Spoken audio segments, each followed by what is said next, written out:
A luta da mulher não é apenas um princípio, é uma questão social.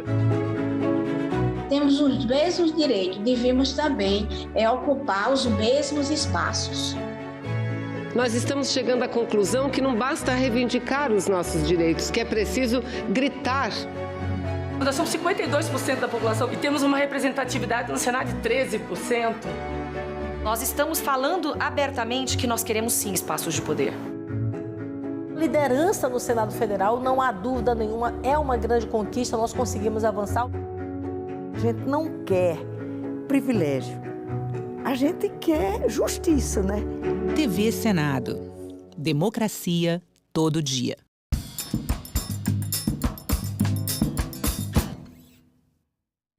O programa a seguir é livre para todos os públicos.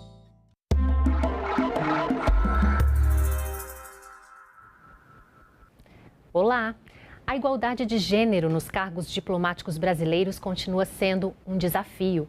Embora as mulheres representem 23% dos diplomatas, elas chefiam apenas 19 embaixadas brasileiras em todo o mundo. Mas quais são as barreiras que elas enfrentam no Itamaraty? Como podemos alcançar 50% de mulheres representando o Brasil nas embaixadas, conforme a orientação das Nações Unidas? Bom, para entender melhor esse assunto, eu converso agora com a embaixadora Irene Vida Gala, presidente da Associação de Mulheres Diplomatas Brasileiras. Irene, seja muito bem-vinda aqui ao Cidadania Mulher. Olá, muito obrigada por nos ter aqui. É uma alegria poder conversar com um público tão amplo quanto o que acompanha as produções da TV Senado. Muito obrigada, Paula, por essa oportunidade. Pois é, Irene, quais são as propostas que a associação tem levado para o Ministério de Relações Exteriores sobre essa questão do aumento de mulheres em cargos de liderança nas embaixadas no Itamaraty? A gente tem uma série de propostas, mas eu queria talvez pôr um pouco da história do nosso movimento para as pessoas entenderem que hoje nós temos uma demanda, nós queremos realmente aumentar a nossa presença nos corpos diplomáticos, na representação do Brasil no exterior, mas também em todas as áreas da diplomacia brasileira. Mas esse nosso pedido ele está vinculado a uma história, né? As pessoas, no geral, não sabem que há uma tradição de mulheres na diplomacia brasileira. A primeira mulher que entrou no Itamaraty concursada foi em 1918. E, por acaso, esta mulher foi a primeira mulher a entrar num cargo público concursado na história do Brasil. Então, veja que a nossa história de ter mulheres na carreira é bastante antiga. Depois nós passamos por momentos em que foi proibida a presença de mulheres, as mulheres tiveram que ir trabalhar na área consular e não na área diplomática. Houve uma outra fase da história que as mulheres, quando fossem para o exterior e estivessem casadas com colegas diplomatas, o que é bastante frequente ainda hoje, quando elas fossem para o exterior, elas precisavam agregar, ou seja, não trabalhar. Houve um outro período que nós podíamos sair com os nossos maridos para trabalhar no exterior, mas nós íamos normalmente ganhar menos. Então, a nossa história é uma história de luta já bastante antiga e nós, desde do início do século XX, né, na verdade, em torno de 2015, nós constituímos um grupo informal que se chamava Grupo de Mulheres, grupo de mulheres, e eram ali as diplomatas que se reuniam espalhadas no mundo inteiro. Em janeiro do ano passado, nós achamos por bem criar a nossa Associação de Mulheres Diplomatas Brasileiras. Então, a partir da criação dessa associação, nós pudemos efetivamente apresentar um conjunto de propostas e, talvez mais do que isso, foi possível para esse conjunto, nós somos 360 hoje dentro do Itamaraty. Foi possível para toda essa comunidade de servidoras públicas vir até a sociedade dizer: existimos, estamos aqui e precisamos de mais mulheres na diplomacia. Você fez a apresentação dizendo que nós somos 23%. Eu tenho 40 anos de Itamaraty. Quando eu entrei no Itamaraty, nós éramos 23%. Ou seja, a gente chegou num teto e não tem havido aumento nessa presença. A gente hoje tem uma circunstância internacional e nacional que nos permite efetivamente pensar em aumentar esses números. Então, ainda nesse contexto, é importante dizer que nós queremos mais mulheres, estamos fazendo esse esforço muito grande, sobretudo com a MDB, a nossa associação, para dar divulgação à presença da mulher na diplomacia, porque há um imenso talento, um potencial de talento de mulheres que fazem hoje universidades e faculdades de Relações Internacionais, Direito. A maioria desse público, dos egressos dessas faculdades, são efetivamente mulheres. Só que elas não vão para o Itamaraty porque elas não reconhecem a carreira diplomática, elas não veem o Itamaraty como um espaço de presença de mulher.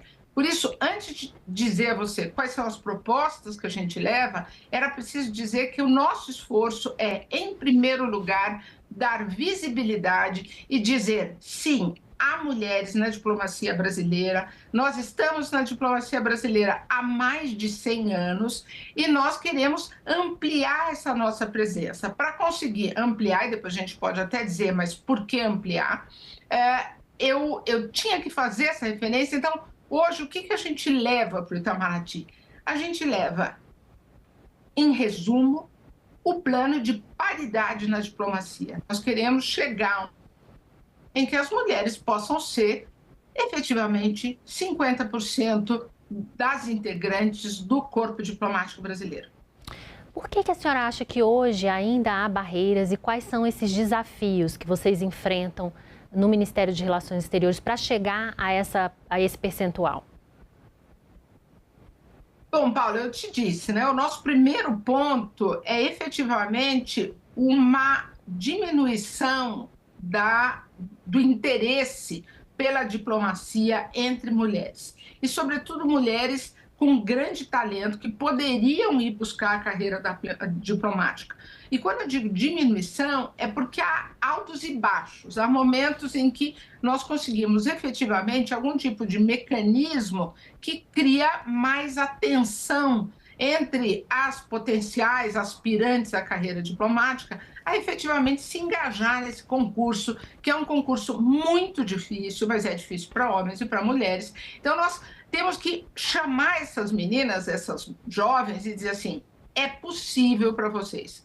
Há uma preocupação sempre, e eu já toco nesse assunto imediatamente, porque normalmente dizem, o desafio para a mulher é o fato dela querer constituir família, e é uma carreira que exige muitas mudanças, você precisa morar em outros lugares, você precisa levar a sua família com você. Então, nossa iniciativa também de buscar essa ação mais ativa junto a potenciais candidatas, mulheres, é dizer, é possível sim compatibilizar a vida diplomática com a vida de mãe, com a vida de esposa, com a vida de família. E isso por quê? Porque dentro do Itamaraty nós temos várias colegas que são casadas, nós temos várias colegas que são já embaixadoras, por exemplo, como eu, e que têm filhos. Portanto, a possibilidade de ter família e fazer com que essa mensagem chegue a todas as potenciais aspirantes ao cargo diplomático é uma tarefa. Então, desafios. A ideia errônea de que ser mulher diplomata inviabiliza um núcleo familiar.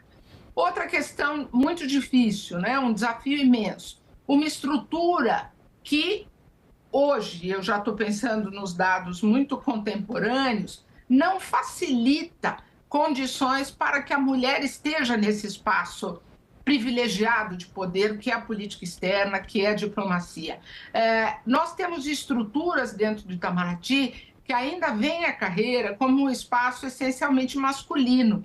Essa é a história da diplomacia no mundo e também no Itamaraty. Então, nós precisamos criar condições para que a mulher possa exercer a diplomacia e, ao mesmo tempo, exercer essas outras atividades que são próprias do feminino, que são, por exemplo, a maternidade, se ocupar dos cuidados. Nós, então, quando você me perguntou o que a gente pede ao Itamaraty, uma das coisas que a gente pediu e que conseguimos só muito recentemente era que o Itamaraty tivesse uma creche, que tivesse uma sala de amamentação. Então, veja que nossos pedidos podem chegar a coisas muito singelas, como ter uma sala de amamentação.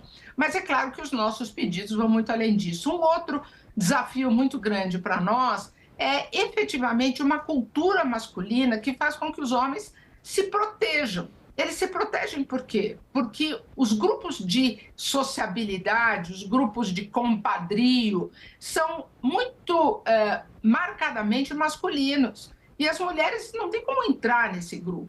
Então, os homens reproduzem uma cultura do masculino. Por isso que a gente diz que é preciso levar mulheres a chefias para que elas possam começar a criar os seus grupos também de mulheres e fazer com que essas mulheres possam começar a competir. E é uma competição que eu diria muito positiva, porque tanto mulheres quanto homens têm um papel, têm uma contribuição a poder dar à diplomacia e a gente está lutando por esse espaço. Agora, Irene, tem a questão do DNA hereditário, ou seja, o sobrenome, ele ainda é muito forte e há ainda menções de algumas embaixadoras, diplomatas, de que existe ainda a questão do elitismo, né? Na sua avaliação, ocorre isso ainda? Ou seja, o sobrenome de embaixadores, diplomatas, passam de pai para filho e isso se perpetua ainda? Olha, eu vou aproveitar isso para dar um esclarecimento bastante importante para aspirantes do Itamaraty. O concurso é totalmente republicano. Então, quando você, homem ou mulher, vai fazer a prova, tenha certeza que a prova... ninguém sabe quem está fazendo a prova, se é um homem ou se é uma mulher. A prova é totalmente sigilosa, então as condições para acesso, sob esse ponto de vista, são as mesmas para uma pessoa que tem o tal do DNA ou para quem não tem o DNA. Eu, por exemplo, não tinha DNA nenhum. Agora, efetivamente, é uma carreira que traz a tradição embutida. Então, há muitas linhas hereditárias, né? Essas linhas dos DNAs dentro do Itamaraty. E aí é interessante porque a linha reproduzia historicamente pais, né? Homens que reproduziam e seus filhos iam para a carreira diplomática. Hoje, nós vemos alguns poucos casos, ainda são minoritários, de homens diplomatas que acabam tendo as suas filhas entrando na carreira diplomática. E é interessante que nós temos o DNA passando para uma descendência feminina. Já começa a acontecer.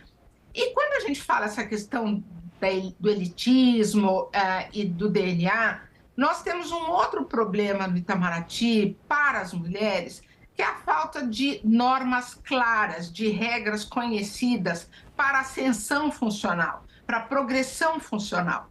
Como isso não é sabido, conhecido, ainda há muito personalismo dentro do Itamaraty na progressão funcional, nas promoções, o que nós vemos é essa possibilidade de haver uma proteção para alguns. E como as mulheres não fazem parte desses círculos de poder que eu mencionei agora há pouco, o que nós vemos é esta condição de falta de objetividade nas promoções e na ascensão, na indicação de quem vai para que lugar, é tudo muito obscuro e personalista ainda no Itamaraty. Isso prejudica as mulheres, porque aí é o que a gente diz, quando a gente quer cotas, que é certamente alguma coisa que a gente ainda vai falar, o que a gente pede é a oportunidade, porque sem cotas o nosso talento se perde. Talento nós temos, porque nós temos que cumprir exatamente a mesma formação, o mesmo tipo de processo de ascensão funcional que os nossos colegas homens. Mas na hora do reconhecimento desse nosso processo, desses nossos talentos, nós somos prejudicados. Então, o que eu digo? Cota sim, porque nós queremos oportunidade. Talentos a gente tem. Agora, a questão das cotas a gente vai tratar, mas antes disso, vocês defendem políticas afirmativas. Ou seja, é a questão da creche, são medidas que aos poucos vão mostrando, né, o espaço da mulher dentro do Ministério de Relações Exteriores. Quais políticas afirmativas vocês defendem, além dessa da creche? Olha, nós temos uma série, nós acabamos de apresentar para o Ministério das Relações Exteriores uma lista com 20 ações afirmativas associadas à questão de gênero. Há outras ações também envolvendo a questão de outras minorias, como pessoas com deficiência, negros, mas no tocante a mulheres, nossas ações afirmativas, elas estão associadas a 3 momentos: a entrada no Instituto Rio Branco, que é a Academia Diplomática, depois a ascensão funcional e um terceiro lote de ações afirmativas, que é a representatividade e as mulheres em posições de chefia. Eu vou dar um exemplo, começando das cotas no ingresso no Itamaraty. Nós pedimos 50% para o ingresso. E a gente pede isso porque hoje, com o número atual de vagas, que são 50 por ano, se nós tivermos 50% de mulheres, a gente só vai alcançar a paridade em 2067. Nós também pedimos, uma outra ação afirmativa, que as promoções sejam paritárias. Nós temos condições de... Agora, nós vamos ter a próxima promoção, que eu não sei exatamente que dia está para sair, nós vamos ter promoções a ministro de primeira classe, que é embaixador, né? É o último cargo da carreira. As promoções serão de todos os cargos, mas vou ficar com o exemplo. São 13 vagas para embaixador na próxima promoção. Nós poderíamos perfeitamente ter 6 mulheres, ou 7 até, para serem promovidas a ministra de primeira classe. Nós temos candidatas que passaram por todos os mecanismos para chegar à posição de candidatas a essa promoção. Então, nós queremos que haja uma promoção de metade de mulheres, porque se a gente não consegue mais mulheres ministras de primeira classe, essas mulheres não poderão ocupar a chefia de missões diplomáticas como a gente defende. Então, uma outra ação afirmativa que é bastante interessante é que nós, mulheres, somos punidas pela gravidez. Quando a mulher se engravida ou está no período de possivelmente vir a engravidar, a gente tem dificuldade em conseguir chefias nas carreiras, nas posições intermediárias dentro do Brasil e no exterior. Só que o tempo de chefia é essencial para a gente ser, para qualquer pessoa, né, qualquer um dentro da carreira, ser promovido. Uma das nossas propostas de ação afirmativa é que o tempo de gravidez e da licença maternidade seja considerado tempo de chefia. Por quê? Nós somos punidas porque não recebemos os convites, as oportunidades para sermos chefes durante o período em que a gente pode vir a ser mãe ou quando a gente, por acaso, já está grávida. A compensação razoável é reconhecer esse período como um período de chefia para a gente concorrer em igualdade de condições com os nossos colegas. Então, por fim, uma última medida. Pode falar. Posso só falar essa última, né? Porque eu falei da ascensão do ingresso e nas chefias. A gente, embora nós não sejamos muitas, nós somos em número suficiente para ocupar chefias diplomáticas, né? E como você própria disse, os números nas chefias de missões, mas também nas chefias de divisões, de departamentos. Hoje no Itamaraty, o segundo escalão do Itamaraty, que são os secretários, são 10 secretários, né? São 10 posições. E nós só temos 2 mulheres. Nós teríamos perfeitamente condição de ter mais 3 colegas para que as chefias fossem 5 homens e 5 mulheres. E eu acho que todo mundo que conhece o Itamaraty, todo mundo que conhece as colegas, não há nenhuma dúvida que nós temos talento, não há nenhuma dúvida que nós temos habilitações e condições para ocupar esses espaços. Como eu já disse antes, a gente não tem oportunidade e existe uma cultura machista que assegura espaço privilegiado para os colegas homens. Irene, então, só para a gente explicar melhor para o telespectador, né, para quem está nos assistindo, as mulheres fazem toda a carreira no Ministério de Relações Exteriores. Quando chegam ao cargo principal e o último da carreira, elas são praticamente vedadas dessa possibilidade, e homens geralmente são os escolhidos, porque são escolhas políticas, são escolhas não pelo mérito, mas sim pela escolha política. Seria isso? Olha, Paula, na verdade, nós somos preteridas ao longo da carreira, desde o começo. O que nós vemos, por exemplo, é o fim da carreira dos homens majoritariamente quando já são embaixadores. O fim da carreira das mulheres, ou seja, a aposentadoria, é quando elas são apenas conselheiras. Ou seja, existe um teto de vidro para o avanço das mulheres na carreira. Desde o princípio, a gente começa a observar a preferência por homens. É claro que quando a gente chega no topo da carreira, isso fica mais notório. Mas a nossa luta como associação não é apenas criar condições para que no topo as mulheres estejam melhor representadas.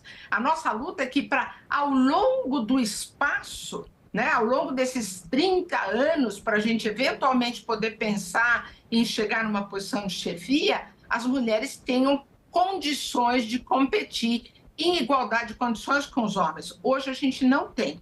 E a melhor forma para a gente pedir efetivamente igualdade de condições é critérios objetivos. Por exemplo, vai haver uma chefia de uma divisão do Itamaraty, ou uma chefia de um departamento, ou uma chefia até de uma secretaria. Divulgue-se a vaga, indique-se quais são as características, o perfil da pessoa que deverá ocupar aquele lugar, e convidem-se homens e mulheres, né? Convide-se todo o potencial candidato a apresentar a sua candidatura. As mulheres apresentarão a sua candidatura. E se elas estiverem em igualdade de condições, podem ser escolhidas. Hoje em dia a gente não tem essa chance. Hoje em dia é só o grupo de poder em torno dos núcleos centrais que tem acesso a esses lugares. É isso que a gente quer acabar. A gente quer... E veja, quando nós falamos em cota, ontem mesmo eu estava conversando com uns homens e disseram, mas isso é um tiro do pé por causa do talento. Eu falei, gente, quando a gente, como eu disse a você, e você mesmo mencionou, a nossa formação é idêntica. Nós chegamos exatamente, passamos por toda a formação igual e passamos pelas mesmas provas. E veja, nós todas dizemos, quando uma mulher, por exemplo, no meu caso, ou as minhas colegas, né, somos 45 embaixadoras hoje na ativa no Itamaraty. Nós, para chegarmos a essa posição, sem termos DNA, sem termos apadrinhamento político, porque as mulheres estão fora desse espaço, certamente a gente teve que mostrar muita competência. Porque não há oportunidades assim de, é minha amiga, isso não acontece. A gente tem uma história de trabalho. E por isso a gente defende que as oportunidades venham por intermédio de cotas, nas chefias, mas em todas as outras áreas. Eu queria citar, por exemplo, nós estamos agora mencionando nas chefias de missões diplomáticas, você mencionou o número no geral do Brasil. Mas se a gente pensar, o Brasil tem 20 missões diplomáticas e consulares e representações junto a organismos internacionais com 10 diplomatas ou mais. Então, nós entendemos que essas são representações muito importantes para o Brasil. Dessas 20, só uma é chefiada por mulher. As outras 19 são chefiadas por homem. Ou seja, os principais postos da carreira diplomática estão absolutamente entregues à mão masculina. Agora, Irene, também é possível pensar um pouco mais alto, ou seja, uma mulher assumir o Ministério de Relações Exteriores. O Brasil já teve uma chanceler. Como é que fica isso? Vocês já pensaram nessa possibilidade? E o que acham disso nesse governo que trouxe aí essa identidade de que ia trazer mais mulheres, né, para a evidência no trabalho, tanto fora quanto dentro do Brasil?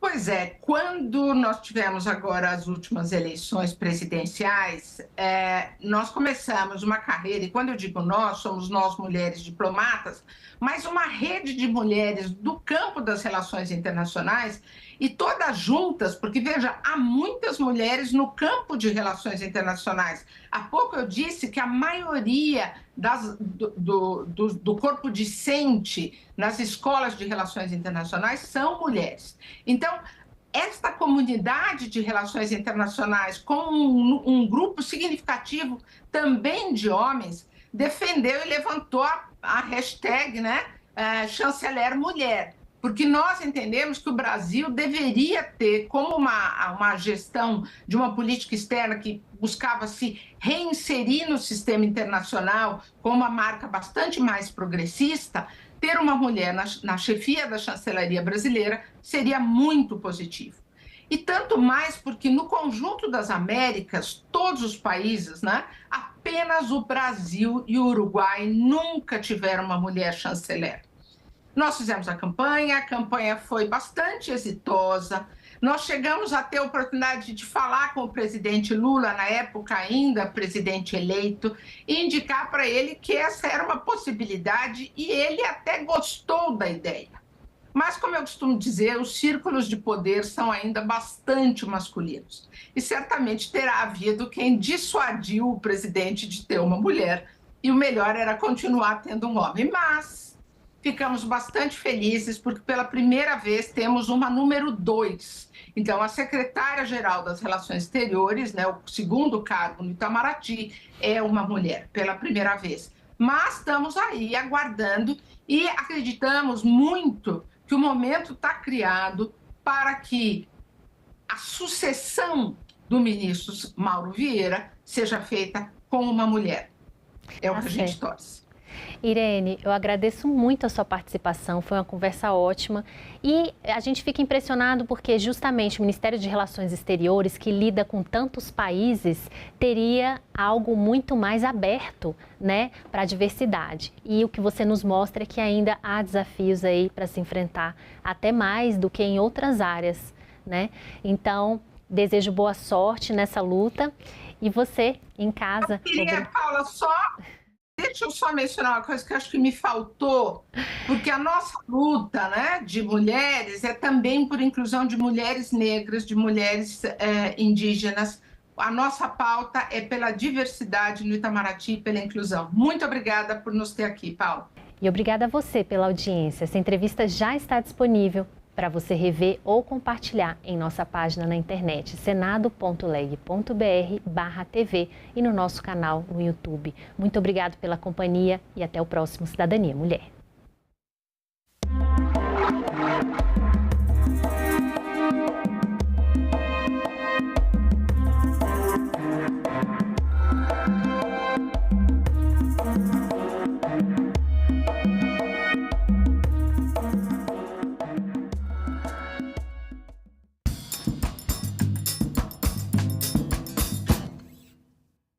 Segurança nas escolas, gestão, polícia e família. Nós não temos na literatura algo que afirme que ao colocar vigilantes dentro das escolas vai ser solucionado o problema. Os prédios mais invadidos no Brasil por malfeitores, ladrões, enfim, né, são aqueles que não têm porteiro. Em discussão, nesta quinta, 20h, aqui na TV Senado. A essência da democracia deve ser esta: solucionar disputas e fazer a divergência pacificamente. E que os três poderes, juntos, podem construir e devem construir o que é o pilar da democracia. Democracia é essa que exige convivência pacífica entre todos, mesmo com divergência de ideias. Entendemos que a democracia, mais do que um regime político, é um modo de vida. A democracia é o único regime que pode permitir o convívio das pessoas que discordam. E discordar é saudável. O conteúdo que nos ensina a Constituição é que a democracia deve ser defendida. A democracia é o melhor terreno para plantar e colher direitos. TV Senado. Democracia todo dia.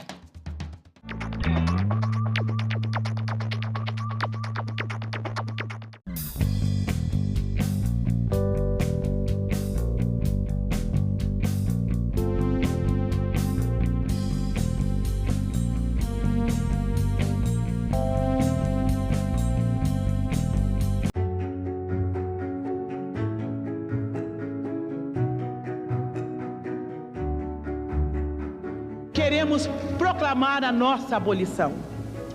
Não é ódio, nem rancor, apenas um grito de liberdade.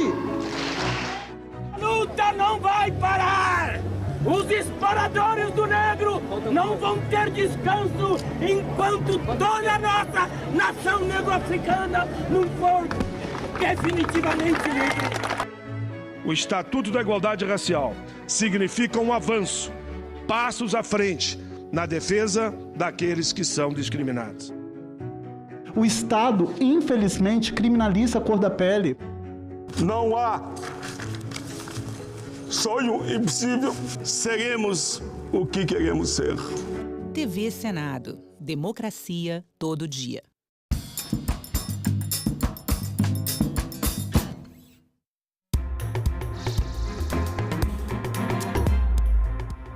Bom dia, quarta-feira, 10 de julho. O Senado Notícias está no ar. O presidente do Senado, Rodrigo Pacheco, anunciou nesta terça-feira que protocolou uma proposta para facilitar que a União receba os valores devidos pelos estados. O projeto de lei complementar apresentado pelo presidente do Senado pretende resolver o problema da dívida dos estados com a União, que é de mais de 700 bilhões de reais. São Paulo, Rio de Janeiro, Minas Gerais e Rio Grande do Sul respondem por quase 90% da dívida.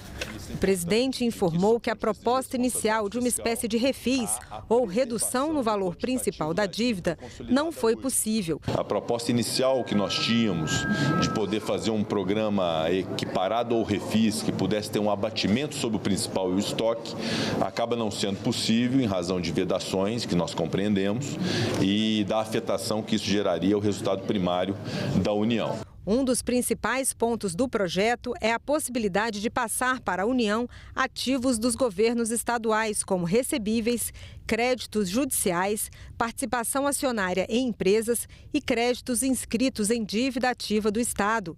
Também haverá mudança no indexador da dívida, que atualmente é corrigida pelo Índice de Preços ao Consumidor, o IPCA, mais 4% de juros ao ano, para somente o IPCA. Os juros vão ser aplicados da seguinte forma: 1% será perdoado se o Estado entregar de 10% a 20% do valor da dívida em ativos. Se a entrega de ativos for acima de 20% do valor da dívida, o perdão será de 2% dos juros. 1% desses juros será revertido em investimento do Estado em áreas como educação e segurança pública, que só poderá ser utilizado na forma de investimento e não no aumento de custos. E os outros 1% serão destinados a um fundo de equalização para atender a todos os estados da federação, mesmo os que não têm dívida. A configuração dos juros teria uma parte de perdão em função do esforço do Estado de entrega de ativos, outra parte podendo ser usada no próprio Estado como investimento no Estado, ou seja, a União permitindo que aquilo que ela deveria receber, o Estado pode reverter no próprio Estado como investimento, e uma parte desses juros para um fundo de equalização do qual farão jus todos os Estados da Federação, independente de serem endividados ou não. Segundo o presidente, sem o pagamento dos juros, a renúncia de receita seria de aproximadamente 28 bilhões de reais ao ano. E a expectativa de renegociação é de até 30 anos. O alongamento do prazo também é importante e ao longo de 30 anos a União podendo receber não só a correção do recurso do qual faz jus como credora, mas também o pagamento do principal que hoje não recebe. Então, é essa a lógica que nós temos que conceber, que interessa ao Estado, interessa à União, interessa ao povo brasileiro, de ver essa solução federativa. Rodrigo Pacheco anunciou o senador Davi Alcolumbre como relator do projeto e espera que consiga votar a proposta antes do recesso parlamentar. Eu acho que é um passo muito importante para o Brasil solucionar essa questão federativa, porque da forma como está, com um indexador de IPCA mais 4, sem permitir que os estados deem ativos como pagamento, exigindo adesão a regime de recuperação fiscal completamente sem sustentabilidade. Isso não é solução, isso é postergar o problema. O presidente anunciou também a votação nesta quarta-feira do projeto que prevê a reoneração dos 17 setores da economia de pequenos municípios a partir de 2025. Já sobre a PEC que transforma o Banco Central em empresa pública, Rodrigo Pacheco disse que ainda não há previsão de votação dessa matéria em plenário. 12 reuniões de comissões, metade delas começa às 10 da manhã, sessão de premiações e sessão deliberativa no plenário. Confira a agenda desta quarta-feira. Daqui a pouco, às 9 horas, está marcada a reunião da Comissão de Meio Ambiente. Um dos projetos na pauta permite que os recursos do programa Dinheiro Direto na Escola sejam usados na implantação e manutenção de hortas escolares. Às 10 horas, a Comissão de Constituição e Justiça deve se reunir para examinar projetos. Um deles é a proposta de emenda à Constituição que regulamenta o regime jurídico aplicável ao Banco Central. No mesmo horário, a Comissão de Relações Exteriores tem reunião prevista. Os senadores vão sabatinar embaixadores para representar o Brasil em Angola, Estônia, México, Ucrânia e Moldova, Singapura, Santa Lúcia e Dominica e em Cabo Verde. Também às 10 está marcada a reunião da Comissão de Comunicação e Direito Digital. Na pauta, autorização para funcionamento de rádios comunitárias em municípios de Santa Catarina, Paraná, Rio Grande do Sul e Minas Gerais, e de emissoras de rádio e TV no Rio de Janeiro e no Distrito Federal. E a Comissão de Defesa da Democracia deve se reunir às 10 horas. A reunião terá duas partes. A primeira, deliberativa, um dos projetos, cria o tipo penal de invasão e apropriação de conta em rede social, bem como a extorsão por esse meio. Na segunda parte, a CDD faz uma audiência pública para homenagear o Instituto Vladimir Herzog pelos 15 anos de criação. A organização, com sede em São Paulo, trabalha em defesa dos valores da democracia, dos direitos humanos e da liberdade de expressão. No mesmo horário, a Comissão de Esporte tem reunião marcada. É uma audiência pública para debater o projeto que regula a prática de pipa desportiva e proíbe a utilização de cerol ou produto semelhante. Outra comissão deve se reunir às 10 horas, é a de Assuntos Sociais. Na pauta está o projeto que trata da licença maternidade e do salário maternidade em caso de parto antecipado. Também às 10 horas está prevista a sessão de premiações e condecorações do plenário para a entrega da Comenda de Direitos Humanos Dom Helder Câmara. A honraria é concedida a pessoas e instituições que ofereceram contribuições para a promoção dos direitos humanos no país. Serão agraciados na edição deste ano o senador Paulo Paim, o ministro dos Direitos Humanos e da Cidadania Silvio Almeida, o militante da causa das doenças raras Rafael Regis Azevedo, o Instituto Dom Helder Câmara e, in memória, o jurista e professor emérito da Universidade de Brasília, Antônio Augusto Cansado Trindade, que morreu em 2022. Às 11 horas, reunião marcada na Comissão de Direitos Humanos. Na pauta está o projeto que estabelece o Sistema Nacional de Certificação de Inclusão no Trabalho e cria o Selo Nacional da Inclusão no Trabalho. E logo mais às 2 da tarde, a Subcomissão de Acompanhamento das Políticas de Educação de Jovens e Adultos deve se reunir para eleição do cargo de vice-presidente e também para uma audiência pública. O tema? A persistência do analfabetismo e a relação com questões racial, de classe e territorial. O plenário do Senado também deve se reunir às 14 horas em sessão deliberativa. Na ordem do dia, apreciação de medidas provisórias e de indicações de autoridades. Às 2h30, a CPI da manipulação de jogos e apostas esportivas tem reunião prevista. Os senadores devem tomar os depoimentos de Anderson Ibrahim, representante da empresa Air Golden, e de Roberto Avatar, presidente do Clube Atlético Patrocinense, que integra o Campeonato Mineiro. Às 3 horas, a Comissão Mista sobre Mudanças Climáticas deve se reunir para examinar requerimentos para a realização de audiências e de diligências na região do Pantanal e de áreas sujeitas à desertificação em Pernambuco.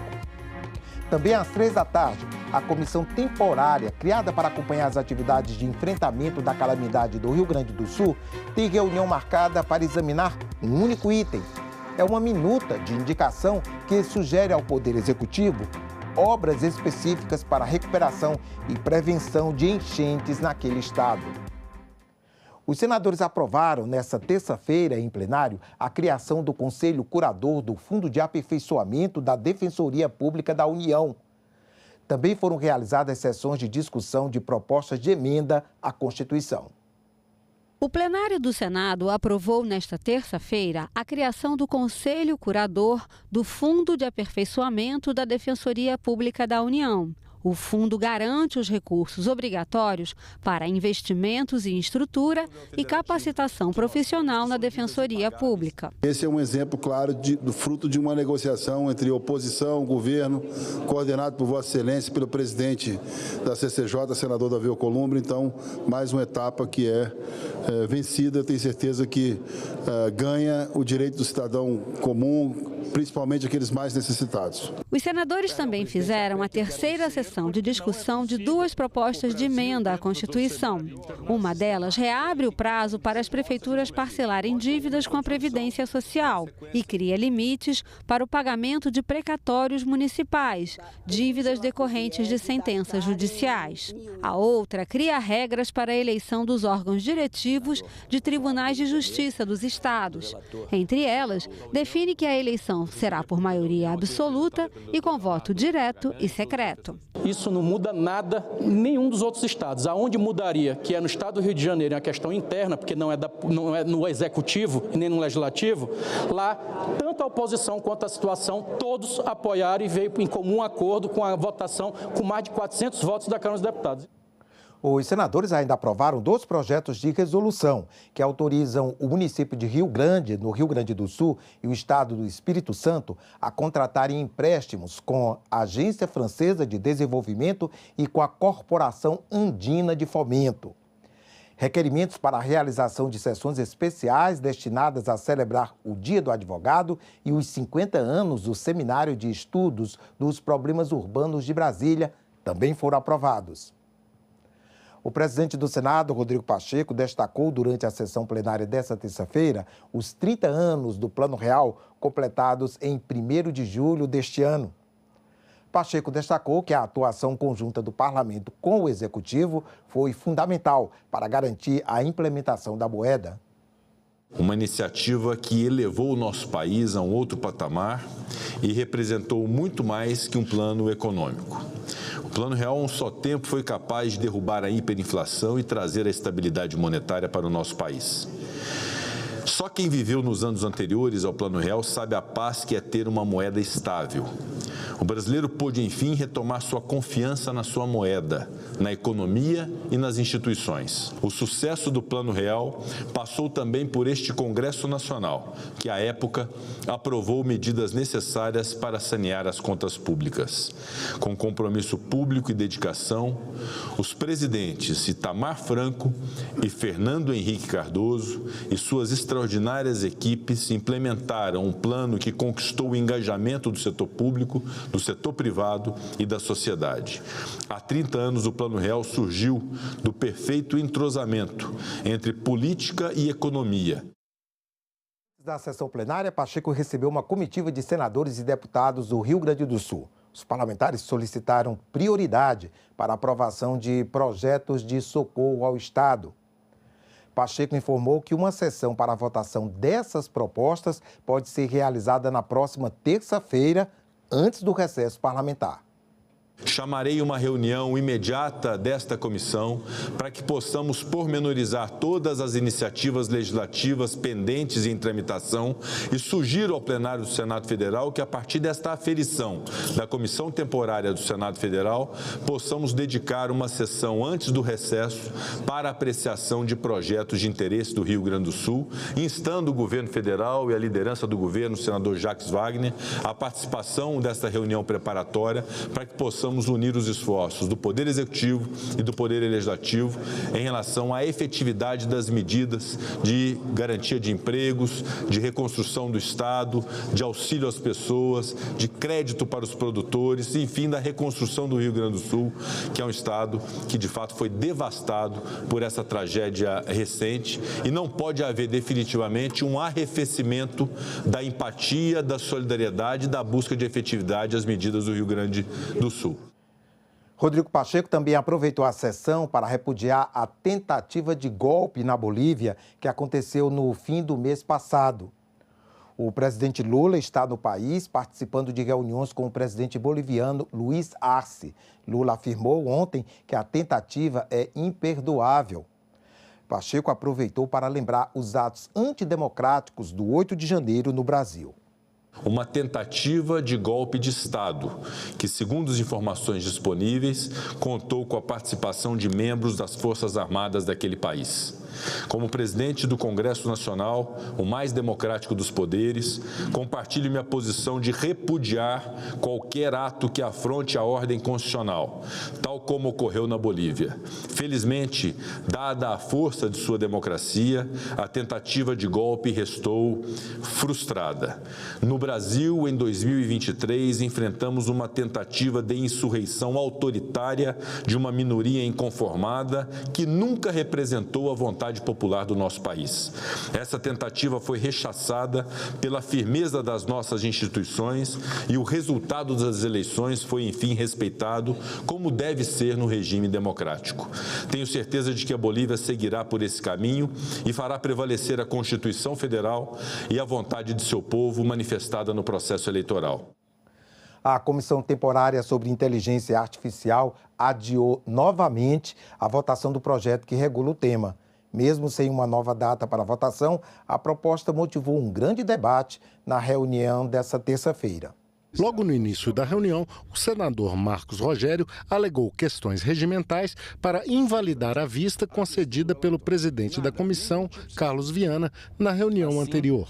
Na forma do inciso 10 do artigo 412 do Regimento Interno, que determina a impossibilidade de tomada de decisões sem a observância do quórum regimental estabelecido, cabe tornar sem efeito a decisão sobre a concessão de vistas no relatório do projeto 2338 de 2023, tomada na 20ª reunião desta comissão, aguardando a existência de reunião com quórum regimental para tal procedimento. A questão de hoje está rejeitada, porque a vista coletiva foi concedida na 18ª reunião, não na 20ª. Existe no parlamento brasileiro hoje aqueles que querem a discussão, a mídia para ganhar dinheiro e para aproveitar da desinformação da população.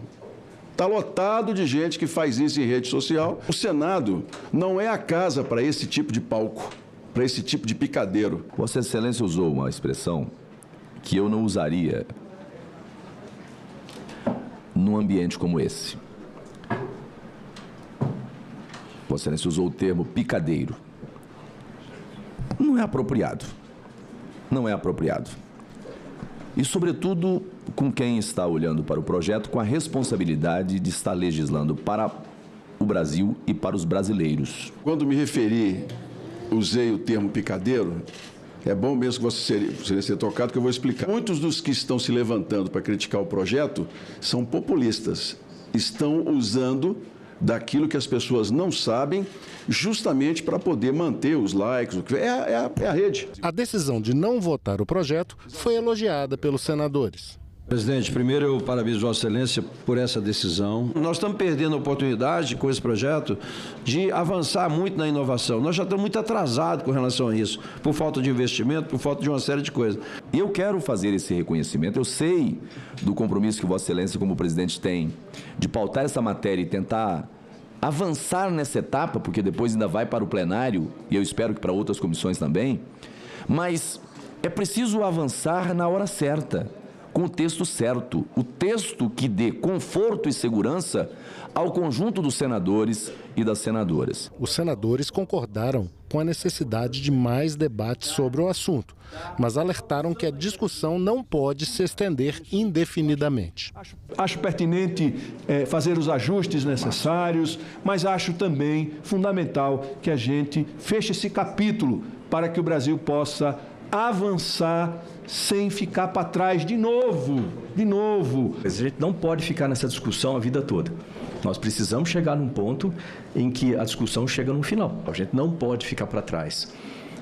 O Brasil não pode perder, como já perdeu outros casos, como foi falado aqui, como os chips, por exemplo, né? Desenvolvimento de chips, semicondutores, o Brasil ficou para trás, e muitos outros setores, porque não foi colocado o fomento adequado, não foi colocada a prioridade adequada, não foi colocado o planejamento adequado, a meta adequada, e o Brasil perdeu terreno, perdeu competitividade. Nós temos condição de ser um dos países mais desenvolvidos em inteligência artificial. Acreditem nisso. Vamos aproveitar que a gente tem um texto que muita coisa dele caminhou e vamos partir para essa relação de arremate, de votação. A gente precisa fazer essa votação. O quanto antes não quer dizer o quanto pior. Se o texto tem 1% de dúvidas, 2% de dúvidas, nós vamos tirar. Agora, nós não podemos comprometer 98% de qualidade de um trabalho que foi muito bem feito com todos os que participaram aqui, inclusive com os senadores da oposição. A CPI das apostas esportivas ouviu nesta terça-feira 12 especialistas em VAR que defenderam medidas para tornar mais eficiente o uso do sistema. O único convocado na condição de investigado, William Rogato, não compareceu à CPI. No início da reunião, o presidente da CPI informou a ausência de um dos convocados, William Rogato, que é investigado pela Polícia Federal e pelo Ministério Público por possível envolvimento na manipulação de resultados em jogos de campeonatos de diferentes estados do Brasil. O convocado ausente, que se diz empresário e com provas cabais, está envolvido na manipulação de jogos de futebol desde 2020, começando no Campeonato Paulista. O senhor William Rogato.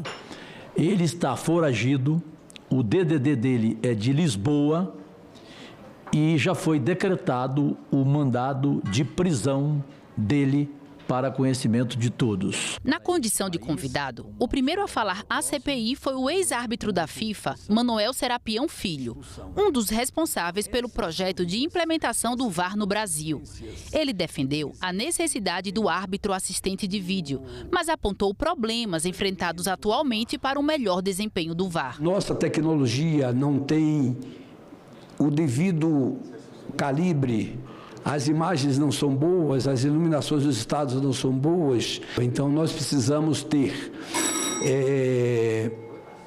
posições e diretrizes e atitudes da CBF para melhorar todo o processo. Muito se fala sobre a edição de imagens que a cabine do VAR faz para mandar para o árbitro em campo. O senhor acha que, neste momento, existe alguma possibilidade de manipulação? Posso lhe assegurar, senador, que não vejo a mais mínima possibilidade de que haja manipulação, de que o grupo de árbitros do Brasil, tampouco os dirigentes de arbitragem que estão na CBF, que eu os conheço, possam induzir ou praticar qualquer ato de desvio. O segundo convidado, o ex-oficial de integridade do VAR, Rômulo Reis, citou medidas preventivas para evitar a manipulação por parte dos árbitros. Medidas preventivas referente à arbitragem não é esconder a escala do árbitro, por exemplo, fulano de tal será o AVAR ou será o VAR na partida. E sim tratar a informação de quando chegará na cidade, qual é o hotel que ele vai ficar, qual é o itinerário que o árbitro vai fazer em caráter totalmente sigiloso. Porque esses aliciamentos costumam ocorrer em contato pessoal, em telefonemas, isso pode acontecer. Então, uma sugestão, uma solução seria literalmente garantir a segurança e a integridade do árbitro. Os riscos internacionais em segurança da internet e a importância de se criar uma Agência Nacional de Segurança Digital no Brasil foram debatidos nesta terça-feira pela Subcomissão Permanente de Defesa Cibernética, que é vinculada à Comissão de Relações Exteriores e Defesa Nacional. Invasões hackers, roubo de dados, golpes digitais, ataques a sistemas governamentais. Esses são alguns exemplos dos riscos cibernéticos que instituições públicas e privadas, governo e a população correm todos os dias. A proteção contra esses ataques foi debatida em audiência pública na Subcomissão Permanente de Defesa Cibernética. Nós estamos numa jornada em que o governo brasileiro também está estudando alternativas de como se posicionar em face a este risco internacional que é reconhecido. Os participantes falaram sobre o nível de exposição do Brasil aos riscos cibernéticos e as possíveis estratégias de proteção. O Brasil continua a crescer em significância econômica e geopolítica, vai permanecer um alvo para vários atores com diversas motivações. Brasil, vocês sabem, tem um nível de digitalização muito bom, é o segundo país melhor do mundo em governo digital.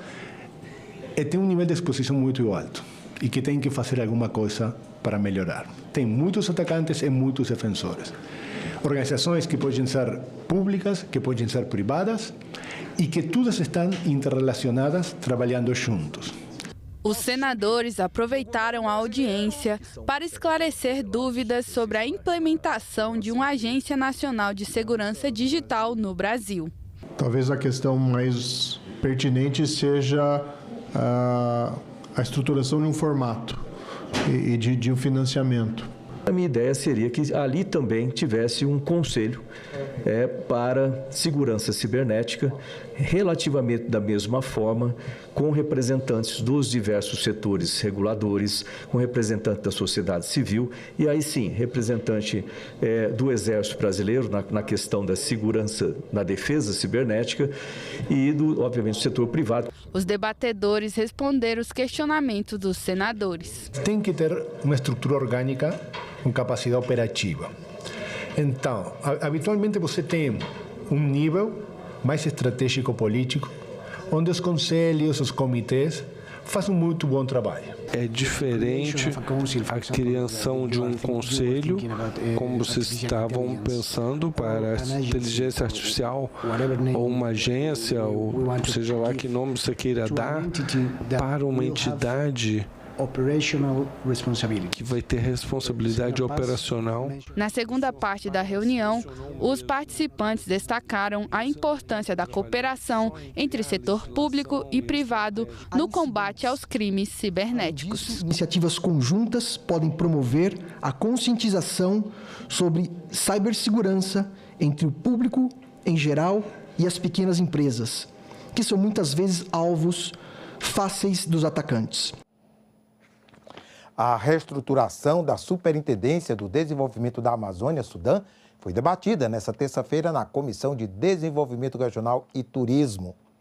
Os senadores ouviram o ministro da Integração Regional, Valdez Góes.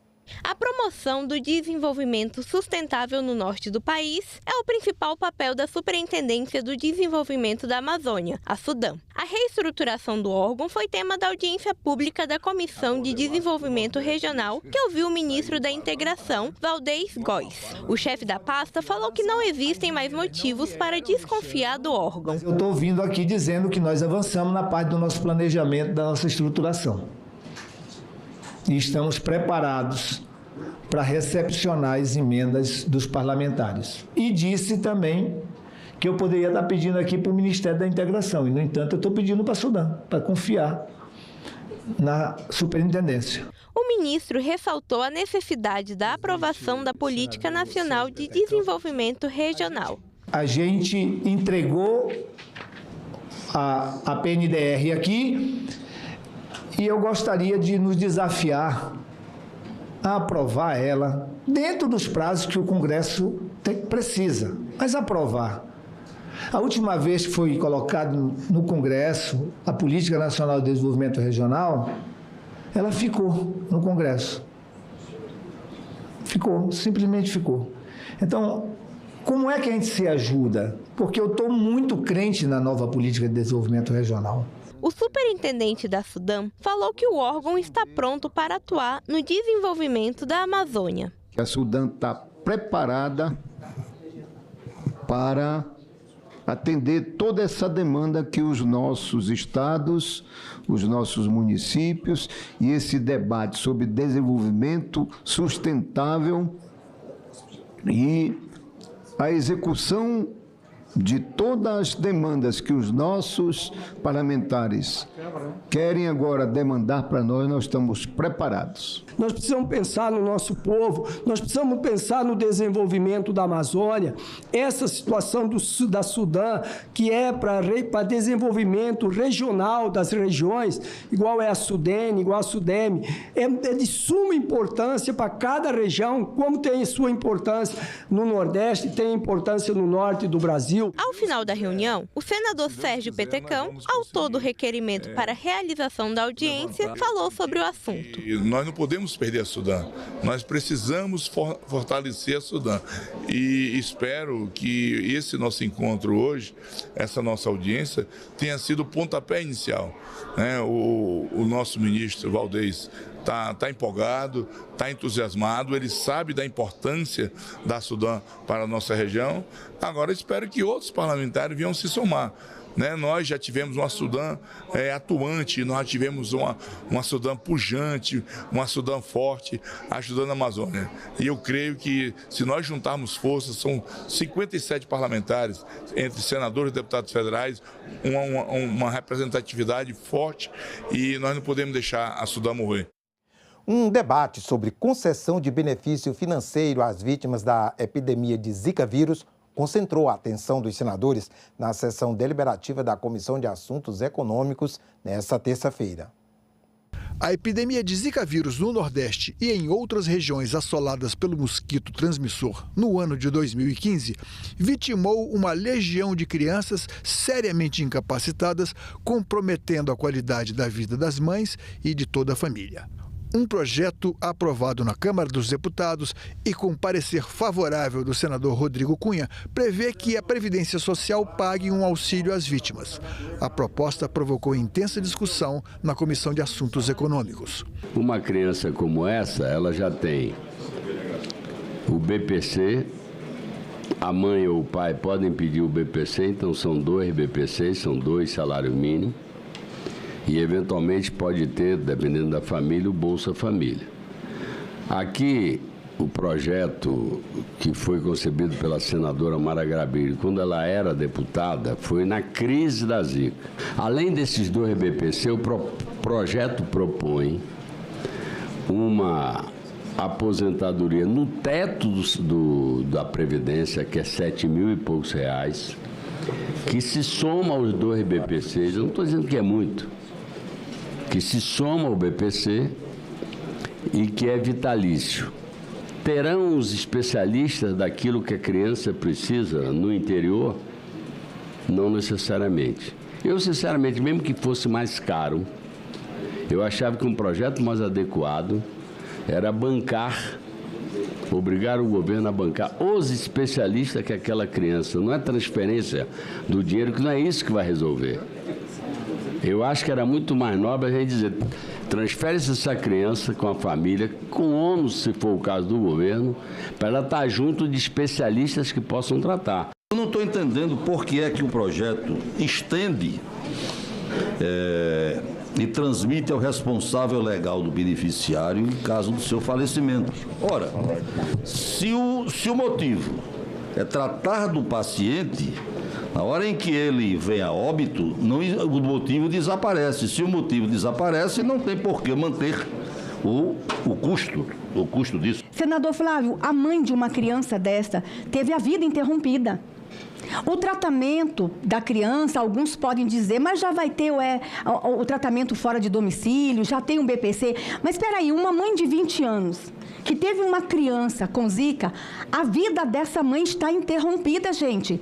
Manter uma criança desta viva com o mínimo de qualidade de vida, eu quero que os senhores pensem quanto custa uma cadeira de roda, eletrônica que fala, né? Mecânica. Tem crianças que a cadeiras são específicas, desenhada para ela específica. O Estado vai dar. Dá não, gente. Vai lá no interior. A criança faz um pedido de uma cadeira dessa, presidente. 10 anos depois ela recebe, ela já está com 15 anos. Então, é o mínimo que essa família pode ter, é essa pensão especial. Diante do impasse, o presidente da comissão, senador Vanderlan Cardoso, propôs encaminhar um pedido de informações do impacto financeiro sobre as contas públicas, caso o projeto seja aprovado. A Sua Excelência, o senhor Fernando Haddad, ministro da Fazenda, solicito a Vossa Excelência encaminhar ao órgão responsável pedido para elaboração de estimativa de impacto orçamentário e financeiro relativo ao PL número 6064. Nessa terça-feira, a Comissão de Educação concedeu títulos de manifestação da cultura nacional a eventos do Pará e do Amazonas. Também foram aprovados projeto que fixa critérios mínimos para a concessão do título de capital nacional e proposta que prevê regime escolar especial para quem precisa. Só sabe mesmo quem enfrenta a situação. Ter criança pequena, às vezes que ainda está sendo amamentada, e ter que dar conta do ritmo normal da escola ou faculdade, sem poder contar com o apoio de alguém de confiança, não é fácil. Às vezes, uma das saídas é a suspensão do curso ou mesmo a perda do ano letivo. Mas, segundo esse projeto aprovado na Comissão de Educação, alunas ou alunos nessa situação poderão conseguir um regime escolar especial. O projeto é mais abrangente do que o disposto no artigo 4º-A da LDB. Ademais, inclui outras duas condições, a das mães estudantes lactantes e a dos pais e mães estudantes com filhos de até 3 anos de idade. Assim, cumpre concluir que a proposição aperfeiçoa a legislação no esforço de assegurar a todos a continuidade dos estudos escolares, em cumprimento dos referidos mandamentos constitucionais. Outra proposta aprovada prevê o projeto Banco Vermelho, com ações de conscientização e premiação de iniciativas voltadas ao combate à violência contra a mulher. A comissão também aprovou a criação da Frente Parlamentar Católica Apostólica Romana.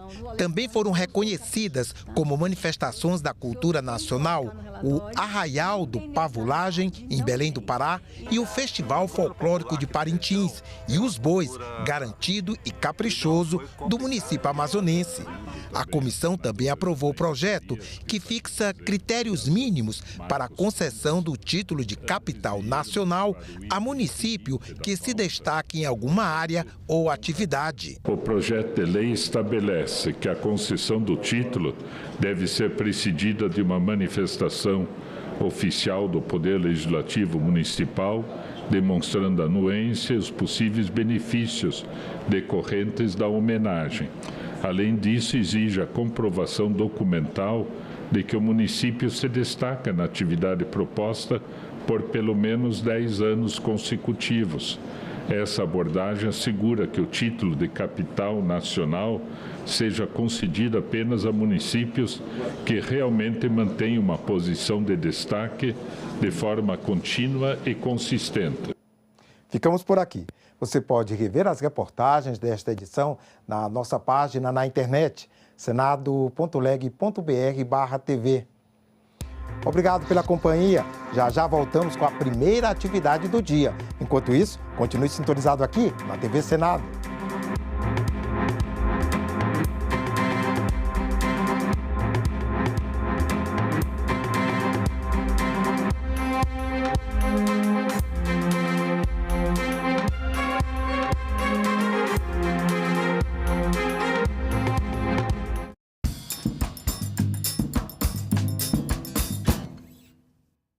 Segurança nas escolas, gestão, polícia e família. Nós não temos na literatura algo que afirme que ao colocar vigilantes dentro das escolas vai ser solucionado o problema. Os prédios mais invadidos no Brasil por malfeitores, ladrões, enfim, né? São aqueles que não têm porteiro. Em discussão, nesta quinta, 20h, aqui na TV Senado. Nosso grande fantasma aqui no Hélio Rangel é a evasão. A gente perde, assim, no final do ano, 50% dos alunos da noite. Mano, foi a melhor parte que teve na minha vida, foi a escola. Estudar, e fora estudar, tem aquela parte que você conhece pessoas novas, amigo, aí vem aquele jet, aqueles cabulos, e aí vai, mano. Eu acho que nós abandonamos o jovem, né? Achando que só oferecendo escola tá bom. O jovem pede escola que tenha aula. O jovem pede escola que tenha aula boa. O jovem pede escola que tenha aula boa e que ele participe. E que, ao final das contas, ele saia melhor do que ele entrou. Se existe uma luta ampla pela democratização do país, pela redução das desigualdades, isso também passa por uma transformação da escola por dentro. A cada momento que a escola abre mão de se dedicar à aprendizagem dos estudantes, ela está aumentando o custo da sociedade. É fundamental compreender que a preservação não é um obstáculo ao desenvolvimento, mas sim seu alicerce. É a partir da preservação responsável que garantimos um desenvolvimento sustentável, respeitando não apenas o legado arquitetônico de Oscar Niemeyer e Lúcio Costa, mas também as características ambientais e urbanísticas que tornam Brasília uma cidade singular.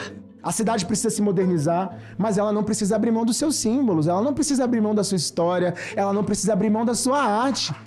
Na nossa opinião, esse texto que chegou na casa em março, ele tem problemas de origem, porque ele não tratava de um plano de preservação. Tanto não tratava que foi necessário uma emenda para criar um capítulo de preservação, o que já mostra uma completa contradição do processo de debate do fruto do próprio rito. Na nossa opinião, e caracterizamos assim, era um plano de negócios para o setor da especulação imobiliária da cidade. Eu queria deixar assim, né, bem claro que a proposta que encaminhada, ela teve sim, gente, todos os cuidados, tá? A nossa equipe da secretaria é uma equipe tão composta basicamente por arquitetos, por urbanistas, em que a gente teve muito cuidado com a questão do patrimônio, da preservação, de criar os conselhos. E o nosso posicionamento é da necessidade de sanear o plano piloto, o PPCUB, como foi aprovado. Vai precisar ser saneado com veto, há outros meios, se precisar ser judicializado, se precisar de outras leis para revisar, para complementar, mas a gente precisa sanear porque os problemas são muitos e são sérios.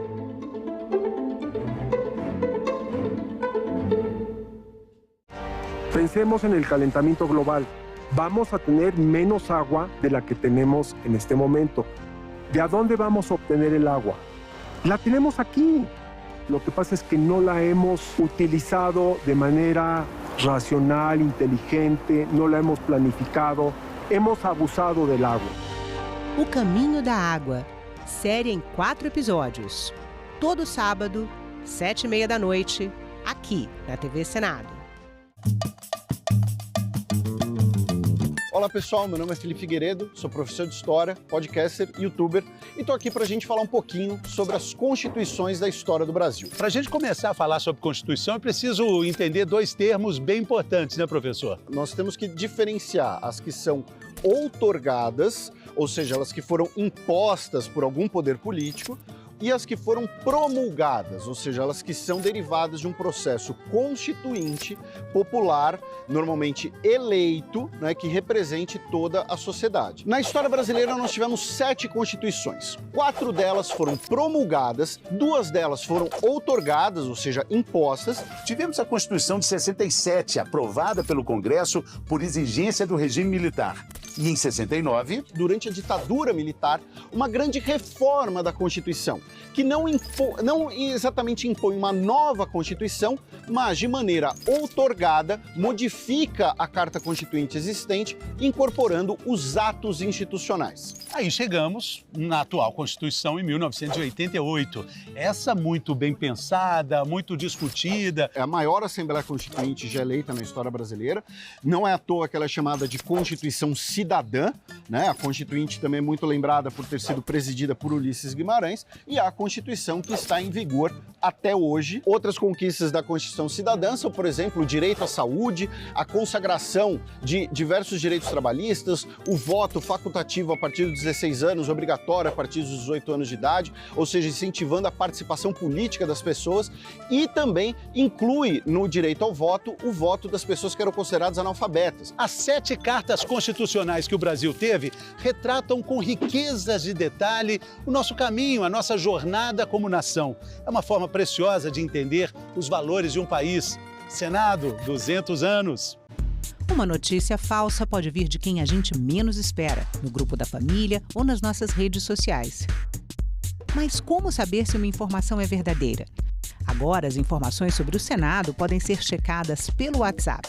Envie texto, link, foto, captura de tela ou vídeo de qualquer notícia duvidosa sobre o Senado Federal. Nossa equipe vai analisar o material e responder se a informação é falsa, verdadeira ou imprecisa. Ficou na dúvida? Senado verifica. Correr risco faz parte da juventude, né? Faz parte desse tempo.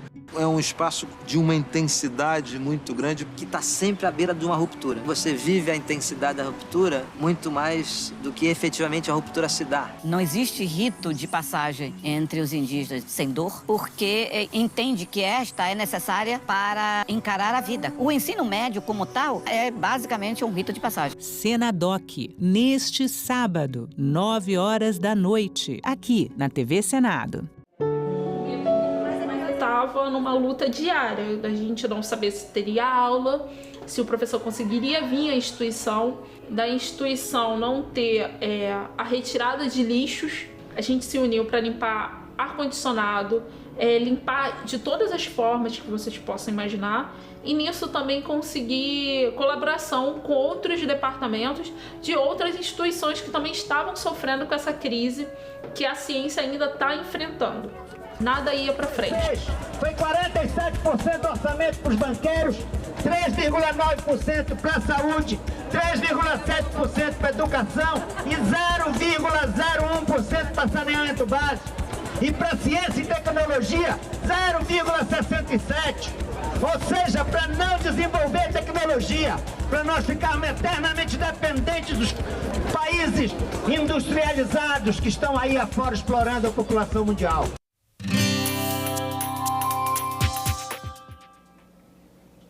Olá, eu sou a Carla Benevides e está começando mais um programa Argumento. Nós vamos conversar com o senador Zequinha Marinho, do Podemos do Pará, sobre um projeto de autoria dele que prevê o aumento de penas para crimes como o favorecimento da prostituição e a exploração sexual de crianças e adolescentes. Senador, muito obrigada pela sua presença aqui no programa. Nós que agradecemos pela oportunidade de a gente conversar sobre um assunto muito importante para a sociedade brasileira, especialmente para a gente na Amazônia, Pará, Marajó e os outros estados ali. Senador, explica para a gente o que seria exatamente favorecimento da prostituição e de quanto que essas penas, qual é a pena prevista hoje, qual seria a mudança na proposta? Bom, primeiro vamos fazer um pano de fundo para poder chegar no próprio projeto de lei. Dados de 2022 e 2023 o governo ainda não apurou, mas 2022 nos traz números que nos assustam. Meninas de 10 a 14 anos, pelo relatório que nós temos, 49,6% mais precisamente, dessas meninas de 10 a 14 anos sofreram algum tipo de agressão ou violência sexual. Quer dizer, praticamente a metade dessa moçada novinha. Quer dizer, o Brasil está entrando numa crise violenta com relação a essa questão do abuso, da facilitação, que é exatamente o favorecimento, e do próprio crime em si, do estupro. Esse é um ponto, né, que a gente se assustou. 2022 também, a média por estados no Brasil foi de 2.449 casos, né, de estupros, de abusos, etc., no país todo. O meu estado não foi 2.400 e tanto. O meu estado foi 3.648, que é o Pará. Não é? Quer dizer, nós temos aí mais ou menos 1.200 a mais do que a média nacional. Terceiro ponto para explicar isso também. Nós temos um arquipélago no Pará chamado Marajó, muito debatido, muito citado por aqui. Marajó é uma área 95 mil quilômetros quadrados, quase 600 mil habitantes e tal. Uma região muito difícil, muito pobre, muita dificuldade. Marajó teve 550 casos, sendo 407 casos de estupros, para te ter uma noção da crueldade. Isso tudo nos levou a tomar alguma atitude, né? Então, elaboramos um projeto de lei onde a gente reforça a pena, porque a pena, por exemplo, para quem abusa ou comete crime, era de 4 anos, por exemplo, pena mínima. Com 4 anos, o cara não vai para a cadeia, ele cumpre em casa. Está entendendo? E se esse agressor for um membro da família, que realmente tem que ficar em casa? Quando é que você vai libertar essa menina? Quando é que você dá um jeito nessa menina? Então, o que a gente fez para uma forma de dar uma resposta a esses números, a esses dados para o Brasil, não só para o meu estado, para essa região do Marajó, mas para o Brasil como um todo, né? Aumentar a pena de 4 para 6 anos, essa pena mínima. Então, a pena mínima não vai ser mais 4 anos para o cara poder cumprir em casa, numa domiciliar. Não. Vai ser de 6 anos. Com 6 anos ele vai para a cadeia, certo? E ao ir para a cadeia, trabalha-se de outra forma como resolver aquela questão, se de repente ele for membro da família. Não pode voltar para casa. Não pode voltar para casa. Vai ter que cumprir a pena no regime de reclusão, na cadeia mesmo. Pena máxima, que era de 10, passamos para 12. Então você não tem mais 4, 10. Você tem 6, 12. Dessa forma a gente endurece a lei com relação à questão dos crimes cometidos, para ver se a gente, pelo menos, assusta esse povo que, lamentavelmente, está desrespeitando e destruindo a família. O senhor, recentemente, a Comissão de Direitos Humanos fez uma diligência lá em Marajó. O senhor participou dessa diligência e disse que o que foi encontrado, as conversas com as mães, foi tudo muito chocante. Queria que o senhor falasse um pouquinho sobre essa diligência da Comissão de Direitos Humanos. Perfeitamente. Foi dia 6 passado, né, chegamos à cidade de Melgaço, onde tínhamos, né, acertado tudo, fomos bem recebidos, fomos para um centro de eventos e tínhamos mobilizado algumas pessoas, famílias, vítimas, né, de pessoas que sofreram esse tipo de crime, experimentaram na vida real o que significa isso, né? E nós ouvimos depoimentos aterrorizantes. Aquela população precisa de uma atenção especial para se tratar daquilo. A chaga do crime, de abuso, de facilitação, de estupro naquela região está acima da média nacional, vivendo um momento de muita explosão, né? Depois que nós estivemos lá, já teve alguns outros casos. Felizmente a polícia chegou a tempo, evitou o crime final, né? Não evitou o primeiro crime, que foi o abuso, né? Mas evitou a morte de uma adolescente.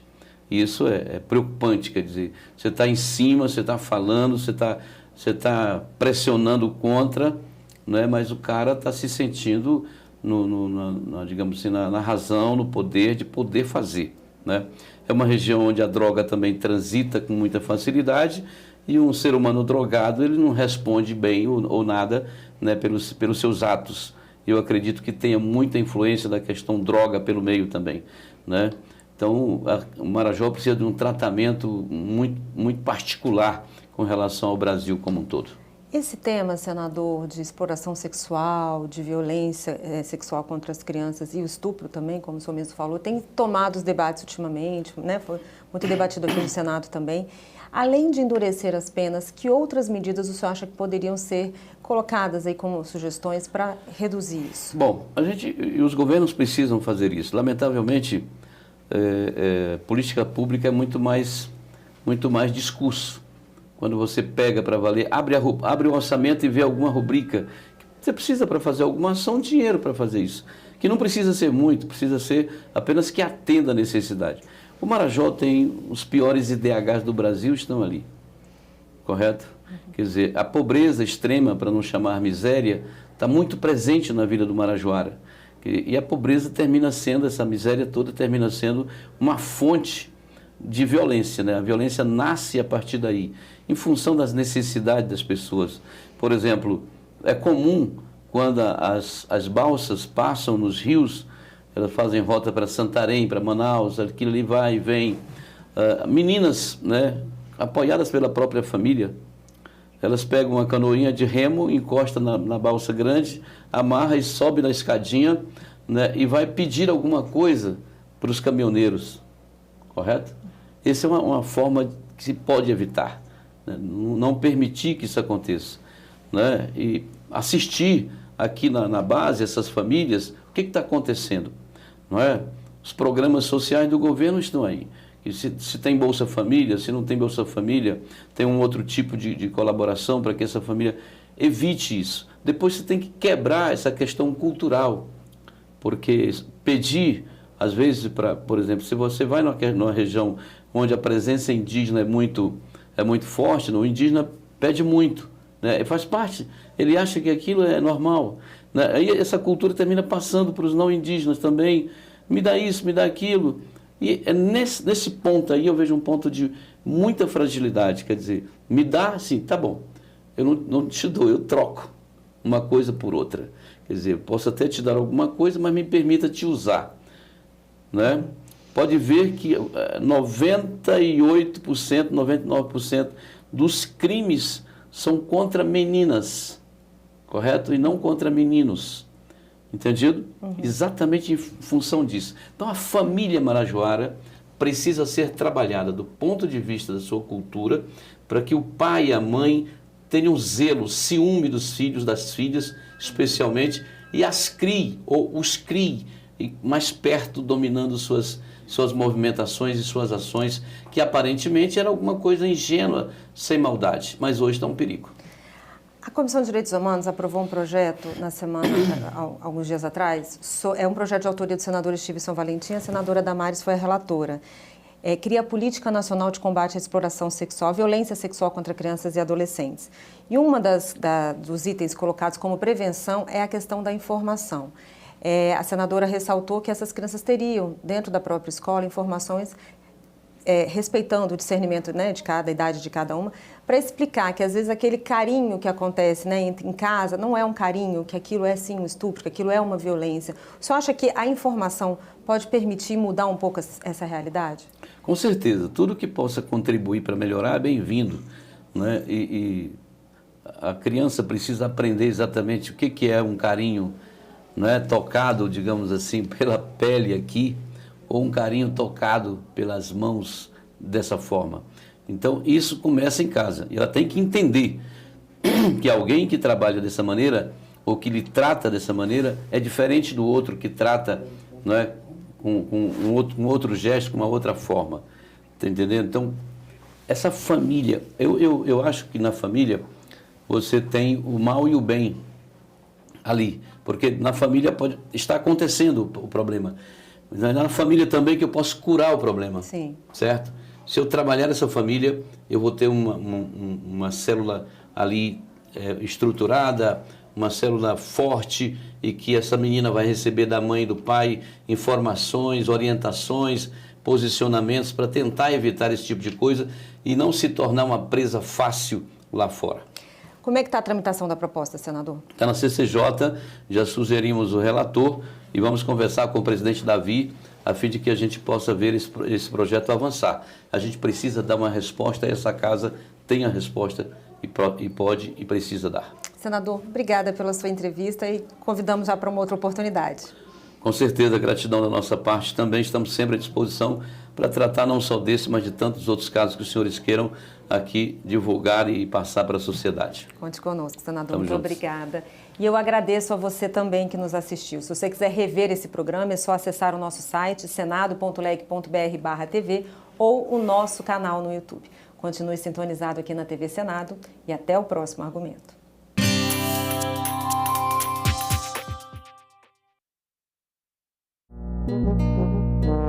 Agora é lei. A União, em colaboração com os estados e o Distrito Federal, terá que formular e implementar uma política nacional de educação profissional e tecnológica. Articulada com o Plano Nacional de Educação, a nova política deve conjugar a formação profissional técnica de nível médio com a aprendizagem profissional. O Senado votou, agora é lei.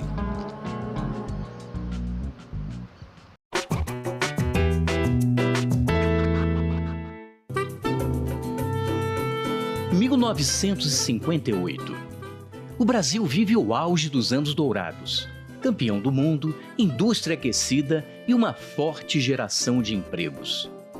O presidente Juscelino Kubitschek promete 50 anos de progresso em 5 anos de governo. E a cereja do bolo é a mudança da capital para o interior do país.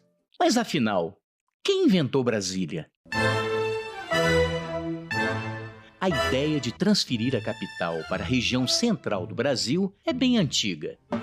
Em 1813, Hipólito José da Costa, fundador do primeiro jornal brasileiro, defendia que a família real estaria mais segura contra invasões marítimas no interior do país, e não no Rio de Janeiro. 10 anos depois, José Bonifácio de Andrada e Silva, o grande articulador da independência, sugeriu chamar esta futura cidade de Brasília.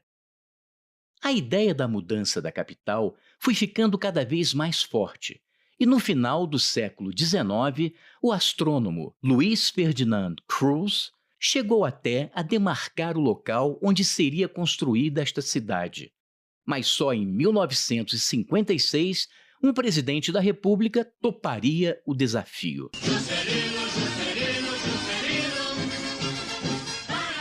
JK sabia que estava mexendo num vespeiro.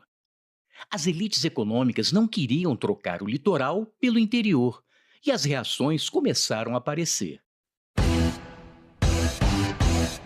A política desenvolvimentista estava dando muito certo. O capital estrangeiro entrava maciçamente, gerando atividades industriais e, é claro, empregos. A construção de Brasília, portanto, era mais uma maneira de aquecer a economia naquele momento.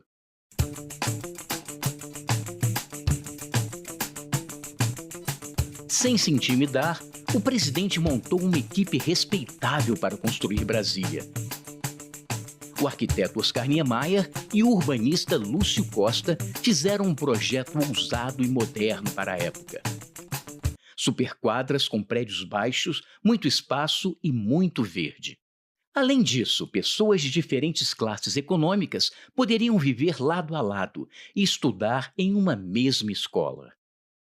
Mas nem tudo saiu como planejado.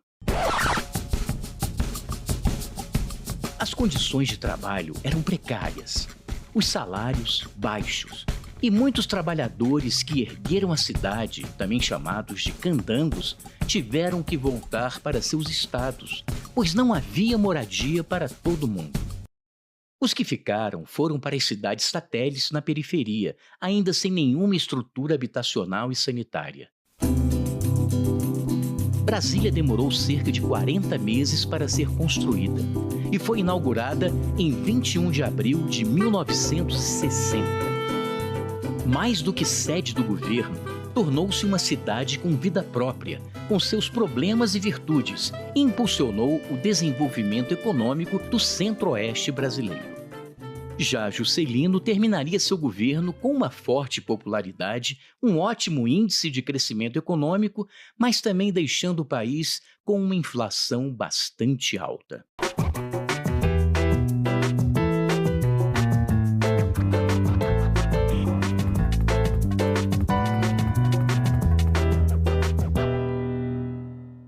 Segurança nas escolas, gestão, polícia e família. Nós não temos na literatura algo que afirme que ao colocar vigilantes dentro das escolas vai ser solucionado o problema. Os prédios mais invadidos no Brasil por malfeitores, ladrões, enfim, né? São aqueles que não têm porteiro. Em discussão, nesta quinta, 20h, aqui na TV Senado.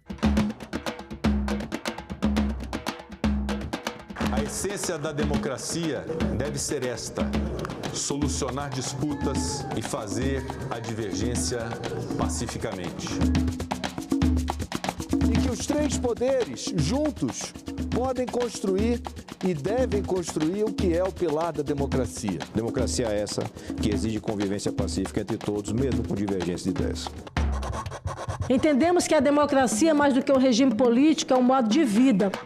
A democracia é o único regime que pode permitir o convívio das pessoas que discordam.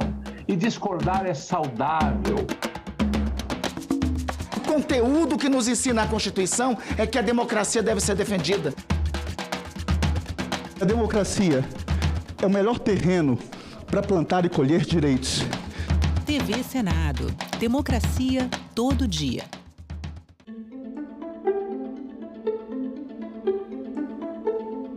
Nós organizamos um texto que fortalece o ensino médio. Ele amplia a carga horária da formação geral básica, as disciplinas obrigatórias, mas mais do que isso, os itinerários formativos passam a ter uma orientação que deve ser definida pelo Conselho Nacional de Educação, ouvidos os estados, ouvidos os conselhos específicos.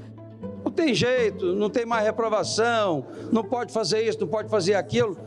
Cara, nossa juventude hoje, 20% é na faculdade, 80% não entra. E fica essa geração nem. Com todo respeito, a gente precisa pegar e trabalhar essa matéria técnica de uma forma assim, não só com a lei, mas com recurso definido, com ações, com metas definidas. O ensino médio é a conclusão, é a fase final da educação básica e, ao mesmo tempo, é um passaporte para quem quer fazer ou pode fazer um ensino superior. E destaco também uma questão que, para nós, é muito cara, que é tirar o ensino médio do isolamento a que ele se colocou ao longo dos anos. E agora nós temos um governo que prioriza a educação e que o ensino médio aqui vai ser prioridade, ampliação do tempo integral, ampliação da escola técnico profissionalizante. A nossa missão dentro dessa casa, de estarmos o tempo todo debatendo uma pauta que falamos de economia, falamos de pautas femininas, falamos de meio ambiente, mas sim, senhores, a educação é que vai trazer progresso, que vai trazer uma esperança, principalmente aos jovens.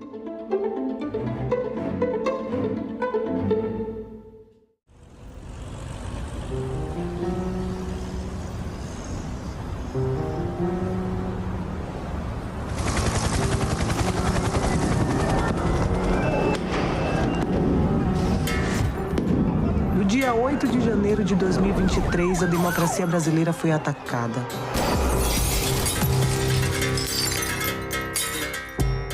Mas democracia é uma ideia, um regime político. Você não pega a democracia na mão. Fisicamente, a democracia não existe. Então, quem realmente foi atacado nesse dia? Na democracia, o poder nasce aqui, com a população votando. Quando a gente vota, a gente escolhe quem faz as leis e quem governa. De modo simples, o voto é o mecanismo inicial e, ao mesmo tempo, o mais importante fundamento da tão falada democracia. Que ela é muito importante, fala-se muito. Mas por que mesmo ela é tão importante para nós? Na democracia, você tem a possibilidade de falar, ser ouvido, né, e mudar as coisas. Porque a democracia, ela pressupõe a ideia de pluralidade, a ideia de povo reunido. Uma definição muito antiga da democracia, uma definição que vem da Grécia, democracia é o governo do povo, para o povo e pelo povo. A ideia de demos, de povo. Então, significa que você tem a possibilidade de que todas as pessoas tenham. 27ª legislatura, que se realiza nesta data, 10 de julho de 2024. Queridos colegas, senadoras e senadores e todos aqueles que nos assistem, hoje nos aproximamos do fim de mais um semestre legislativo nesta casa. Nesta Comissão de Meio Ambiente, nesse primeiro semestre de 2024, deliberamos sobre 26 matérias de alta relevância. Conduzimos audiências públicas, esclarecedoras e instalamos subcomissões que seguem em dedicação a temas cruciais para o futuro do nosso país. Entre nossas ações, destaco a aprovação de alguns projetos de lei significativos. O PL que institui a Política Nacional de Qualidade do Ar, o PL que dispõe sobre as diretrizes gerais para a elaboração de um plano de adaptação a mudanças do clima, o PL que estabelece as diretrizes nacionais para saneamento básico, abrangendo o saneamento em áreas rurais, comunidades tradicionais e povos indígenas, o PL que institui o Estatuto do Pantanal, o PL que estabelece como diretrizes da política urbana o fomento à construção de cidades resilientes a mudanças climáticas. Apesar do progresso que temos alcançado nesse colegiado, nossa jornada está longe de terminar. O segundo semestre será marcado por eventos de alta relevância para o nosso país e o mundo. Em outubro, teremos eleições municipais, um momento de extrema importância para o povo e para a democracia brasileira. E em meio a um cenário de emergência climática, é essencial que os eleitores estejam atentos e escolham candidatos comprometidos com a questão ambiental. Somente assim poderemos preparar nossas cidades para os eventos extremos que se tornam cada vez mais frequentes e intensos. Em outubro, teremos a COP16 da Biodiversidade na Colômbia. A COP16 da Biodiversidade será a primeira após o histórico acordo alcançado na cúpula de 2022 em Montreal, onde nações de todo o mundo se comprometeram a preservar 30% das terras e oceanos do planeta até 2030. Em novembro, no Azerbaijão, ocorrerá a COP29 do clima, onde será a última COP antes de novos acordos que devem ser firmados no próximo ano na COP30, que ocorrerá em solo brasileiro na cidade de Belém, estado do Pará. É com grande expectativa que aguardamos esta COP30, que será realizada em nosso país. Devemos nos preparar para mostrar ao mundo que estamos fazendo nossa parte e, portanto, estamos prontos para liderar a agenda ambiental globalmente. Além disso, precisamos estar organizados para cobrar soluções dos países industrializados, exigindo um compromisso real com o enfrentamento ao cenário de emergência climática em que nos encontramos. O povo brasileiro já sofre intensamente com os efeitos da mudança do clima. Apenas esse ano de 2024, vivenciamos a maior cheia da história do estado do Rio Grande do Sul. Uma tragédia que deixou um rastro de destruição e muito sofrimento. Nesse momento, enfrentamos uma situação alarmante do bioma Pantanal, onde o fogo já consumiu cerca de 700 mil hectares do bioma. Até a primeira semana de junho, sistemas de monitoramento detectaram menos de 90 focos de incêndio por semana. No entanto, na terceira semana do mesmo mês, o número saltou para mais de 1.000, indicando um aumento drástico na intensidade e na extensão dos incêndios pelo território pantaneiro. É importante destacar, conforme reportaram as autoridades, esses focos de incêndio ocorreram principalmente em propriedades privadas, evidenciando a necessidade de uma presença forte do Estado brasileiro, não apenas em ações de fiscalização e punição, mas em apresentar a esses proprietários alternativas de manejo sustentáveis, que irão conservar não apenas os serviços ecossistêmicos oferecidos pelo Pantanal, mas também as potencialidades de cada propriedade que dependente diretamente dos serviços que o bioma oferece, diretamente dos serviços que o bioma oferece.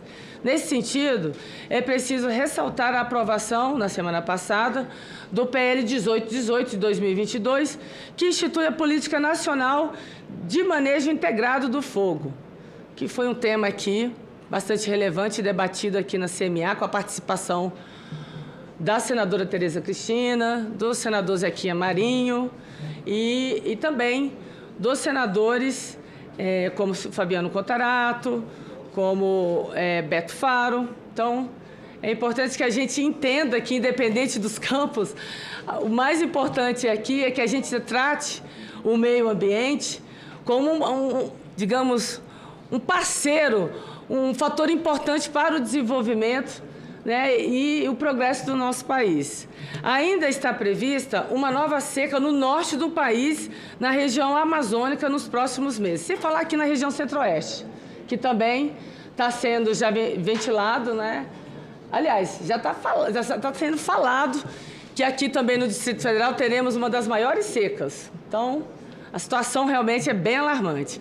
E diante dessa realidade é fundamental e urgente mudarmos nosso modo de vida e os nossos métodos de produção. Nossa atividade humana, todo o padrão de consumo deverá ser revisto sob a ótica dos limites ecológicos do nosso planeta. A ação no presente é essencial para garantir um futuro sustentável, que possamos continuar trabalhando juntos, com determinação e responsabilidade, para enfrentar os desafios ambientais e construir um Brasil mais resiliente e preparado para as adversidades e principalmente para as futuras gerações. Muito obrigada. Bom, eu vou passar para o item 2, item 3, perdão, que é um requerimento, né, da Comissão de Meio Ambiente, o requerimento 34 de 2024, da autoria do senador Plínio Valério, perdão, o Plínio, que eu inverti a pauta porque ele também vai para a CCJ, então vou conceder a palavra ao senador Plínio Valério, que é o autor do requerimento, para a leitura do seu requerimento. Bom dia, senador. Bom dia, obrigado, senadora Leila. Prazer estar aqui na CEMIAP, presidido pela senhora.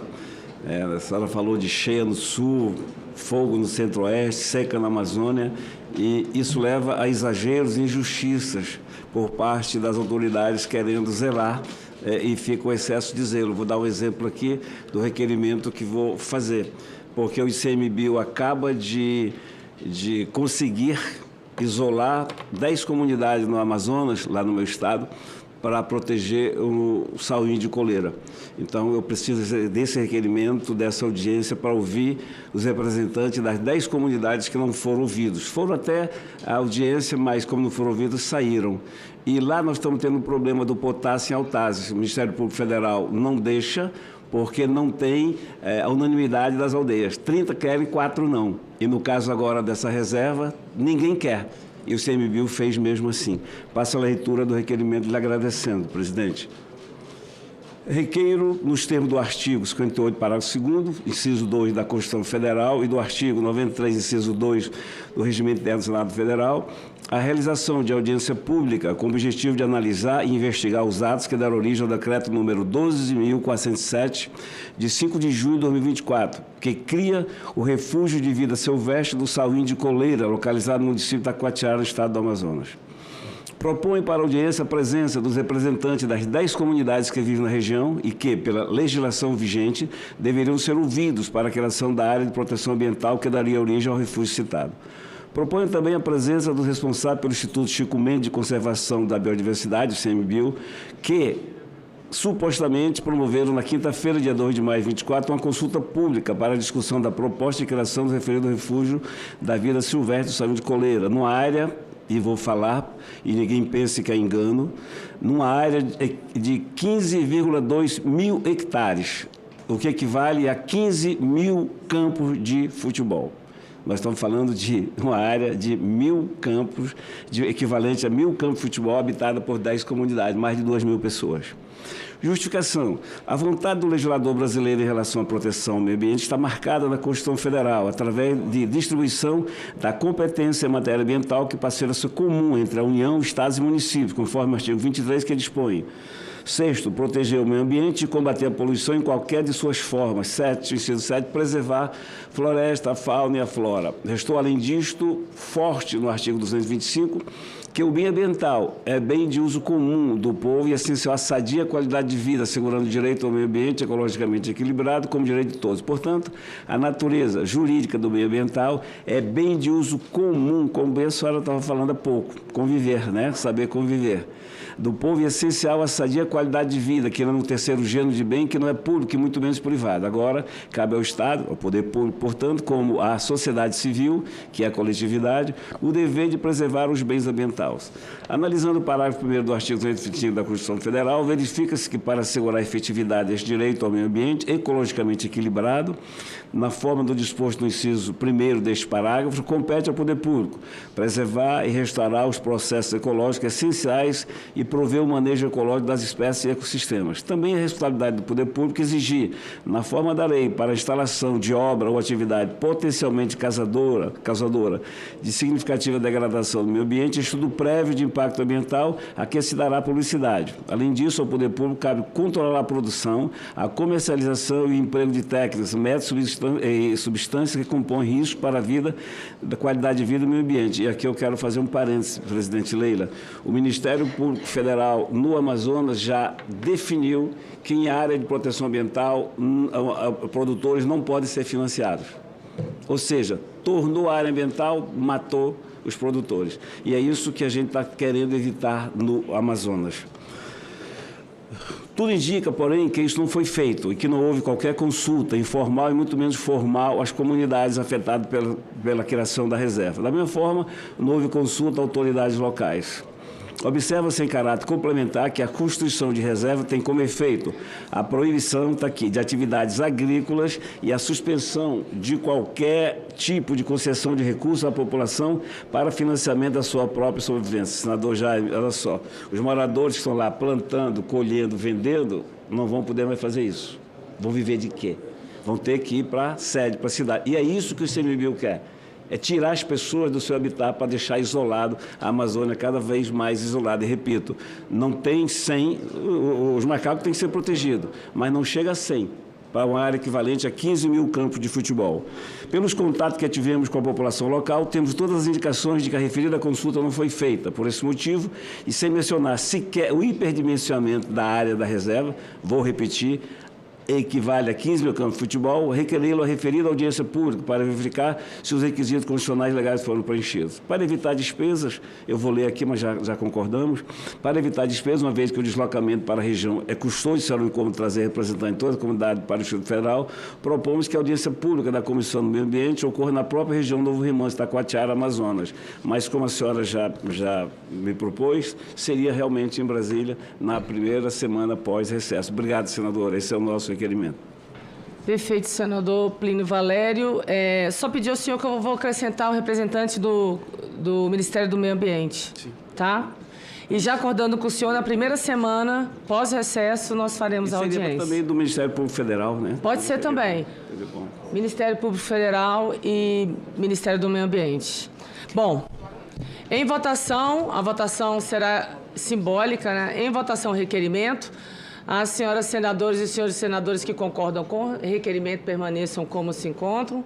Aprovado o requerimento e já acordado com o senhor, na primeira semana após recesso, teremos a nossa audiência pública. Obrigado, senador Plínio. Boa CCJ para você. Item 1 da pauta. Projeto de Decreto Legislativo número 174/2021, não terminativo, que susta, nos termos do inciso 5º do artigo 49 da Constituição Federal, os efeitos da Instrução Normativa Conjunta número 1, de 12 de abril de 2021, do Ministério do Meio Ambiente, do Instituto Brasileiro de Meio Ambiente e dos Recursos Naturais e Renováveis e do Instituto Chico Mendes de Conservação da Biodiversidade. Autoria, senador Fabiano Contarato, que tramita, né, o projeto de decreto, que tramita em conjunto com o projeto de decreto legislativo número 194/2021. Autoria, senador Paulo Rocha, senador Jacques Wagner, senadora Zenaide Maia, senador Jean Paul Prats e senador Paulo Paim. Relatoria da senadora Tereza Cristina. Nós temos aqui o nosso relator ad hoc, já agradecendo, senador Irineu, pelo Estado do Rio Grande do Sul. O relatório é pela prejudicialidade dos dois PDLs. Observações.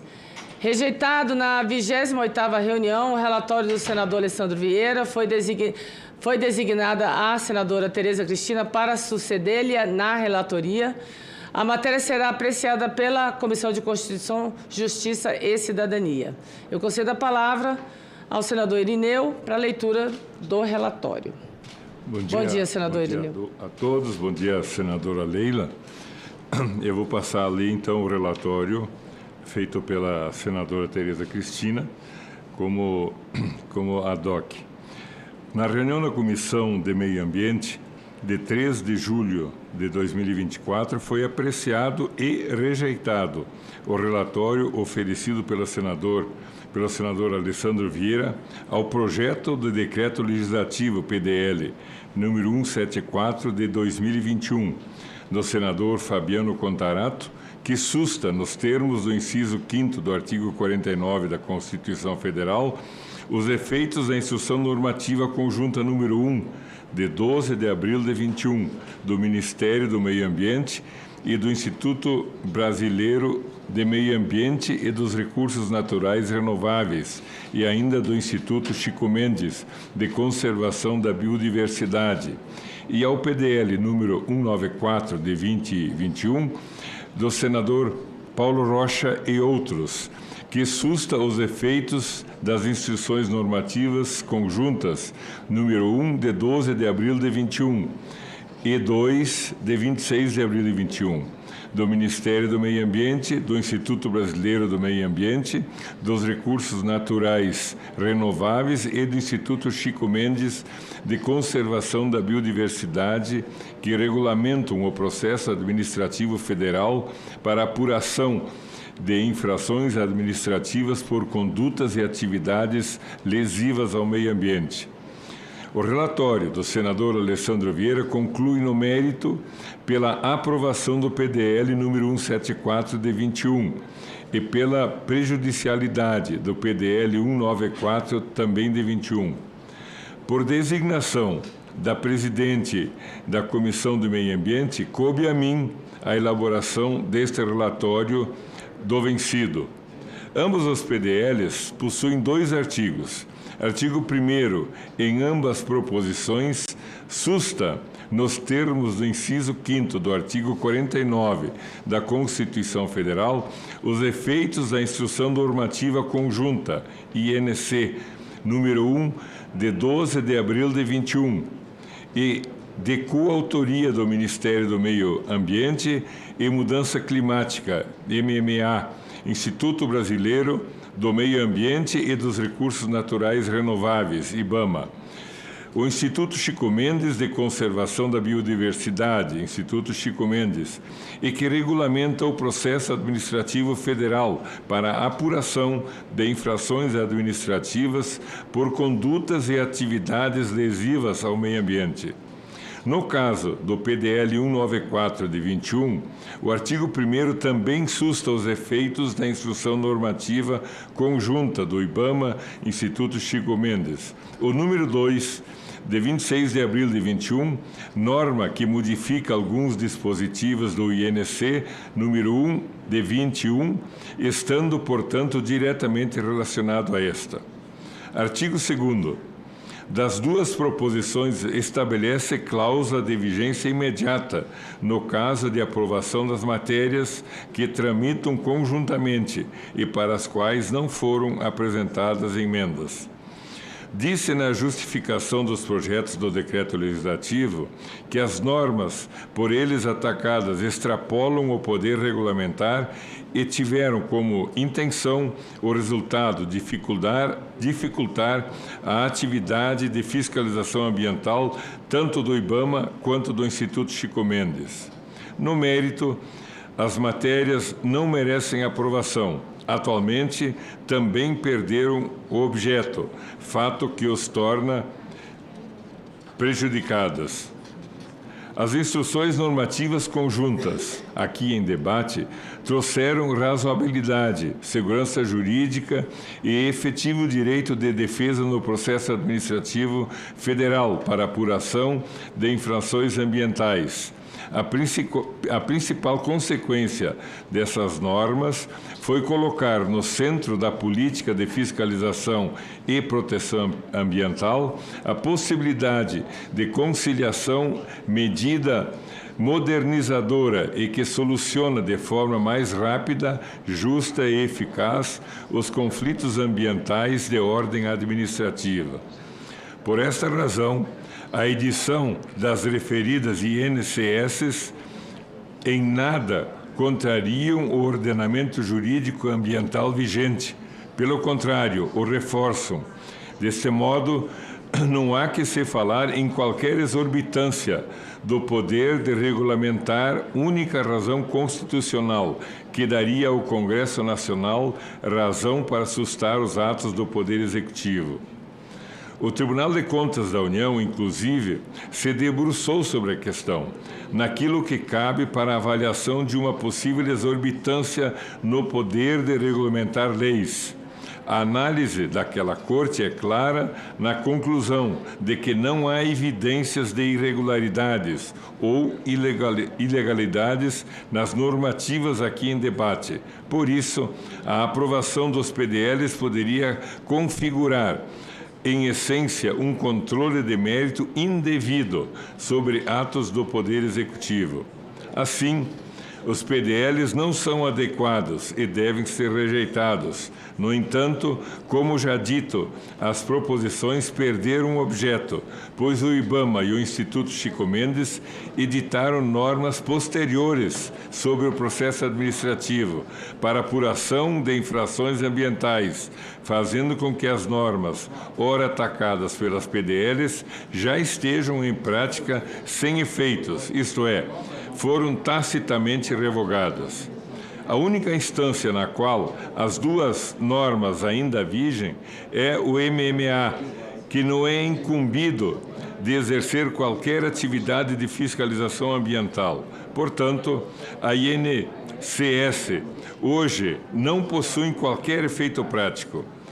A ausência de revogação das normas por parte daquele ministério, aliás, é fato que reforma entendimento empossado neste relatório de que as instruções normativas atacadas nada tinham de mácula ou irregularidades. Ora, se de fato fossem prejudiciais à política ambiental brasileira, como alegam nas justificativas dos PDLs, o Ministério do Meio Ambiente e Mudanças do Clima já as teria revogado. Termino consignando que, por mera questão regimental, ao invés de sua rejeição, decida-se pela prejudicialidade das matérias, por terem perdido a oportunidade em conformidade com o artigo 334, inciso 1º, do Regimento Interno do Senado Federal. Ante o exposto, os projetos do Decreto Legislativo 174 e 194 de 2021 são considerados prejudicados pela Comissão de Meio Ambiente. Sala da Comissão.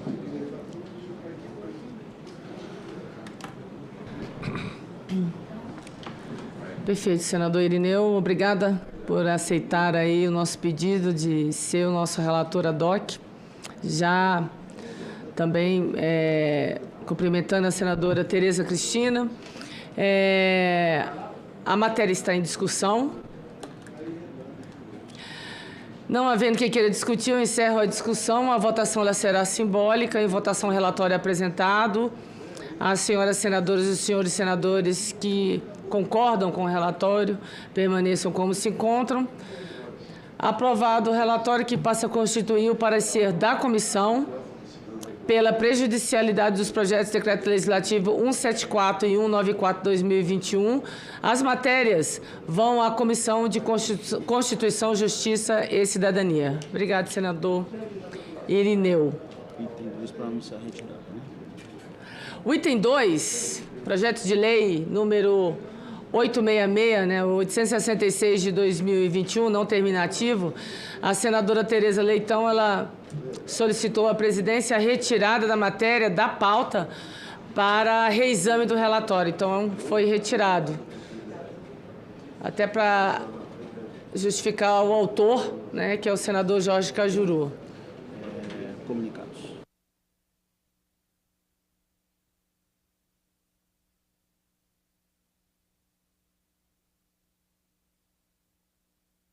A doutora Teresana, então, pediu para... Antes de irmos aos... Bom dia, senadora Damares. Antes de irmos para os comunicados e encerramento dessa reunião, eu submeto a deliberação do plenário a dispensa da leitura e a aprovação das atas da 28ª e 29ª reuniões realizadas nos dias 3 e 4 de julho de 2024. As senhoras senadoras e os senhores senadores que concordam permaneçam como se encontram. As atas estão aprovadas e serão publicadas no Diário do Senado Federal. Agora eu vou aos comunicados e depois ao encerramento, já agradecendo a participação de todos. Comunico que foram apresentados à comissão os seguintes documentos. O ofício número 66 de 2024, de 7 de junho de 2024, do Instituto dos Advogados Brasileiros, IAB, que encaminha parecer pela inconstitucionalidade do projeto de lei 364/2029, que dispõe sobre a utilização e proteção da vegetação nativa dos campos de altitude associados ou abrangidos pelo bioma Mata Atlântica. Como a matéria não está no Senado, o documento nos termos da Instrução Normativa número 12 de 2019, da Secretaria-Geral da Mesa do Senado Federal, estará disponível para consulta no site desta comissão pelo prazo de 15 dias, podendo qualquer membro desse colegiado solicitar autuação nesse período. Ofício 10 de 2024 da vereadora Deise Daiane Xavier Cardoso, da Câmara Municipal de Laguna, Santa Catarina, para pedir que seja discutida nesta CMA a pesca artesanal com auxílio dos botos naquele município. Da mesma forma, o documento estará disponível para consulta e pedido de autuação pelos membros desse colegiado nos próximos 15 dias. Bom, eu agradeço a todos. Foi uma reunião muito rápida. Já estamos chegando aí o recesso, muitas pautas ainda importantes tramitando pela CCJ e o plenário hoje do Senado Federal. Então, quero agradecer aos colegas que, mesmo sendo rápido, e os, os assessores, servidores, todos que estiveram conosco aqui nessa manhã e que estão nos acompanhando pela TV Senado e as nossas plataformas aí de comunicação, e nada mais havendo a tratar. Eu agradeço a presença de todos e declaro encerrada a presente reunião. Boa quarta.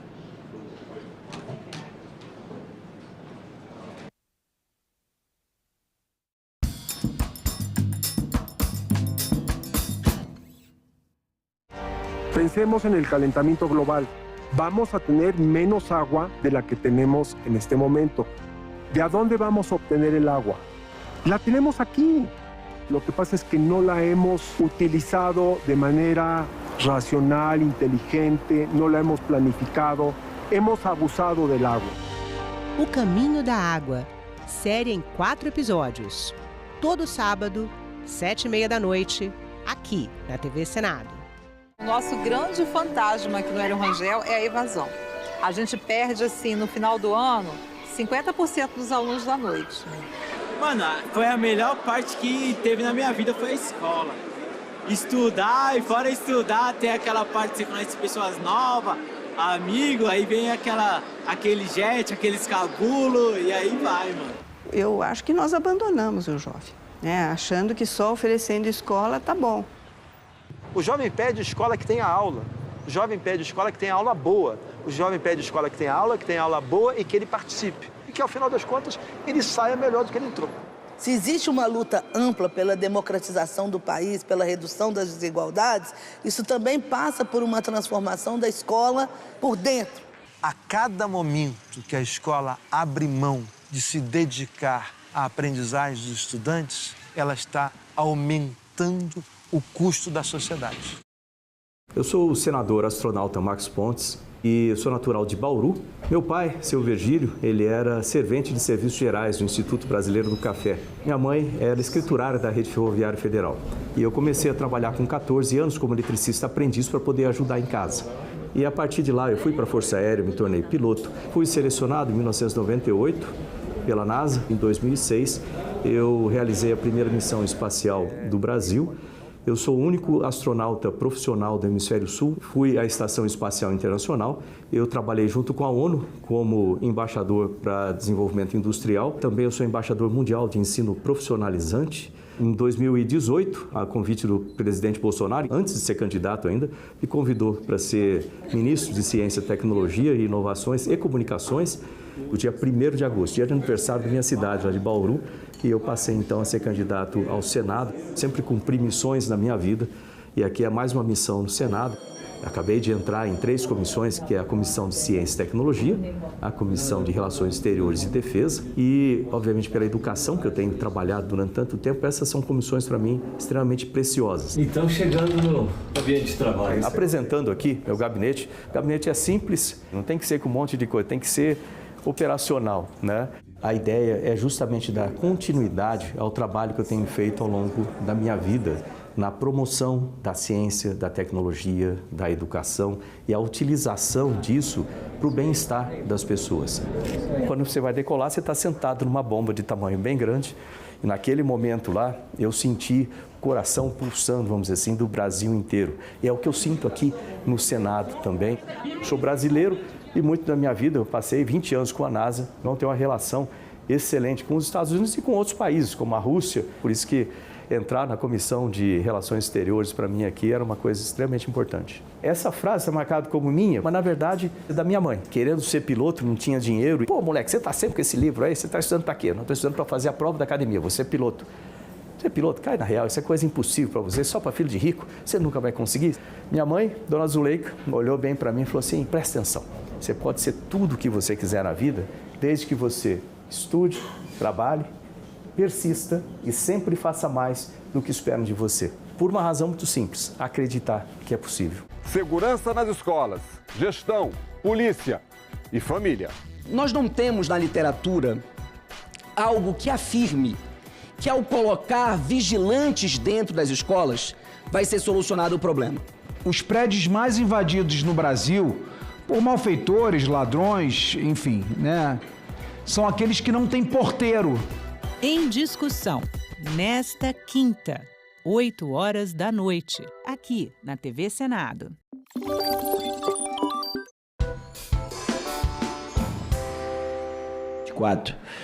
As senhoras e senhores senadores que o aprovam, permaneçam como se encontra, aprovada. A ata será publicada no Diário do Senado Federal.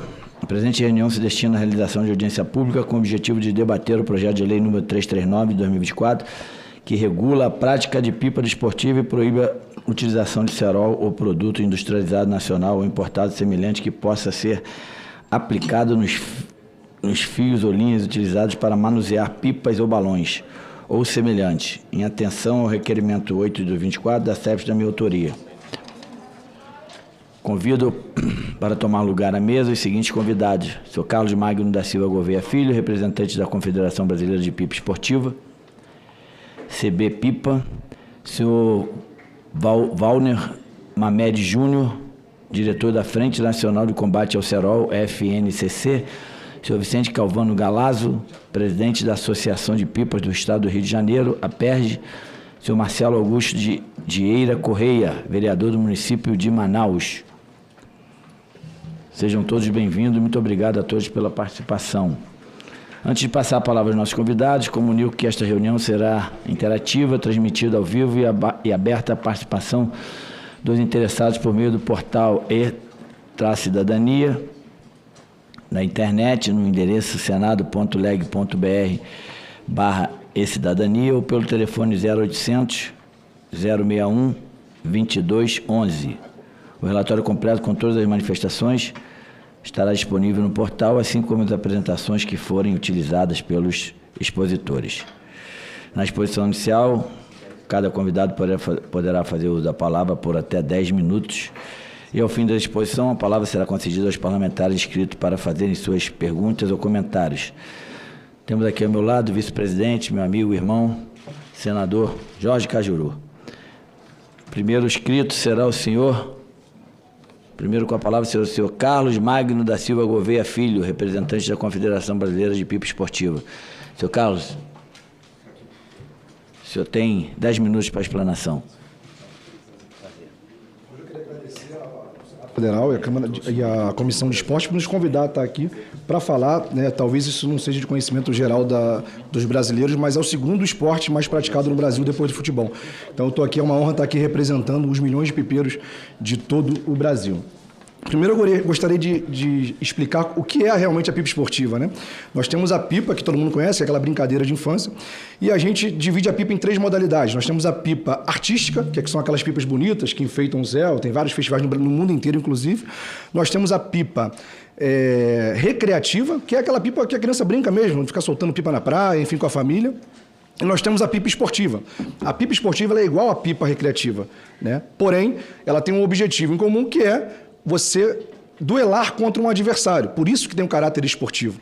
Então, na pipa esportiva, a gente chama de combate, né? Então, uma pessoa está com a sua pipa no céu, ela utiliza uma linha com um material cortante para poder cortar a pipa do adversário que está ali a alguma distância dele. Isso é principalmente no Rio de Janeiro, né, Romário? É uma tradição do Rio de Janeiro. Hoje está espalhada pelo Brasil inteiro, né? Mas acontece muito dentro das comunidades, enfim. E ela vem passando por uma evolução, por uma mudança também adulta. Por quê? De 20 anos para cá, a gente começou a ter a formação de equipes, nós começamos a ter a criação de festivais de pipa. A gente já teve festival no Brasil com mais de 50 mil pessoas, em Osasco, em São Paulo, pra vocês terem uma ideia, né? Festivais de pequeno porte, vamos chamar assim, acontecem todos os finais de semana, em todos os estados do Brasil. A gente tem festivais com 1.000, 2.000, 3.000 pessoas acontecendo em todos os estados do Brasil e, arrisco dizer, na grande maioria das cidades, inclusive, do Brasil. A gente teve também, com essa evolução da pipa nos últimos anos, a gente teve também a necessidade de encontrar uma forma segura de praticar o nosso esporte. Então a gente compreende que realmente há um risco de acidente, a gente compreende que, assim como outros esportes, como por exemplo a corrida de motos ou a corrida de carros, ela precisa de um autódromo para ela poder ser realizada sem levar risco a ninguém. A gente entende também que o tiro esportivo é realizado também, inclusive, dentro de um local controlado. E a nossa pauta, a nossa defesa é sim, que a gente possa ter um local adequado para que o esporte continue acontecendo. Então, nós chegamos a essa solução alguns anos atrás no Rio de Janeiro, que a gente chama de pipódromos. Hoje, nós temos uma realidade já acontecendo no estado do Rio de Janeiro de 7 pipódromos legalizados. Nós temos uma legislação estadual que ela regulamenta a prática da pipa esportiva nesses espaços. Temos já há alguns anos esses pipódromos funcionando sem acidente. Temos também no Rio de Janeiro diversos pipódromos informais. Tem pipódromo lá que acontece todo final de semana com mais de 3.000 pessoas. Tem um que, inclusive, que é o mais antigo, já acontece desde 2009. Esses festivais informais lá não estão dentro da lei, porque ainda não é legalizado esse pipódromo. Porém, eles acontecem há mais de 10 anos, 15 anos, e nunca teve um acidente dentro do pipódromo. Isso é bom também deixar claro que o risco do acidente, gente, ele acontece quando você tem um agente de velocidade que acelera a linha. Existe uma demonização muito grande sobre a questão da linha com cerol, que a gente compreende que é perigosa sim, mas quando você observa o histórico de acidentes, sempre tem um agente de velocidade acelerando essa linha. Tanto que nós temos aqui praticantes da pipa esportiva, temos adolescentes que praticam a pipa esportiva, inclusive você vê também crianças praticando com a linha, e você não vê acidentes graves acontecendo com os praticantes. Esses acidentes acontecem quando você está num local que essa linha cai numa pista principalmente, e você tem um carro, uma moto, enfim, algum agente de velocidade que acelera essa linha, e aí o poder cortante dela fica absurdo, a ponto de levar a acidente, tá? Então, o risco de, vamos assim, para os praticantes, ele é mínimo, né? Você tem um cortezinho no dedo, enfim, como quem joga futebol torce o joelho, tem um problema ali também, acontece também, né? Mas nada grave, né? Por isso que, quando a gente fala de pipódromo, inclusive, a gente defende que esse pipódromo seja afastado das vias.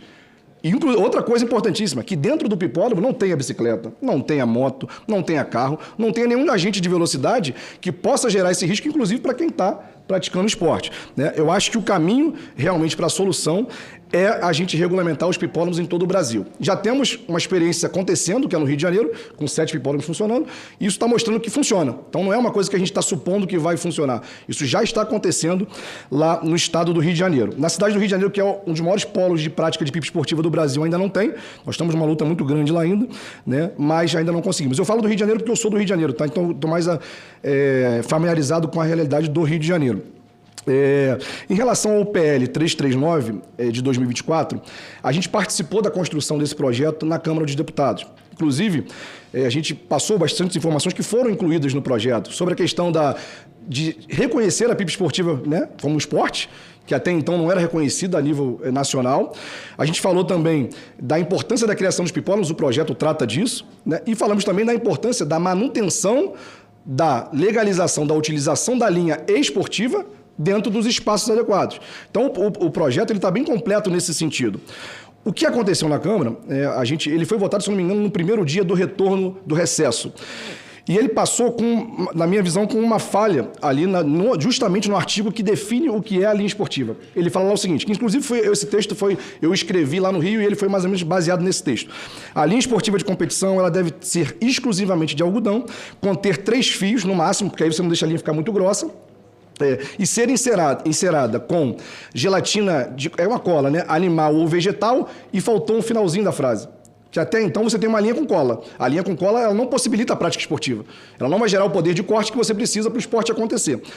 Aí faltou uma implementação que seria e-material cortante ou e-material abrasivo, enfim. Por isso, a gente procurou alguns senadores de algumas semanas para tratar disso e procuramos a senadora Leila, e inclusive ela apresentou essa emenda. Então, essa emenda é para justamente fazer com que o projeto realmente não acabe com a pipa no Brasil. Porque se ele for aprovado como está, sem a emenda, você acaba com a possibilidade na rua, você cria a criminalização, mas também acaba com a possibilidade da prática dentro do pipódromo.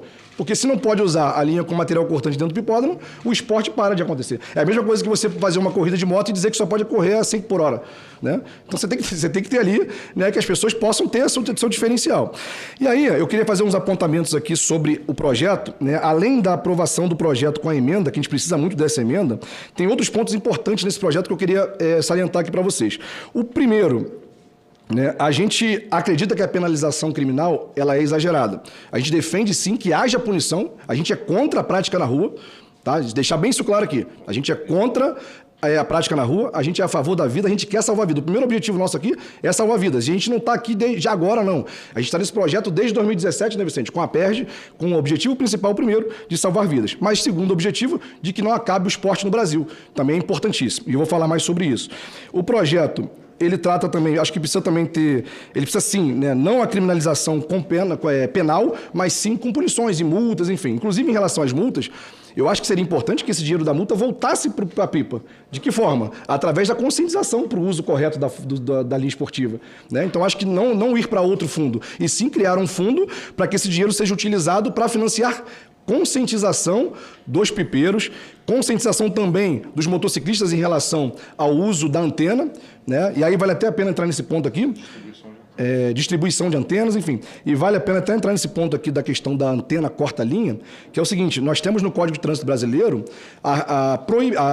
o estabelecimento de item obrigatório de segurança a antena corta-linha. Só que somente para motofretista, gente. A vida do motofretista, ela tem o mesmo valor que a vida do motociclista, que usa a moto para passeio.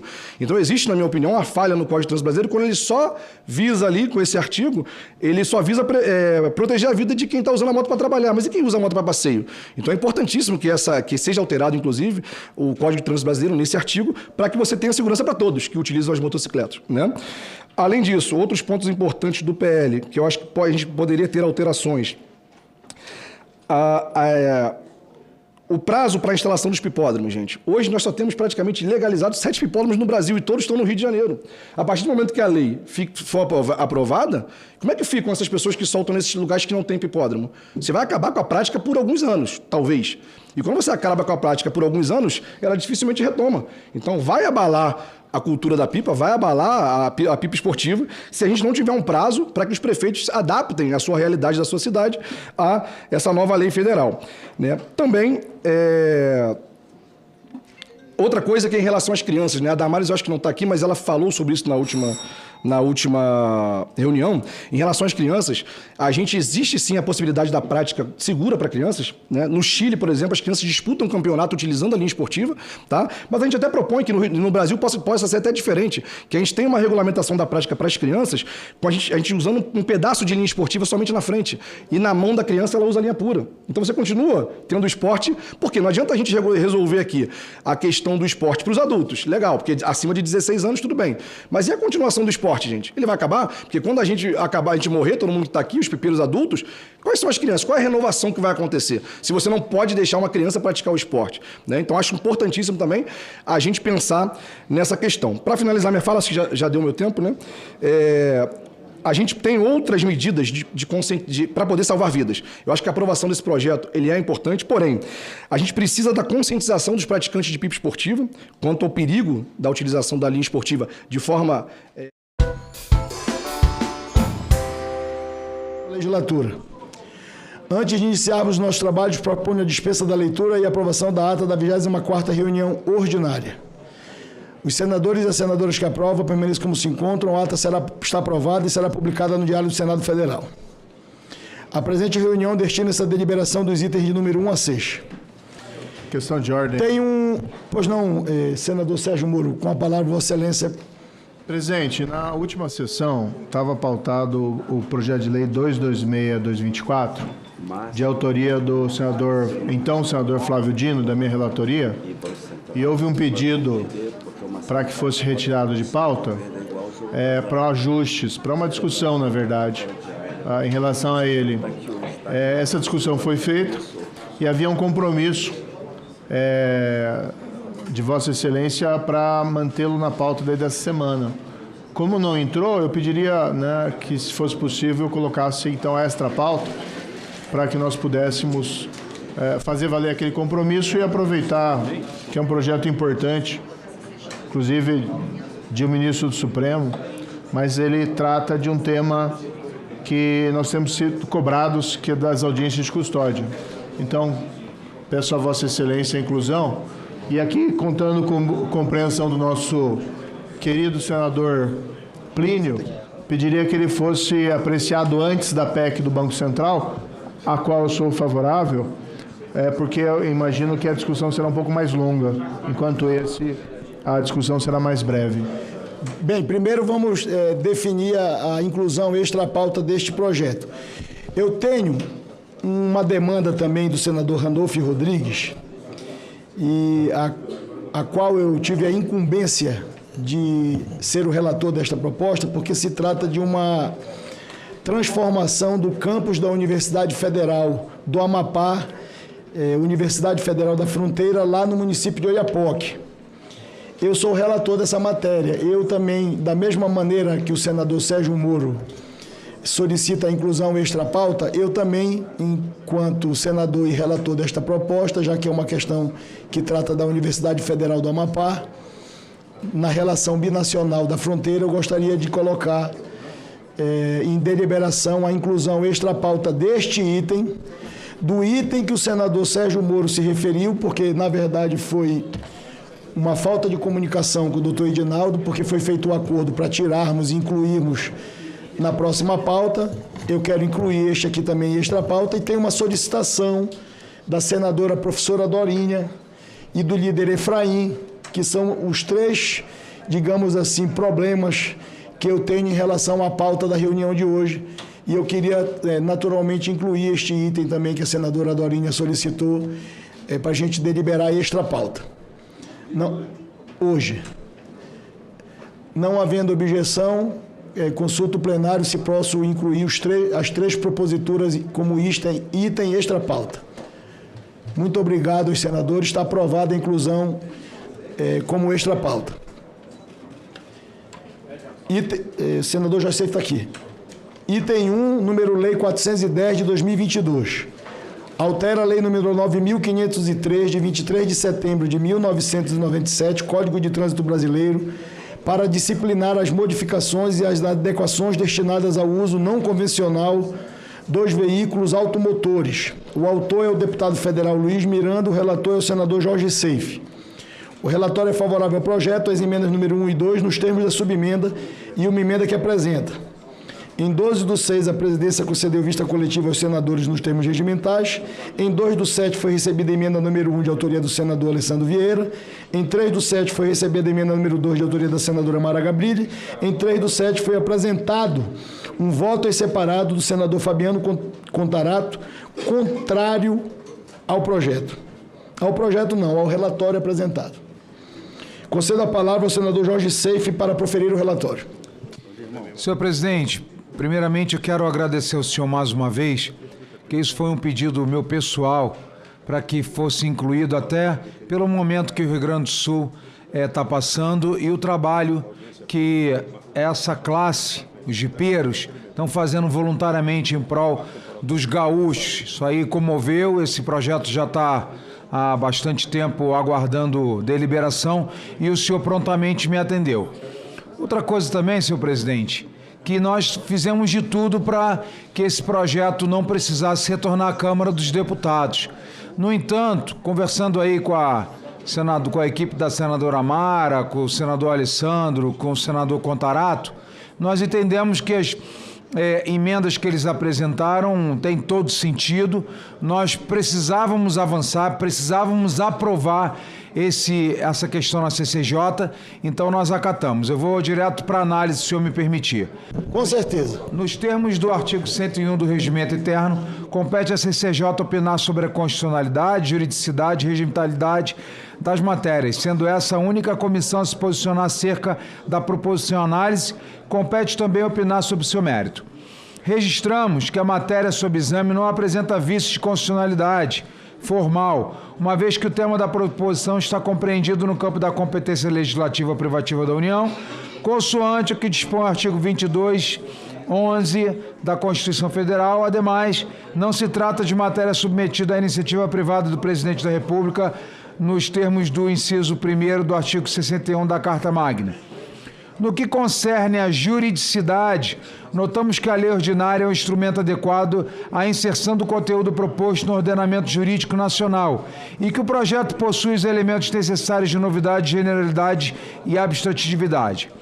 Faltam-lhe, porém, elementos de coercibilidade, visto que o texto não dispõe sobre os prazos de comunicação das alterações, nem tipifica sua ausência, o que corrigimos mediante a apresentação da emenda, que acrescenta parágrafos à redação proposta no artigo 98, estabelecendo prazo de 60 dias para que o proprietário notifique o DETRAN das alterações realizadas para fins de atualização do Registro Nacional de Veículos Automotores, RENAVAN, e emissão de novo certificado de registro de veículo. Optamos por remeter ao CONTRAN a regulamentação na dispensa de certificado de segurança veicular CSV para que as alterações de menor importância. No mesmo sentido, senhor presidente, optamos por explicitar no artigo 7º do artigo 230 do Código de Trânsito Brasileiro a infração de transitar com um veículo que tenha sofrido alterações com prazo de comunicação vencido, com pena de incorrer em multa de infração gravíssima e remoção do veículo. Quando se tratar, porém, de alterações que ainda dispensada autorização prévia, exige emissão posterior da CSV, o valor da multa será dobrado no caso de ausência desse documento. Em relação ao agravamento da pena por modificação na suspensão dos eixos veículos passageiros de carga, acreditamos que merecem ser incluídas todas as alterações relativas à estrutura do veículo e seus itens de segurança, que trata o artigo 106 do Código de Trânsito Brasileiro, por representar exatamente o mesmo risco aos ocupantes ao trânsito de vias públicas. Para separar os casos de inspeção previstos no artigo 98 e 106 das inspeções veiculares periódicas, foi necessário retirar as primeiras do inciso 8º caput do artigo 230, criando os incisos 25 e 26. Quanto à técnica legislativa, há reparos a fazer por falta de precisão. Conforme a linha A do inciso 2º do artigo 11 da Lei Complementar de 95 e 98, dispõe sobre a redação das leis para obtenção de precisão, deve-se articular a linguagem técnica comum de modo a ensejar a perfeita compreensão do objetivo da lei e a permitir o seu texto evidencie com clareza o conteúdo e o alcance que o legislador pretende dar à norma. Não é que acontece aqui, já que o termo JIP não se encontra definido no CTB. Embora os JIPs já sejam citados no Código, desde as alterações promovidas na Lei 14.071 de 13 de outubro de 20, a permissão na modificação dada aos proprietários dos JIPs era apenas relativa ao diâmetro externo dos pneus e, portanto, o potencial para insegurança jurídica era muito menor. É necessário para os órgãos de fiscalização e até mesmo para os próprios estabelecimentos que realizem modificações dos veículos que os JIPs possam ser facilmente diferenciados dos demais utilitários. Assim, consideramos apropriado nesse momento estabelecer inequivocamente o alcance do inciso 2º do artigo 98 do Código de Trânsito Brasileiro, apresentando emendas para introduzir a espécie Jeep no artigo 96 do Código, que trata a classificação dos veículos.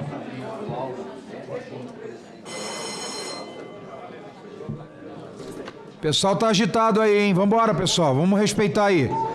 Com isso, os jipes passarão a ser diferenciados aos demais utilitários por seus próprios documentos de registro, de acordo com a definição acrescida no artigo 1 do CTB, eliminando qualquer dúvida sobre se determinado veículo está na categoria ou não.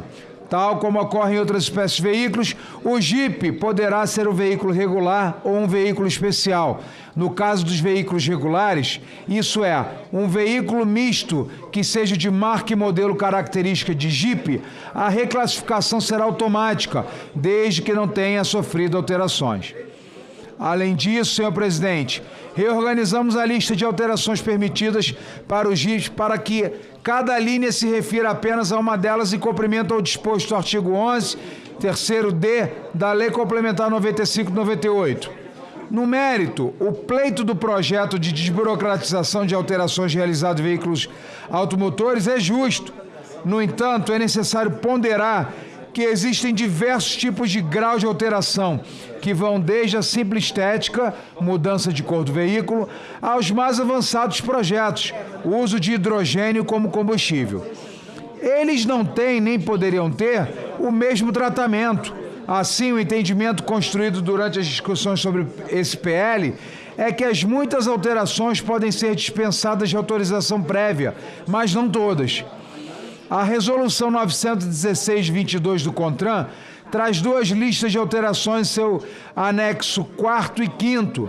A primeira delas incide, segundo o entendimento do órgão, na hipótese de fabricação artesanal do veículo, que trata o artigo 106 do CTB, que não está sendo alterado por SPL. Em modificações, demanda a obtenção de certificado de adequação à legislação de trânsito, CAT, junto à Secretaria Nacional de Trânsito. E em função de seu elevado potencial de risco à segurança dos ocupantes de veículos do trânsito, devem continuar necessitando de autorização que esclarecemos no inciso 5º, que propomos para a redação no artigo 98. Estou terminando, senhor presidente. Entre essas alterações está o número de potência do motor de mais de 10%, em relação ao original, que tem impactos importantes sobre itens de segurança dos veículos, como freios. Por esse motivo, optamos por limitar a alteração de motorização dos Jeeps sem autorização a esse mesmo valor.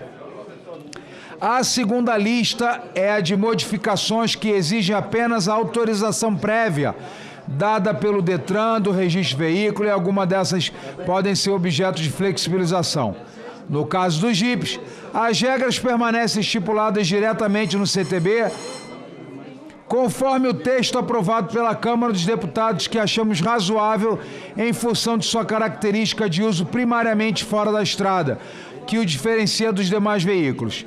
Acrescentamos apenas a observação que, no caso da alteração de combustível de Jeeps, permanece a obrigatoriedade de entendimento às regras relativas ao uso de óleo diesel e do gás liquefeito de petróleo, cujo emprego é restrito no Brasil.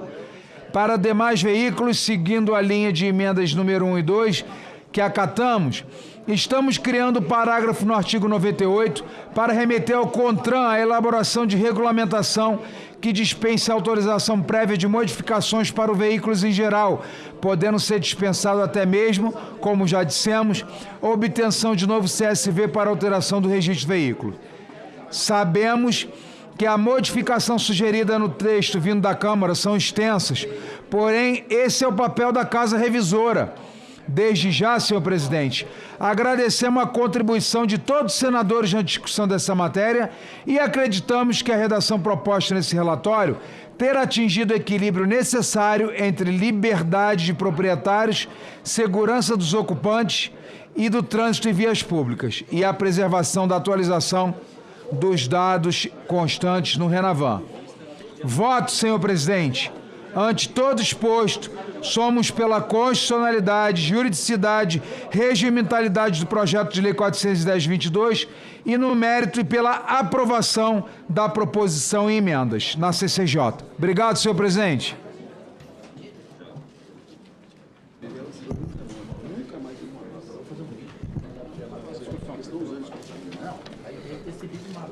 Coloco em discussão a matéria. Não há senadores inscritos para discutir a matéria, está encerrada a discussão. Em votação, o relatório apresentado pelo senador Jorge Seife. Os senadores e senadoras que aprovam permaneçam como se encontram. Fica aprovado o relatório que passa a constituir o parecer da comissão favorável ao projeto e as emendas número 1 e 2 nos termos da subemenda número 1 da CCJ e também com a emenda número 3 da CCJ. A matéria vai ao plenário do Senado Federal. Presidente, projeto. Presidente, pela ordem. Pela ordem, senador Lucas Barreto.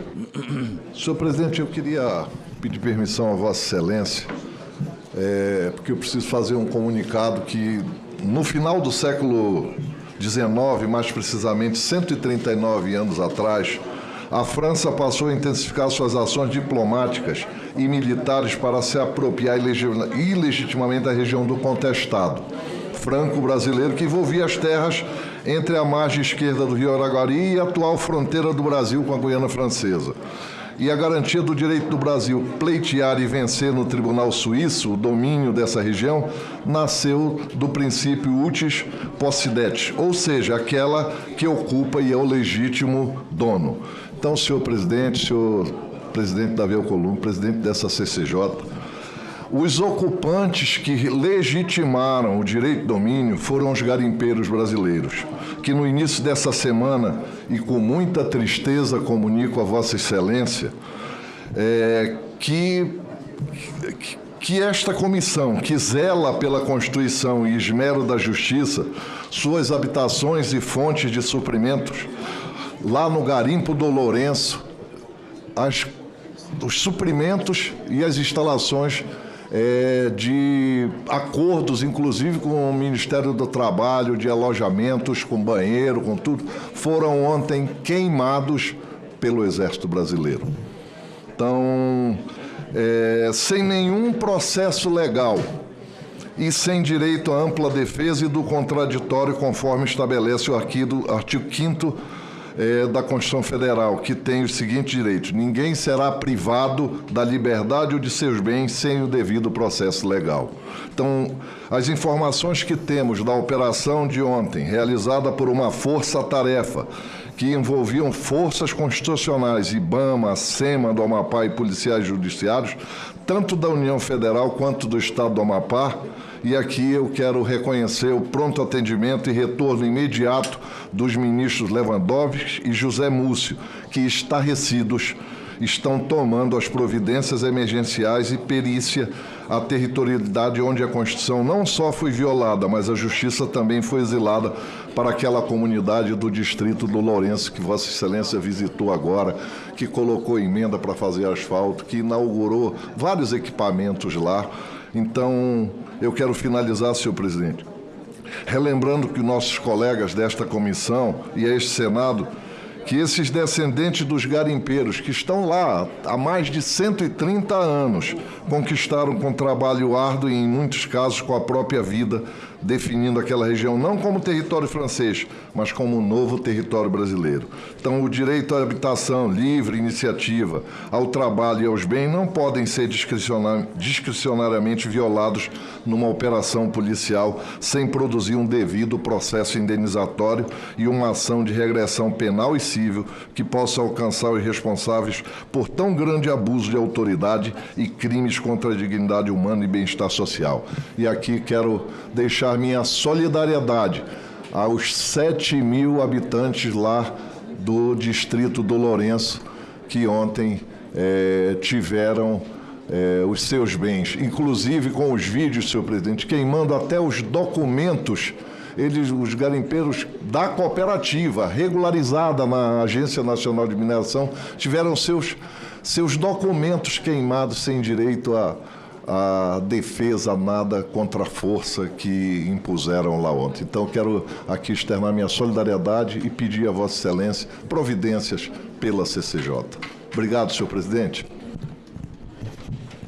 Queria, da mesma maneira, senador Lucas, me associar à fala de Vossa Excelência em relação ao garimpo do Lourenço, no município de Calçoene, no estado do Amapá.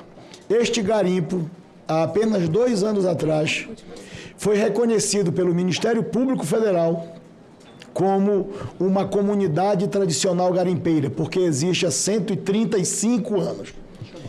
E eu acompanhei todo esse processo na Procuradoria da República, quando dos questionamentos em relação à possibilidade de homens e mulheres subsistirem da exploração legal de uma jazida de minério de ouro que lá no Lourenço existe, explorada há 135 anos. Quando o Ministério Público Federal, a Procuradoria da República, reconhece formalmente num processo que aquele garimpo, aquela área, aquele município de Calçoene, que tem o distrito do Lourenço, que foi considerado o primeiro caso do Brasil, uma comunidade tradicional garimpeira, como é uma comunidade de pescadores, como é uma terra indígena, como é um quilombo, como é um assentamento da reforma agrária. O Ministério Público Federal reconheceu, num primeiro caso na história do Brasil, pela existência de mais de um século, e agora, infelizmente, Vossa Excelência traz ao conhecimento desta Casa, do Senado Federal e do Brasil, esta operação que foi feita lá no Lourenço. Eu quero me solidarizar com esses milhares de homens e mulheres do nosso Estado e eu fico à disposição, junto com Vossa Excelência e com a bancada do Amapá, para tomarmos as providências cabíveis para proteger a subsistência desses homens e mulheres que vivem lá há mais de um século. Conte comigo, o que for necessário fazermos, faremos juntos. E parabéns pela iniciativa. Presidente Davi, me permita esse comentário que estou fazendo, ser solidário em nome do Amazonas e dizer que essa é uma das formas violentas, mas existem as pacíficas. O ICMBio acaba de, no município de Taquatiara, Novo Remanso, onde tem plantação de abacaxi, mamão, onde tem cerca de quase 3.000 pessoas em 10 comunidades. O ICMBio acaba de criar uma reserva para proteger o salão de coleira, equivalente a 15.000 campos de futebol. Sabe o que vai acontecer? O Ministério Público Federal já disse que, se tornando reserva, não tem financiamento agrícola. Ou seja, estão expulsando os garimpeiros com violência e lá com suposta mancelagem. Então, é a mesma coisa, faz parte de um plano grande. Assim como eu sou solidário ao Amapá, eu gostaria da solidariedade de vocês. Solicitei uma audiência pública na CMA e nós vamos tentar reverter, porque a audiência pública foi forjada. Não teve a participação de nenhum comunitário. Conte com o nosso apoio integral, senador Plínio Valério. Projeto de lei número 226 de 2024, terminativo. Altera o decreto-lei número 3.689 de 3 de outubro de 1941, Código de Processo... Eu tinha pedido pela ordem, senhor. É muito rápido. Vossa Excelência tinha anunciado na reunião anterior a inclusão na pauta de hoje do PL 2511, cujo relator é o senador Flávio Bolsonaro. Só para conferir. Deixa eu lhe dizer, querido líder, o relatório foi entregue só ontem, eu aguardei até sexta-feira para que a gente pudesse incluir na pauta e o senador Flávio entregou ontem. Então eu acho mais prudente, já que ele entregou ontem, a gente colocar... Eu me comprometo a colocar na próxima reunião, não vai mudar muita coisa. A próxima é quarta-feira. Quarta-feira? É. Muito obrigado. Tá bom. Projeto de lei número 226 de 2024, terminativo. Altera o decreto-lei número 3.689 de 3 de outubro de 1941, Código de Processo Penal, para dispor sobre os critérios para aferição da periculosidade do agente geradora de riscos à ordem pública, para concessão de prisão preventiva, inclusive quando da audiência de custódia. O autor da matéria, então senador Flávio Dino. O relator da matéria é o senador Sérgio Moro. O relatório é pela aprovação do projeto com 5 emendas que apresenta e contrário à emenda número 1. Em 13/6 foi realizada audiência pública para instrução da matéria. Em 3/7 foi apresentada a emenda número 1 de iniciativa do senador Carlos Viana. Eu queria a atenção dos senadores e das senadoras que este projeto trata-se de votação nominal, por se tratar de um projeto terminativo. Concedo a palavra ao senador Sérgio Moro para proferir o seu voto. Obrigado, presidente. Só um esclarecimento inicial antes da leitura do parecer. É um projeto de autoria do então senador Flávio Dino e da minha relatoria. Esse projeto basicamente visa dar uma racionalidade às chamadas audiências de custódia. Todos nós temos ouvido nas nossas bases reclamações quanto a solturas, muitas vezes erradas, equivocadas nessas audiências. Em geral, os juízes fazem um bom trabalho, mas ocasionalmente ocorre a soltura, colocação em liberdade após uma prisão em flagrante de presos perigosos, presos em flagrante por crimes graves, como até estupro, e casos de pessoas que se envolveram em reiteradas infrações, furtos, roubos, sendo colocados em liberdade.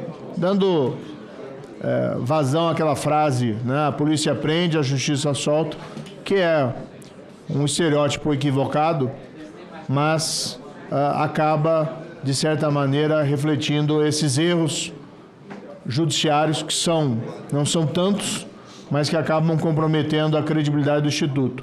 Então, esse projeto é apresentado para definir critérios para a decretação da preventiva e também na audiência de custódia. Um projeto que ele está sendo alterado aqui em parte das emendas, mas foi isso tratado também com o autor do projeto, com a concordância do autor do projeto, essas alterações de texto. E, se aprovado, vai dar uma maior racionalidade e evitar essa porta giratória das audiências de custódia. Então, vou ao relatório, não vou lê-lo inteiro, porque ele ficou um pouco longo, mas vou ler as partes principais. Projeto de Lei 226/2024 acrescenta os parágrafos 3º, 4º e 5º ao artigo 312 do Código de Processo Penal, com que o dispositivo passa a ter a seguinte redação. Aí remeto ao texto do relatório ali disponível. Na justificação, então, o senador Flávio Dino, autor da proposição, esclarece o seguinte. No que tange os critérios para a aferição da periculosidade do imputado, sugere-se que sejam considerados o modus operandi do agente, a eventual participação em organização criminosa, a natureza, a quantidade e variedade de drogas, armas e munições apreendidas, bem como fundado o receio de reiteração delitiva. Esses quesitos, em geral, apontam um comportamento do imputado que requer mais atenção e controle das autoridades públicas, especialmente no curso das investigações. Com a previsão de tais critérios, entende-se que as decisões da prisão preventiva poderão ocorrer de modo mais célere, afastando controvérsias acerca de seu cabimento, garantindo-se assim a regularidade das investigações do processo penal, bem como a ordem e a segurança pública. Não obstante, ressalta que tais hipóteses não limitam o juízo do magistrado, que pode considerar outras situações incidentes no caso em análise. No âmbito dessa CJ, foi apresentada a emenda número 1, de autoria do senador Carlos Viana, para acrescer como critérios que devem ser considerados na aferição da periculosidade do agente durante a audiência de custódia, o fato de ter residência fixa e ocupação lícita. Passo a análise. Não tem vícios de constitucionalidade ou juridicidade no PL, nem óbices de natureza regimental. Trata de direito processual penal, que é de competência legislativa da União. No mérito, consideramos o PL conveniente e oportuno. Como se vê da redação do caput do artigo 312 do CPP, um dos pressupostos para a decretação da prisão preventiva é a presença de indício suficiente de perigo gerado pelo estado de liberdade do imputado. Tanto assim que o parágrafo 2º prescreve que o decreto de prisão deverá ser motivado e fundamentado no receio desse perigo. A inovação trazida pelo parágrafo 3º do artigo 312, na forma do PL, consiste no estabelecimento de critérios que deverão ser levados em conta pelo magistrado para fins de aferição da periculosidade do agente. Por sua vez, o parágrafo 5º prevê que esses critérios serão obrigatoriamente analisados na audiência de custódia, de modo fundamentado antes do deferimento da liberdade provisória ou de prisão preventiva. Do nosso ponto de vista, apenas um desses 4 fatores descritos no parágrafo 3º já se mostra suficiente para a decretação da prisão preventiva. Ou seja, no quesito da periculosidade, o decreto de prisão poderá ser motivado e fundado em qualquer dos 4 incisos do parágrafo 3º do artigo 312. Não significa que o magistrado fica adstrito a esses 4 aspectos, pois, a depender do caso concreto, pode decretar a prisão preventiva com base em outros critérios. Isso foi ressaltado pelo próprio autor na justificação do projeto. O parágrafo 4º do artigo 312 estabelece que é incabível a decretação da prisão preventiva com base em alegações de gravidade abstrata do delito, devendo ser concretamente demonstrados a periculosidade do agente, o risco à ordem pública, à ordem econômica ou a regularidade da instrução criminal, a aplicação da lei penal, como já é da jurisprudência. Então, de um lado, o projeto indica critérios que devem ser necessariamente observados na oportunidade da decretação da prisão preventiva e veda que seja baseado na gravidade abstrata. O PL merece ser aprovado. Propomos pequenos ajustes de redação decorrentes de sugestões que recebemos durante a audiência pública havida em 13 de junho na CCJ do Senado Federal, seguindo sugestão do representante do Procurador-Geral da República, excelentíssimo Dr. Paulo Gonet, que os incisos do parágrafo 3º do artigo 312 tratam de critérios alternativos e não cumulativos. Incluímos ainda a expressão, entre aspas, ou quanto à premeditação do agente para a prática criminosa, fecha aspas, no final do inciso 1 do parágrafo 3º, por sugestão do representante do ministro Flávio Dino, agora no Supremo Tribunal Federal, na audiência pública. Com medida de aprimoramento da proposta, apresentamos emenda para deixar mais claro que esses critérios também devem ser considerados na avaliação da manutenção da prisão cautelar ou da concessão da liberdade provisória nas audiências de custódia. Nessa linha, propomos mudança do artigo 310 do CPP nos termos abaixo. As audiências de custódia, após a realização de prisões em flagrante, foram implementadas no Brasil a partir da Resolução 213 do CNJ, tendo posteriormente sido incluídas no CPP. Desde o início de 2015 até 13 de 6 de 2024, foram realizadas, segundo estatísticas do CNJ, 1.652.593 audiências de custódia após prisão em flagrante. Segundo as estatísticas do CNJ, informam que nessas audiências realizadas após prisões flagrantes, em 653.885 delas foram concedidos benefícios de liberdade provisória. Em 4.651 foram concedidos benefícios de prisão de familiares. Já em 993.937, a prisão em flagrante foi convertida em preventiva. Ou seja, 39% dos casos, há colocação em liberdade. Não são disponíveis dados mais precisos a respeito do conteúdo das decisões proferidas na audiência de custódia, em particular sobre a periculosidade ou não dos beneficiados. No entanto, na imprensa, são noticiados com frequência casos de pessoas que foram presas em flagrantes por crimes graves, mas que, não obstante, foram colocadas em liberdade após a audiência de custódia. Destaco alguns casos. Preso em flagrante por estupro de criança de 11 anos, é solto em audiência de custódia. Preso em flagrante portando fuzil R15 em circunstâncias que indicam pertinência à organização criminosa, é solto em audiência de custódia. E coloco vários outros exemplos no relatório. A imprensa também divulga casos de pessoas libertadas em audiência de custódia que logo em seguida cometeram novos crimes. Preso em flagrante de tráfico de drogas, é liberado em audiência de custódia e preso novamente em flagrante alguns dias depois por novo crime de tráfico. Coloco vários outros exemplos. O percentual elevado dos presos em flagrante beneficiados com solturas, cerca de 39%, e casos como mencionados, com a falta de decretação da prisão preventiva de pessoas presas por crimes graves, tem gerado a percepção da opinião pública de que as audiências de custódia geram impunidade, o que tem sido amplamente explorado pela imprensa.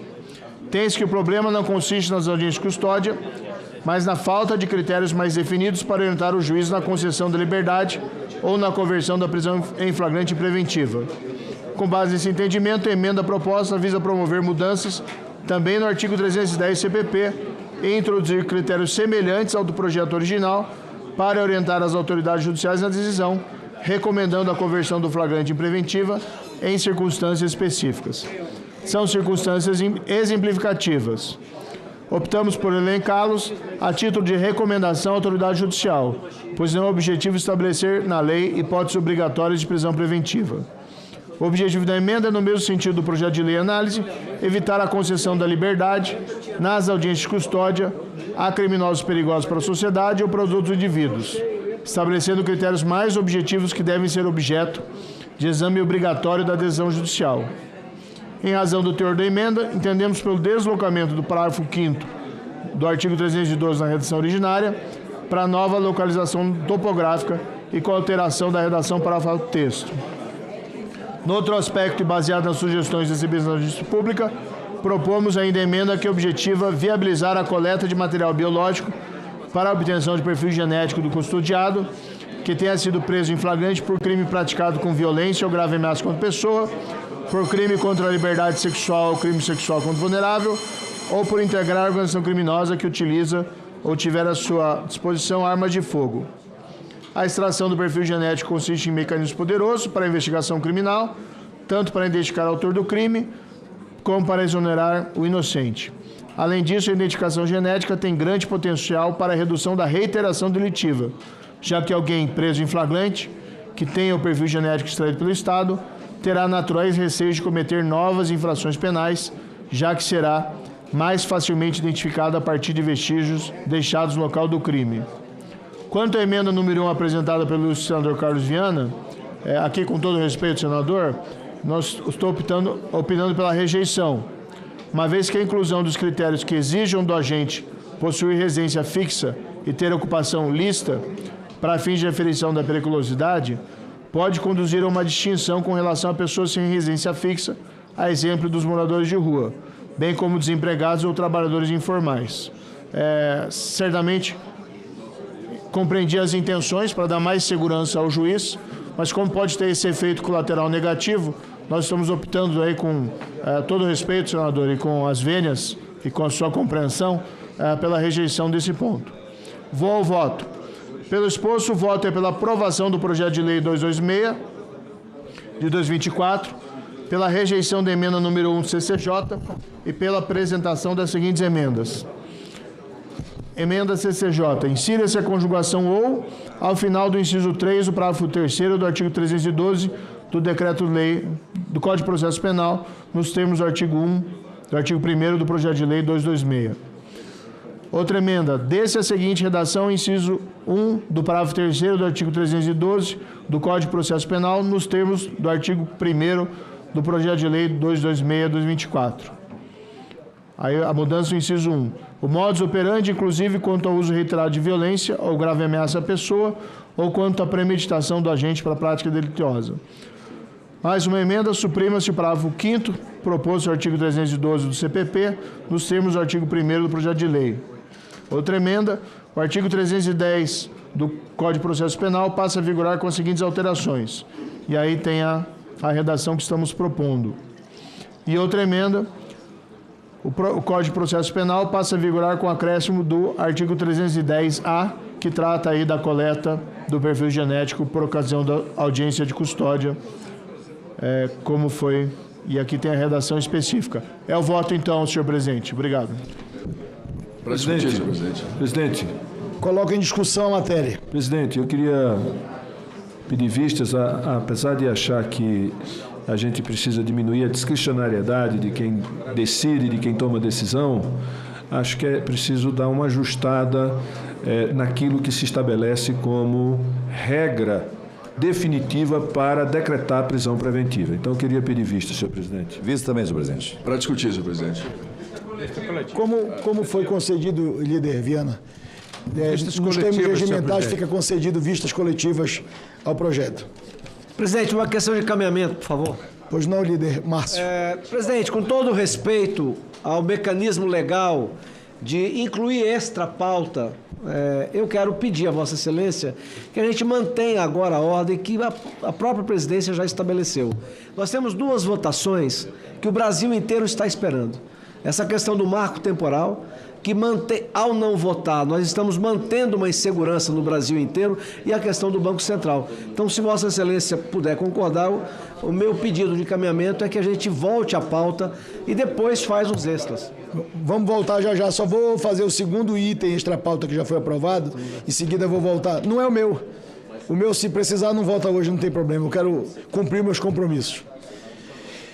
Projeto de Lei número 1246 de 2021 não terminativo. Estabelece a obrigatoriedade de reserva mínima de participação de mulheres em conselhos de administração das sociedades empresariais que especifica. E altera as leis números 6.404 de 15 de dezembro de 1976 e 13.303 de 30 de junho de 2016.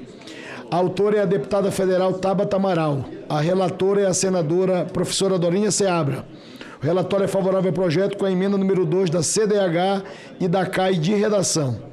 A matéria foi apreciada pela Comissão de Direitos Humanos e Legislação Participativa e também pela Comissão de Assuntos Econômicos. Em 3/7 foi concedido vista coletiva da matéria. Em 3/7 foi designado o relator ad hoc, o senador Alessandro Vieira.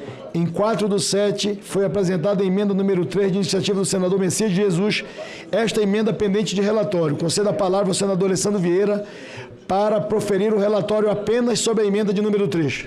Obrigado, senhor presidente. A emenda apresentada pelo senador Messias pretende excluir o artigo 5º do projeto de lei. Nós votamos pela rejeição da emenda porque esse artigo é fundamental para garantir a coercitividade dessa legislação nova. E peço o apoio dos colegas e a aprovação do projeto, que é fundamental para esse avanço na garantia do direito das mulheres no Brasil. Coloco em discussão a matéria. Não há senadores inscritos para discutir. Está encerrada a discussão. Em votação, relatório. Os senadores e senadoras que aprovam permaneçam como se encontram. Aprovado o relatório, que passa a constituir o parecer da comissão favorável ao projeto, nos termos do parecer apresentado. Com o voto contrário do senador Márcio Bittar. O senhor vai fazer isso? Passar a presidência para ele? Não, não vou fazer o meu.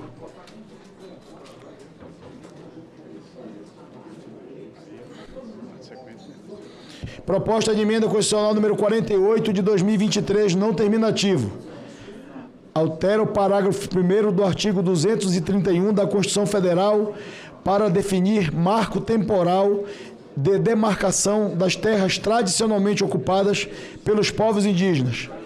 O autor da matéria é o senador Dr. Irã e outros. O relator da matéria é o senador Espiridião Amin. O relatório é favorável à proposta. Concedo a palavra ao senador Espiridião Amin para proferir o relatório.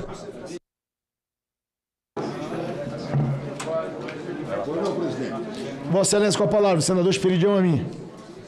Senhor presidente, senhoras e senhores senadores, eu reputo este assunto da maior importância, não apenas porque o primeiro signatário é o senador Irã Gonçalves, mas porque o tema é complexo e tem servido de embate não só no judiciário, mas no campo social, no campo econômico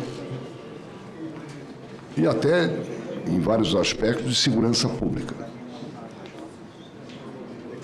Trata-se de uma proposta de emenda à Constituição, de autoria do senador Irã, primeiro signatário, que altera o parágrafo 1º do artigo 231 da Constituição Federal para definir marco temporal de demarcação de terras tradicionalmente ocupadas pelos povos indígenas. A complexidade do tema é enorme, tanto do ponto de vista jurídico, quanto político, econômico e social. Por isso, eu peço licença aos membros deste colegiado para fazer uma breve contextualização histórica sobre o quadro que levou os senadores e as senadoras a apresentarem esta PEC.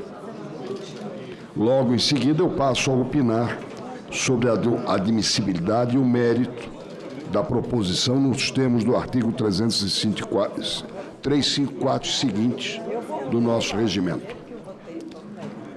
Sem recuar tanto no tempo, o ponto que precisa analisar a legislação aplicável no período colonial, percebe-se que, embora já na Primeira República a questão das terras indígenas se coloque, foi apenas na Constituição de 1934 que tratou diretamente do tema em seu famoso artigo 129, que dispunha: será respeitada a posse de terras dos silvícolas que nelas se achem, presente do indicativo,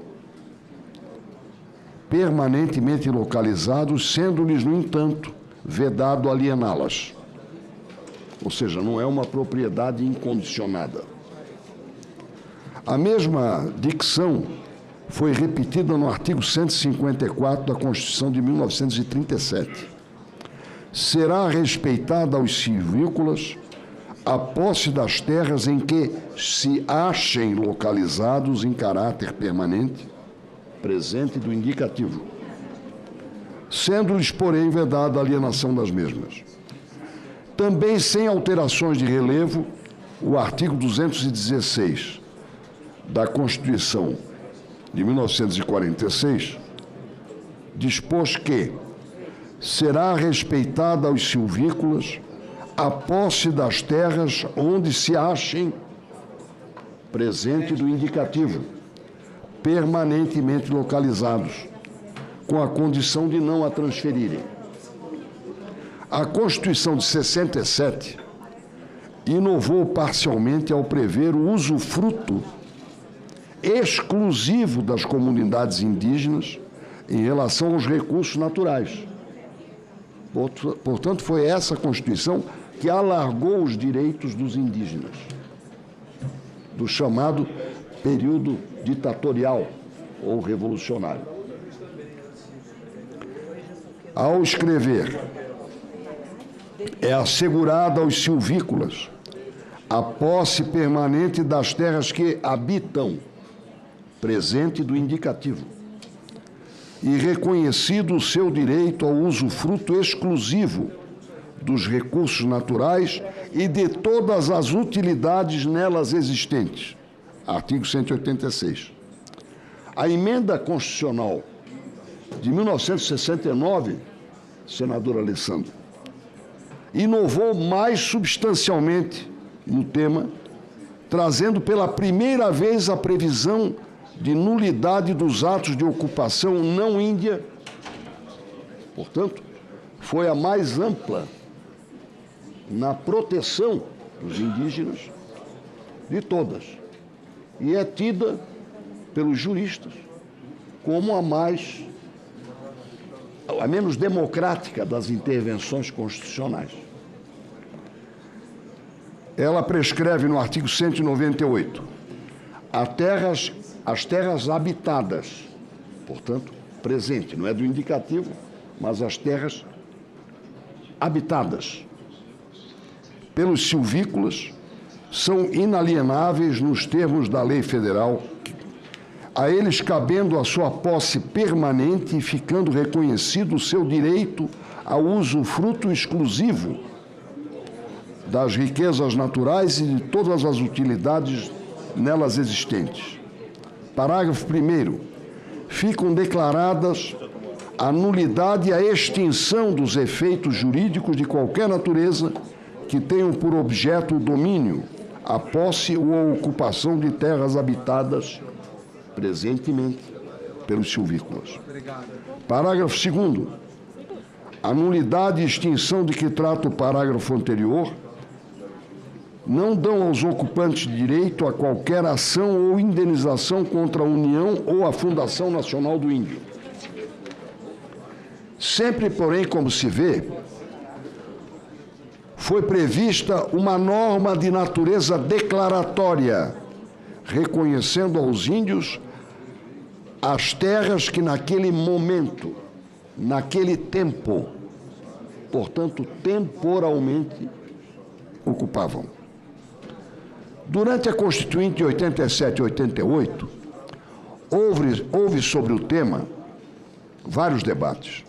Sempre, porém, a questão girou em torno da forma de exploração das terras indígenas e da obrigação da União de demarcar as terras que estavam ocupadas presentemente pelos índios. No artigo 108 do anteprojeto da Comissão da Ordem Social, fase H da Constituinte, portanto, nós fizemos um trabalho de prospecção do debate, da origem das expressões que foram utilizadas na Constituição de 88. Chegava-se mesmo, nesta fase H da Constituinte, chegava-se mesmo a estipular a porcentagem de terras demarcadas a cada ano. Porque nós teríamos 5 anos para demarcar, 20% no total, por ano.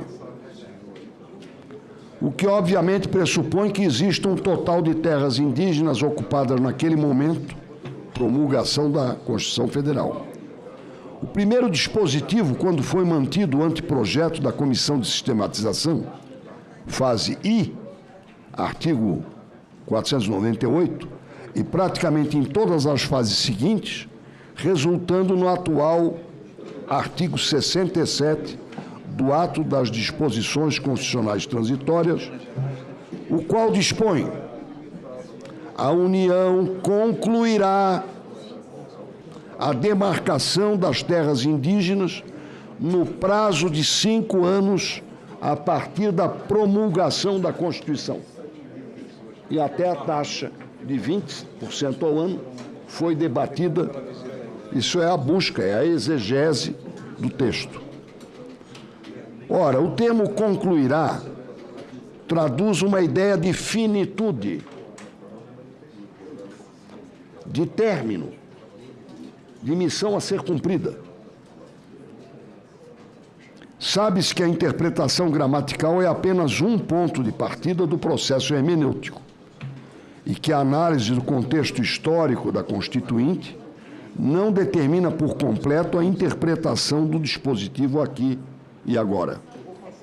Porém, é inegável que, a partir da análise de todo o processo de debates na Constituinte e com base no texto positivado, parece claro que não se previu a demarcação de terras indígenas como um processo constantemente renovado no tempo, mas como algo sujeito à conclusão, a termo.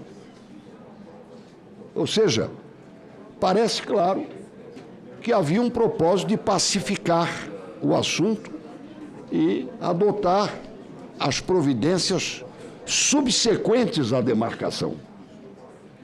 A grande questão é que a União jamais concluiu essa demarcação, de modo que se agigantou a dívida histórica da sociedade brasileira com a proteção das comunidades indígenas em relação às terras que tradicionalmente ocupavam até 5 de outubro de 1988, bem como em relação às terras que não estavam ocupadas nessa data por causa do renitente esbulho.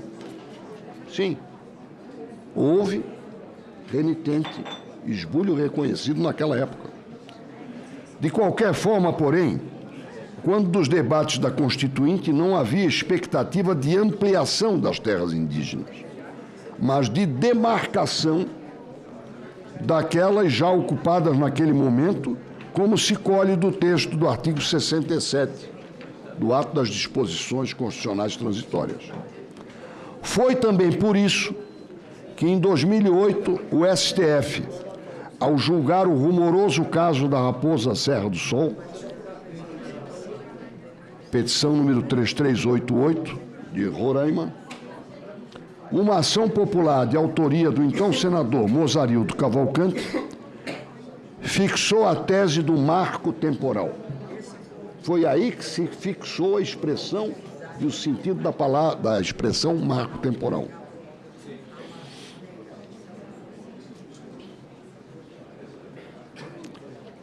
Essa tese, aliás, não foi firmada à toa. Derivou de uma composição entre o ministro relator do caso, Aires Brito, aliás, uma decisão celebrada na época, e o ministro Menezes Direito, a fim de, ao mesmo tempo em que se validava o novo critério ampliativo de demarcação de terras indígenas, modelo contínuo, em substituição ao chamado modelo arquipélago, ou seja, a busca de aglutinações, também impedir que isso viesse a ampliar em demasia as terras indígenas.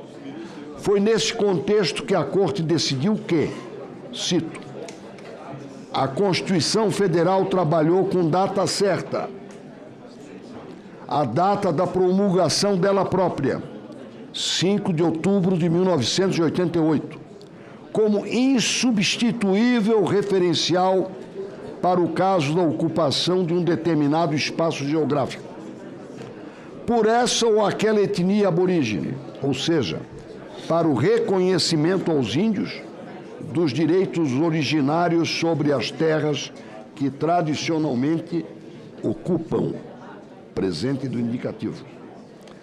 Essa ideia do marco temporal foi questionada nos embargos de declaração opostos contra a decisão e o plenário do STF, dessa vez sob a relatoria do ministro Luiz Roberto Barroso, validou esse critério.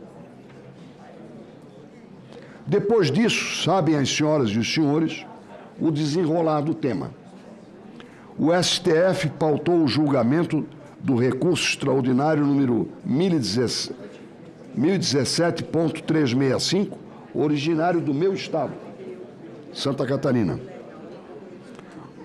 e no qual se opunham a Fundação Nacional do Índio e Instituto do Meio Ambiente de Santa Catarina. O julgamento, contudo, aconteceu quando a Câmara dos Deputados já aprovara o PL número 490 de 2007 na forma do substitutivo que positivava a tese do marco temporal e quando esta Comissão de Constituição e Justiça analisava o tema em sede do PL 2903 de 2023. Veio então o STF a alterar a sua jurisprudência, firmando a tese número 1031 da repercussão geral da Corte, que reconheça-se, com redação bastante confusa, refutou parcialmente, depois eu vou explicar o porquê, de usar esse adjunto adverbial de modo a tese do marco temporal. Aprovamos nós, a CCJ, o relatório impecável do senador Marcos Rogério. Prometo não elogiar de novo hoje, senhor. Chega. Por hoje, chega. Pela constitucionalidade do PL 2903, na forma do parecer 69 de 2023. A matéria foi à sanção presidencial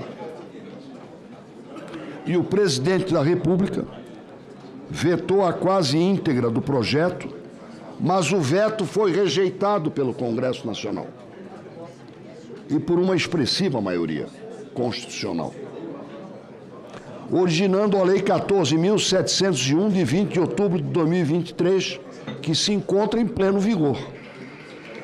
Em relação a ela, porém, foram ajuizadas diversas ações de controle concentrado de constitucionalidade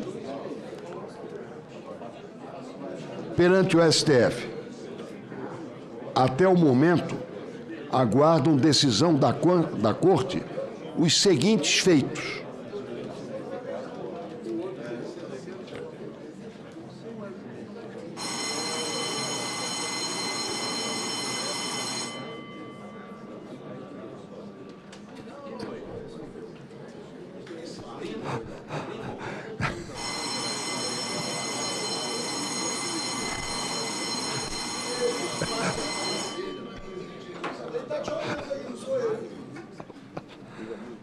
A ação direta de inconstitucionalidade número 7583, de autoria do Partido dos Trabalhadores, do Partido Comunista do Brasil e do Partido Verde. A DI número 7586, de autoria do Partido Democrático Trabalhista. A DI número 7582, de autoria da Rede Sustentabilidade, do Partido Socialismo e Liberdade e da Articulação dos Povos Indígenas do Brasil.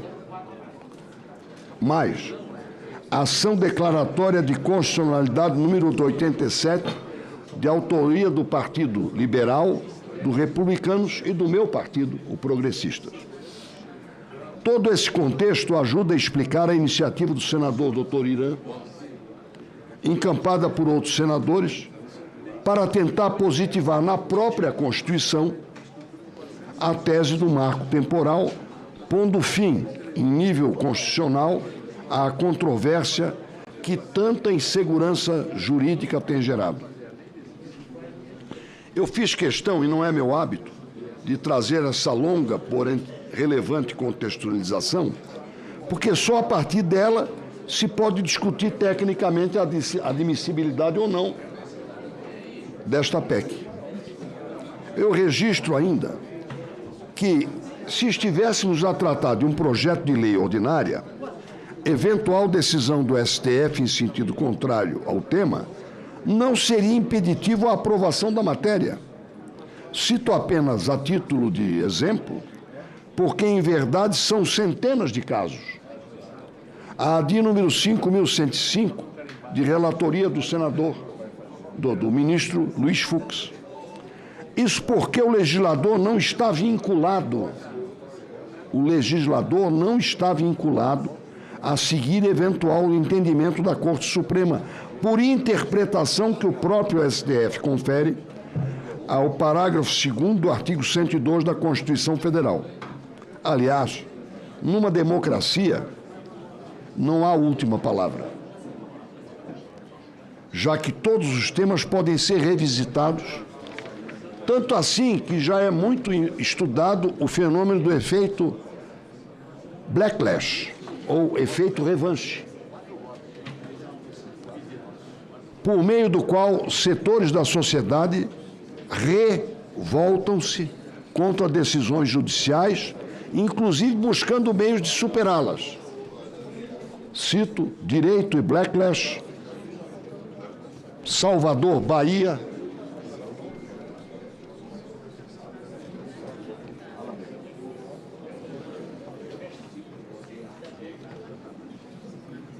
(2019), página 23. Em se tratando de uma PEC, menos ainda estamos vinculados a qualquer entendimento do STF. Ao exercer esta prerrogativa, isto é uma prerrogativa de quem é eleito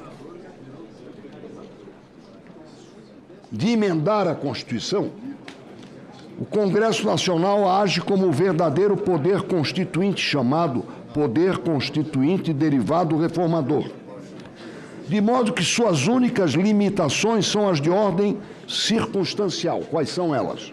Artigo 60, parágrafo 1º, formal, artigo 60, caput, e parágrafos 2º, 3º e 5º, e o respeito às chamadas cláusulas pétreas. Para isso não vale emenda constitucional. Ora, o país não se encontra em estado de defesa nem de sítio, nem está em vigor uma intervenção federal, de modo que não incide qualquer das limitações circunstanciais citadas no referido artigo 60, parágrafo 1º. Quanto aos limites formais, a iniciativa foi exercida por 1/3 dos membros do Senado, cumpre-se, portanto, o artigo 60, inciso 1, e a PEC seguiu até aqui toda a tramitação constitucionalmente estabelecida.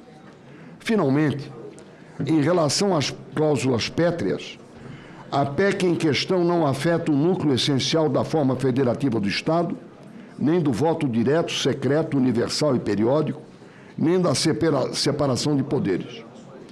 Vale lembrar, a propósito, que o próprio STF já registrou que tais limitações materiais ao poder de emenda devem sofrer leitura restritiva, só sendo ilícito uma reforma constitucional quando restringir o núcleo essencial dessas normas superprotegidas, conforme pleno do Supremo Tribunal Federal, no agravo regimental da ADI 2024, Distrito Federal.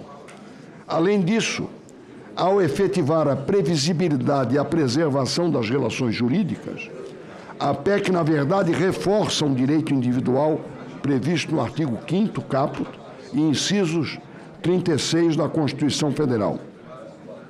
A segurança jurídica, especialmente em seu aspecto do princípio da não surpresa. De mais a mais, apenas se está restaurando a interpretação que foi fixada pelo próprio STF e que vigorou até 2023, de modo que não se pode falar aqui, em absoluto, em tendência a abolir qualquer cláusula pétrea. Dessa forma, a PEC sob análise deve ser admitida, pois que respeita todos os limites estabelecidos pelo Constituinte originário ao constituinte derivado. Todo o resto é discussão de mérito, de política legislativa, sobre o que vou procurar rapidamente abordar. É preciso ter extremo cuidado ao enfrentar a espinhosa questão de definir um limite temporal para o reconhecimento das terras indígenas. Se se recuar demais no tempo, até mesmo como Copacabana e o aeroporto de Cumbica, Guarulhos, seriam reconhecidos como terras indígenas. Se se avança demais, corre-se o risco de legitimar o escamoteamento gradativo e não violento das comunidades indígenas por atividades de garimpo, aliás, a atividade que há pouco foi nobremente citada por Vossa Excelência e aplaudida por mim. Extração ilegal de madeira. Se não se fixa marco algum, o risco é se cair num casuísmo em detrimento da segurança jurídica. Esta é a minha opinião. Nesse sentido, é perfeitamente compreensível a iniciativa do senador Dr. Irã e de outros colegas de Senado, a fim de positivar a própria Constituição, na própria Constituição, a tese de que uma terra só pode ser considerada como tradicionalmente ocupada pelos índios se já o estivesse no dia 5 de outubro de 1988. Dessa forma, não se está a impedir que novas demarcações sejam feitas, desde que se comprove que a ocupação da terra já ocorria pelo modo tradicional nessa data. Aliás, o próprio STF, ao fixar a tese no tema número 1031, já mencionado, este que decorreu da ação de Santa Catarina, exarou no item 4 romano, existindo ocupação tradicional ou renitente esbulho contemporâneo à promulgação da Constituição Federal, ou seja, se havia o conflito naquele momento, aplica-se o regime indenizatório relativo às benfeitorias úteis e necessárias previstos no parágrafo 6º do artigo 231 da Constituição. Item seguinte: ausente ocupação tradicional indígena ao tempo da promulgação da Constituição Federal ou renitente esbulho na data da promulgação da Constituição, são válidos e eficazes, produzindo todos os seus efeitos, os atos e negócios jurídicos perfeitos e a coisa julgada relativos a justo título ou posse de boa-fé das terras de ocupação tradicional indígena, assistindo ao particular direito à justa e prévia indenização das benfeitorias necessárias e úteis pela União.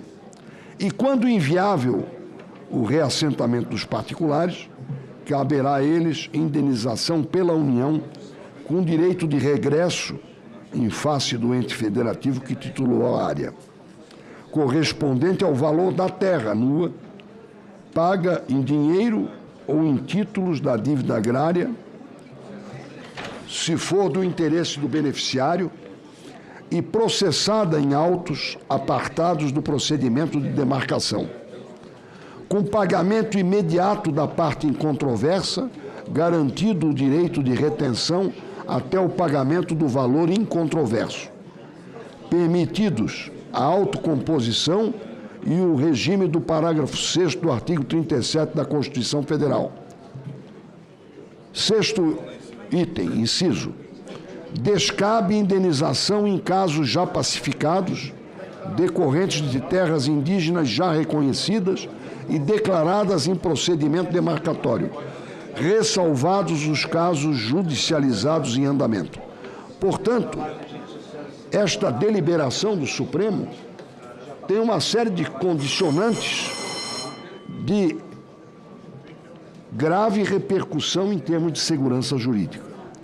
Como se nota, embora oficialmente tenha refutado a tese do marco temporal, na verdade o STF parcialmente adota a tese, ao reconhecer que os ocupantes de terra sobre as quais não havia ocupação indígena quando da promulgação da Constituição, têm direito à indenização das benfeitorias e do valor da terra nua, além do direito de retenção, ou seja, direito de não serem retirados até o pagamento do valor em controverso. Por conta disso, penso que o caminho correto é mesmo o de aprovar a íntegra da PEC, a fim de pôr termo à balbúrdia interpretativa que o próprio STF criou. É verdade, boa. O próprio STF criou.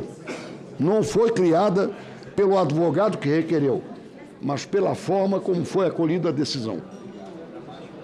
Positivando de forma inequívoca o que a Constituição já tem escrito, ou seja, que são terras indígenas as que estavam ocupadas em 5 de outubro de 88, e eu acrescento, e havia 5 anos de prazo para demarcação. Creio que dessa forma este Congresso Nacional cumpre, inclusive, seu papel de estabelecer um saudável diálogo institucional com o próprio STF, sem afrontas de uma parte ou outra, mas com respeito às visões diferentes, para se criar uma legislação constitucional que equilibre o respeito às comunidades indígenas e o direito fundamental dos ocupantes de boa-fé à segurança jurídica. Gostaria, senhor presidente, apenas de, à guisa de conclusão pessoal, esclarecer o seguinte: eu duvido que algum outro senador tenha tido as experiências que eu, filho de imigrantes, portanto, eu sou o primeiro da minha família que nasceu no Brasil, tenha, em relação às comunidades indígenas, particularmente do meu estado, dirigido atos no campo da educação, no campo da facilitação de negócios e de produção. O primeiro empréstimo feito pelo Banco do Brasil, com aval do governo do estado, para uma comunidade indígena, que eu saiba, ocorreu em Ipuaçu, e a comunidade pagou a obrigação, pagou o empréstimo que lhe foi consignado, sob a orientação de um técnico agrícola de Santa Catarina chamado Tadeu Carniel, sediado na Epagre de Xanxerê, com as escolas indígenas Cacique Vancré, que é motivo de orgulho para mim, e na comunidade Guarani também, e na comunidade Xocleng, que é a comunidade afeta a decisão judicial 1031, a escola Cacique Laclanô, que formou, inclusive, que deu abrigo, inclusive, a pessoas que estão aqui presentes. As caciques Ana e a cacique Nandja, que estão aqui representando aquela comunidade. Portanto, eu não sou portador de nenhum outro sentimento que não do respeito ao que me parece o Estado de Direito. Não sou o dono da verdade, mas cumpri a minha obrigação com honestidade. Muito obrigado. Quero me inscrever, senhor presidente. Vou fazer a inscrição. Primeiro, eu recebi uma solicitação do senador autor da proposta, logicamente o primeiro signatário, do doutor Irã. E, neste caso, a presidência fez a inscrição do autor da proposta de ofício como primeiro orador inscrito para discutir a matéria. Concedo a palavra ao doutor Irã. Muito obrigado. Ele não vai brigar, só tenho amigos aqui, meu querido Cajuru. Meu querido presidente senhoras e senhores senadores, todos que nos assistem em todo o Brasil, porque esse tema é um tema importante para o nosso país, senador Seif. Eu quero aqui, antes de mais nada, agradecer a Deus por ter me dado a oportunidade de estar aqui hoje, nessa situação, nessa comissão, defendendo um tema que sempre foi um tema que me disse muito respeito, porque eu sou um brasileiro nascido, querido Esperidião Amin, na beira do Rio Solimões, no Médio Solimões, lá em Tefé. E desenvolvi minha vida profissional no estado de Roraima. Estou lá há 42 anos praticando medicina, ainda hoje, como sabe meu amigo Cajuru, que é meu paciente. Durante todo esse tempo, eu vivenciei no meu estado, querido senador Davi, que é um homem também lá pertinho do hemisfério norte, no meio do hemisfério norte. Eu senti e vivenciei na pele o que é uma cobiça que não é dos indígenas. São cobiças inomináveis para condenar a nossa Amazônia, e particularmente Roraima, ao subdesenvolvimento e comprometer toda a assistência que nós devemos às nossas populações naturais nos mais diferentes matizes. Na educação, na saúde, no progresso. Porque vejam vocês, no meu estado de Roraima, se vocês imaginarem lá o mapa, nós estamos lá fazendo fronteira de mais de 2.000 quilômetros com a Venezuela e com a Guiana. Querido senador Moro, ao lado esquerdo, no nosso norte, nós temos mais que um Portugal de reserva indígena, que é a reserva Yanomami, que 9 milhões e 600 mil hectares, para mais ou menos o tamanho de Santa Catarina, do senador Amin, do senador Seif. Mais ou menos um pouco menor que Portugal, para 19 mil índios. Olhem só. Imaginem Portugal com 19 mil pessoas. Se nós não tivéssemos muita competência para cuidar dessas pessoas que vivem num imenso vazio, essas pessoas desapareceriam. Há um ano e pouco atrás, quando eu cheguei nesta casa, existiu uma crise em Yanomami, com subnutrição, mortalidade infantil aumentada, e imputaram ao governo anterior do presidente Bolsonaro toda a culpa de tudo que estava acontecendo na reserva Yanomami. E sabe o que aconteceu? O atual governo estabeleceu uma casa de governo lá, criou uma força-tarefa para dar auxílio alimentar, médico às populações indígenas. E sabe o que aconteceu, Esperidião, querido senador Esperidião, autor desse relatório que me deixou muito emocionado? Os índices epidemiológicos em relação à saúde pioraram nesse último ano. Mortalidade também. O que significa que, ao demarcarmos uma reserva tão grande, nós condenamos os nossos irmãos Yanomamis e Ecuanas que estão lá à morte, ao subdesenvolvimento. E muito mais do que isso, quando juntamos reserva Yanomami com 9 milhões e 600 mil hectares, um pouco mais à direita, mas também ao norte, na nossa fronteira, que a nossa reserva São Marcos, com 800 mil hectares, que vai do Rio Arariquara até Pacaraima, mais de 100 quilômetros de uma estrada. E se juntarmos com 1 milhão e 700 mil hectares da Raposa Serra do Sol, nós temos aí um país que fala a sua própria língua, que tem povo e que tem território. Aquilo já não podemos considerar que é Brasil, porque não tem identidade conosco. está isolado. E aí, nós ferimos de morte a nossa soberania e ferimos de morte aquelas comunidades que estão lá isoladas e que precisam tanto do nosso trabalho, que não temos faltado.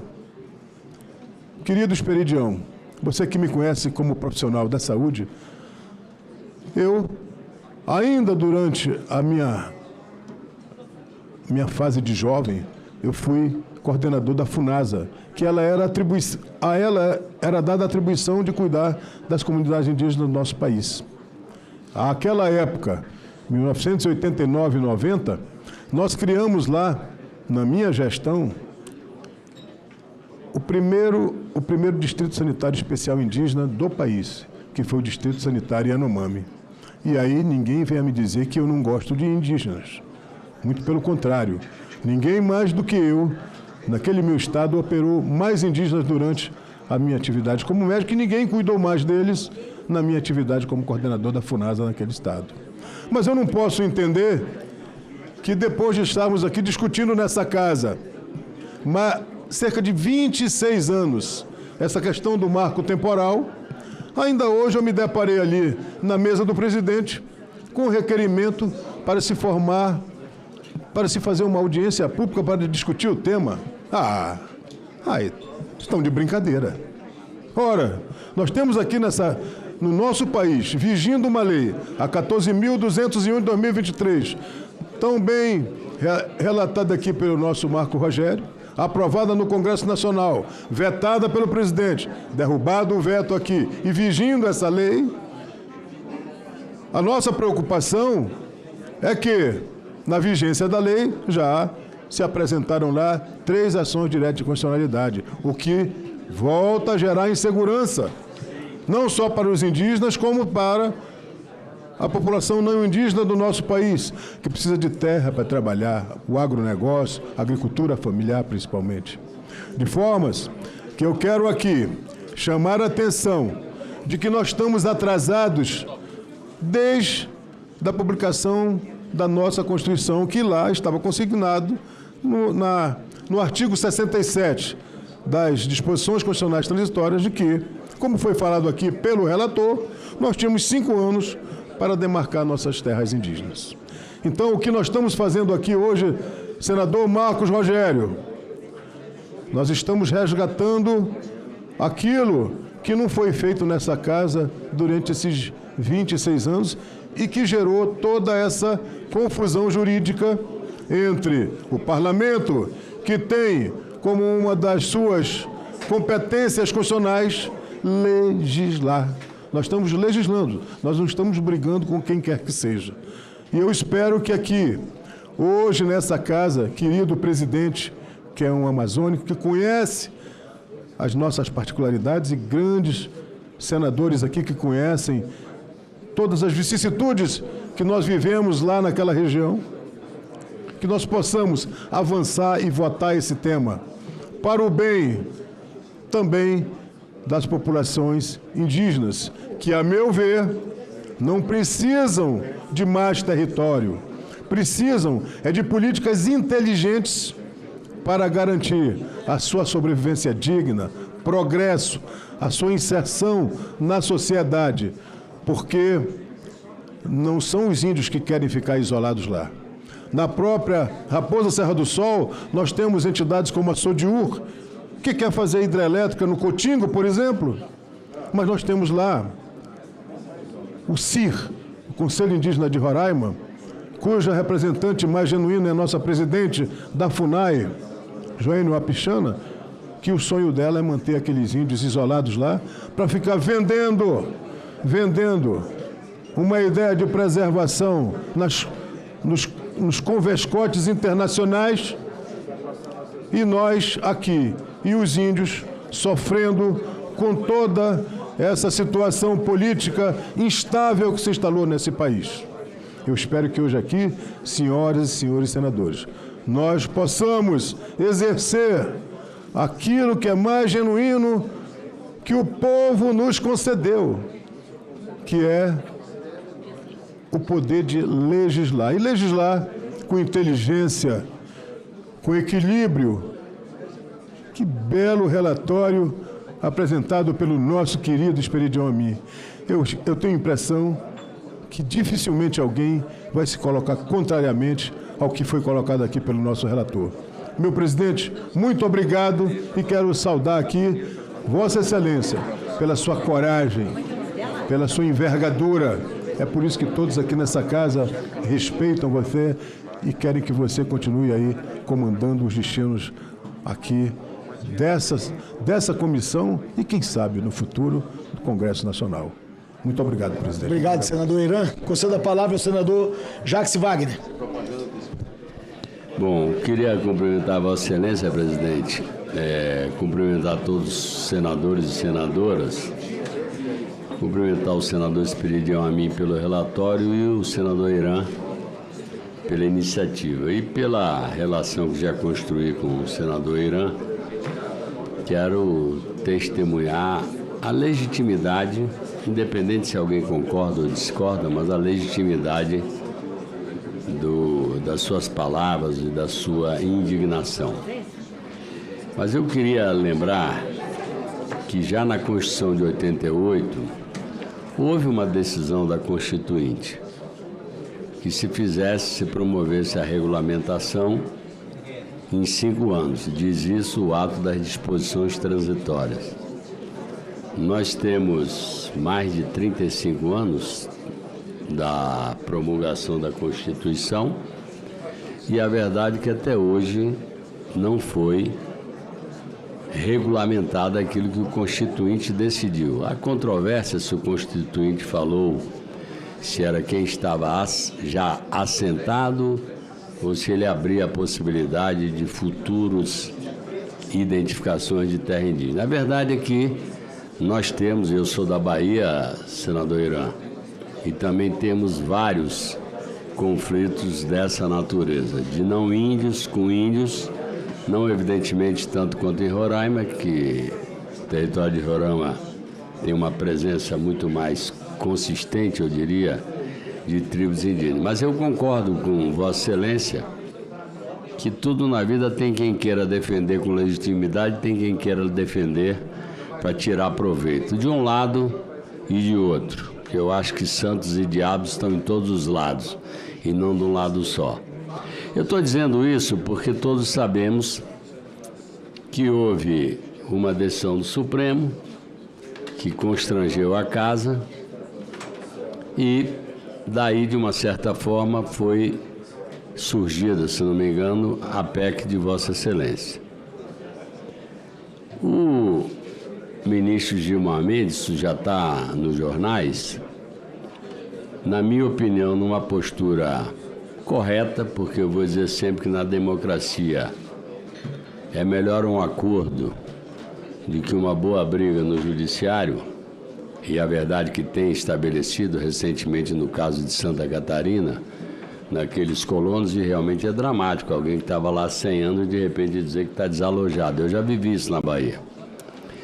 Então fez o ministro Gilmar Mendes uma proposta ao presidente da nossa casa, ao presidente da Câmara dos Deputados, de se fazer uma comissão com 3 representantes de uma casa, 3 da outra, imagino que 3 do Supremo, ou não sei, não conheço a composição, na tentativa de, a partir de 5 de agosto, se trabalhar nessa matéria, visando uma visão que pudesse conciliar. Eu quero logo antecipar que eu sou a favor de que se tem que botar definitivamente um ponto final nisso. Todos conhecem minha posição. Eu acho que nós não podemos viver a eterna insegurança jurídica fundiária. Nesse tema e em outros. Eu falo isso como governador que fui 8 anos de Estado. E que digo que nos meus 8 anos nunca se fez uma discriminatória, levantando questionamentos sobre título de terra. Porque alguém de boa fé compra um título de terra com certidão vintenária, cinquentenária, de repente alguém diz, não, mas isso aqui era terra pública. Aí ninguém vai andar. Nós estamos apostando num conflito que não vai resolver nossa vida. Eu estou olhando aqui para o colega Márcio de que quem vive lá, ou do Plínio, que já na CPI mostrou vários filmes sobre essa questão. Só que eu vou continuar com a minha máxima de que uma conciliação, um entendimento é melhor para pacificar, para não ficar eternamente numa guerra. Que amanhã alguém leva um caso concreto para lá de novo. Bom, é um membro do Supremo que faz uma proposta aos dois presidentes do Congresso Nacional. Eu entendo, não conheço a posição do presidente Arthur Lira, que o presidente Rodrigo Pacheco, talvez no mesmo espírito que o meu, eu confesso que não participei da ideia, não sugeri a ideia, não fui eu que criei a ideia, soube quando ela veio de lá para cá. E como eu disse ao presidente Pacheco, se precisar de alguém que esteja disposto a apanhar dos dois lados, que é disso que se trata, eu me disponho a entrar. Porque se for para fazer palanque, é melhor não ir. Eu me disponho a entrar porque eu me disponho a apanhar do meu lado, defendendo aquilo que eu acho sensato e razoável para nós não esticarmos esse conflito ad infinitum. Então eu me dirijo ao presidente, ao relator e ao autor e aos colegas, porque essa é uma decisão. Eu acho que a ideia seria trabalhar de agosto até novembro. Ou 18 de dezembro. Pronto. Excelente. Bom, então, a minha proposta objetiva, óbvio que eu tenho direito a pedir vistas, nós iríamos pedir vista, mas não se trata disso. Eu estou querendo muito mais dizer, se nós concordarmos, de acolhimento. Já estamos há 35 anos atrás do fim desse conflito. Não serão 3 ou 4 meses que vão, vamos dizer, nos matar. A PEC está aí, o relatório está lido. Eu proponho, senhor presidente, que nós pudéssemos abrir esse espaço. Eu sei que algum dia não vai dar em nada. Se não der em nada, nós voltamos para aqui e vamos voltar à PEC. Se não é aqui, vai ser, sei lá, em fevereiro, no retorno do trabalho. Então, eu acho que foi feito um convite, na minha opinião, é um sinal. Repare, eu não conversei nada com o ministro Gilmar, eu soube disso pelo presidente dessa casa. Então não conversei, não preparei, não sugeri nada. Eu só acho que se está um gesto do Supremo, e nós sabemos que houve um mal-estar entre o Congresso e lá, eu acho que não é bom dar um tapa na cara. Eu sempre prefiro que quem proclame a briga é o outro lado, não eu. Então, eu estou, presidente, fazendo essa ponderação ao relator, ao autor, reconhecendo a legitimidade de todos que estão aqui me olhando, principalmente os amazônicos. Eu só estou dizendo o seguinte, 35 anos a casa não regulamentou. Essa que é a verdade, que o Constituinte mandou regulamentar, nós não regulamentamos. Se há uma proposta de pacificação desse tema, para isso não continuar se esticando, eu ouso fazer o pedido, vou repetir, em nome do presidente Rodrigo, que não está aqui, mas como ele me convidou para participar, e eu disse, eu topo, porque eu topo apanhar dos dois lados para achar uma saída do meio. Então eu estou querendo fazer essa colocação para Vossas Excelências. Era só isso.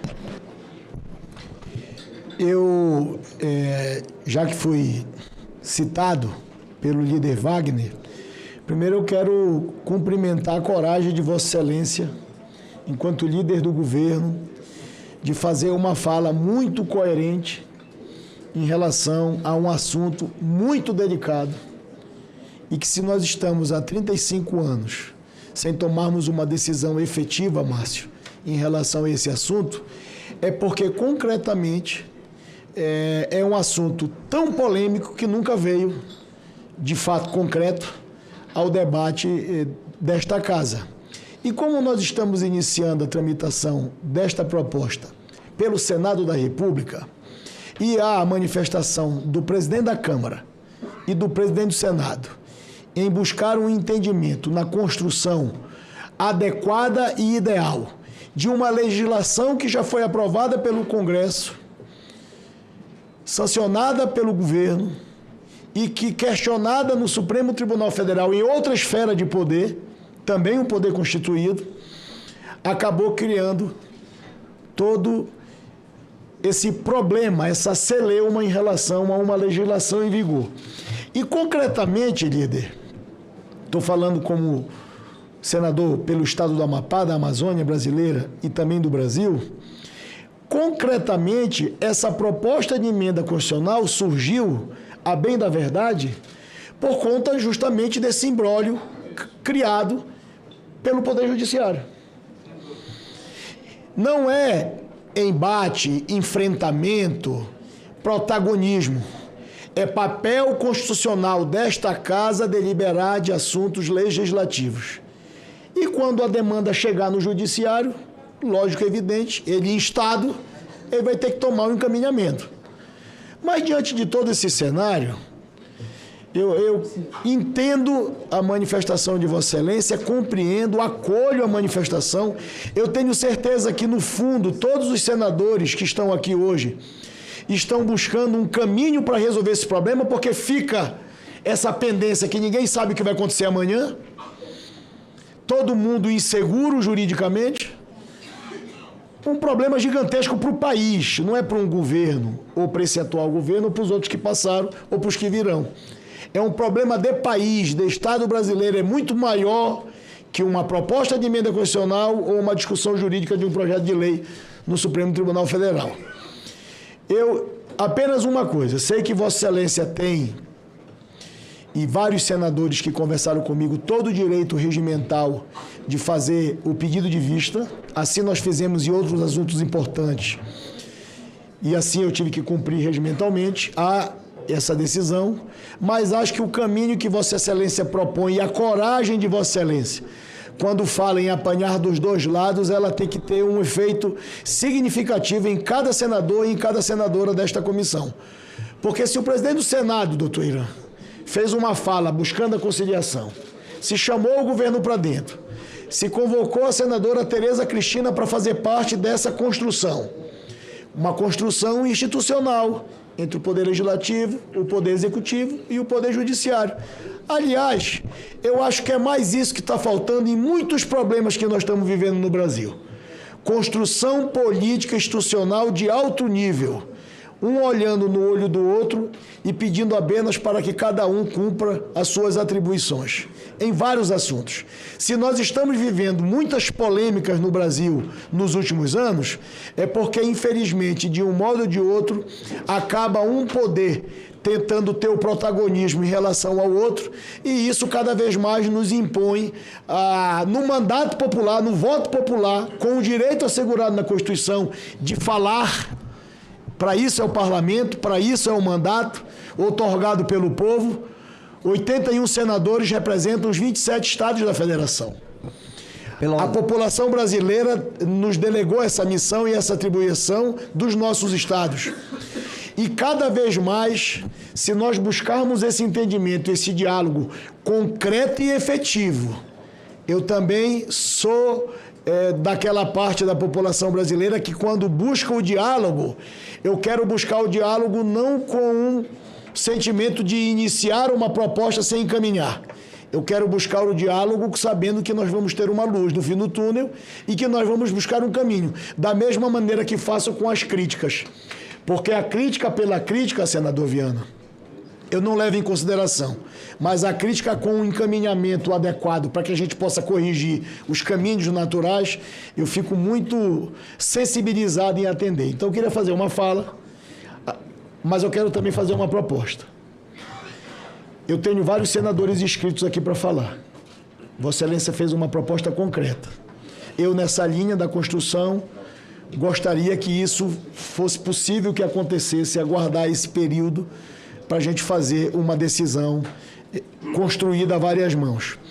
Mas eu me comprometi a ouvir todas as manifestações de todos os senadores, mesmo que no final a gente retire de pauta de comum acordo com o relator e com o autor, porque eu tenho certeza absoluta que todas as falas de 12, 14, 18, 20 senadores que estão inscritos aqui, elas vão contribuir muito para esse caminho, porque vai dar uma percepção do mundo real. E o mundo real, quem vive, é um vereador, um deputado estadual, um deputado federal, um senador e um governador. É a gente que é cobrado a todo instante em relação a decisões estratégicas e importantes para o país. Então, concretamente, eu vou ouvir todos os inscritos e eu sei que essas falas aqui hoje vão ser o início da discussão dessa construção institucional que Vossa Excelência propõe. Concedo a palavra ao senador Plínio Valério. Presidente Davi, o senhor falou em decisão efetiva. Se vivêssemos nós no Estado pleno de direito, que nada mais é do que os poderes se respeitando, legislador legisla, juiz julga, executivo executa, esse problema não teria surgido. O problema é que nós, senadores, nós, instituição Senado, nós permitimos, e já faz tempo, que o Supremo Tribunal Federal se apoderasse, se intrometesse e usurpasse as nossas prerrogativas. Isso é efeito colateral. Nós legislamos aqui para manter o marco temporal, foi para o Executivo, no direito dele vetou, voltou para nós, nosso direito, derrubamos o veto. O que o Supremo Tribunal Federal tem a ver mais com isso? Nada. É porque a vaidade de alguns ministros não permite que eles simplesmente digam isso é interna corpo, está decidido. E já está decidido, porque só quem pode colocar na lei, na Constituição, alguma coisa, somos nós legisladores. O problema, e eu volto, porque não precisa mais, o relatório foi excelente, a exposição do Irã esclareceu tudo, e a proposta do senador Jacques de conciliar, não preciso falar sobre o marco temporal. Eu quero falar do efeito colateral dessa usurpação do Supremo Tribunal Federal, que nos tomou isso. E está pior. Não só nos tomou a prerrogativa, como nós estamos imitando com essa proposta de prorrogar, de protelar. Lá no Supremo, eles pedem vista de 13 anos. Aqui nós temos uma semana para devolver. Então a gente começa não só a se quedar, se ajoelhar, a ficar submisso ao Supremo, como imitar o próprio Supremo. Eu levei... Obrigado, senhor. Eu levei 36 anos da minha vida me dedicando à política para chegar aqui. Eu não quis ser juiz. Eu não quis ir para o judiciário. Então, como é que eu vou aceitar um ministro que não deveria ter esse nome de ministro, mas de juiz, a usurpar a minha prerrogativa dada por quase 1 milhão de votos de amazonenses? Nós não podemos mais, Jacques Wagner, a sorte desse governo é tê-lo como líder aqui. É tê-lo aqui. Se não fosse isso, Jacques, a coisa aqui era muito pior. Porque você é um príncipe, você é um diplomata, tudo que você propõe é sensato. Só que eu acho que agora nós chegamos naquela de ter que resolver. Na CPI, a gente descobriu alguns dados, e esses dados são públicos que precisam ser resolvidos. Dados são públicos que precisam ser resolvidos. Eu vou deixar, no final, uma pergunta aqui. Se demarcasse terra, resolvesse o problema dos índios, por que 42% deles vivem na cidade? Saem das reservas e vão para a cidade. Por que, Irã, isolam os nossos irmãos e os condenam à miséria? E eles não têm para onde ir, saem e fogem disso. Com o marco temporal, temos 13% do território nacional para 1 milhão e poucos mil índios, que é mentira do IBGE, mas vou admitir. Sem o marco temporal vai passar de 20%. Estados Unidos, que é o exemplo, o brasileiro adora imitar, com esse complexo do colonizado que tem, adora imitar. Lá são mais de 3 milhões de indígenas, para 3% do território nacional. Para 2,5, né? Não chega nem a 3. E o que nós descobrimos, o que nós vimos, o Márcio está aqui, foi o nosso relator na CPI das ONGs, e aqui eu faço sempre um adendo, não demonizamos ONGs, elas são necessárias e importantes, mas essas ambientalistas que a gente combateu tem que continuar combatendo. Eu ia falar de Amazônia, eu ia falar disso tudo, mas é importante neste momento que o Brasil está nos ouvindo falar do Supremo Tribunal Federal. Chegou a hora, não podemos mais aceitar essa intromissão, essa usurpação.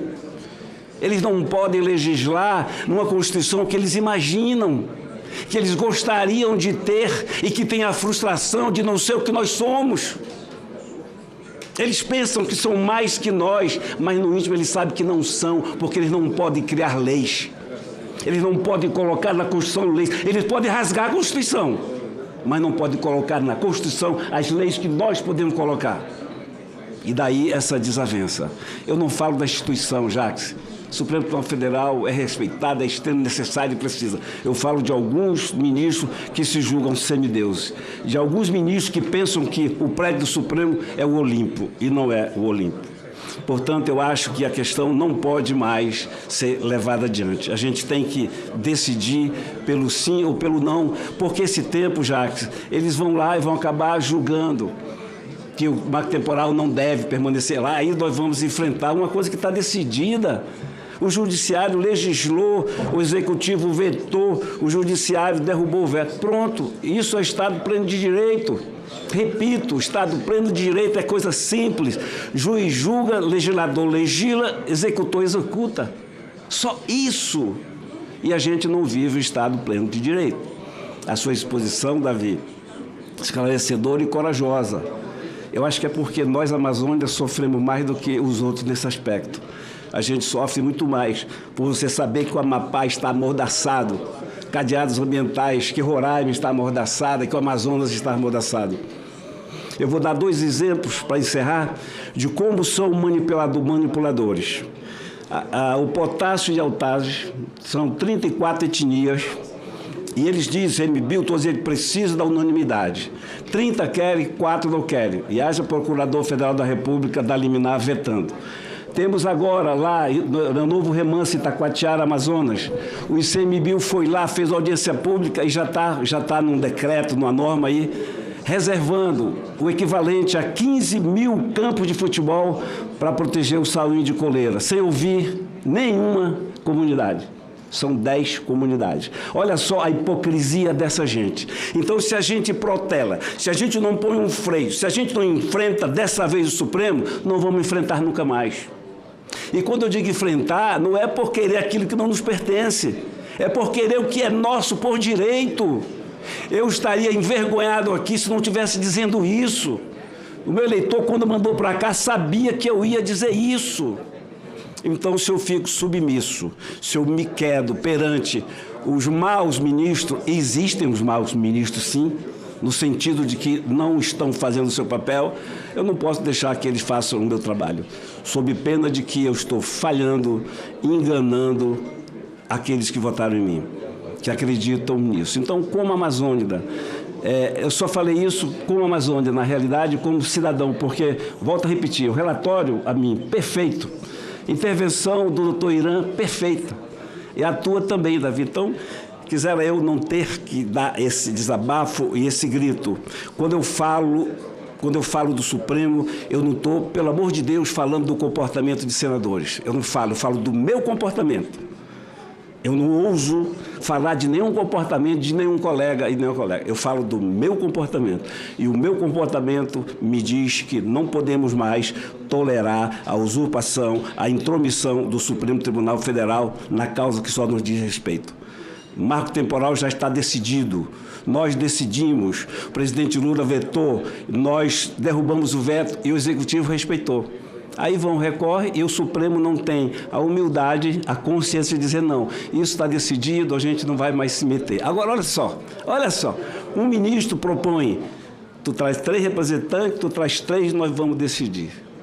Caramba, não é assim que funciona. Isso aqui é legislativo, isso aqui é democracia. Eu sou igual ao Moro, o Moro é igual a mim, o Seifa é igual ao Girão, o Girão é igual a mim. Isso aqui todo mundo é igual com a mesma prerrogativa. Voto. O que me trouxe aqui foi voto. Esse tapa na cara que o Jacques fala, nós fomos para lá, dá tapa na cara, eu sou voto, diz o que você quer, me quer ou não me quer. E nós vencemos. E esses ministros, cara, não tem um voto. Eles vêm aqui pedir da gente na época da sabatina, com toda a humildade do planeta, e depois se acham. Eles já não conhecem mais, não sabem, Davi, que pela lei atual do impeachment, nós podemos empichá-los sim.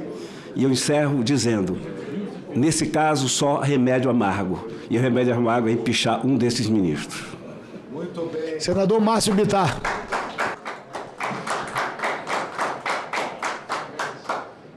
Senador Jacques Wagner,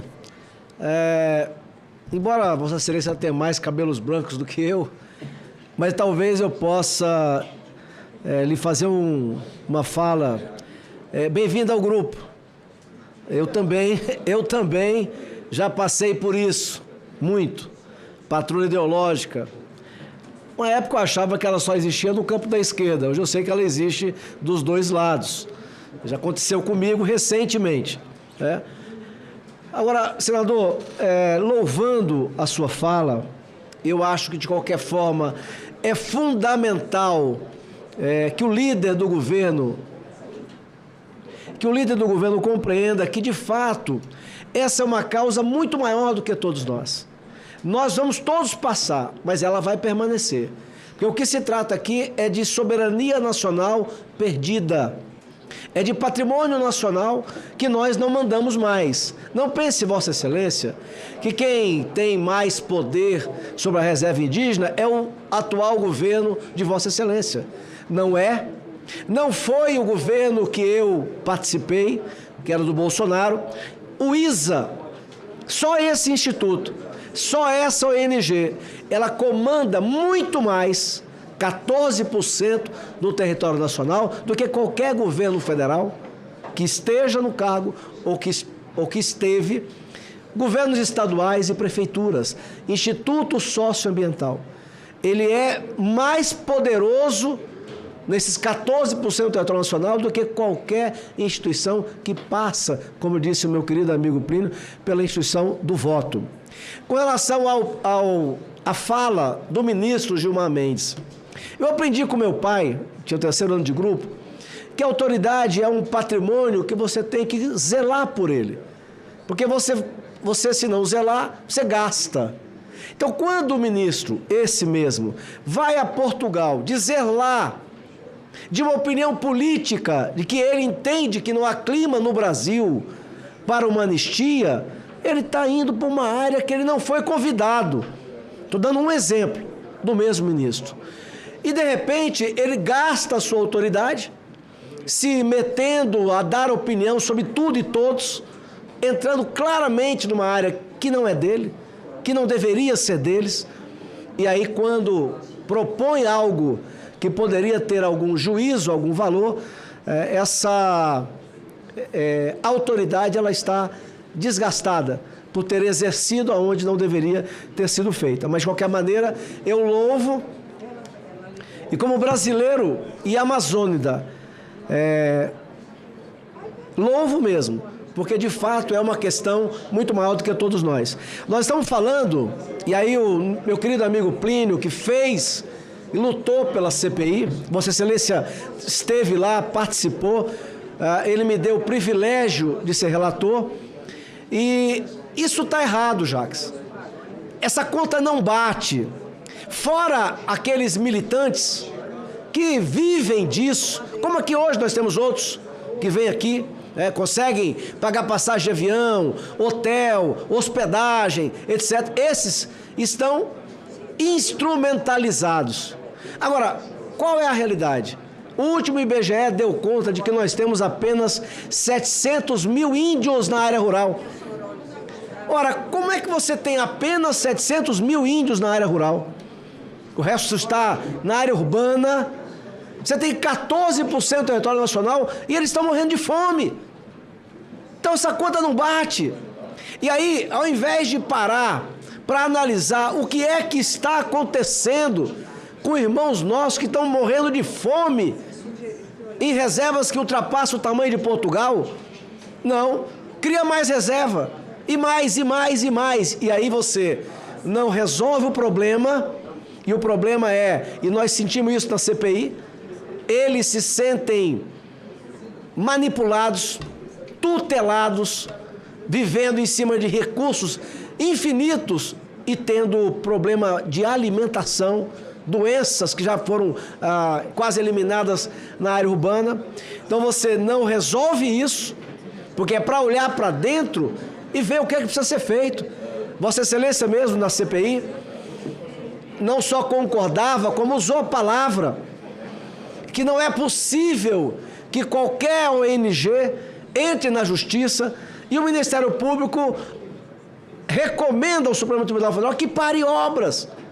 O meu estado tem estado...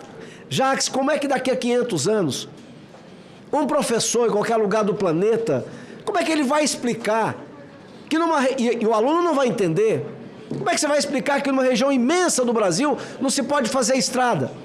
Não se pode fazer ponte, não se pode fazer hidrelétrica, que é uma das energias mais limpas, mais baratas e não poluentes do planeta. Agora mesmo o Ministério Público entrou no Supremo pedindo para suspender a licença de uma hidrelétrica no estado do meu querido amigo Marcos Rogério, em Rondônia.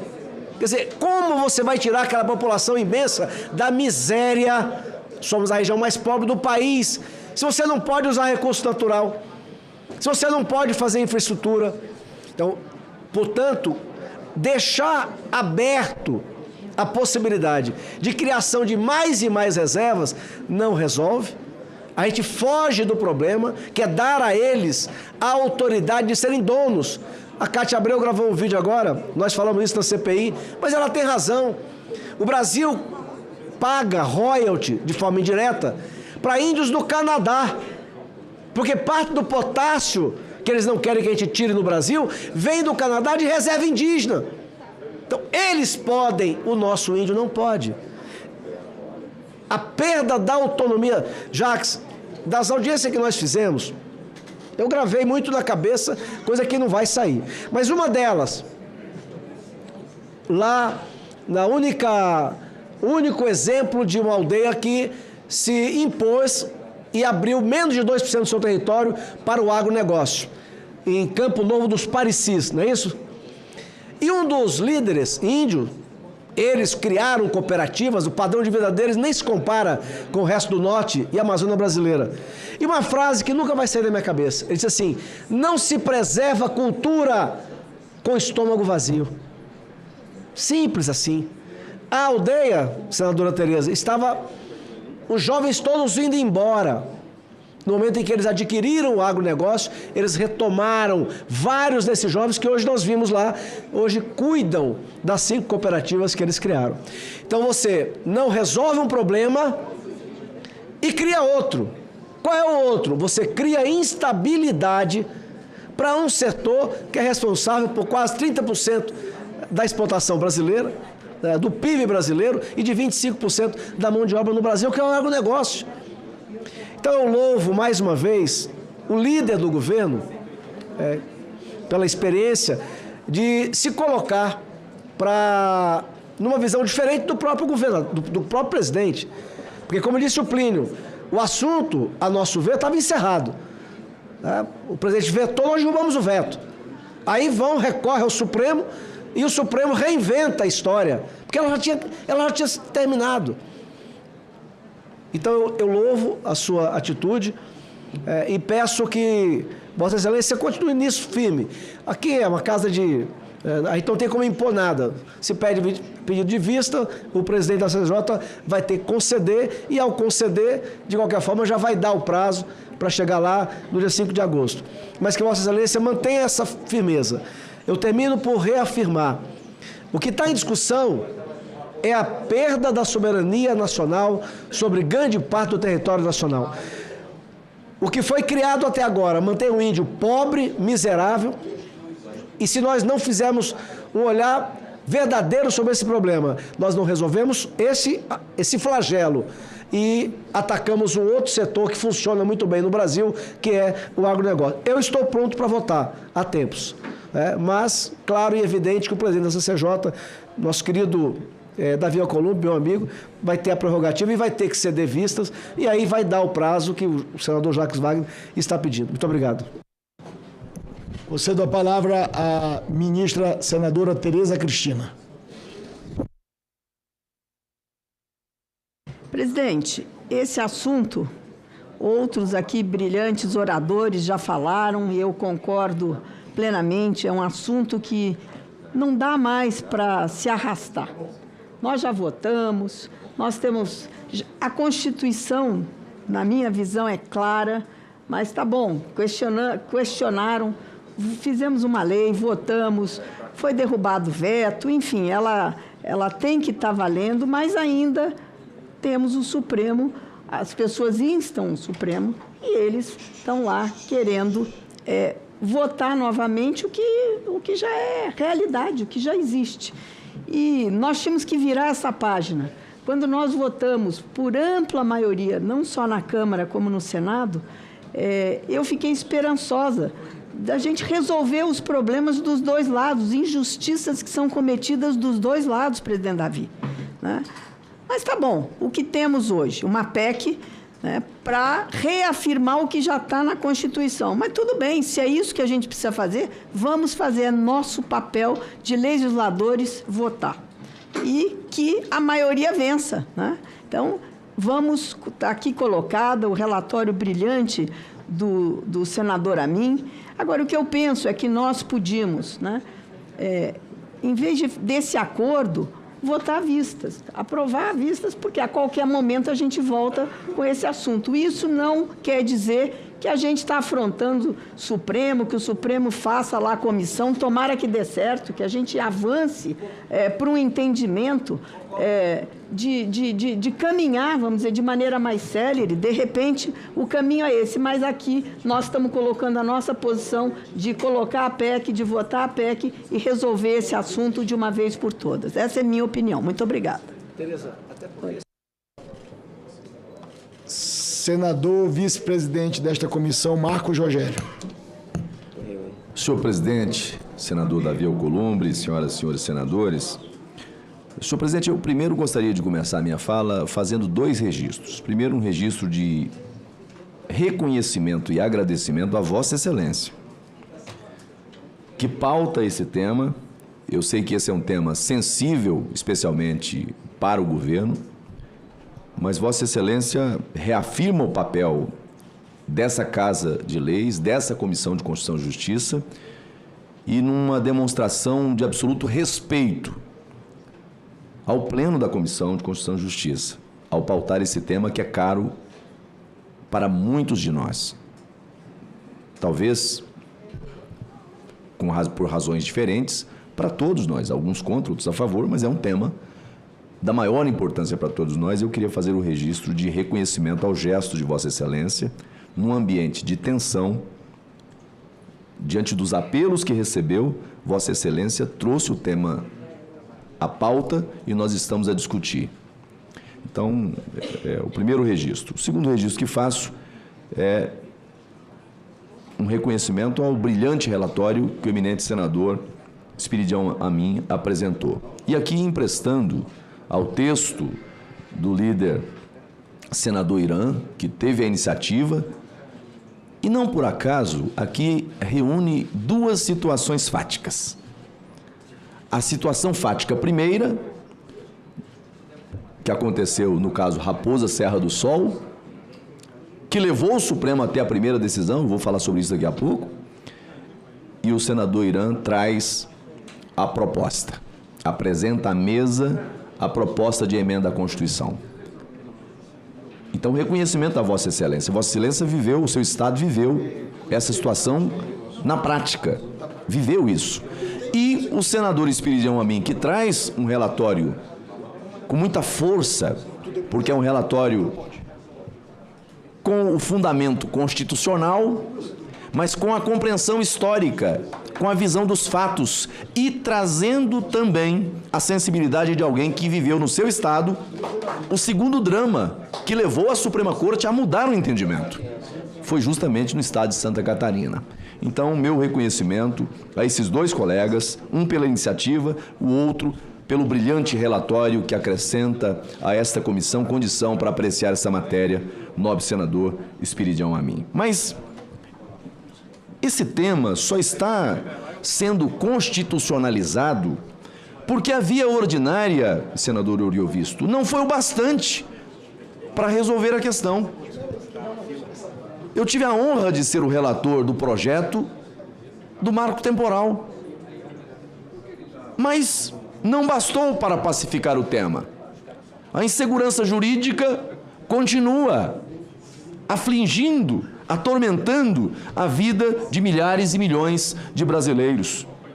E eu até diria, senador Seif, não aceitar o marco temporal é não aceitar o papel do poder legislativo.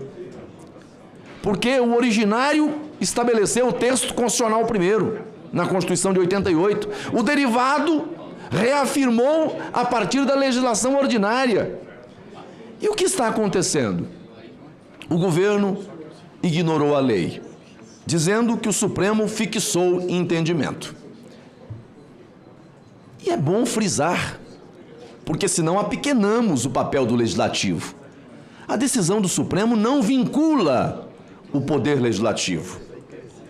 Não tem o alcance de proibir o Legislativo de legislar, sob pena de aniquilar o papel, aniquilar um dos poderes da República pela força do outro, em ofensa ao pacto da separação dos poderes. Da mesma forma, obviamente, que o poder legislativo não pode desrespeitar o poder atribuído ao poder judiciário. Mas, pela mesma lógica que o legislativo não pode desrespeitar aquele, também aquele não é dado o poder de usurpar o papel do legislativo pela via decisória jurisdicional. E isso, lamentavelmente, não tem sido fato raro.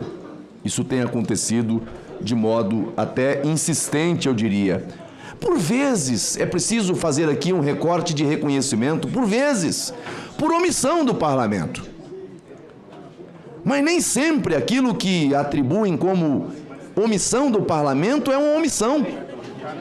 Às vezes o fato de não legislar, senador Ciro, é uma escolha política das casas do Congresso Nacional.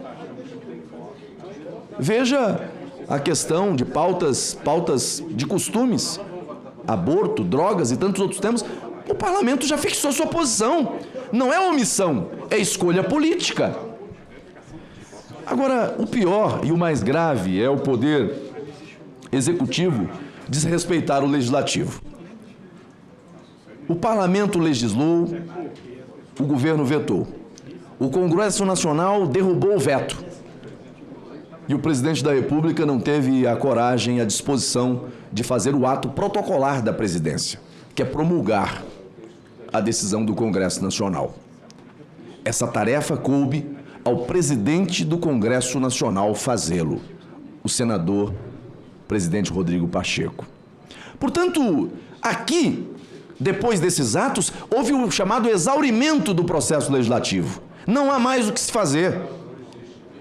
Há ações declaratórias de constitucionalidade, ações diretas de inconstitucionalidades, é uma outra questão.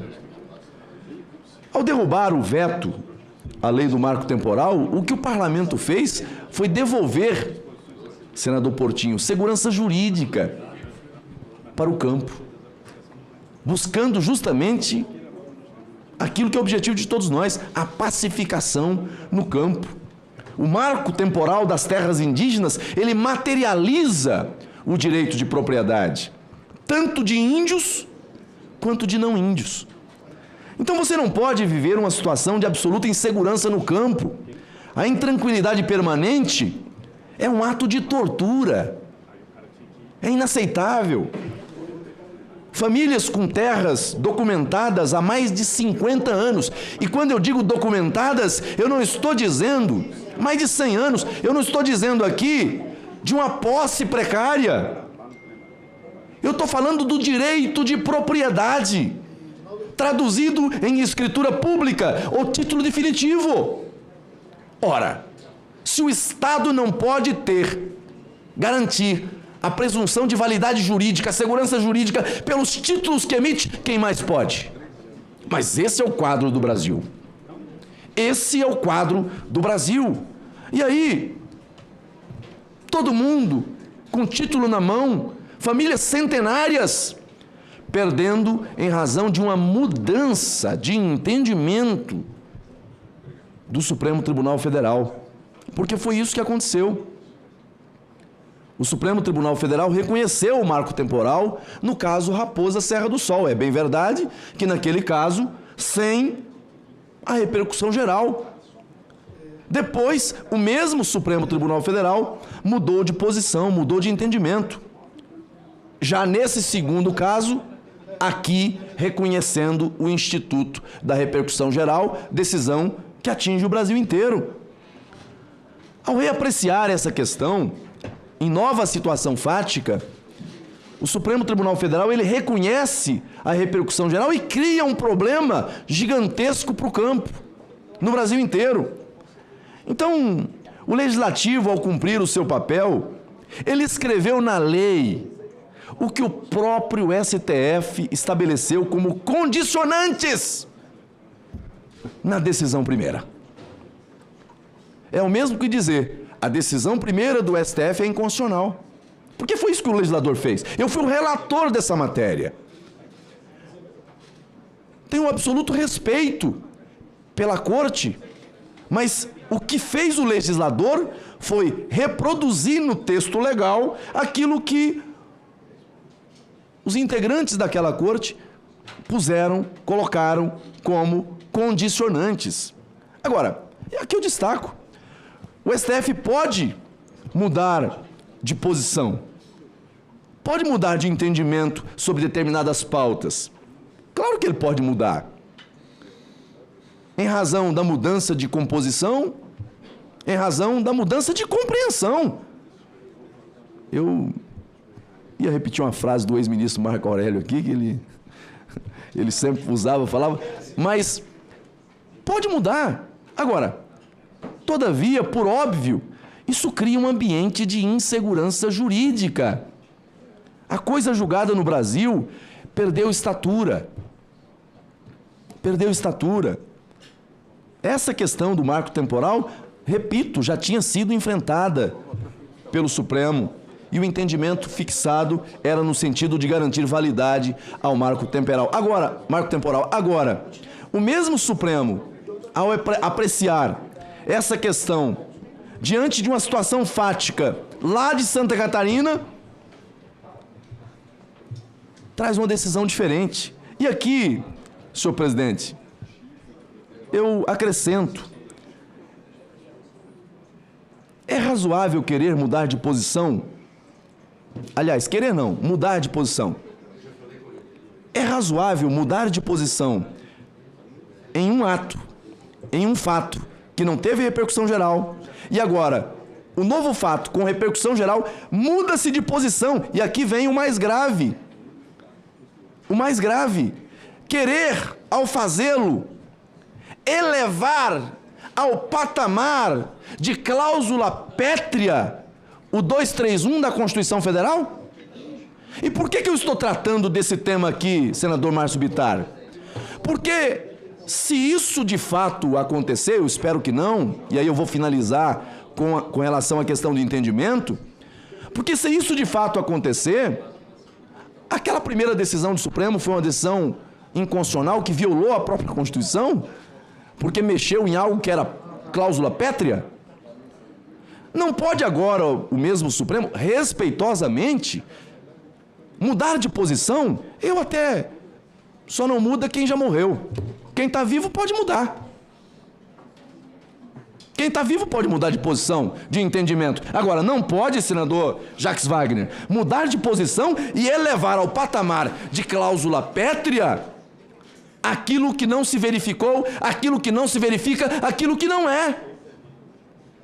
Simplesmente para obstar o papel do poder legislativo. E eu concluo aqui, senhor presidente, dizendo que eu sou favorável a essa proposta de emenda constitucional em razão do que posto. O ambiente de insegurança jurídica permanece.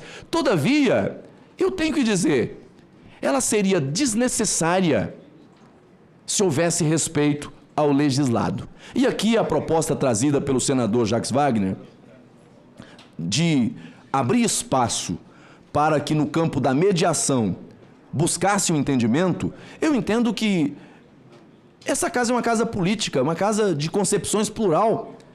Eu não vejo prejuízo nisso quando, movido por boa fé, por boa intenção, na busca de uma solução que resolva o problema de quem está lá na ponta. Então, eu quero concordar com a tese da busca de entendimento. Quem está propondo é um ministro do Supremo Tribunal Federal que tem envergadura, tem estatura para construir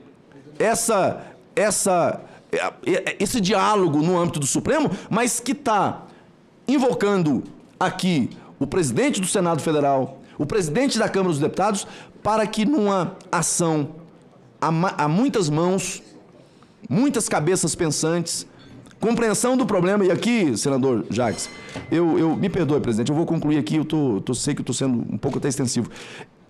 Eu tenho a compreensão de que, no caso, nós temos o 231, os parágrafos e o 67 da ADCT, que estabeleceu ali um lapso temporal. E que naqueles casos em que, na época, se comprovou a presença dos índios naquela época, houve pedido, houve processo para o reconhecimento, é preciso buscar um entendimento em razão da omissão do governo brasileiro ao se praticar ou não a demarcação a partir do comando constitucional dado em 1988. Isso é possível. Não cumpriu dentro dos 5 anos, então preclusão. Não cabe mais discutir. Eu não sou dessa tese. Eu sou da tese de que o marco temporal está estabelecido em 5 de outubro de 1988. Isso está posto. Agora, o que aconteceu de lá para cá, quanto ao descumprimento do que seria o papel do Poder Executivo, eu acho que é possível construir entendimento. Por isso eu vou na linha também da busca do entendimento. Obrigado, senador Marcos. Senador Wagner. Não, apenas é que eu quero pedir vênia, porque eu trouxe uma ideia, só que eu já estou atrasado para uma reunião com o presidente Pacheco e o presidente da República, que era às 12, eu pedi para ir para 12h30, e o presidente Rodrigo já está lá junto com o presidente. Então, eu sei que é deselegante eu fazer uma proposta e não estar aqui para ouvir a todos, mas é ruim para mim porque nós vamos tratar de um problema lá também que diz respeito à dívida dos estados e à própria desoneração. Senhor presidente, questão de ordem. Eu queria fazer um apelo ao Jacques Wagner. Um segundo. Acho assim, a sua proposta é brilhante, mas o prazo pelo caminhar normal da carruagem vai existir. Se nós aprovarmos hoje isso aqui, ainda tem que ir a plenário, ainda tem que ir para a Câmara. Isso não será uma PEC aprovada antes do final do ano. Então, esses 90 dias ou mais que o senhor pede, naturalmente já vai acontecer. E a negociação pode ser feita a qualquer instante.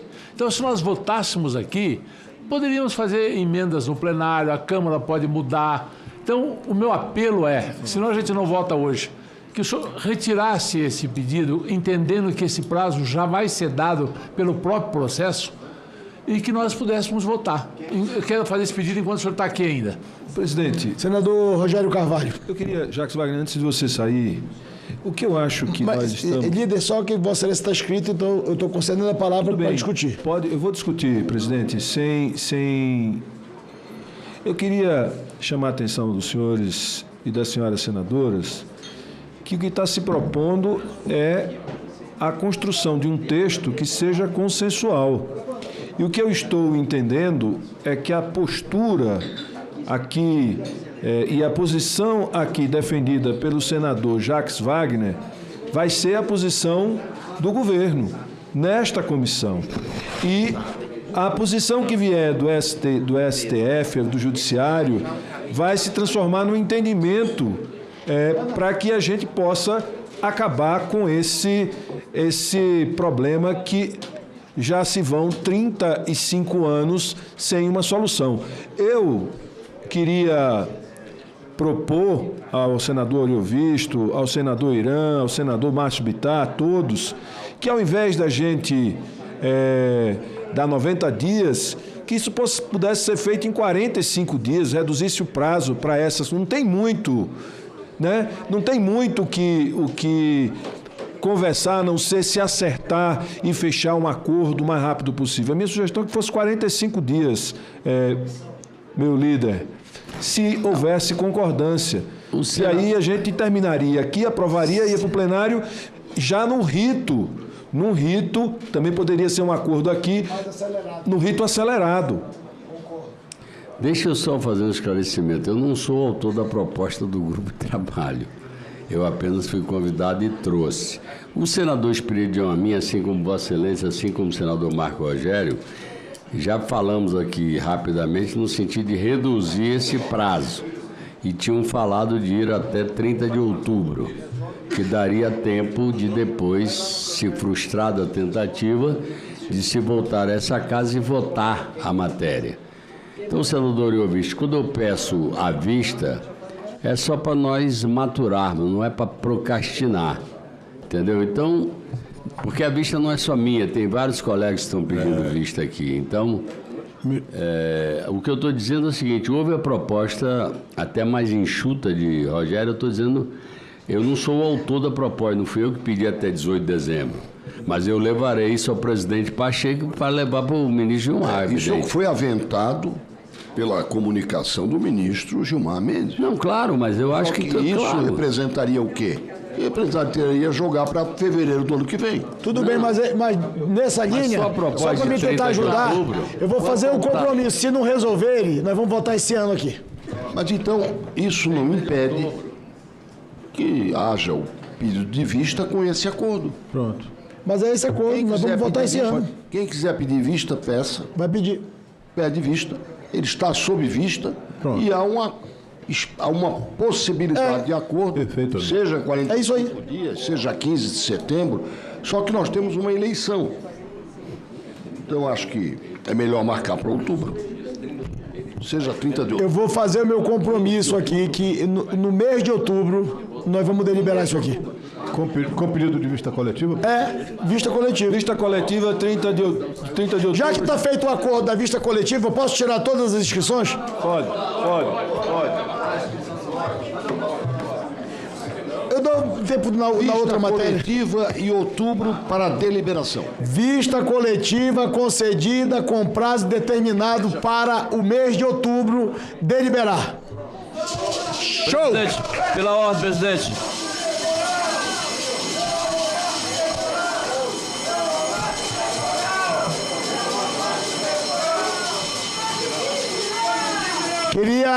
Presidente, pela ordem.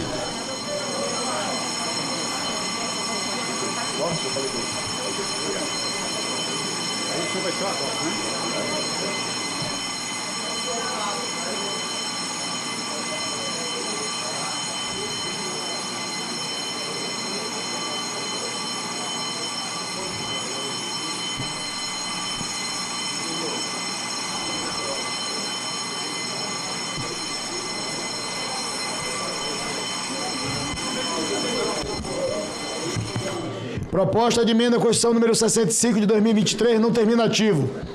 Dispõe sobre o regime jurídico aplicável ao Banco Central. O autor da matéria é o senador Vanderlan Cardoso e outros. Relator da matéria é o senador Plínio Valério. Favorável à proposta com o acatamento total das emendas número 1, 2, 4, 7 e 8 e acatamento parcial das emendas 3, 5 e 6, nos termos do substitutivo que apresenta. Foram apresentadas 9 emendas à proposta. Em 2 dos 7 foram recebidas as emendas número 8 e 9, de autoria do senador Oriovisto Guimarães, a última, número 9, dependendo de relatório. Em 18 dos 6 foi realizada audiência pública para instrução da matéria. Em 3 dos 7 de 24, a presidência concedeu vista coletiva aos senadores, nos termos regimentais. Em 10 do 7 de 24 foi apresentado voto em separado do senador Rogério Carvalho, contrário à proposta. Concedo a palavra ao senador Plínio Valério para proferir o relatório sobre a emenda de número 9. Obrigado, presidente. Vai dar pela ordem? Pela ordem, senador Zequinha Marinho. É uma comissão que vai representar o Senado junto ao Supremo para tratar desse assunto. E ao governo. Requeiro verbalmente a minha inscrição. Dos 100% das terras indígenas brasileiras, 82% delas, desse território, está na Amazônia. O meu estado não tem mais onde criar terra indígena, correto? Então é uma situação deprimente, lamentável e vergonhosa, porque a gente não dá conta, eles vão levar no queixo. E eu queria aqui fazer uma movimentação com os senadores da Amazônia. Ou a gente acorda agora ou dorme para sempre. A situação é crítica e lamento profundamente. O nosso papel tem que ser feito, que cada um faz o seu. Não tem por que ficar. Então, vamos lá, me inscreva, por favor, eu quero fazer parte da comissão. Senador Zequinha, eu vou encaminhar a manifestação de Vossa Excelência, que será redigida nas notas taquigráficas, para o presidente do Senado, que está organizando, junto com o presidente da Câmara, esse grupo. Senador Plínio Valério, com a palavra. Senador Zequinha, se essa comissão não tiver um senador da Amazônia, é brincadeira, né? Aí o assunto não é sério. Então, portanto, alguém da Amazônia vai ter que ir. Presidente, eu não falei com o senador Euvisto, falo agora, não acatei a emenda 9. Vou conversar muito... Não, a 9 não, a 9ª. A gente discutiu, o senador Euvisto, eu peço desculpas agora, mas vamos ter ainda para maturar algum tempo que a gente vai para o plenário ainda. Tá bom? Eu ainda vou conversar com o meu amigo senador Euvisto para comunicá-lo que não foi acatada. Mas a gente tem ela no radar. Pronto. Vou colocar em discussão a matéria. Para discutir a matéria, o senador Marcos Rogério.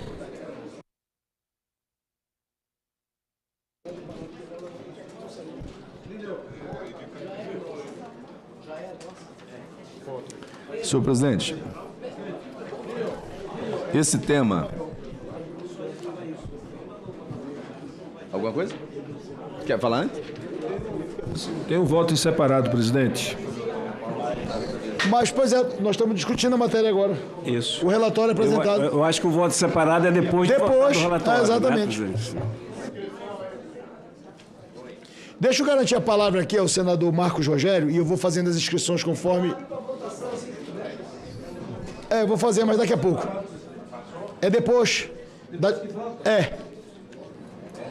Senhor presidente, eu até faria uma fala um pouco diferente sobre essa questão do Banco Central, mas hoje pela manhã eu recebi uma nota da Casa Civil da Presidência da República enfrentando os pontos com relação a essa proposta de emenda à Constituição. Eu ouvi os dois lados. Eu ouvi os representantes do Banco Central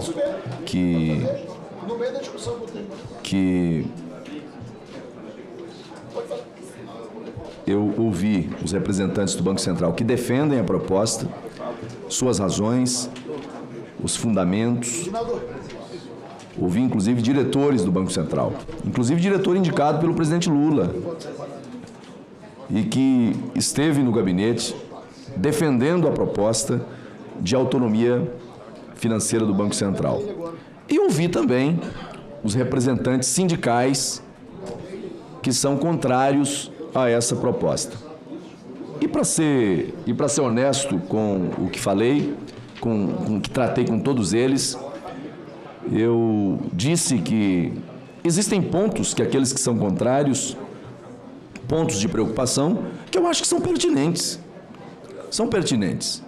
Agora, são pertinentes para discutir na fase certa, porque depois da aprovação dessa emenda constitucional nas duas casas e da sua promulgação, ela não entra em vigor para gerar mudança na estrutura ou na política do Banco Central. Será necessário, por derivação da própria emenda constitucional, por comando do texto constitucional, a aprovação de uma lei complementar, disciplinando justamente o modelo que será adotado. Então, e muito daquilo que foi apresentado para mim naquele momento é justamente o campo de atuação da legislação complementar e não da proposta de emenda à Constituição.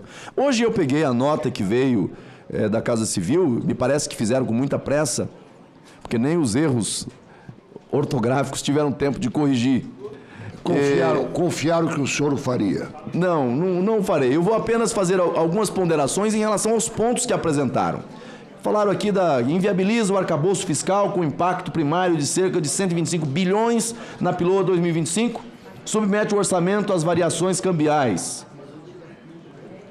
Bom, as relações financeiras entre a União e o Banco Central, regidas pela Lei 13.820, serão recepcionadas pela PEC e permanecerão em vigor. Portanto, não há prejuízo. Logo, não haverá mudança no resultado primário, nem despesa, nem receita. Isso está claro na PEC. Inclusive, a PEC trará espaço fiscal próximo a 5 bilhões, a conta do próprio Banco Central é de 5. O relator chega aí, pode chegar a 6 ao orçamento, porque retira dele os gastos com custeio e investimentos do Banco Central. Outro ponto. Constitucionaliza a forma jurídica e a autonomia administrativa e orçamentária do Banco Central, ao transformar a autarquia em empresa pública de direito privado, amplia o risco de captura do Banco Central, incerteza sobre interação do Banco Central, Conselho Monetário, Congresso Nacional, poder de polícia, de empresa, acompanhamento da execução de despesas, enfim. Bom, o fato de ser por emenda constitucional e não por lei complementar, como foi a 179, é uma escolha política. Porque você tem uma situação em que, na emenda constitucional, você tem um quórum qualificado, muito embora na lei complementar também. Você tem que ter 41 aprovando, no caso do Senado Federal. Mas é uma escolha política. E esse é justamente o escopo da PEC. Manter e ampliar sua autonomia. Porque aqueles que são contra a autonomia, são contra a autonomia administrativa e são contra a autonomia decisória do Banco Central. É preciso dizer claramente. Então, essas... se fosse meu pai falando, ele dizia assim, essas desculpas esfarrapadas, elas não pegam, elas não colam. Então, quem é contra por ser contra, ok, eu respeito. Agora, dizer que a PEC é um instrumento inapropriado para fazê-lo, com todo respeito, isso não tem amparo constitucional. Ao retirar do Banco Central, o Banco Central da LOA, tensiona contra a conta única do Tesouro, conquista que organiza as finanças públicas e pode induzir futuras mudanças em casos semelhantes. É a afirmação que a Casa Civil está fazendo. Aqui tem uma verdade. É algo que, em parte, é verdadeiro. Porém, o prejuízo de capturar politicamente o Banco Central por governo de ocasião é quantas vezes maior do que isso. Uma fala de Lula sobre o presidente do Banco Central faz o dólar saltar de 5,56 para 5,70. Aparece milionário do dia para a noite. Então, essa coisa de dizer que não...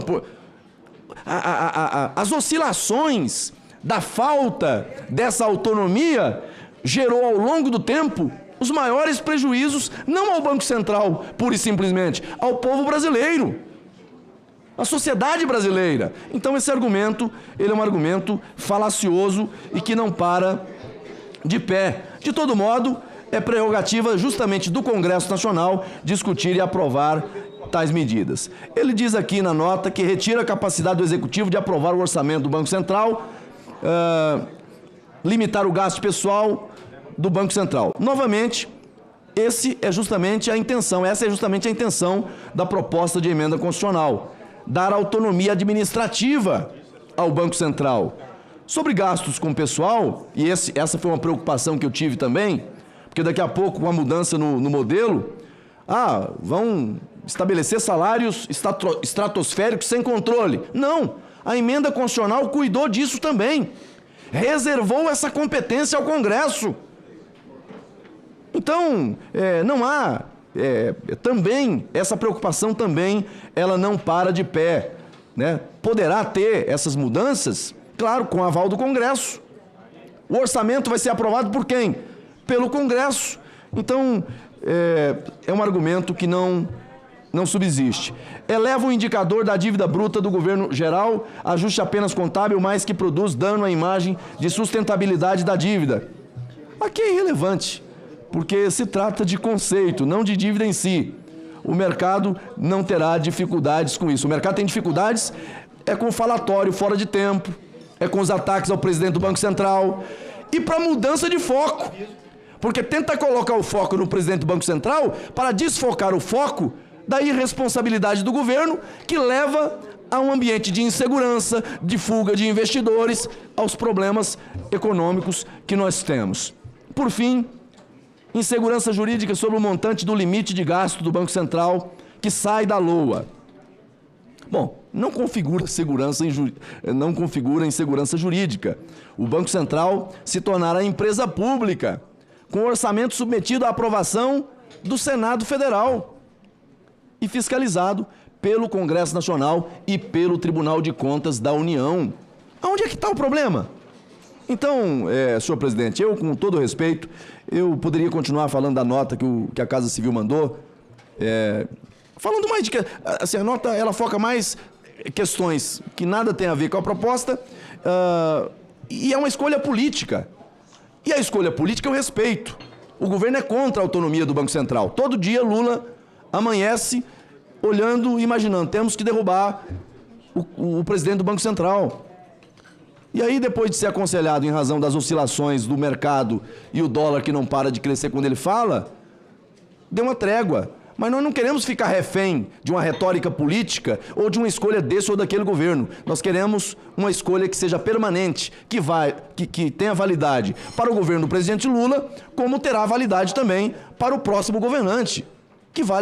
Uma regra que tenha validade para todos. Portanto, o meu voto será a favor da proposta de emenda à Constituição. Concedo a palavra ao senador Rogério Carvalho para proferir o voto em separado contrário ao relatório apresentado. Não. Em seguida, ele vai fazer a leitura do voto. Então eu vou fazer a leitura na íntegra, senhor presidente. A proposta de emenda à Constituição, PEC número 65 de 2023, propõe alterar a natureza jurídica do Banco Central do Brasil, de autarquia de natureza especial para empresa pública, e tem como principal objetivo garantir a autonomia orçamentária e financeira da instituição.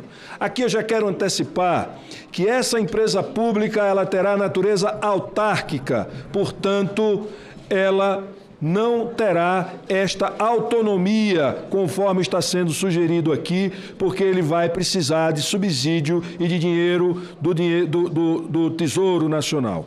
A PEC prevê que em uma lei complementar disporá sobre os objetivos, estruturas e a organização do Banco Central. Outra lei disporá sobre o relacionamento financeiro entre o Banco Central e a União.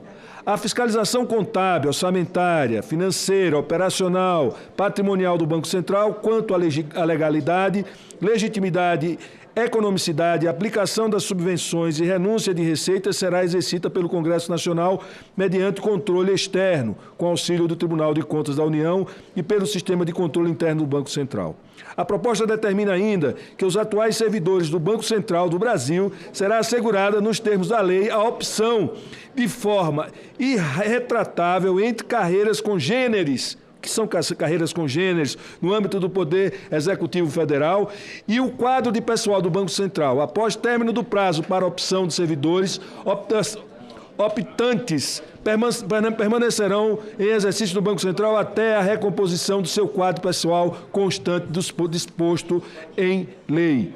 Na justificação, os autores da matéria defendem que o Banco Central do Brasil possui autonomia operacional concedida pela Lei 179, 24 de fevereiro de 2021, complementada por um arcabouço legal sobre o relacionamento com a União, dado pela Lei 13.820, 2 de maio de 2019. Sustentam que o Banco Central do Brasil não possui autonomia orçamentária e financeira para garantir a plena execução de suas atividades, sendo que na necessidade de recursos financeiros para o cumprimento de sua missão institucional exigiria a alteração do arcabouço legal e esta PEC traria a necessária evolução institucional do Banco Central do Brasil. Ao prever a garantia de recursos para que as atividades relevantes da autarquia monetária, da autoridade monetária para a sociedade sejam executadas sem constrangimentos financeiros, tanto para o Banco Central quanto para o Tesouro Nacional. O núcleo da proposta consistiria no uso de receitas de senhoriagem. Não sei o que sabem vossas excelências, o que significa senhoriagem. É a diferença entre o que se gasta para produzir moeda e o valor de face da moeda. Essa riqueza seria apropriada pelo Banco Central, enquanto essa riqueza é da nação, é do Brasil, e não de uma instituição isolada. Isso é tirar do povo brasileiro, é tirar de todas as instituições do país que foi eleito, que teve um presidente eleito para estar submetido a uma única instituição, essa riqueza decorrente da senhoriagem. Para o financiamento de suas despesas. Os autores da PEC apontam que o uso de receita de senhoriagem para o financiamento das atividades do Banco Central é adotado entre os mais importantes bancos centrais do mundo e que as melhores práticas internacionais recomendam que a permissão para o uso da senhoriagem como fonte de financiamento seja acompanhada de regras para a transferência de resultados da autoridade monetária para a autoridade fiscal. A matéria foi distribuída à Comissão de Constituição e Justiça, onde foi designado pelo relator, o senhor Plínio Valério, que apresentou voto pela constitucionalidade, juridicidade, regimentalidade e boa técnica legislativa, conforme a PEC 65, legislativa da PEC 65 de 2023 e, no mérito, por sua aprovação na forma do Instituto com acatamento total das emendas 1, 2, 4, 7 e 8 e acatamento parcial das emendas 3, 5 e 6. Em linhas gerais, o substitutivo apresentado pelo senador Plínio Valério manteve o núcleo da proposta, porém alterou a natureza jurídica proposta para o Banco Central do Brasil, de empresa pública para empresa pública que exerce atividade estatal. Aonde existe essa denominação, empresa pública que exerce atividade estatal.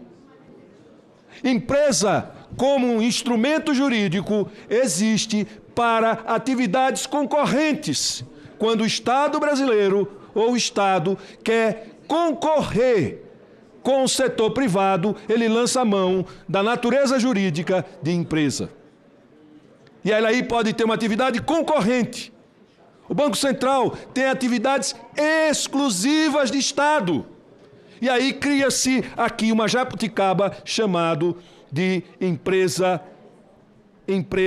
pública que exerce atividade estatal. Isso é uma teratologia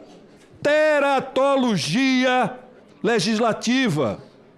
Isso é uma teratologia contra o princípio da separação dos poderes, que é o poder legislativo criar estrutura de empresa para abrigar um órgão típico da atividade exclusiva de Estado.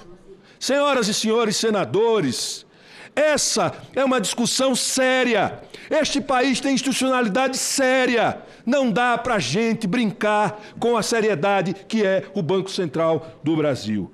Também determinou que ficam preservadas as competências do Conselho Monetário Nacional previstas na lei. Veja, tudo isso 179 de 24 de 2021 e aquelas relacionadas à função regulatória do sistema financeiro estabelecido na legislação. Apresentou alterações para garantir a estabilidade dos funcionários e servidores do Banco Central, empresa pública, bem como para evitar perdas no cálculo dos proventos dos aposentados dos quais servidores se optarem por carreira congênere no serviço público. Preste atenção. Não existe aposentadoria integral para CLTistas.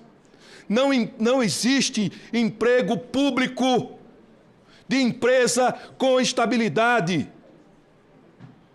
Isso é outra teratologia que vai acabar no STF. E depois nós vamos reclamar que o STF está interferindo nas decisões do Congresso. Ah, mas é uma PEC. Mas a PEC não pode ser um instrumento para burlar aquilo que está estabelecido na Constituição como cláusula pétrea, que é a separação dos poderes. Há pouco o senador aqui fez uma digressão sobre a questão da separação dos poderes quando se tratou de terra do marco temporal. E aqui nós estamos vendo o contrário. Quando interessa, As cláusulas pétreas não podem ser chamadas. Agora, aqui as cláusulas pétreas são jogadas na lata do lixo, numa verdadeira teratologia legislativa e jurídica, no caso em tela. O substitutivo trouxe inovação, não relacionadas ao seu objeto principal, ao determinar que a autonomia conferida ao Banco Central do Brasil não abrange, restringe, altera ou acumula os serviços próprios da competência dos tabeliões e registradores. Entretanto, ressalvou que tal determinação não alcança a operacionalização de novos produtos financeiros que vierem a ser criados ou regulados pelo Banco Central a partir da utilização de novas tecnologias, processos de criação de produtos do sistema financeiro. Por discordarmos tanto do texto original da PEC quanto do substitutivo proposto pelo relator, estamos apresentando voto em separados nos termos do artigo 132, parágrafo 6º, inciso 1º do Regimento Interno do Senado Federal. Análise. Inconstitucionalidade por vício e violação à separação dos poderes. O princípio da separação dos poderes é estabelecido no artigo 2 da Constituição Federal, que determina: são poderes da União, independentes e harmônicos entre si, o legislativo, o executivo e o judiciário. A independência entre os poderes tem por finalidade estabelecer um sistema de freios e contrapesos para evitar o abuso e o arbítrio por qualquer dos poderes. A harmonia, por sua vez, exterioriza-se no respeito às prerrogativas e faculdades atribuídas a cada um deles. A relevância da separação dos poderes é ressaltada pela Constituição Federal ao defini-la como cláusula pétrea. Cláusula pétrea. Artigo 60, parágrafo 4º, inciso 3º. Estabelece toda uma estrutura institucional de forma a garantir a independência entre eles, matizada como atribuições e controle recíproco. É cláusula pétrea, senhoras e senhores senadores. Acima, em respeito ao princípio da separação de poderes, o artigo 61, parágrafo 1º, inciso 2º da Constituição Federal, determina que são de iniciativas privativas do Presidente da República, entre outras, as leis que dispõem sobre criação de cargos, funções ou empregos públicos, na administração direta e autarquia ou aumento de sua remuneração. Servidores públicos da União e territórios, seu regimento jurídico, provimento de cargos, estabilidade e aposentadoria. E criação, estruturação e atribuição dos ministérios e órgãos da administração pública, seja eles de que natureza for. Então é cláusula pétrea, não é porque é uma emenda constitucional que vai atropelar e tentar burlar o que está dito na própria Constituição, que é cláusula pétrea. Argumentos, portanto, que a PEC 65 de 2023 incorre em vício de iniciativa, pois trata de tema de iniciativa privativa do Presidente da República, mas foi propostas por senadores, por uma casa legislativa, por outro poder. Consideramos que as restrições de iniciativa legislativa previstas no artigo 61 da Constituição Federal alcançam a proposta de emenda à Constituição em exame, tanto em vista o conjunto substancial de alterações que são buscadas. Vejamos, a PEC transforma a natureza jurídica de órgão da estrutura do Poder Executivo. Do Poder Executivo, extinguindo uma autarquia para criar uma empresa pública. Estabelece atribuições para essa nova entidade da administração pública, altera o regime jurídico aplicável aos seus servidores, dispõe sobre estabilidade e aposentadoria, promovendo, enfim, inúmeras alterações que afetam profundamente o funcionamento do Banco Central, tudo à revelia do Poder Executivo a quem este banco está vinculado.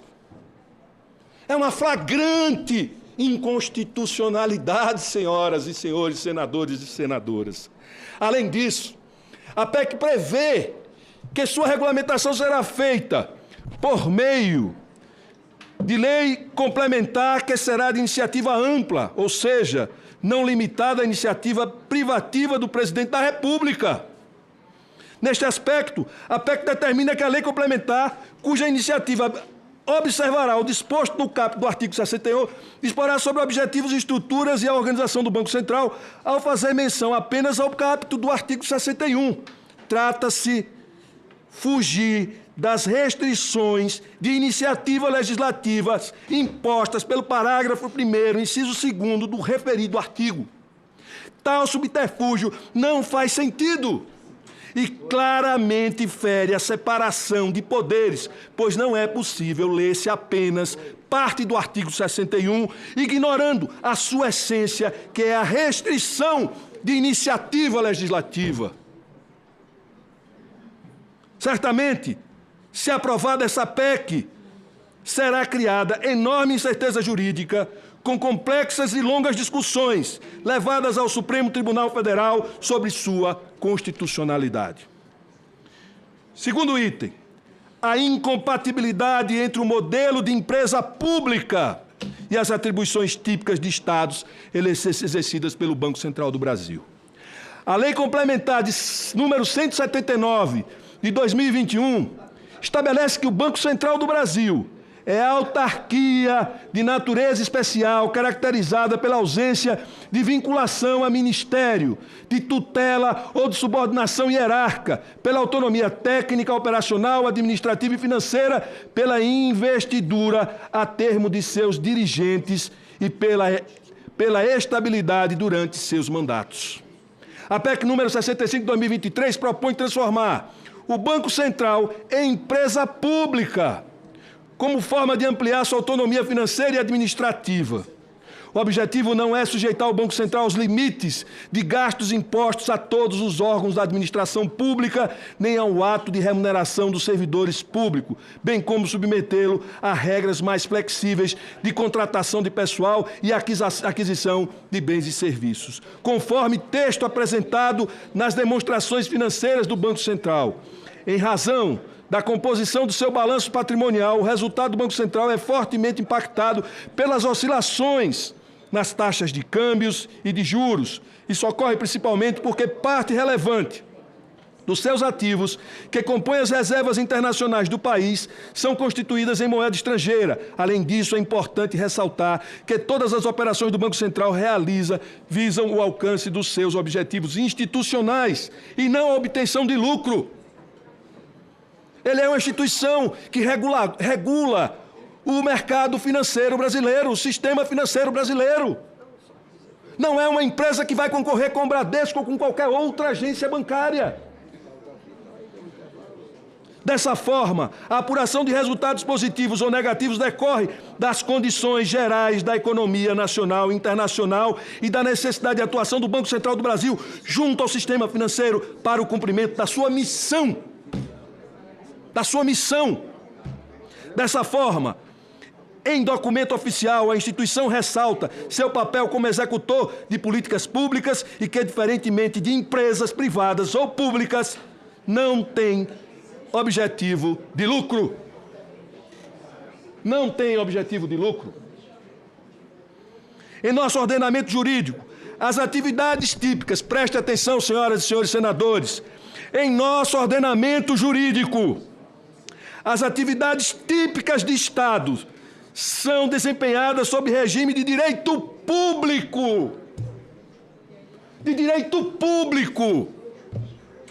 Pela administração direta ou pelas autarquias. Neste caso, se for recomendada a gestão administrativa e financeira descentralizada para seu melhor funcionamento. Essa empresa, a autarquia pode ser feita designada para o seu melhor funcionamento. Empresa pública, entidade com personalidade jurídica de direito privado. De direito privado.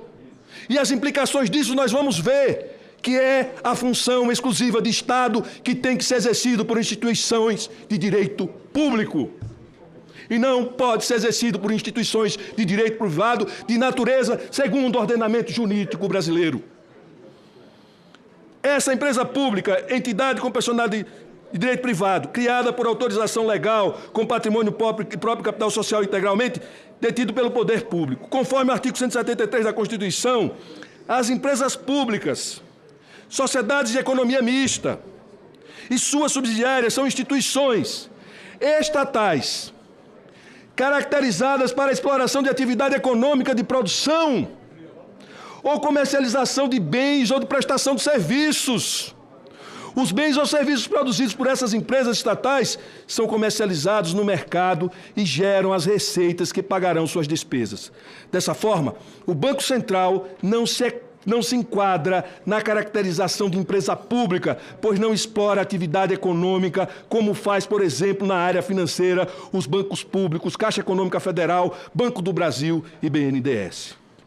Tendo em vista as funções exercidas pelo Banco Central, as quais abrangem, entre outras atribuições, e de uma agência reguladora, regulamentar, controlar e fiscalizar a execução de serviços públicos, sua natureza jurídica deve ser mantida como autarquia de natureza especial, a fim de reafirmar a segurança jurídica na execução dos seus atos, que são típicos dos praticados pela administração pública, típicas da atividade de Estado, e que é exclusiva do Estado. Exclusiva do Estado. Como bem salientou o procurador do Banco Central, Lademir Gomes da Rocha, em audiência pública na CCJ, a mudança do direito público para privado gera incertezas quanto à fundamentação dos contratos que autorizam o Banco Central do Brasil a interferir no mercado como autoridade monetária. O risco é gravado em situação de instabilidade em que há necessidade de intervenção mais pesadas no sentido de prover liquidez no mercado. É necessário destacar ainda o risco jurídico, que é ao exercício do poder de polícia. O presidente do STF, que autorizou empresas públicas a exercer poder de polícia, como a BTH Trans, deixou claro que não estava compreendido, nesta possibilidade, o exercício de capacidades de normativa que são essenciais ao Banco Central. Há risco para o regime de autorização e de produção pelos quais o Banco Central intervém diretamente na gestão de instituições privadas do sistema financeiro, interferindo pesadamente no direito de propriedade e na liberdade de empresas. Também há risco quanto ao direito sancionador, pois não se trata de aplicação das simples multas de trânsito, mas do exercício da supervisão prudencial e do papel do Conselho de Recursos do Sistema Financeiro Nacional. A fragilização do Banco Central como poder de polícia pode acarretar agravamento de risco sistêmico no sistema financeiro nacional, e nós já vivenciamos isso no passado, quando tivemos que fazer o salvamento de todo o sistema financeiro, e a gente se modernizou, e a gente se organizou, e virou o sistema financeiro dos mais organizados do mundo. E agora a gente quer desorganizar.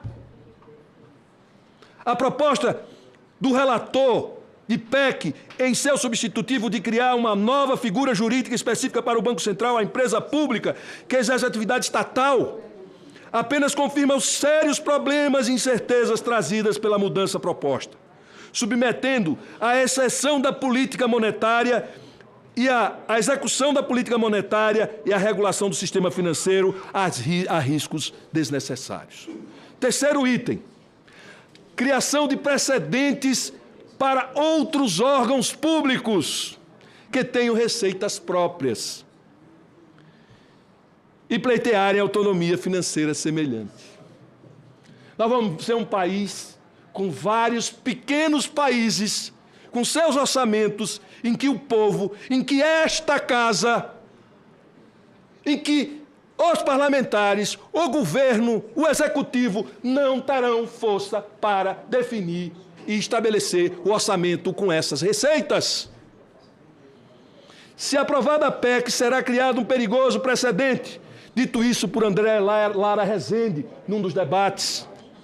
Será criado um perigoso precedente para outras autarquias reivindicar autonomia semelhante, com a prerrogativa de financiar suas despesas permanentes a partir de receitas próprias, entre as quais destacamos os seguintes: a CVM, a Previc, a SUSEP, a Agência Nacional de Energia Elétrica, a ANEEL, a Agência Nacional de Telecomunicações, a Anatel, a Agência Nacional de Petróleo e Gás, a ANP, Anvisa, ANA, a ANS, a NTT, todas as agências de regulação, por exemplo. Reivindicação semelhante pode vir de órgãos do Poder Executivo, como universidades públicas e, sobretudo, o Ministério Público do Poder Judiciário, que tem elevado potencial de obter receitas próprias. Tanto os incentivos para aumento de despesas permanentes podem ser substanciais, nestes casos, como para a expansão de receitas, sem o devido cuidado com os seus impactos sobre a atividade econômica em geral, e setores econômicos em particular.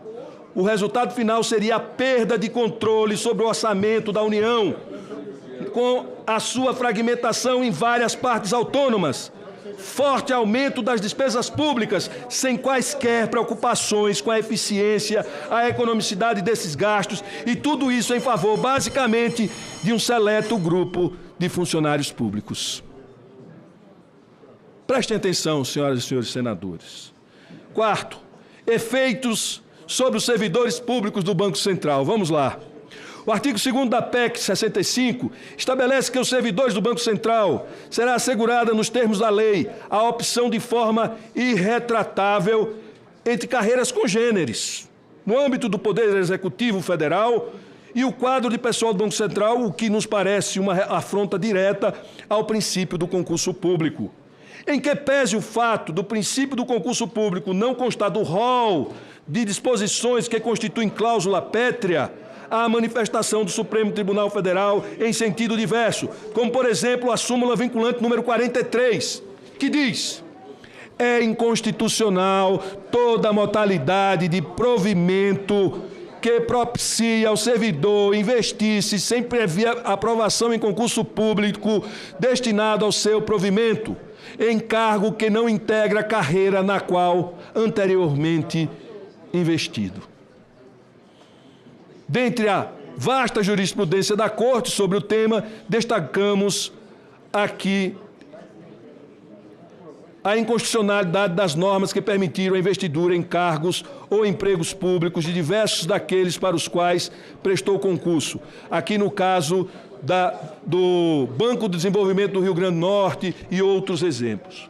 Outro ponto a ser levado em consideração é a falta de definição do que seja carreira congêneres, dadas as especificidades de cada carreira, tais como diferenças de conhecimento, formação e experiências exigidas, de funções e trabalhos exercidos, de remuneração, de local de trabalho, entre outros. A migração do atual funcionário do Banco Central para outra carreira do Poder Executivo Federal ou para a carreira de empregado na empresa pública Banco Central cria enormes incertezas e risco em relação às questões relevantes como estabilidade no emprego, os benefícios de aposentadoria, acesso ao plano de saúde, definição do local de trabalho, entre outras várias situações. Destaque-se aqui que se diante de tantas incertezas, os atuais funcionários do Banco Central migrarem em massa para carreiras congêneres, mesmo com previsão de que eles deverão permanecer no exercício da instituição, até a recomposição do seu quadro de pessoal, haverá uma renovação abrupta do quadro de funcionários com perda de conhecimento e experiências essenciais para um bom andamento dos trabalhos da instituição. Além disso, atualmente, o Banco Central do Brasil tem sua autonomia operacional e administrativa reforçada pelo fato de seu quadro de pessoal ser constituído de servidores públicos de carreira com estabilidade no emprego, sendo comum a permanência desses funcionários na instituição por décadas, até a sua aposentadoria. Com a transformação em empresa pública, os funcionários passarão a ser empregados públicos seletistas, sem estabilidade no emprego. Também há muita incerteza sobre a forma de contratação e blindagem da carreira, pois atualmente somente os cargos de diretores e presidentes podem ser ocupados por indicados não egressos da carreira. No Banco Central, empresa poderá haver aumento de cargos de livre provimento com a tendência de ocupação por indicados de fora da carreira, o que pode fragilizar fortemente a supervisão bancária e a regulação do sistema financeiro. O relator da PEC, em seu substitutivo, tentou tratar desses muitos problemas ao prever estabilidade no emprego, nos futuros funcionários selitistas da empresa pública Banco Central, bem como definir regras para preservar os benefícios de aposentadoria dos atuais funcionários da instituição. Ao tentar consertar a PEC, o relator, apesar do voto favorável, deixou transparecer todas as fragilidades jurídicas e de mérito da iniciativa. Ademais, ainda há muitas questões não resolvidas, que serão deixadas para a lei complementar. Tal incerteza levou a maioria dos funcionários do Banco Central a rejeitar a PEC, como mostra o resultado da votação formal, em que participaram 4.524 servidores da ativa, aposentados e pensionistas, dos quais 369 assinalaram a opção 3, sou contra a PEC 65/2023, independentemente de qualquer alteração, uma esmagadora maioria de 74,5%. Aumento da dívida pública. Nós não estamos falando de que vai aumentar o recurso. Vamos ao aumento da dívida pública e riscos associados à interação entre o Banco Central e o Tesouro Nacional. O Banco Central e o Tesouro Nacional têm forte interação financeira. A conta do Tesouro Nacional, que acolhe todas as disponibilidades financeiras da União, é mantida no Banco Central, que, por sua vez, utiliza títulos públicos da União em suas operações de controle de liquidez. Prestem atenção nisso, que nós estamos falando de 1,7 trilhões de reais. Nós não estamos falando de 5 bilhões de reais para custear o Banco Central por ano. Nós estamos falando de 1,7 trilhões de reais. Nós estamos falando de uma mobilização diária de 1 trilhão de reais. Por isso que eu chamo de teratológica essa propositura. Tudo isso, que acolhe todas as disponibilidades, como eu falei, da União, tudo isso é regulado por uma legislação que assume que ativos e passivos da instituição também são ativos e passivos da União. A PEC traz incerteza a essa regulação. Na lei 13.820, de 2 de maio de 2019, que dispõe sobre as relações financeiras entre União e Banco Central do Brasil e sobre a carteira de títulos mantida pelo Banco Central do Brasil para fins de condução da política monetária, as operações entre o Banco Central e o Tesouro Nacional são tratadas como transações financeiras. Preste atenção no que eu estou falando aqui. Transações financeiras não entram na dívida pública. Se passar a ser uma empresa, esses recursos passam a entrar no cálculo do superávit primário. Isso é uma irresponsabilidade com o povo brasileiro e com o Brasil. Não é possível essa cegueira tamanha. As operações entre o Banco Central e o Tesouro Nacional são tratadas como transações financeiras. Essa lei regulamenta a sistemática de transferência de resultados positivos ao Tesouro Nacional, bem como a cobertura de resultados negativos do Banco Central do Brasil. Ao final, por recursos do Tesouro Nacional, essa regulação garante que o Banco Central tem os recursos financeiros necessários para a execução das suas atividades. Não há falta de recursos ao Banco Central para a execução das suas atividades, porque esses recursos, eles são da União. As mudanças promovidas pela PEC podem transformar os fluxos que hoje são considerados financeiros em fluxos primários, em dívida, impactando o resultado primário e o limite de despesa, definidos na Lei Complementar 200, de 30 de agosto de 2023, o regime fiscal sustentável ou o novo arcabouço fiscal. Em outras palavras, a quantidade de empresas públicas não dependente, na qualidade de empresa pública não dependente, caso apresente resultado negativo, o novo Banco Central seria obrigado a demandar aportes e capitalização do Tesouro, que não seriam contabilizados enquanto despesas financeiras, sensibilizando o resultado primário e o limite de despesas. Uma vez que tais resultados, prestem atenção a isso, vocês não estão prestando atenção, é uma coisa muito séria. Vou repetir, para que prestem atenção. Em outras palavras, na qualidade de empresa pública não dependente, caso o resultado negativo, o Banco Central do Brasil seria obrigado a demandar aportes de capitalização do Tesouro, que não seriam contabilizados enquanto despesas financeiras, interferindo no resultado primário e o limite de despesas. Uma vez que tais resultados venham a impactar o resultado fiscal, a transformação do Banco Central em empresa pública representaria um desastre para as contas públicas e, por conseguinte, para a economia brasileira. À guisa da ilustração nos anos de 2022 e 2023, o Banco Central apresentou resultados negativos significativos. O Tesouro Nacional realizou uma transferência de 36,6 bilhões ao Banco Central para cobrir os prejuízos acumulados. Em 2022, esse valor foi diretamente alocado a partir do Orçamento Geral da União em 2023. O Banco Central reportou resultado negativo ainda mais substanciais, atingindo 114 bilhões, e o Tesouro Nacional precisou preparar uma nova alocação de aproximadamente 111 bilhões para cobrir esse déficit. Esse déficit poderia ser no primário e não a transação financeira. Isso impacta na questão, na equação fiscal do país. É muito sério esse tema para a gente tratar com tanta superficialidade e com tanto amadorismo como está sendo tratado nesta comissão. Essa situação destaca a interdependência financeira entre o Banco Central e o Tesouro Nacional, evidenciando como as finanças do banco podem impactar diretamente o orçamento nacional. A dinâmica entre essas duas entidades é crucial para a estabilidade fiscal do país, especialmente em períodos de volatilidade econômica e financeira. Não é alvo da proposição legislativa, por exemplo, os impactos da PEC na aplicação da Lei de Responsabilidade Fiscal e na forma como se dará a contabilização dos aportes do Tesouro Nacional ao Banco Central sob a forma de gasto primário, que é gasto fiscal.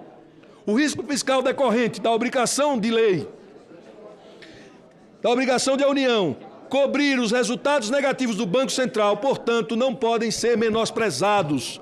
A contaminação do arcabouço fiscal pelos resultados negativos do Banco Central colocaria em vão todo o esforço que o país está fazendo para combinar responsabilidade fiscal com inclusão social e sustentabilidade ambiental.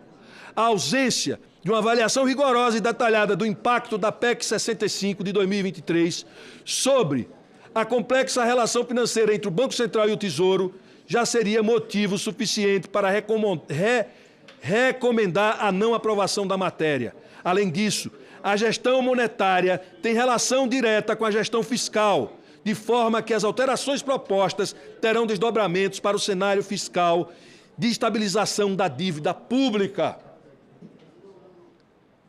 Ressalte-se que há o efeito financeiro imediato da mudança da natureza jurídica do Banco Central para a empresa pública não dependente será a aplicação de uma nova forma de contabilizar a dívida pública, o que levará à percepção de aumento da dívida bruta. E todos sabem, eu não sei se os senadores e as senadoras e quem está aqui assistindo e quem está na televisão está assistindo, que o FMI, as agências de risco, todo mundo olha, não é a dívida líquida, é a dívida bruta em relação ao PIB. Esta proposta aumenta em 10% a dívida bruta brasileira. 10%. O montante refere-se a títulos públicos, preste atenção, na carteira do Banco Central que não são utilizados em operações compromissadas. Ainda que estão lá, que vai virar dívida pública em 10%, porque nós temos 1 quarto da nossa dívida pública em operações compromissadas, o que equivale a 1,7 trilhões de reais. E que passariam a ser contabilizados na dívida. Apesar de ser uma mudança de metodologia contábil, o aumento pode ser impactado sobre a percepção do risco da dívida pela sociedade e por investidores estrangeiros, que comparam dívidas brutas dos países e sobre o nível de resultado primário necessário para estabilizá-la. Parcela substantiva da dívida bruta do governo geral é constituída por títulos na carteira do Banco Central, voltadas à gestão da liquidez da economia, sem relação direta com questão fiscal. A lei de responsabilidade fiscal proíbe que o Banco Central emita títulos para fazer gestão de liquidez, de modo que tais títulos são emitidos pelo Tesouro Nacional. O Banco Central do Brasil não emitirá títulos, artigo 34, da dívida pública, a partir de 2 anos após a publicação desta lei complementar. Um ponto crucial, frequentemente negligenciado, é a questão da política monetária por meio do uso extensivo das operações compromissadas, que envolve compra e venda de títulos públicos com acordos de recompra ou revenda. Embora outros bancos centrais também utilizem esse método, o volume dessas operações no Brasil é notavelmente único, distanciando-se assim das práticas internacionais consideradas ideais.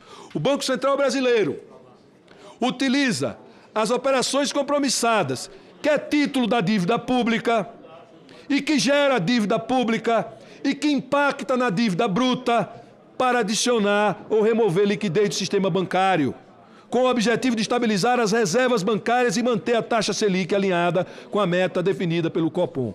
Nessas operações, o Banco Central e o Tesouro Nacional estão sempre envolvidos com os títulos públicos, servindo como garantias para as reservas bancárias. Caso vire empresa não dependente, 10%, ou seja, mais quase metade dos títulos que estão à disposição do governo, que estão no Banco Central, que não estão sendo utilizados, se transformarão imediatamente em dívida bruta do país. Em 24 e 28 de julho de 2024, o Banco Central realizou operações. Aliás, é importante ressaltar que uma parcela significativa da dívida brasileira possui natureza monetária. O que é natureza monetária? Não é déficit fiscal. Não há tal relevância alcançou a cifra de 1,205 trilhões em dezembro de 2023, proporção que representa 11,1% do PIB e aumentou para 12,3% do PIB em fevereiro de 2024. Portanto, a gestão monetária no Brasil está intrinsecamente ligada à gestão da dívida pública e à concessão entre o Banco Central e o Tesouro, a conexão entre o Tesouro e o Banco Central não deve ser desconsiderada.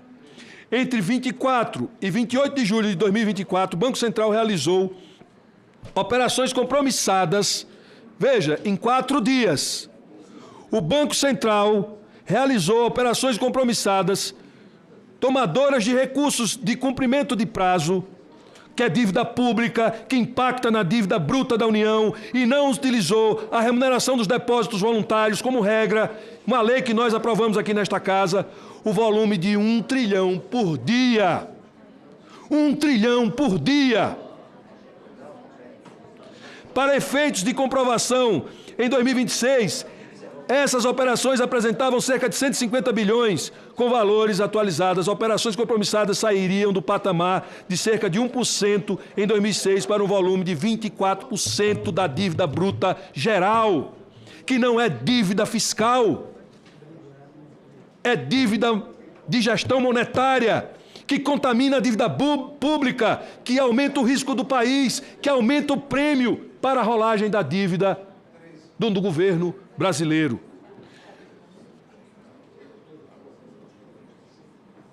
Um crescimento vertiginoso de operação de curto prazo que evidencia uma relação complexa entre o Banco Central, o Tesouro Nacional e instituições financeiras privadas. Aqui é importante dizer que os bancos não estão trabalhando, estão tudo colocando em fundo para obrigar o governo a fazer compra de título, vender títulos de curto prazo para ganharem mais. Então eles criam os fundos, colocam o dinheiro em fundo, que é para poder o Banco Central não operar, mas já deviam estar fazendo isso.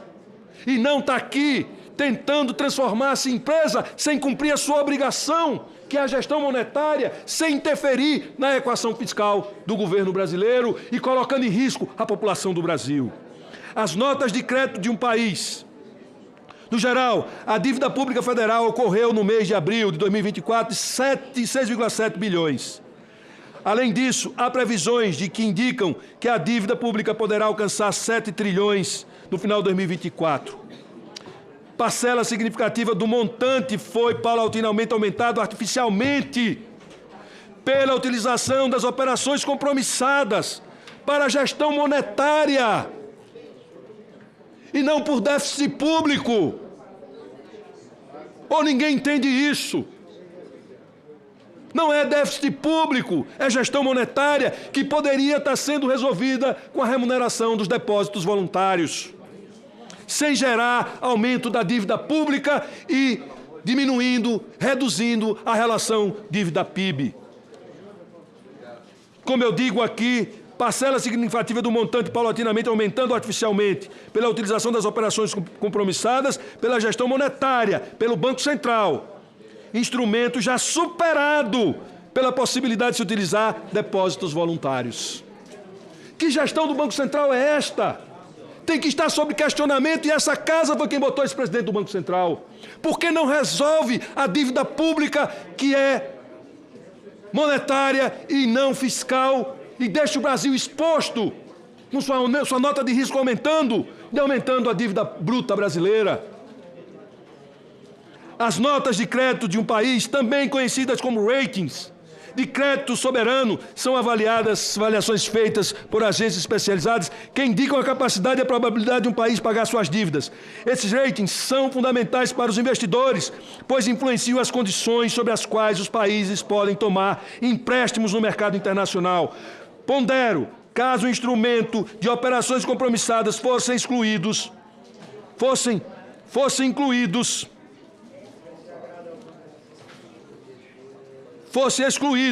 na gestão monetária, cerca de 1,7 trilhão teriam sido excluídos da contabilização da dívida pública brasileira, a avaliação de risco e o grau de investimento do país, também do país. Tal medida atrairia bilhões de dólares em investimento, contribuindo para o cenário econômico do país. Esta, eu creio, deveria ser uma grande preocupação do Senado da República, como pressionar o Banco Central, ao invés de fazer operação compromissada para fazer gestão de liquidez interbancária, fazer remuneração. Por que ele não faz? Não faz porque tem algum interesse. Não faz porque não está querendo reduzir a dívida pública brasileira. A lei número 14.185, de 14 de julho de 2021, dispõe sobre o acolhimento pelo Banco Central de depósitos voluntários à vista ou a prazo das instituições financeiras. A lei aprovada pelo Congresso Nacional teve autoria deste mesmo senador que está falando e representa importante instrumento monetário para o país. Migrar do sistema de operações compromissadas para depósitos remuneratórios voluntários. Esses depósitos não configuram relação direta com o Tesouro Nacional. Assim sendo, possível ao Banco Central realizar gestão da moeda sem incorrer em dívida, sem impactar no resultado fiscal do país. Ele quer autonomia, mas não deixa de gerar déficit fiscal para o país, emitindo o título de curto prazo, que são as operações compromissadas. Resta a dúvida.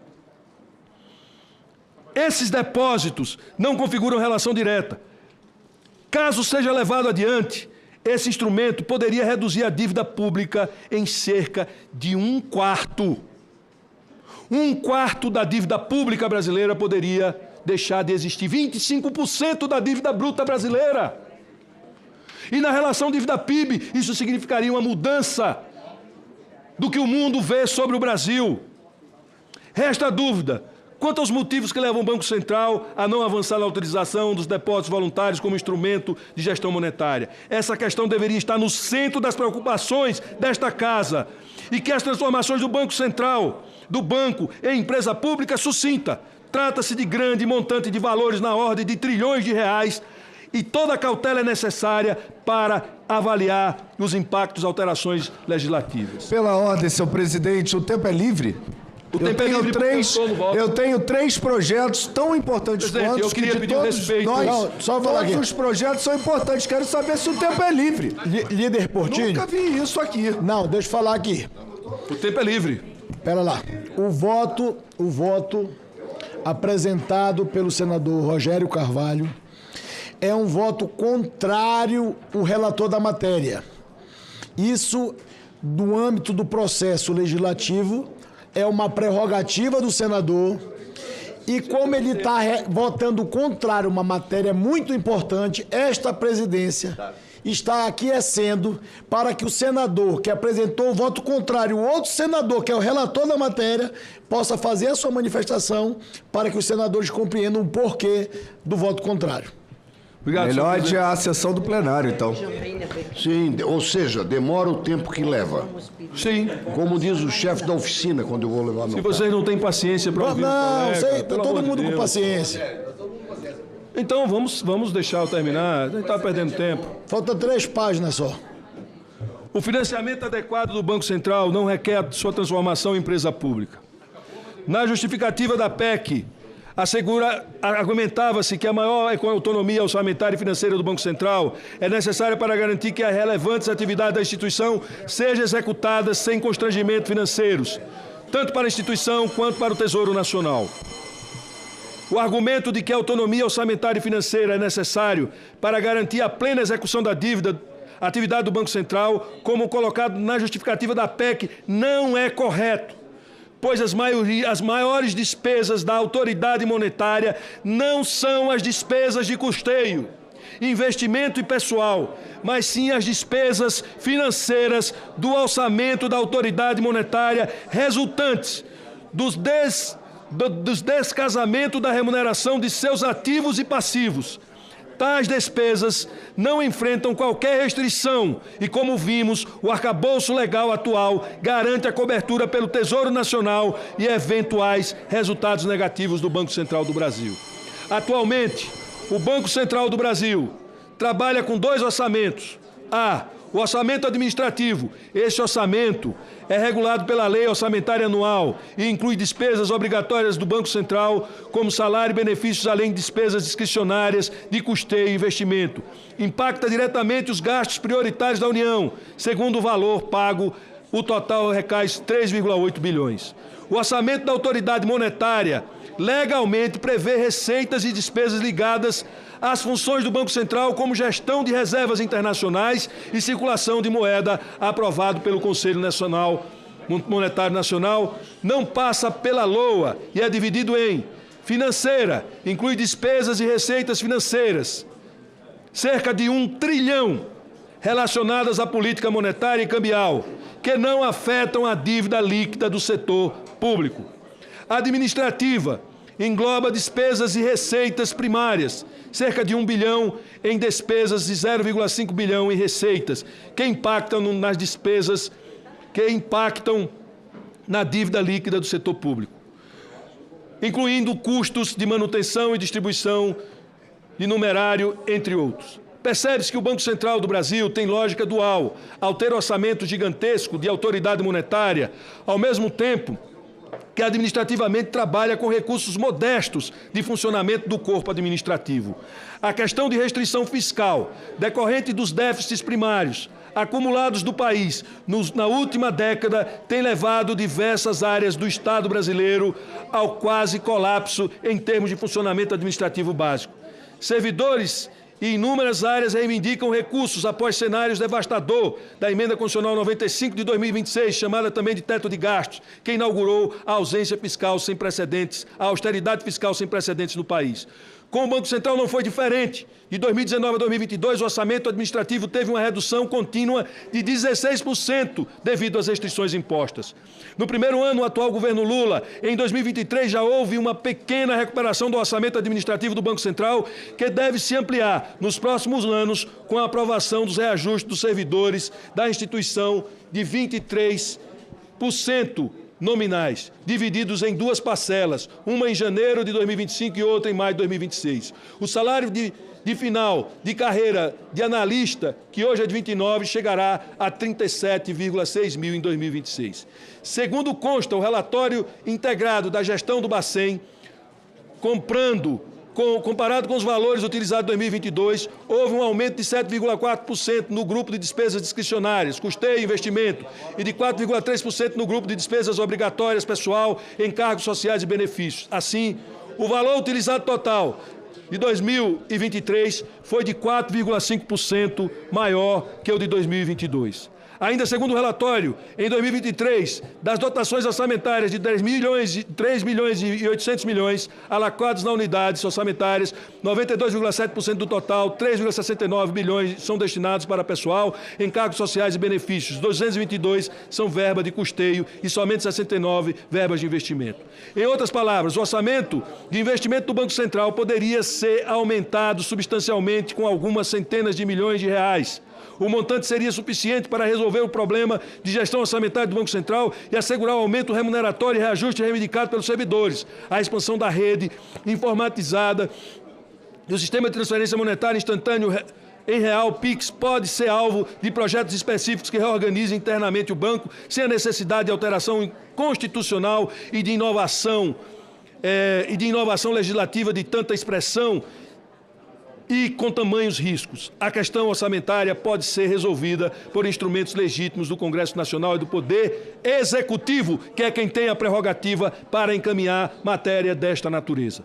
Ante os números apresentados, questiona-se se realmente é necessário alterar a natureza jurídica da instituição mais alta da gestão do sistema financeiro por conta de valores administrativos na ordem dos milhões de reais, que podem ser considerados pequenos se comparados com o volume de trilhões de reais transacionados pelo Banco Central. Vejamos a questão orçamentária por outra ótica. Ao discutir as receitas do Banco Central, é crucial reconhecer que excesso por taxa de multas são contabilizados como parte de receitas primárias do orçamento da autoridade monetária. O Banco Central não possui o que tradicionalmente se chamaria de receitas próprias. Isso se deve ao fato de que os ativos gerados de receita sob sua gestão não pertencem ao Banco Central isoladamente, mas sim ao Estado e aos brasileiros.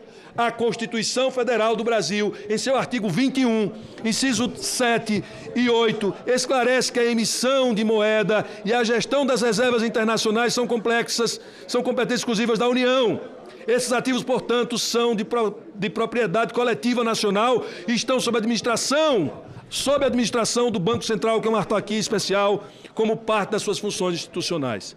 Embora os ganhos de senhorinhagem e os resultados advindos da gestão de reservas internacionais não sejam diretamente contabilizados como receitas na contabilidade tradicional, essas formas de receita geradas pela gestão de ativos e passivos são, em geral, transferidas à União. Essa transferência é obrigatória, conforme o artigo 7 da Lei Complementar 101 de 2000 e reiterada pela Lei 13.820 de 2019, que determina a destinação desses recursos. A senhoreagem, no caso, senhoreagem é a diferença entre o custo para fazer a moeda e o valor de face da moeda. Isso dá a senhoreagem que dá um lucro para o Banco Central, que na verdade deve ser revertido para a União, porque é de quem é o dinheiro é do país, não é do Banco Central. É do povo brasileiro. A senhoreagem, no caso, frequentemente está associada às atividades de um Banco Central. Refere-se ao lucro obtido pela emissão da moeda, já expliquei, pela ótica das despesas. Vemos que há uma relação complexa entre o Tesouro Nacional e o Banco Central, na gestão de ativos da autoridade monetária, que faz gestão das reservas, conforme mencionado anteriormente nos anos de 2022 e 2023, o Banco Central apresentou expressivos resultados financeiros negativos, que chegou a 111 bilhões, respectivamente, valores que precisam ser cobertos pelo Tesouro Nacional. No contexto do regime jurídico de empresa pública, a possibilidade de receber recursos financeiros do controlador poderia caracterizar uma situação de dependência. A Lei Complementar número 101 de 2000 define no seu inciso 3º, artigo 2º, que uma empresa estatal dependente é aquela controlada que recebe do ente controlador recursos financeiros para as despesas de pessoal, custeio em geral ou capital, com a exceção dos recursos provenientes do aumento de participação acionária. De acordo com o relatório da PEC, a autonomia orçamentária de uma autoridade monetária é descrita como a capacidade de um banco central elaborar, aprovar e executar seu próprio orçamento de forma separada e independente do governo. Adicionalmente, a autonomia financeira é vista como a capacidade do Banco Central poder utilizar as receitas próprias geradas pelos seus ativos para custear as despesas com pessoal, a íntegra com pessoal. custeio em geral, investimento e outros. A dependência financeira das estatais as integra ao orçamento geral da União, afetando assim a autonomia orçamentária que se busca alcançar. A própria PEC é contraditória. Além disso, a PEC não promove alterações na Lei 13.220 de 2019. Argumenta-se que não é possível garantir antecipadamente que não haverá necessidade de transferência orçamentária do governo, contrariando afirmações anteriores de independência financeira. Nesse contexto, o Banco Central atua mais como um administrador de recursos nacionais do que como propriamente de ativos que geram receitas. A emissão de moeda, por exemplo, não é uma atividade comercial com fins lucrativos, mas uma função monetária central que visa controlar a oferta monetária e sustentar a estabilidade econômica, que é uma atividade exclusiva da União, do Estado, do governo brasileiro. Similarmente, as reservas internacionais, apesar de serem ativos que podem gerar retornos financeiros por meio de investimentos, são primariamente mantidas para apoiar a política cambial e fortalecer a posição financeira do país no cenário global. Portanto, ao considerar a estrutura financeira e a natureza das receitas do Banco Central, torna-se evidente que as operações que geram retornos não são medidas de geração de lucro para o Banco Central, mas sim estratégias de gestão macroeconômica em nome de toda a nação. Em distinção, é fundamental para entender a função e o papel do Banco Central dentro da estrutura fiscal e econômica do Brasil.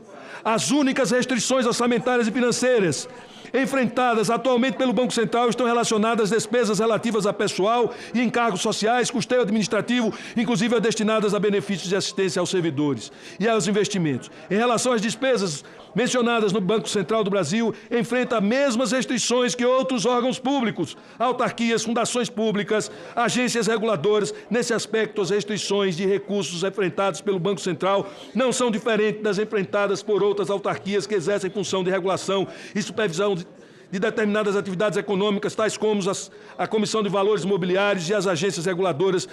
Tais restrições apenas refletem as limitações de recursos enfrentados pelo Estado brasileiro como um todo, bem como a necessidade da União alcançar suas metas fiscais, como sempre ressaltado em pronunciamentos públicos pelo presidente do Banco Central, Roberto Campos, o próprio. Claro que há demandas como vistas a melhorar a remuneração e as condições de trabalhadores e servidores, bem como ampliar a disponibilidade de recursos para investimento. Mas para tudo isso ser tratado no âmbito de negociações com o Ministério do Planejamento e Orçamento, não fazendo sentido criar tantas incertezas e graves problemas jurídicos, fiscais e econômicos, operacionais, resultando da alteração inconstitucional da natureza jurídica do Banco Central. Consideramos possível e necessário pensar mecanismos que assegurem o financiamento adequado do Banco Central nas suas despesas discricionárias, operacionais, sem os riscos que envolva a transformação de uma autarquia em empresa pública por meio de PEC de iniciativa parlamentar, que é um claro vício de iniciativa, ferindo diretamente uma cláusula pétrea. Por isso, o voto. Pelo exposto, o voto é pela rejeição da proposta de emenda à Constituição número 65 de 2023, bem como do substitutivo a ela apresentada. Senhor presidente, muito obrigado. Muito obrigado, senador Rogério Carvalho. Concedo a palavra ao senador Sérgio Fernando Moro. Presidente, eu vou me manifestar brevemente. Primeiro, um elogio aqui ao projeto do senador Vanderlan e ao relatório feito pelo senador Plínio Valério.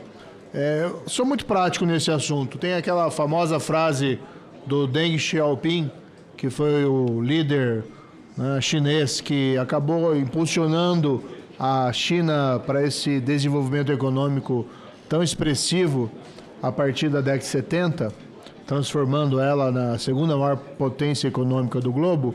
E ele já dizia, o que não importa é a cor do gato, mas é se ele pega ou não o rato. E aqui nós estamos discutindo uma nova formatação jurídica do Banco Central. E estamos fazendo por meio de uma emenda constitucional. Uma emenda constitucional que só não pode violar a cláusula pétrea. Não existe nenhum argumento jurídico substancial que possa apontar que transformação do Banco Central nesse novo regime jurídico de empresa pública, que isso violaria uma cláusula pétrea. Aí nós temos que ser bastante razoáveis. Nem sequer a questão da vício de iniciativa, porque para a PEC não se exige uma iniciativa qualificada. Claro que na regulação, e talvez quem vai ter que encaminhar a lei complementar é o Poder Executivo para regulamentar essa PEC. Eu até sugeriria aqui, né, ao autor da PEC que fizesse uma modificação do texto do plenário para deixar isso expresso, fixando, a meu ver, um prazo importante, porque como o Executivo é contra, né, senadores pediram a esse projeto, acho que é importante fixar um prazo ao Executivo para encaminhamento dessa lei complementar, e existem precedentes. 2 precedentes, pelo menos, o arcabouço fiscal e a reforma tributária. Exatamente. Então, há essa possibilidade.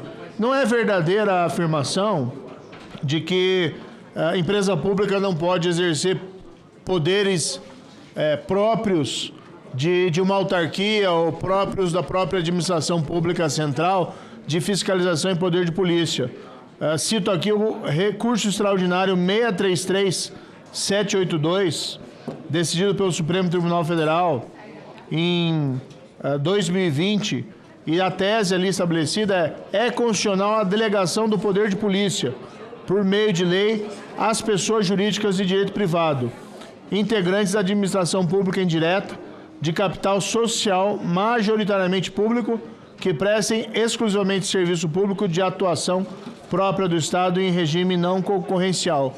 Então, existe precedente do próprio Supremo Tribunal Federal admitindo que a empresa pública exerça atribuições que, originariamente, ou na nossa tradição jurídica, nós normalmente localizamos em autarquias ou na administração pública direta. Não existe esse tipo de óbice. E o que nós temos visto, infelizmente, não vou entrar aqui nem na guerra verbal do presidente Lula contra o Banco Central, contra o Roberto Campos Neto, mas o que nós temos visto não é um problema de agora, é um declínio do orçamento do Banco Central, o que vem afetando as suas atividades. E a rigidez do regime jurídico do Banco Central, muitas vezes impedido que ele possa completar o seu quadro com os servidores qualificados que paulatinamente ele vem perdendo para o mercado.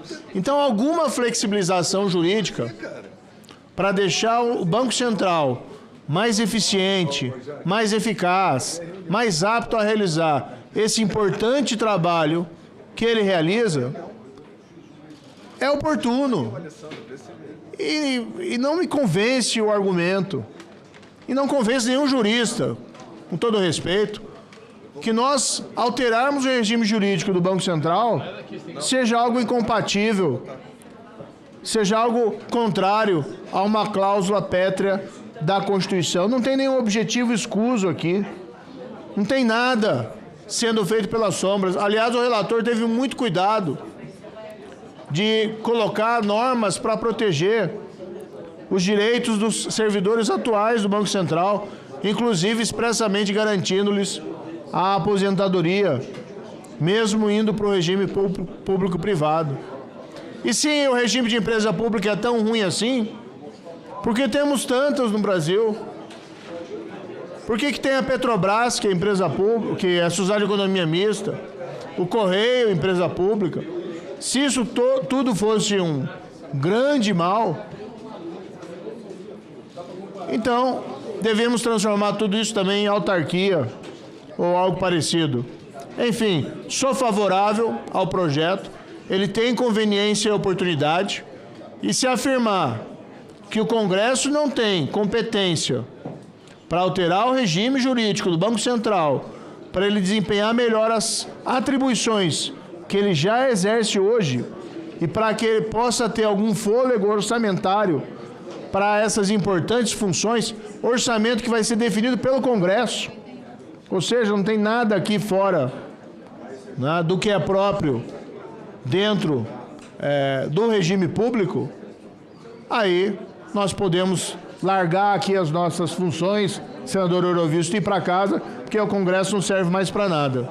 Então, eu quero adiantar aqui o meu voto favorável a esse projeto, que aperfeiçoa o regime jurídico do Banco Central, dando-lhe melhores condições, não só para persistir nesses desafios atuais, mas para melhor exercer as suas atribuições públicas, que vem desempenhando bem. Graças ao atual presidente do Banco Central, que, aliás, tem sido premiado internacionalmente, mas igualmente pelo corpo funcional do Banco Central, que tem servidores da mais elevada qualidade, seja da ativa ou seja os inativos. Já tive a oportunidade, inclusive, de trabalhar com vários deles, mesmo em atividades, acompanhar o trabalho deles em atividades relacionadas, por exemplo, à fiscalização do sistema financeiro, apuração de crimes financeiros, e sempre desempenharam o seu trabalho com aquela qualidade que a gente sempre viu no Banco Central. E eu tenho certeza que esse projeto não visa diminuir o status dos servidores do Banco Central, pelo contrário, visa até possibilitar que eles sejam melhor remunerados, colocando um regime jurídico um pouco mais flexível. Aliás, se a gente for fazer um paralelo, vamos ver as remunerações que são pagas aos gerentes e empregados da Petrobras, que é a Sociedade de Economia Mista, e ver quem ganha mais, se é o pessoal do Banco Central, que está com o regime autárquico, ou o pessoal da Petrobras, que está trabalhando dentro de um regime mais próximo às empresas privadas.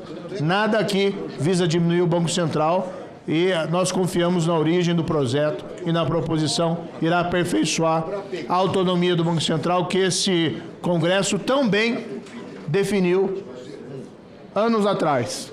E talvez, se soubéssemos, senador Plínio, o contexto atual, aquele projeto teria sido aprovado por unanimidade nessa casa, naquele momento. É isso, senhor presidente. Eu tenho uma lista de inscrição aqui, mas eu vou conceder a palavra ao senador Jacques Wagner, que pediu pela ordem. Presidente, eu pedi para me ausentar, que eu acabei de estar numa reunião com o presidente Rodrigo Pacheco, o presidente Luiz Inácio Lula da Silva e o ministro da Fazenda, o ministro Haddad. O tema era outro, mas eu disse que eu estava preocupado que aqui estava se discutindo o Bacen. Ouvi do ministro Haddad, inclusive o presidente Rodrigo Pacheco, é testemunha, e por isso eu quero fazer uma proposta aqui.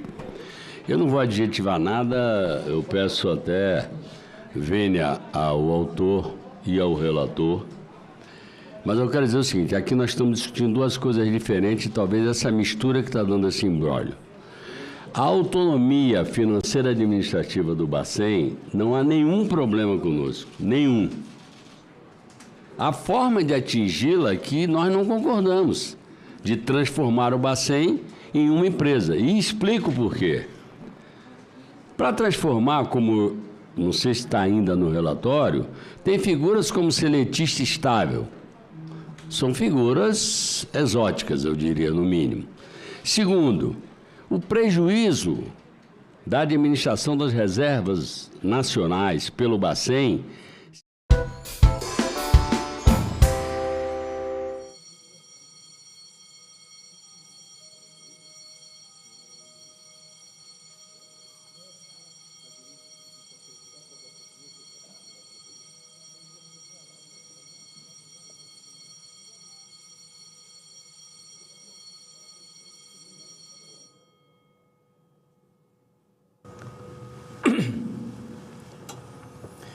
A número regimental, declaro aberta a sessão. Sob a proteção de Deus, iniciamos os nossos trabalhos.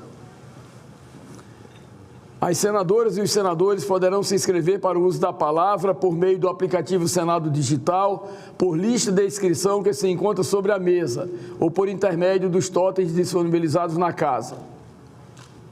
A presente sessão deliberativa ordinária é destinada à deliberação de autoridades sabatinadas pelas comissões permanentes das medidas provisórias número 1209 e 1210 de 2024, bem como a apreciação da seguinte pauta, já disponibilizada em avulsos eletrônicos e na ordem do dia eletrônica de hoje. Proposta de emenda à Constituição número 66 de 2023 do senador Jader Barbalho.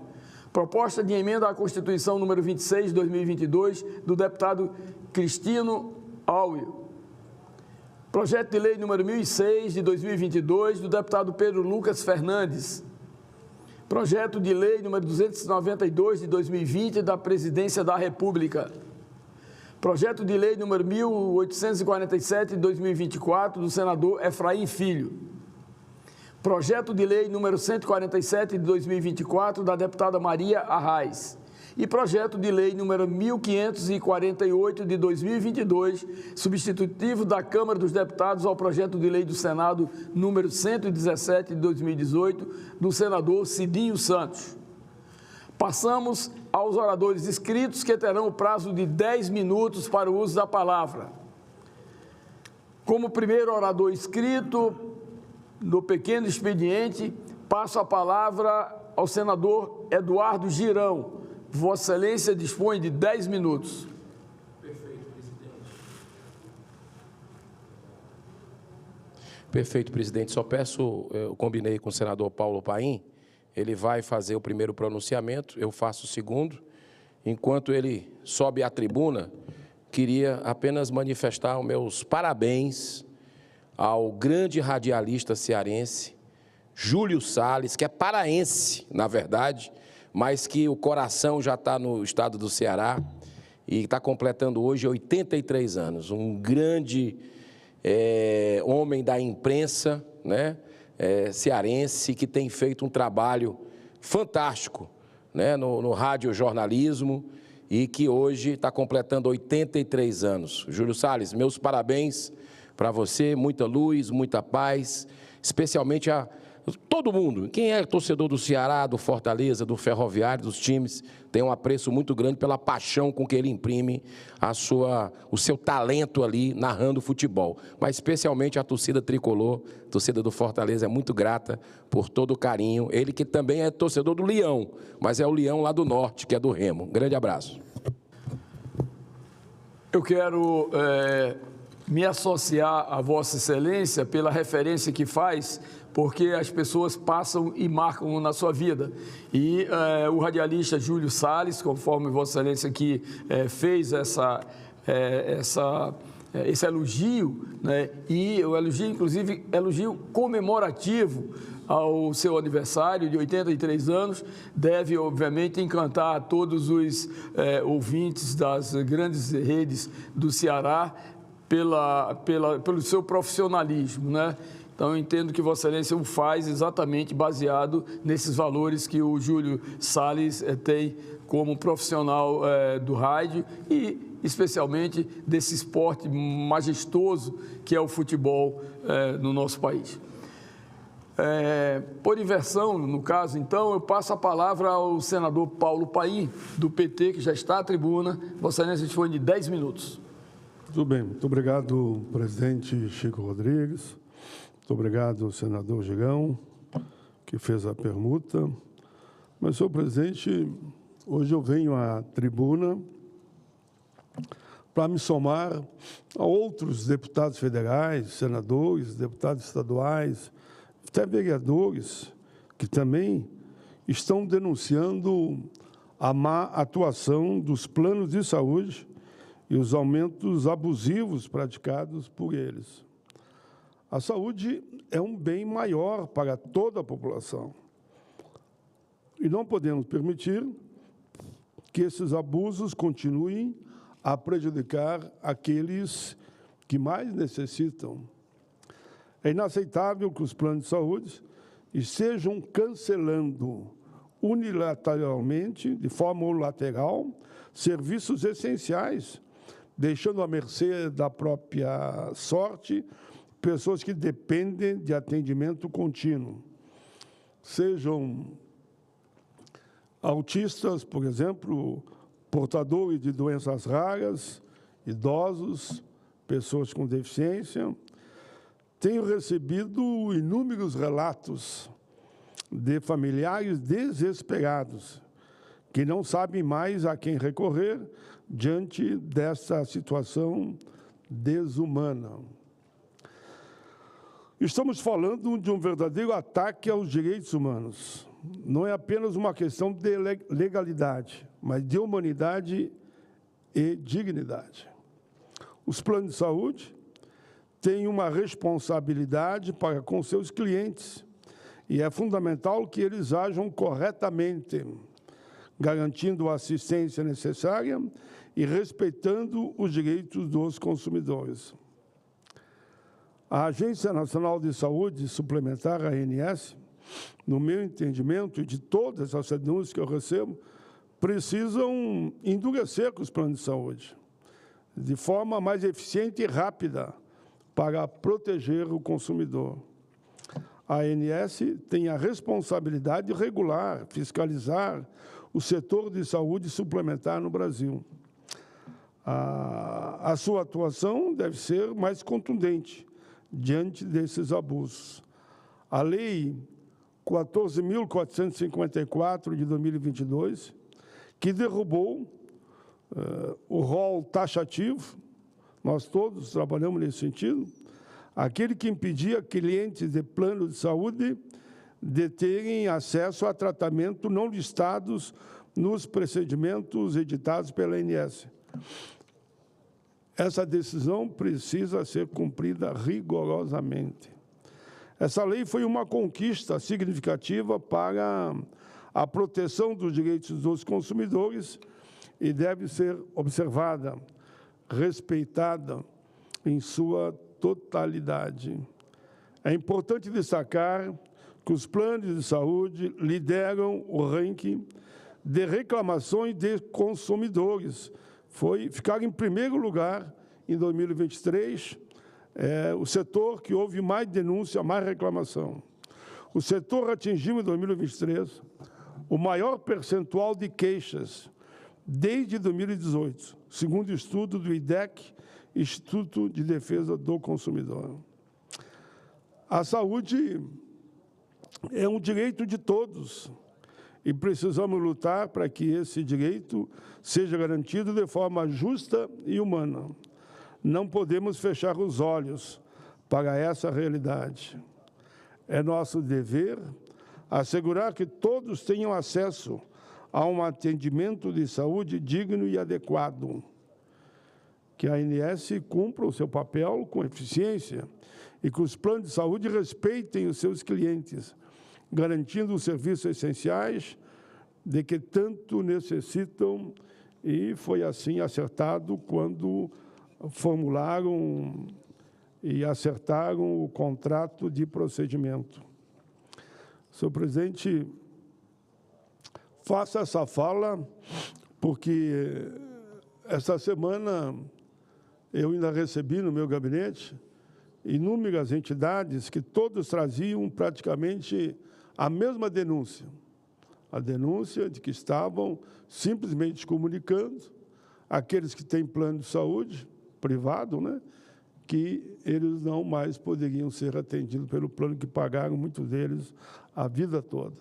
Então, o nosso apelo nessa tribuna, nesse momento, é que os planos de saúde mudem a sua conduta e que a ANSS faça uma cobrança firme, a ANS faça uma Agência Nacional de Saúde Suplementar, faça o acompanhamento e não permita que os consumidores sejam, assim, desrespeitados. Calcule um cidadão que tem um filho deficiente, pagou a vida toda e, de repente, ele é comunicado que não tem mais direito ao plano de saúde. É isso, senhor presidente, que colocamos aqui para a reflexão de todos aqueles que ouviram esse pronunciamento e que se busque uma solução imediata.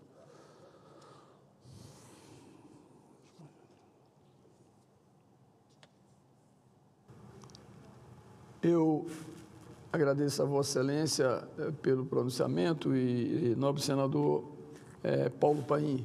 Vossa Excelência sempre, de uma forma certeira e pontual, traz ao debate temas que, como sempre nós dizemos, são temas recorrentes, né? E que o Senado da República, que é a caixa de ressonância da sociedade, recebe essas informações e processa em tempo real, porque hoje, graças a Deus, a opinião pública brasileira tem, na verdade, creditado ao Senado decisões importantes da República, né? E a gente tem a felicidade de ver os colegas, todos os colegas, mas Vossa Excelência especialmente, pela experiência que tem, a maturidade que tem, sempre trazer à baila temas de interesse nacional. Portanto, parabéns a Vossa Excelência. Obrigado, presidente. Continuando a lista de oradores inscritos, agora passo a palavra ao senador Eduardo Girão. Pela ordem, rapidamente, antes de subir à tribuna, só cumprimentar o senador Paulo Paim, como o senhor bem colocou, sempre trazendo assuntos importantes aqui para casa, e ele toca num ponto que aflige de norte a sul, de leste a oeste desse país, que é a questão de plano de saúde. É muito importante a gente se atentar para cada palavra que foi dita aqui pelo senador do Rio Grande do Sul, Paulo Paim, porque cada dia, senador, as pessoas estão mais aflitas com as medidas abusivas, tomadas de uma hora para outra, sem nenhum tipo de defesa. Então, parabéns, o senhor conta integralmente comigo, tá certo? Para que a gente possa colocar o pingo nos is com relação a isso, aqui dentro da casa. Mas, presidente, rapidamente também, queria apenas comunicar ao senhor que nós aprovamos na Comissão de Esporte, há pouco tempo atrás, um requerimento muito importante, que é uma pauta sua também. Nós conseguimos fazer uma audiência pública para ouvir sobre a questão de crime de opinião no basquete brasileiro. Teve um preparador físico, o Diego Falcão, que foi demitido porque se posicionou contra o aborto. Olha só que loucura. Então, consideram isso crime hoje, nesse país de patrulhamento ideológico, e tiraram ele da seleção brasileira. Em solidariedade, o senhor José Neto, que é o técnico da seleção brasileira, pediu para sair, se desligou. Então, nós vamos ouvir os dois e ouvir também o presidente da Confederação Brasileira de Basquete, para que a gente possa entender como uma medida dessa é tomada, uma injustiça desse, porque a pessoa tem uma posição. Inclusive, afeta a liberdade religiosa. Não é só a liberdade de expressão. Então, isso não vai ficar por isso. Quero parabenizar o senador Romário por ter aprovado hoje o projeto, um requerimento meu, ele colocou em pauta, e que a verdade venha à tona. Muito obrigado, senhor presidente. Enquanto Vossa Excelência se dirige à tribuna, eu também faço minhas suas palavras. Acho que essa é uma atitude absolutamente reprovável por todos nós brasileiros, independente da classe política ou não, mas nós que, na verdade, compomos essa Câmara Alta do Brasil, o Senado da República, temos, na verdade, que assumir posições. Quando você, na verdade, afasta um profissional pela sua manifestação, inclusive contra um crime hediondo, como esse que Vossa Excelência se referiu, merece toda a nossa reprovação, mas, acima de tudo, a nossa imediata reação. E aí, graças a Deus, vão ser ouvidos os responsáveis por essas atitudes de demissão de um profissional, quando, na verdade, o sentimento quase que coletivo da sociedade brasileira contra realmente essa atitude inominável que ainda alguns acreditam. Então, quero me alinhar a Vossa Excelência, eu também faço parte da CPI, tenho certeza que o presidente Romário, que o relator Romário, ele tem essa postura, o senador Cajuru, como presidente, também adotou os mesmos postulados propostos por Vossa Excelência, então vamos nos unir nessa verdadeira cruzada contra esse inominável sentimento contra a vida. Eu passo a palavra, antes de Vossa Excelência se manifestar, ao senador Paulo Paim, que pediu ali, por questão de ordem, a palavra. Isso, eu agradeço a Vossa Excelência, o senador Chico Rodrigues, agradeço ao senador Girão, que mais uma vez faz essa gentileza, que eu tinha que registrar, me comprometi e não registrei, só a comenda de direitos humanos do Helder Câmara. Foi uma sessão hoje pela manhã, e foram 5 os que receberam a comenda: o senhor Antônio Augusto Cansado Trindade, um jurista respeitadíssimo, em memória. O Instituto Dom Helder Câmara recebe também a comenda. Eu, senador, por presidir diversas vezes a Comissão de Direitos Humanos e também na Câmara de Deputados, recebi também essa comenda na manhã de hoje. Só vou registrar. Rafael Regis Azevedo é o menino que tem doença rara. No mundo todo, ninguém tem as duas doenças raras que ele tem, e ele é um lutador pelos direitos humanos. E, por fim, o ministro Silvio Luiz de Almeida recebeu também a comenda, aqui na casa, a comenda Direitos Humanos Dom Helder Câmara. Esse livrinho está em todas as mesas, e os que estiveram aqui hoje pela manhã, estiveram dezenas de pessoas, acompanharam os debates, e cada um defendeu a sua história, a caminhada. Eu, por exemplo, falei que direitos humanos só funciona quando realmente ele olha para o coletivo. E esse compromisso foi que nós assumimos no longo das nossas vidas e recebemos essa comenda hoje pela manhã. Muito obrigado à equipe que coordena. Foi o senador veneziano que acabou indicando meu nome, e é a primeira vez que eu recebo uma comenda no Congresso, no longo desses anos, aqui dentro do Congresso, em plena atividade. Claro, nós todos recebemos homenagens quase que em todo o país, a maioria dos senadores. Era esse presente, agradeço a tolerância do senador Girão e a Vossa Excelência. Eu quero parabenizar Vossa Excelência por ter sido reconhecido e sendo agraciado com essa comenda Dom Helder Câmara. Dom Helder Câmara, como todos sabem, foi daqueles homens raros que recusaram arredar o pé dos seus ideais, né? E com isso, na verdade, a sua história está viva em toda a população brasileira, né? Natural do Ceará, de Fortaleza,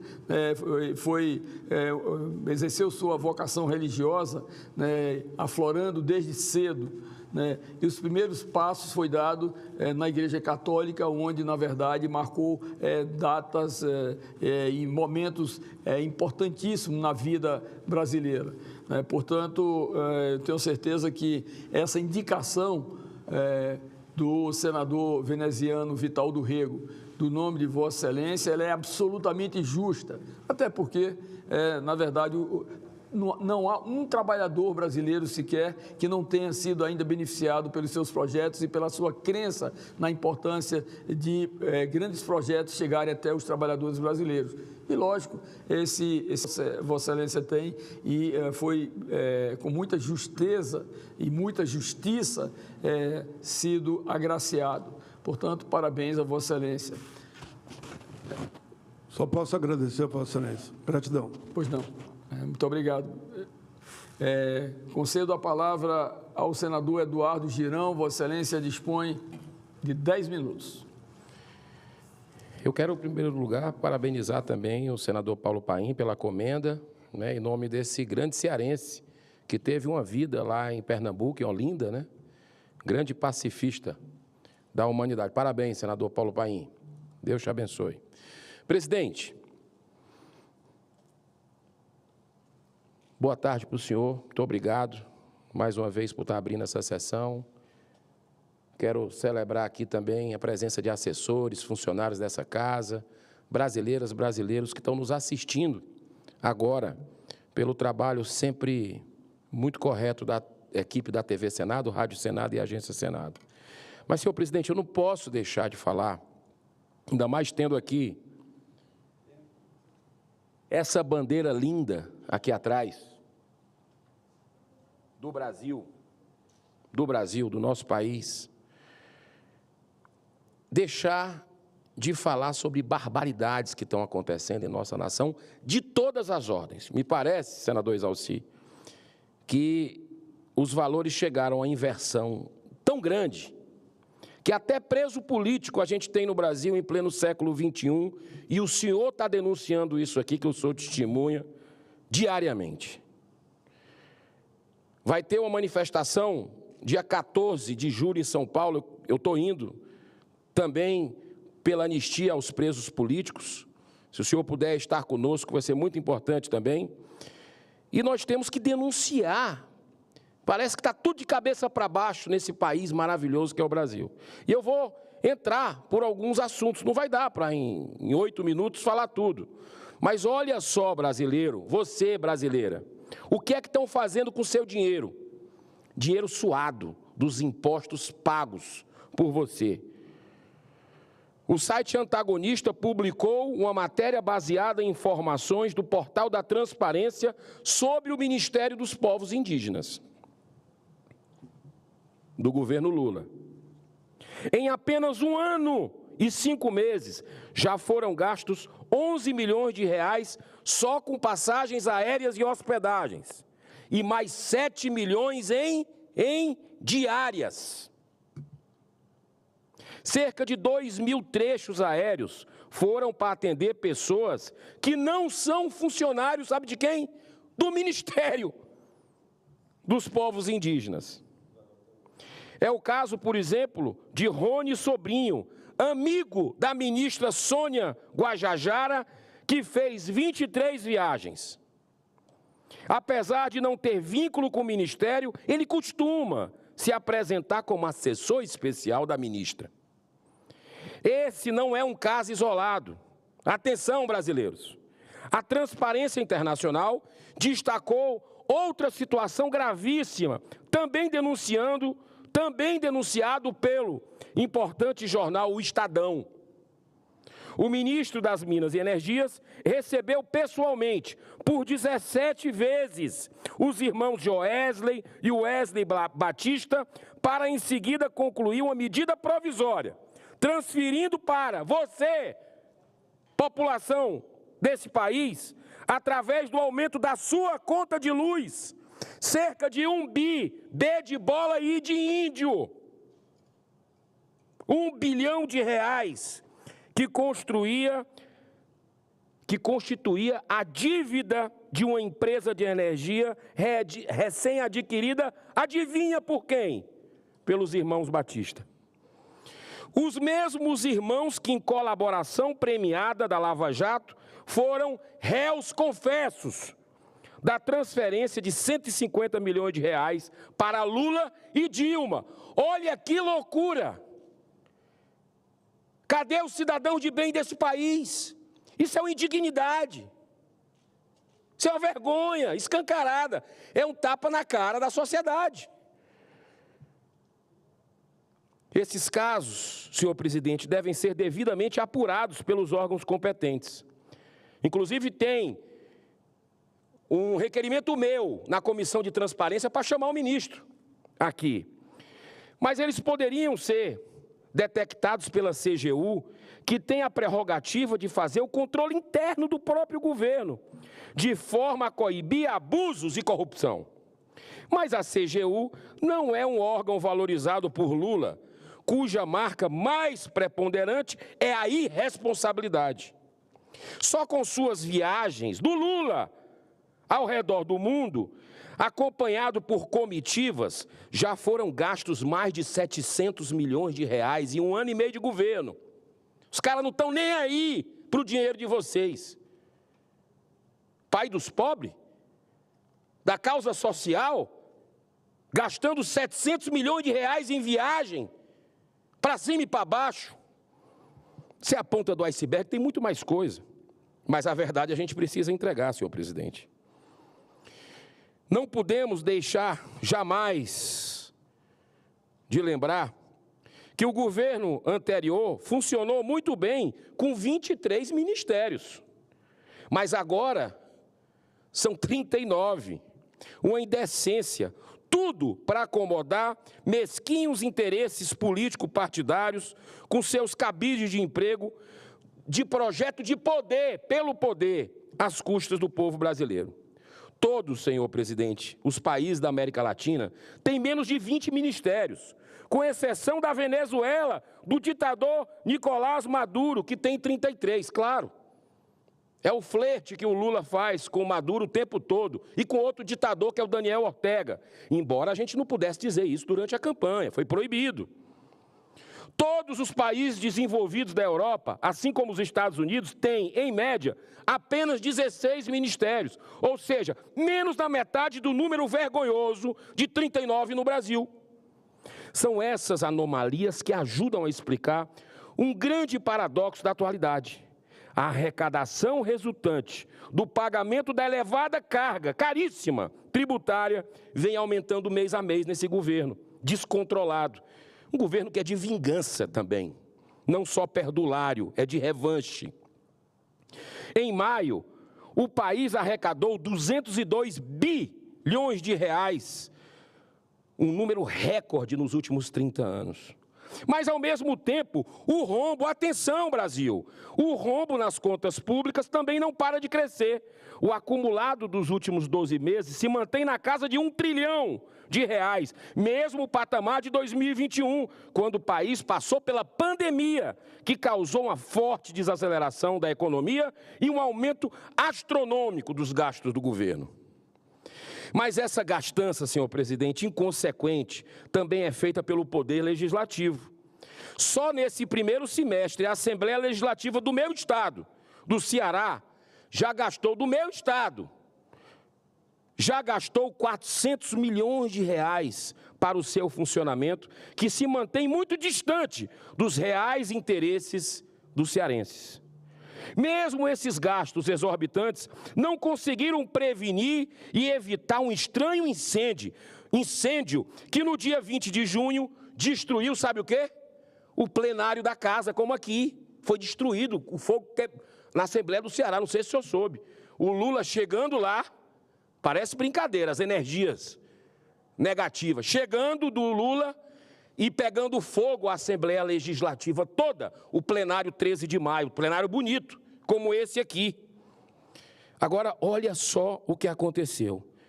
Eu estou, inclusive, entrando, senador Exalci, com ação popular dirigida à Vara da Fazenda de Fortaleza, entrei já, com o objetivo de sustar um processo muito suspeito de contratação com dispensa de licitação da empresa Lumal Engenharia, no valor, acredite se quiser, você que está em pé, sente-se, no valor de 29 milhões de reais para reconstruir o plenário, com as alegações de que é uma obra de emergência, ou seja, sem licitação,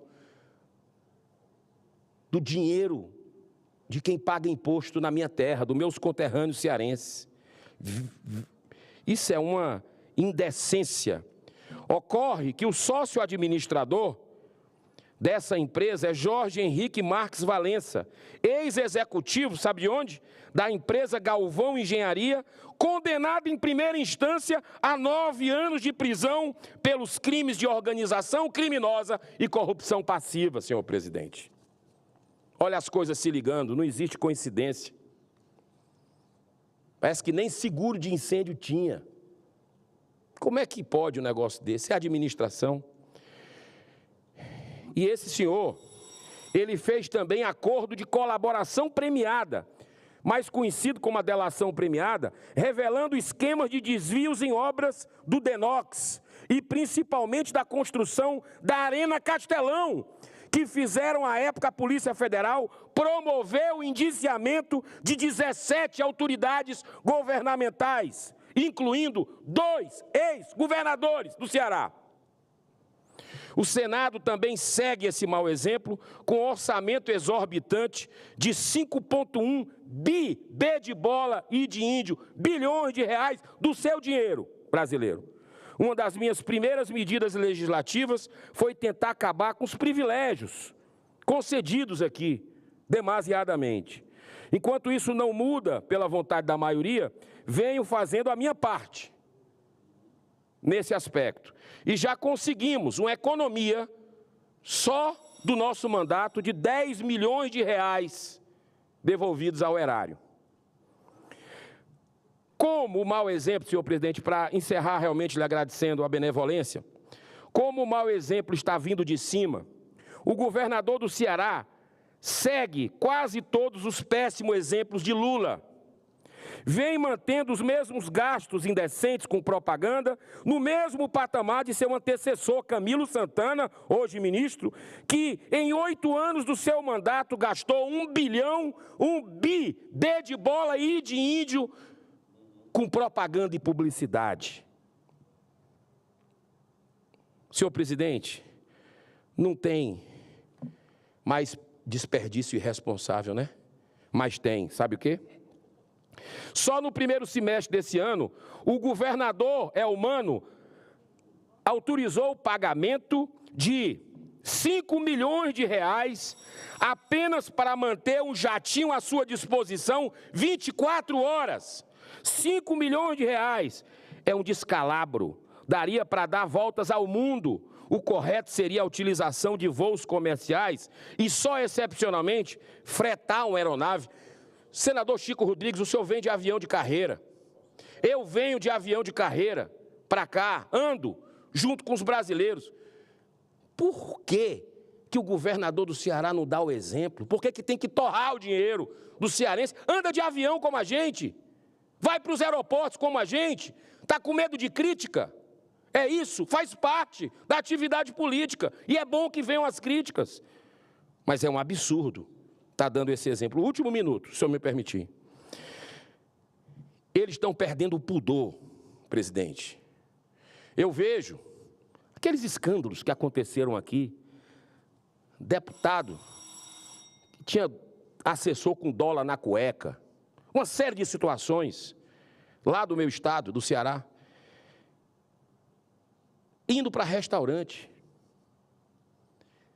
sem nenhum tipo de... como se nada tivesse acontecido. A gente vendo corruptos do passado, voltando para esse governo Lula. Algo surreal que a gente está vendo. E, lamentavelmente, parte expressiva da grande mídia é conivente com tudo isso. Mas, felizmente, hoje, em dia, as redes sociais conseguem suprir em parte essa lacuna. Por isso, tanto esforço do sistema em implantar a censura no Brasil.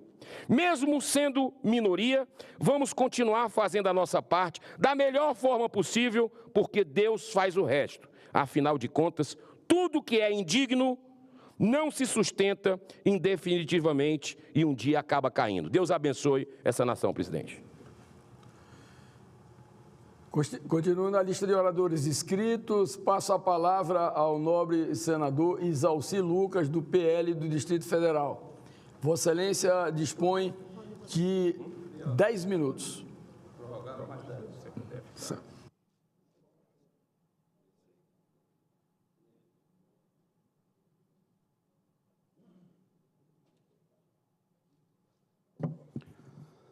Senhor presidente, senhoras e senhores senadores e senadoras.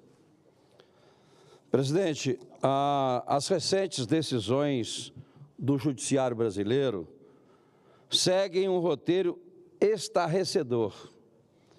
Um roteiro capaz de minar qualquer esforço da segurança pública em sua árdua tarefa de combater o crime organizado, cuja maior força é o narcotráfico. As portas se escancararam após a decisão do ministro Gilmar Mendes de soltar um homem preso com 334 gramas de maconha. Mas vamos à argumentação. Primeiro, é essencial notar a quantidade de droga. Nós estamos falando aqui 334 gramas de maconha. Não estamos falando de um baseado escondido no fundo de uma gaveta, mas de uma quantidade considerável, que no mercado ilícito representa um valor significativo. Em vez de reconhecer a gravidade desse fato, o ministro opta por focar na generalidade da argumentação que fundamentou a prisão preventiva. Segundo ele, a decisão foi baseada em uma fundamentação genérica aplicável a qualquer caso similar. Isso soa como um argumento fraco e despropositado, visto que em crimes de tráfico de drogas, a repetitividade das razões para a prisão preventiva não diminui a sua validade. Quando alega que o juiz de primeira instância se apoiou em argumentação genérica, o ministro ignora a gravidade do tráfico de drogas. A prisão foi decretada com base na gravidade concentrada no delito e nas demais circunstâncias. Mas para o Supremo Tribunal Federal, essa gravidade não é suficiente, a menos que haja provas de ligação com organizações criminosas ou ameaça à ordem pública. Veja bem, 334 gramas, isso representa um perigo claro e presente, não só pela quantidade, mas pelo impacto potencial na comunidade. Além disso, ao acatar de pronto, com rapidez impressionante, a defesa do acusado, na qual a prisão se baseou em fundamentação genérica, e, pasmem, ao mencionar que o acusado tem trabalho e residência fixo, o ministro ignora que muitos traficantes também possuem empregos e endereços fixos, que usam como fachada, para suas atividades ilícitas. O ministro também cita que não havia registros criminais prévios, mas muitos desses que estão por aí não têm histórico criminal extenso, sequer são os líderes do tráfico. O trabalho deles é na ponta, na venda nas ruas, nas festas, nos bares, nas portas das escolas, hoje até dentro das escolas. Os pequenos traficantes fazem parte da escalada de violência e no aliciamento de novos usuários. 334 gramas, minhas senhoras e meus senhores. Se as 40 gramas votadas aí pelo Supremo Tribunal já significam mais de 100 cigarros, mais de 100 baseados, 40 gramas. Imagine, então, 334 gramas. Então, outro ponto crítico é a substituição da prisão preventiva por medidas cautelares. É uma solução, no mínimo, risível. Medidas cautelares, muitas vezes, se mostram ineficazes em crimes do tráfico de droga. A liberdade vigiada e o recolhimento domiciliar não são suficientes para impedir que o indivíduo continue com as suas atividades ilícitas. A decisão do ministro de confiar ao juízo da ação a determinação das medidas cabíveis é uma saída pela tangente, não é efetiva. É importante lembrar que o STJ, o Supremo Tribunal de Justiça, já havia indeferido o habeas corpus, ou seja, foi uma clara decisão em não conceder o habeas corpus, reconhecendo a gravidade do caso e a pertinência da prisão preventiva. Mas o ministro do Supremo, em sua sabedoria e luminosidade de suas interpretações, ignorou a avaliação do STJ. Então, meus senhores e minhas senhoras, esse caso torna-se um perigoso precedente e, ao mesmo tempo, é uma mensagem clara e aviçaleira aos pequenos traficantes, bem como ao narcotráfico, que agora pode manter e ampliar sua cadeia de distribuição. O ministro, com sua decisão, parece ignorar o princípio básico de que a justiça deve proteger a sociedade. Entretanto, preferiu optar por uma visão legalista, estreita, desconsiderando as implicações sociais e de segurança pública na sua decisão. Não é a primeira vez que o ministro toma decisões que parecem favorecer o infrator, em detrimento da segurança pública coletiva. Lamento dizer, provavelmente não será também a última. Em suma, a decisão do ministro é um tapa na cara de todos nós, que acreditamos em um sistema de justiça que proteja os cidadãos e garanta a ordem pública. Isso é o que nós desejamos. É preocupante nos depararmos com decisões assim, que ao invés de estancar o crime, coloquem em risco a segurança de todos e o futuro de muitos jovens. Esses jovens, ao ter a facilidade de consumir, e para consumir precisará ter dinheiro para comprar, eles se tornam distribuidores cativos do narcotráfico. Visitei nesses últimos dias, senador Girão, 2 casas de recuperação de viciados aqui no DF. Uma no Guará e outra na Ponte Alta, aqui do Gama. Uma com mais ou menos 100 internos e outra mais ou menos com 70 internos. Todos dependentes. Todos eles disseram, unanimidade, que o início se deu com a maconha, todos. Não teve nenhum que começou diferente. Foi com a maconha que eles começaram. Depois passaram para a cocaína e depois foi para o crack. A maioria deles eram jovens, adultos, que hoje poderiam estar vivendo plenamente com saúde, com a família, uma profissão, né? Mas perderam tudo isso. Perderam realmente a família, perderam o emprego, perderam a dignidade até, né? Então, esse tipo de decisão do judiciário mata não só essa, mas também as próximas gerações. E o pior ainda está por vir. Com esse precedente do habeas corpus preventivo e salvo-conduto para a plantação de maconha, vai ficar ainda mais fácil o início da matança. O tráfico deve estar fazendo festa aí no Brasil, porque, de fato, hoje as pessoas já andam agora com habeas corpus preventivo.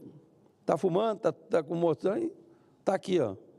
Conversei ontem, saí de lá, evidentemente, fui em 2 delegacias e na Polícia Militar para saber o que era isso. E me confirmaram, muitos deles já andam com habeas corpus preventivo, né, ou com salvo-conduto. Então, é lamentável o que está acontecendo no Brasil, né, é grave a situação, e o Senado fica aí também, né? Ah, nós já aprovamos, tá, e daí? Está lá na Câmara. Tem alguém cutucando isso para pressionar, para votar isso rápido? É triste, senador Girão, a situação é caótica. Bem, está esgotando o meu tempo, eu achei que era um pouco mais. Só me permite rapidamente uma parte? Pois não. Sim. Seu discurso, de todos os discursos que eu ouvi aqui, senador Isalci, seu, que sempre está muito presente também, é um discurso histórico, um dos melhores discursos que o senhor fez aqui, porque toca num ponto que está deixando todo mundo preocupado, que é essa questão dessa decisão esdrúxula do STF, invadindo a nossa competência aqui do Senado sobre drogas, um assunto que a gente nunca se omitiu de debater e de votar. Agora, você sabe o que é que mais me preocupou do seu discurso? Foi, eu até anotei aqui, foi quando o senhor disse: sabemos porque não vai ser a última. Você disse, você falou da decisão do ministro Gilmar Mendes e disse: sabemos que não será a primeira e nem será a última. Não foi a primeira e nem será a última. Sabe por quê? Por causa de nós. Por causa de tantos abusos, de tanto desrespeito que eles perderam completamente. Estão nem aí para o que o Senado fala ou deixa de falar. Porque não tem um pedidozinho de impeachment aqui sendo analisado, sendo investigado. Por isso que acontece tanta coisa errada nesse país. Por isso que está tudo tão invertido nesse país. O exemplo não vem de cima. Não vem. Então, parabéns pelo seu discurso. Conte comigo com essas denúncias diárias que o senhor está fazendo. Nós precisamos disso, inclusive, uma das grandes pautas da nação hoje é a votação dessa PEC 45, a PEC antidroga, e nós vamos trabalhar por isso. Obrigado, presidente. Eu vou deixar outro assunto que eu ia falar um pouquinho sobre a reforma tributária, que é também uma coisa impressionante. Parece que perderam o respeito com o Congresso, com os parlamentares. Você colocar uma reforma tributária, a regulamentação da reforma, sem ter possibilidade de discussão no plenário, as pessoas não têm nem acesso ao relatório, vai tomar conhecimento na hora de votar, como foi feito da outra vez. E olha que tem coisa aqui, eu só anotei aqui umas 15, que eu já vi, mas é impressionante. Você vai ver, vão votar de madrugada, não vão aceitar as emendas e vão votar, né? Causando problema seríssimo, né, em termos de aumento da carga tributária, aumento das complicações acessórias e também das complicações de controle. Tudo foi feito, Geraldo, eu falei isso lá no início, né? O senador, o deputado Raul, que eu fiquei 20 anos com ele lá na Câmara, discutindo a reforma tributária, e o API, eles vieram aqui como se o sistema já existisse, um sistema maravilhoso que não existe, e foi feita uma reforma em cima desse sistema que não existe. Agora, o sistema não existe mesmo, como é que vai aplicar isso aqui? Aí está essa confusão. O cara que comprou a mercadoria para acreditar, para ele poder aproveitar o crédito, que é o IVA, ele tem que provar que o cara pagou, que o fornecedor dele pagou, senão ele não vai poder compensar. É isso que está na reforma. Mas isso vou precisar de 20 minutos para falar sobre isso. Amanhã a gente fala sobre... Continuando a lista dos oradores inscritos, eu convido o senador Eduardo Girão para vir assumir a presidência, enquanto pela ordem de inscritos eu estou como próximo orador, e posteriormente passa a palavra para o astronauta Marcos Pontes, senador do Estado de São Paulo, do PL.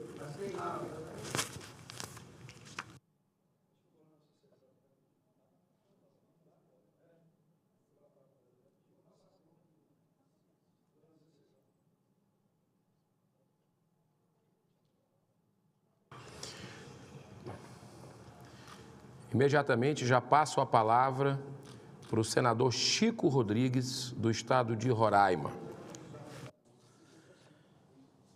Senhor presidente Eduardo Girão, meu caro colega e amigo senador Marcos César Pontes, astronauta Marcos César Pontes, companheiros de longas jornadas, desde a época de Houston, nos Estados Unidos, quando se preparava para, na NASA, para um voo que era sonhado e que veio se transformar em realidade anos depois.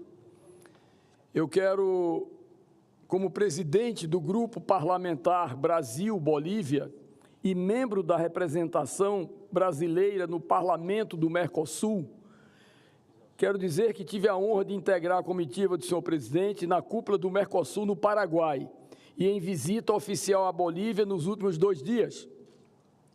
A 64ª reunião de cúpula do Mercosul, realizada nesta segunda-feira, dia 8 de julho, em Assunção, teve como principais destaques a incorporação da Bolívia como 6º membro pleno do bloco, bem como a passagem da presidência temporária do Mercosul do Paraguai para o Uruguai.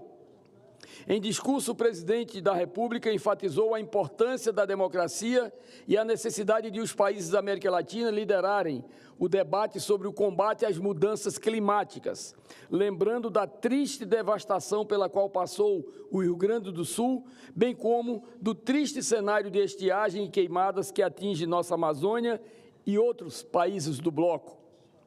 O presidente da República também reforçou a necessidade de o bloco buscar uma ambiciosa agenda comercial externa.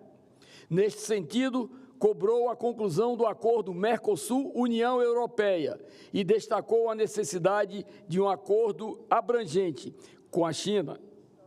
Ademais, destacou a necessidade de o bloco desenvolver a capacidade própria de coletar, processar e armazenar dados fundamentais para a soberania e o desenvolvimento regional, considerando a era da inteligência artificial.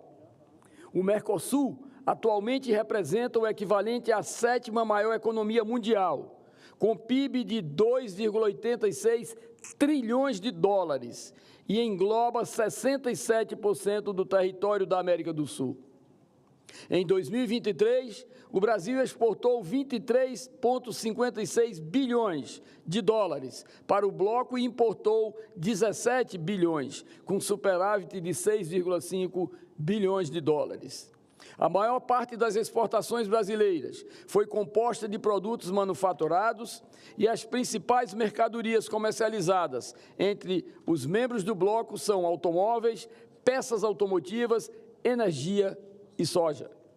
Quero mencionar ainda a minha satisfação de ter sido o relator na Comissão de Relações Exteriores e Defesa Nacional do projeto de decreto legislativo número 380 de 2023, oriundo do PDC 745 de 2017, que aprovou o texto do protocolo de adesão do Estado plurinacional da Bolívia ao Mercosul.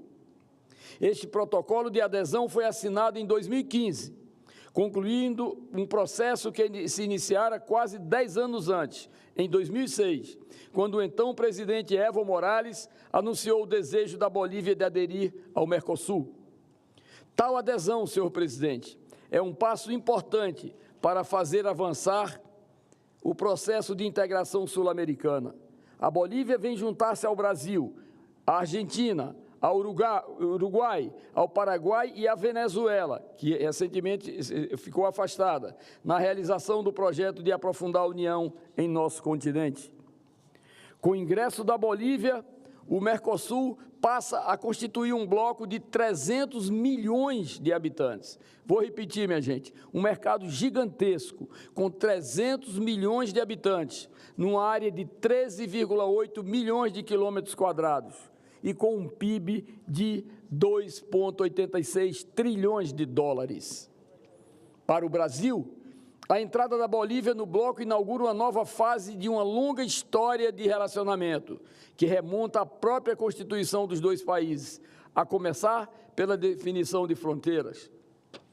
O Brasil tem com a Bolívia sua mais extensa fronteira terrestre, estabelecida no Tratado de Ayacucho, em 1867, e no Tratado de Petrópolis, 1903, que confirmou a incorporação do território do Acre ao Brasil. Fronteiras separam, mas também é nelas que os territórios se tocam. Brasil e Bolívia andam juntos por mais de 3.400 quilômetros, não só compartilhando uma extensa área geográfica, que vai da Amazônia ao Chaco, mas também formando uma parceria significativa. A importância estratégica da Bolívia para o Brasil consolidou-se desde os anos de 1950, por meio da cooperação energética. O Brasil compra gás boliviano desde os anos de 1970 e a construção do gasoduto Bolívia-Brasil, no final dos anos 90, firmou a parceria entre os dois países nessa área. Além disso, abriu possibilidades de aprofundamento tanto nas relações bilaterais quanto na inserção da Bolívia no Mercosul. O Brasil tem parcerias importantes com a Bolívia, também no setor de infraestrutura, especialmente no que se refere à integração da infraestrutura sul-americana. Nessa frente, 3 eixos principais chamam a atenção e envolvem o território boliviano. Primeiro, o eixo interoceânico central, que liga o Atlântico ao Pacífico, com uma rede de transportes que tem importância estratégica para a exportação de produtos agrícolas e minerais. Segundo, a integração Peru-Bolívia-Brasil, que beneficia diretamente no Brasil os estados do Acre e de Rondônia. Por fim, a hidrovia Paraguai-Paraná, que visa a integração dos transportes fluviais, a produção de energia hidrelétrica, a utilização compartilhada das redes de distribuição de energia elétrica, envolvendo ainda Argentina, Paraguai e Uruguai. Naturalmente, podemos esperar que projetos de integração dessa natureza serão facilitados e estimulados pela inserção da Bolívia no Mercosul, como membro pleno agora. Senhor presidente, historicamente o Brasil é o principal parceiro comercial da Bolívia. Graças ao gás natural, somos o primeiro destino das exportações bolivianas e em suas relações comerciais com o Brasil, o país tem um saldo positivo. Essa parceria deve ganhar nova dimensão com a entrada da Bolívia no Mercosul, expandindo-se para outras áreas. Uma área especialmente promissora é a da mineração. Bolívia tem a maior reserva de lítio do mundo. E o lítio, como se sabe, está pouco a pouco se tornando uma das matérias-primas mais cobiçadas do planeta, devido ao seu uso na fabricação de baterias. Como destacou o presidente Lula em seu discurso,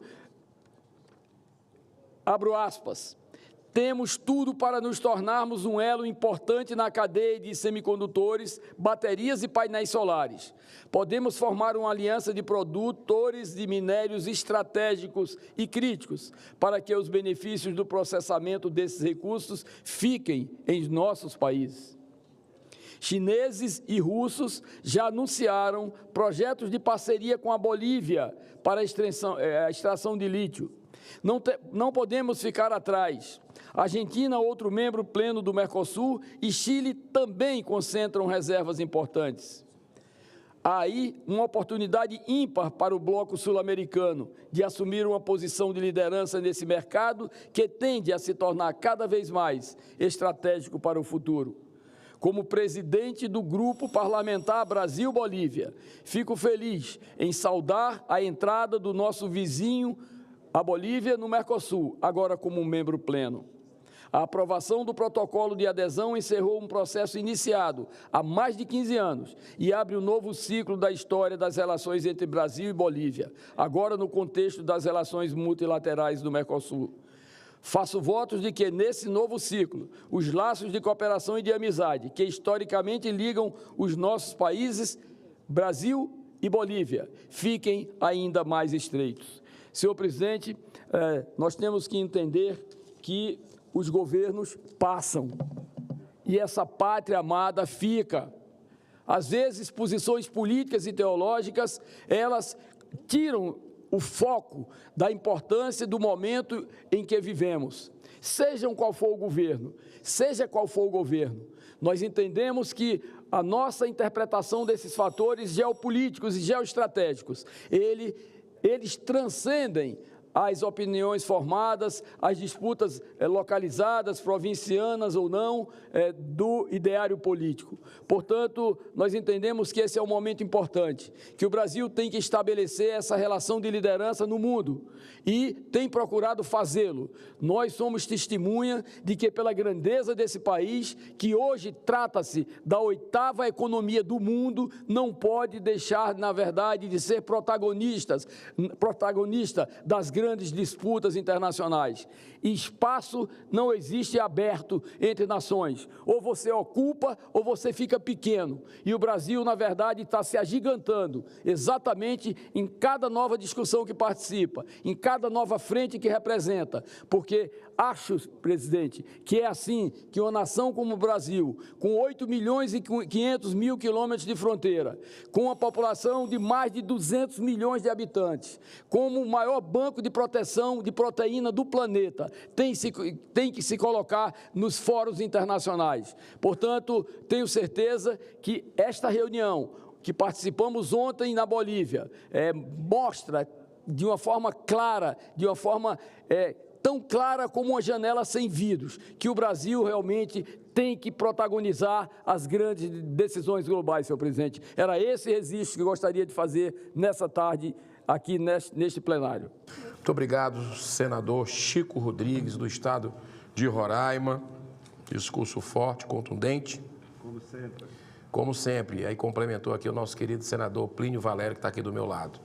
Imediatamente eu chamo para fazer a sua exposição, fazer o seu pronunciamento, nosso nobre colega, senador, astronauta Marco César Pontes, como bem lembrou o senador Chico Rodrigues. Esse César é de quem realmente conhece bem, né? Então, seja muito bem-vindo. O senhor tem 10 minutos para fazer o seu pronunciamento. Beleza. Não. Ok. Boa tarde a todos, presidente, todos aqueles que nos acompanham presencialmente e pelas redes do Senado e pela TV Senado.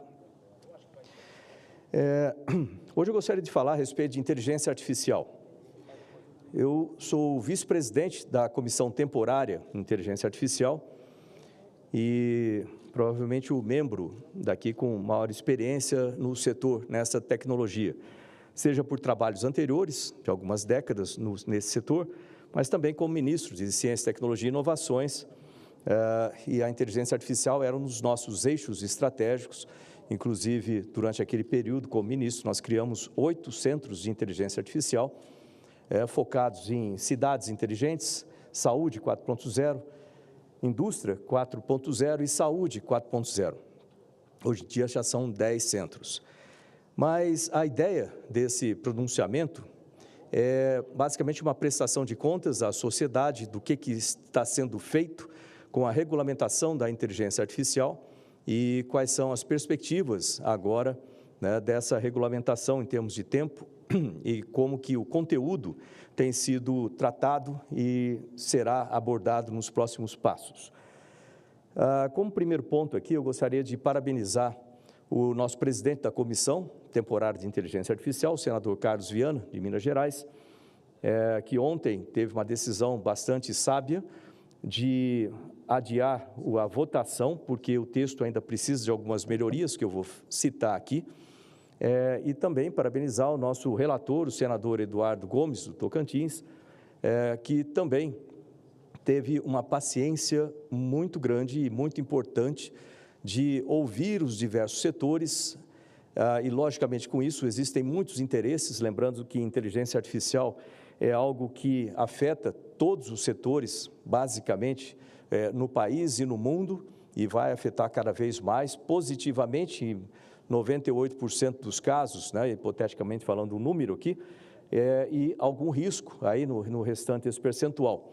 Então, portanto, ela precisa ser tratada com seriedade, porque isso envolve muitos setores, envolve a economia do país, envolve a competitividade do país, e envolve, logicamente, nós como usuários também, alguns riscos relacionados a isso. Então, eu gostaria de começar colocando o que idealmente uma legislação para regulação de inteligência artificial deve ter. Lembrando que quando nós falamos de regulação de inteligência artificial, existe um pequeno erro aí, que na verdade regulação do uso da inteligência artificial, porque não há possibilidade de você regular uma tecnologia, que é o caso da inteligência artificial.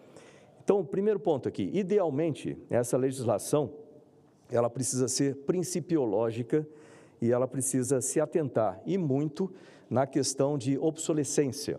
O que eu quero dizer com isso? Uma legislação como essa, ela deve conter no seu texto itens que daqui a 5 anos ou 10 anos, elas esteja ainda válido, para que nós não tenhamos que ficar modificando essa legislação, atualizando à medida que a tecnologia evolui. Ela evolui, eu diria, a minuto. Portanto, esse é um primeiro cuidado que, idealmente, uma legislação como essa precisa ter. O segundo ponto é que ela precisa ser baseada em riscos, ou seja, ela precisa ver os resultados da inteligência artificial e como que isso representa risco. 2 tipos de riscos. O primeiro risco é o risco à competitividade do país. Então, nós não podemos criar uma legislação que restrinja tanto a pesquisa e desenvolvimento desse setor, quanto também a competitividade, ou seja, as nossas empresas utilizarem para melhorar a sua eficiência e a atração de empresas, negócios no Brasil, gerando, logicamente, novos produtos, novos serviços, nota fiscal ao país e mais empregos no país. Então, o primeiro risco que nós não podemos correr é prejudicar o desenvolvimento e a competitividade do país. O segundo risco é com relação ao uso e como que isso pode afetar a privacidade, a ética, a discriminação, por exemplo. Então, esse é outro risco, é o segundo risco, né, que nós temos que cuidar disso de uma forma bastante intensa numa legislação como essa. O terceiro ponto importante de uma legislação como essa é ter o incentivo ou o fomento ao desenvolvimento no país. A gente não pode esquecer isso, portanto, ela tem que prever, né, e trazer ferramentas para que isso seja feito através do Executivo, nos diversos setores, né, nos diversas instâncias também, e que nós tenhamos isso, mais eficiência na utilização de recursos para o desenvolvimento dessa tecnologia no país. O quarto ponto é com relação ao incentivo à aplicação, né, no setor privado, no setor público, no terceiro setor, aplicação ampla, principalmente, não só, vamos dizer assim, nos níveis mais altos, mas principalmente ali onde a sociedade acontece, dentro das cidades, são nas pequenas lojas, dentro do comércio ou nas cooperativas, por exemplo, ou seja, a utilização ampla dessa tecnologia e a retirada de restrições muito grande para não impedir que isso seja feito.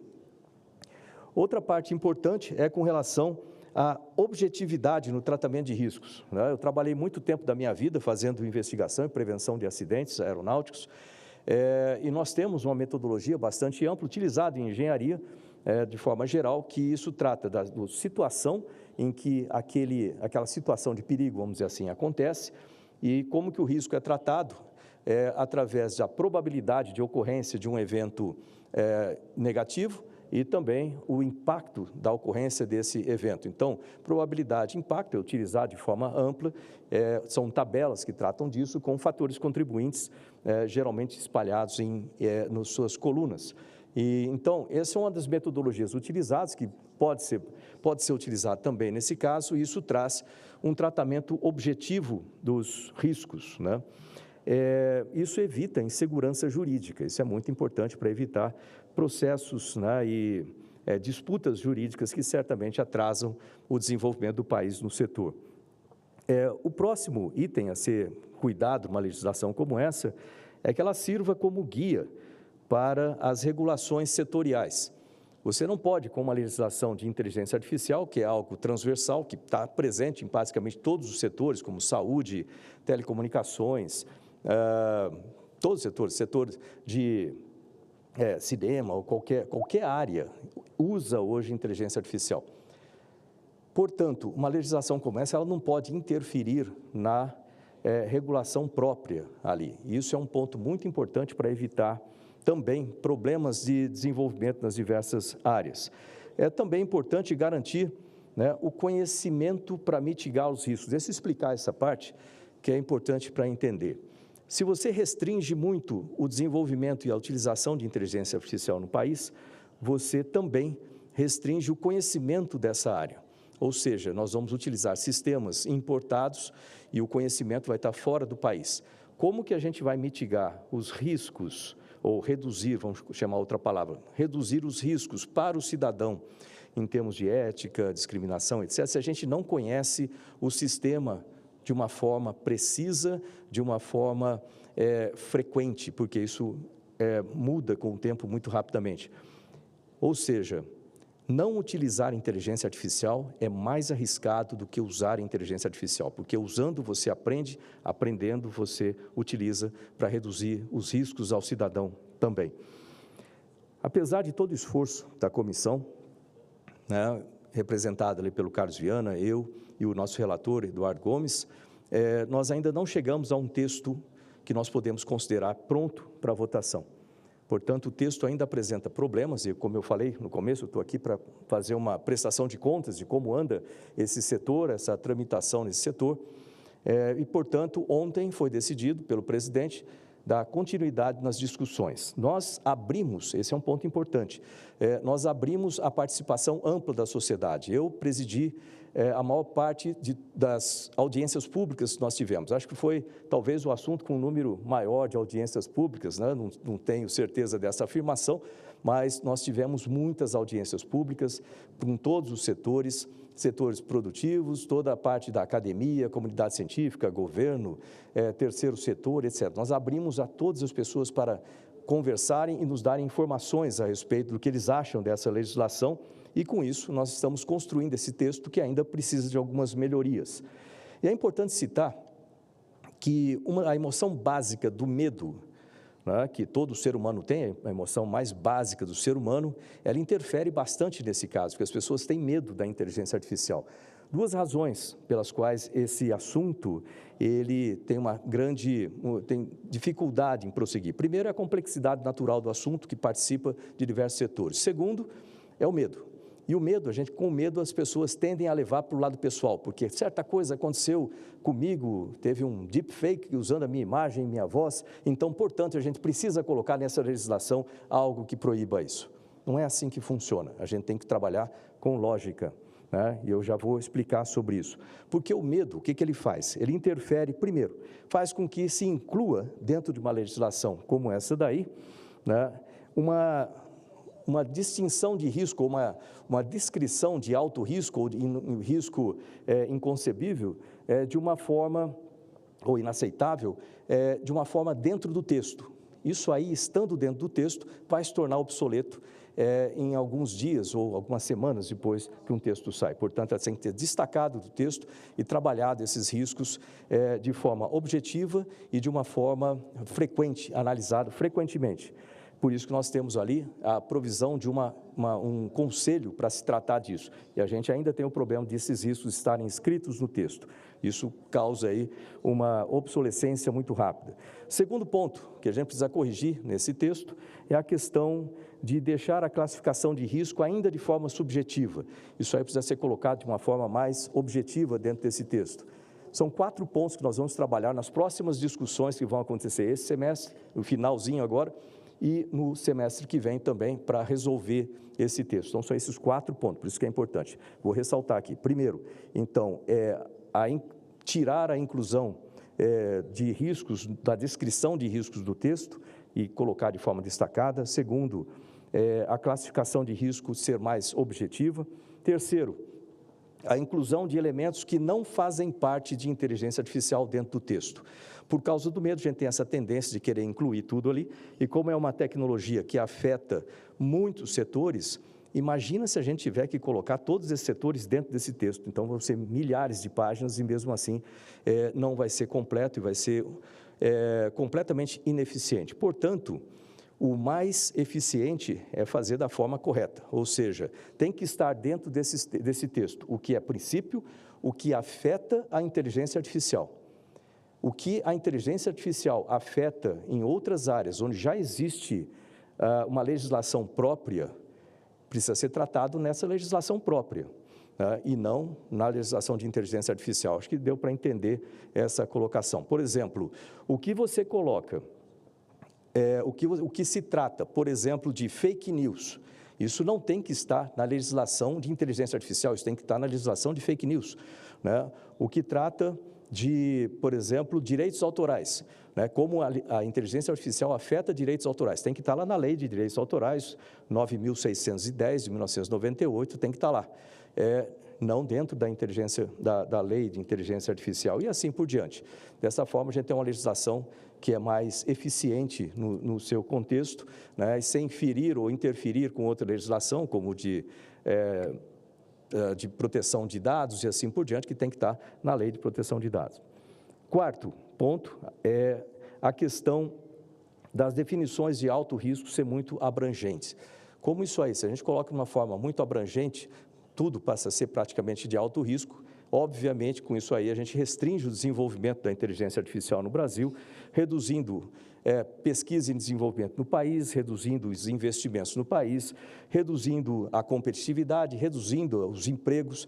Portanto, isso tem que se tomar muito cuidado para não ferir a competitividade da inteligência artificial. Se a gente fizer isso aí, a competitividade do Brasil, através dessa regulação dos usos de inteligência artificial, ou seja, se a gente utilizar muita restrição dentro dessa área, né, isso vai atrasar o desenvolvimento do Brasil, vai aumentar o risco às pessoas também, que é justamente o que a gente não quer. A gente tem que tratar para que proteja a privacidade, a ética, proteja a discriminação, tudo isso aí tem que ser tratado de forma muito enérgica ali dentro da lei, mas sem dúvida nenhuma, sem causar restrições ao desenvolvimento dessa lei, dessa atividade, tanto de pesquisa como utilização dessa tecnologia no Brasil. Nossas perspectivas, nesse momento final que eu tenho, nossas perspectivas agora no segundo semestre, é que nós vamos tratar, focando nesses 4 pontos, nós ainda vamos continuar, nós vamos ouvir as pessoas, os setores com audiências públicas.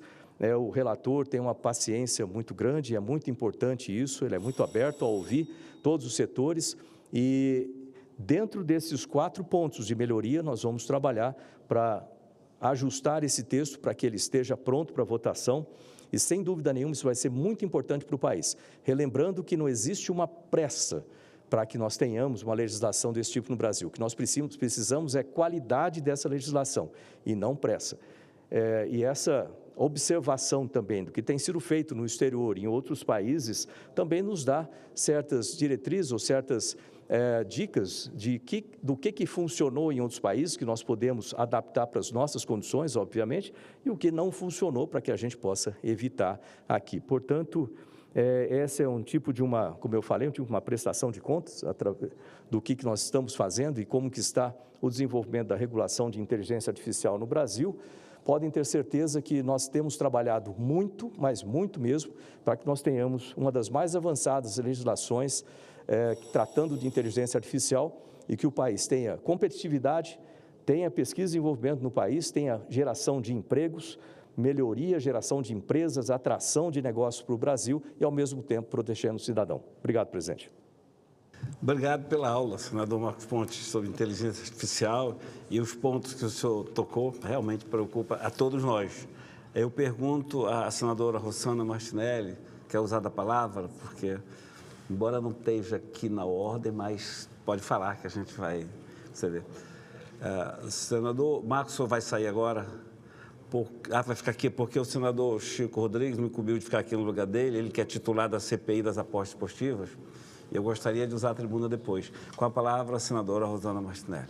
Boa tarde, presidente, senhoras senadoras, senhores senadores.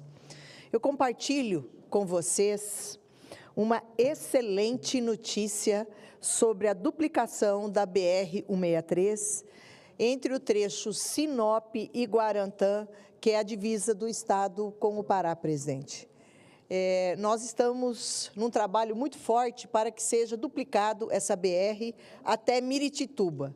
Mas, no momento, a Via Brasil, que tem a concessão, pediu a viabilidade na Infra SA, e nós estivemos com o senhor Jorge Bastos e recebemos uma excelente notícia para todos nós cidadãos matogrossenses, principalmente o do Norte e para o Brasil. Essa proposta de duplicação feita na Infra pela Via Brasil é uma proposta de duplicação desse perímetro de Sinop até Miritituba. E ficamos muito felizes porque a Infra hoje publicou no Diário Oficial a sua admissibilidade. Então, nós vemos com bons olhos que agora, eles dando essa admissibilidade e indo esse processo para a NTT, nós com certeza vamos dar celeridade nesse processo de duplicação nessa importante região.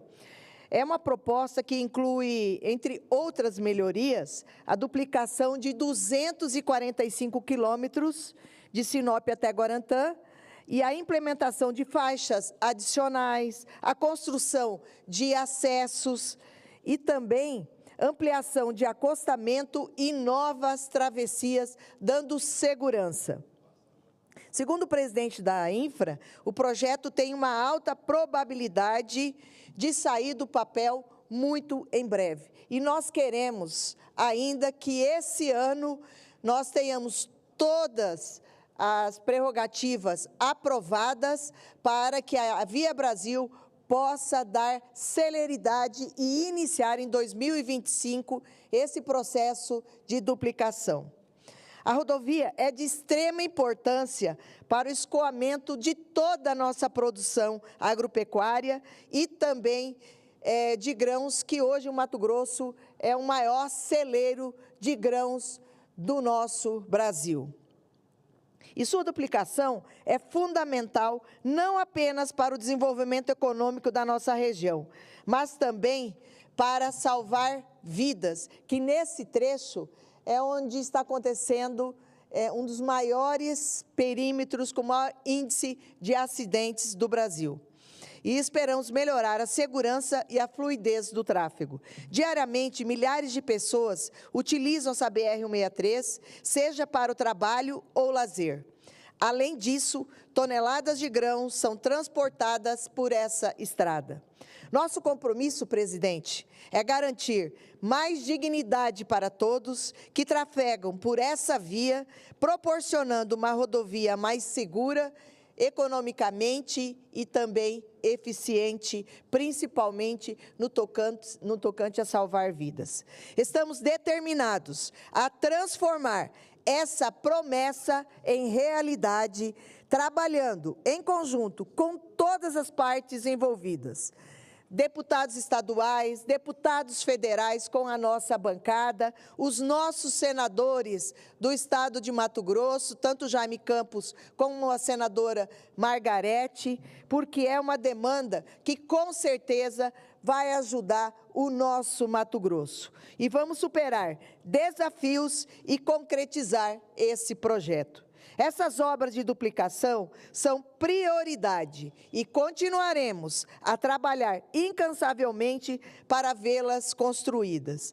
Então, eu quero dizer para todos vocês que nós vamos estar trabalhando muito forte para que a gente consiga tirar todas essas aprovações ainda esse ano, para que a Via Brasil possa iniciar realmente em 2027 essa obra tão importante para nós todos da região de Sinop, no nosso nortão do Mato Grosso e, por que não dizer, do nosso Brasil, haja vista somos os maiores produtores de grãos do nosso Brasil. Muito obrigada, presidente.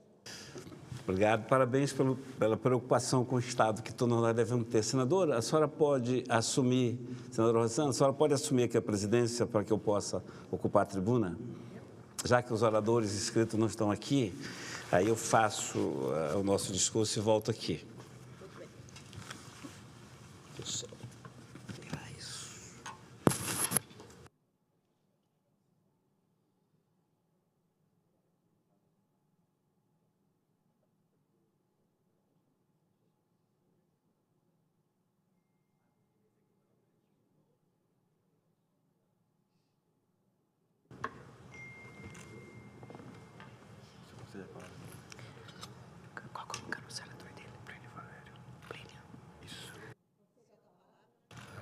Concedo a palavra ao senador Plínio Valério.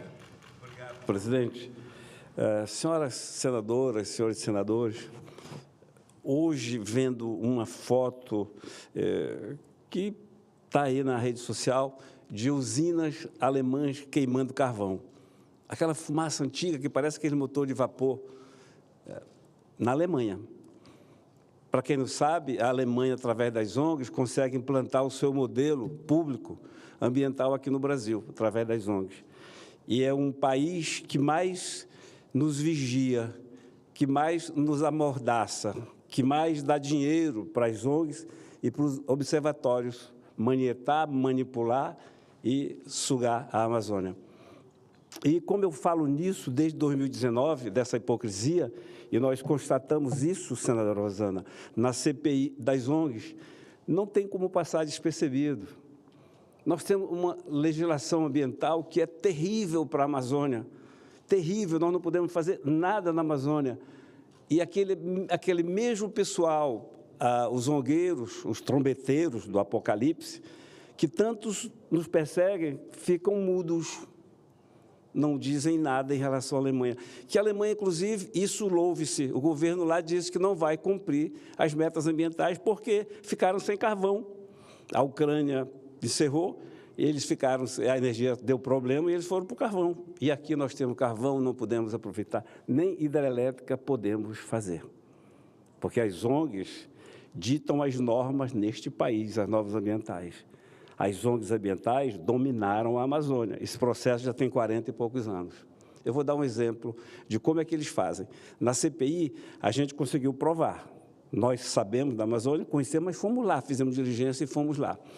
Eles isolam a área, tem índio, tem 40 índios, 50 índios, eles aumentam o número de índios, transformando mestiços e pardos em indígenas.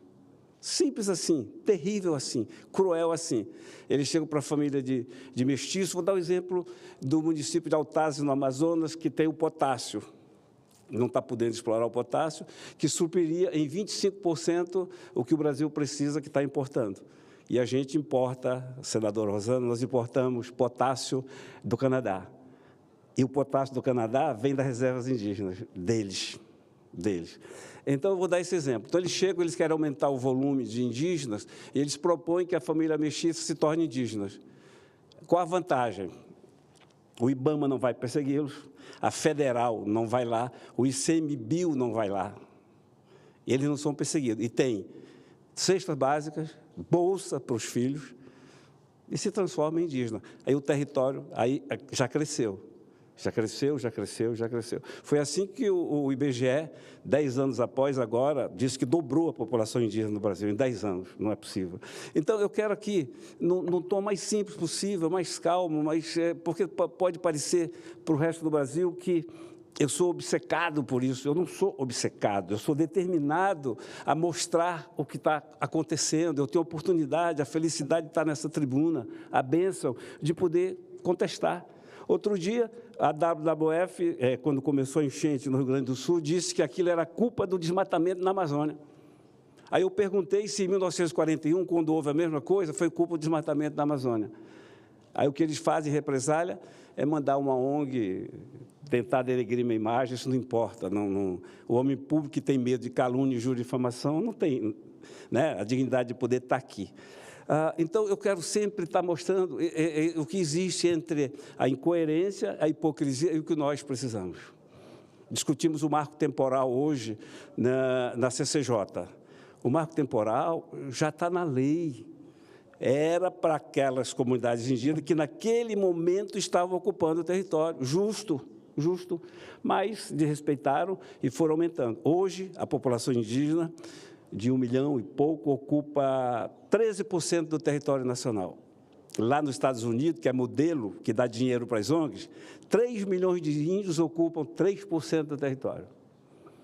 Se o marco temporal cair, nós vamos para 24% do território nacional. Os índios merecem? Merecem. Mas nem eles querem mais terra.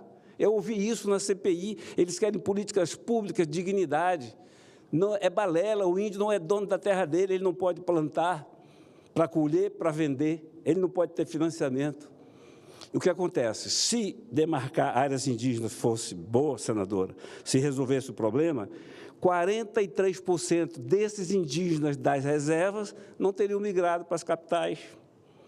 Desses 100, 43 vivem nas capitais. É bom demarcar? Não é. É demarcar só para quem quer isolar a Amazônia. Então, eu estou, mais uma vez, mostrando aqui a hipocrisia. A Alemanha está queimando carvão nas suas usinas. Nós não podemos explorar o carvão.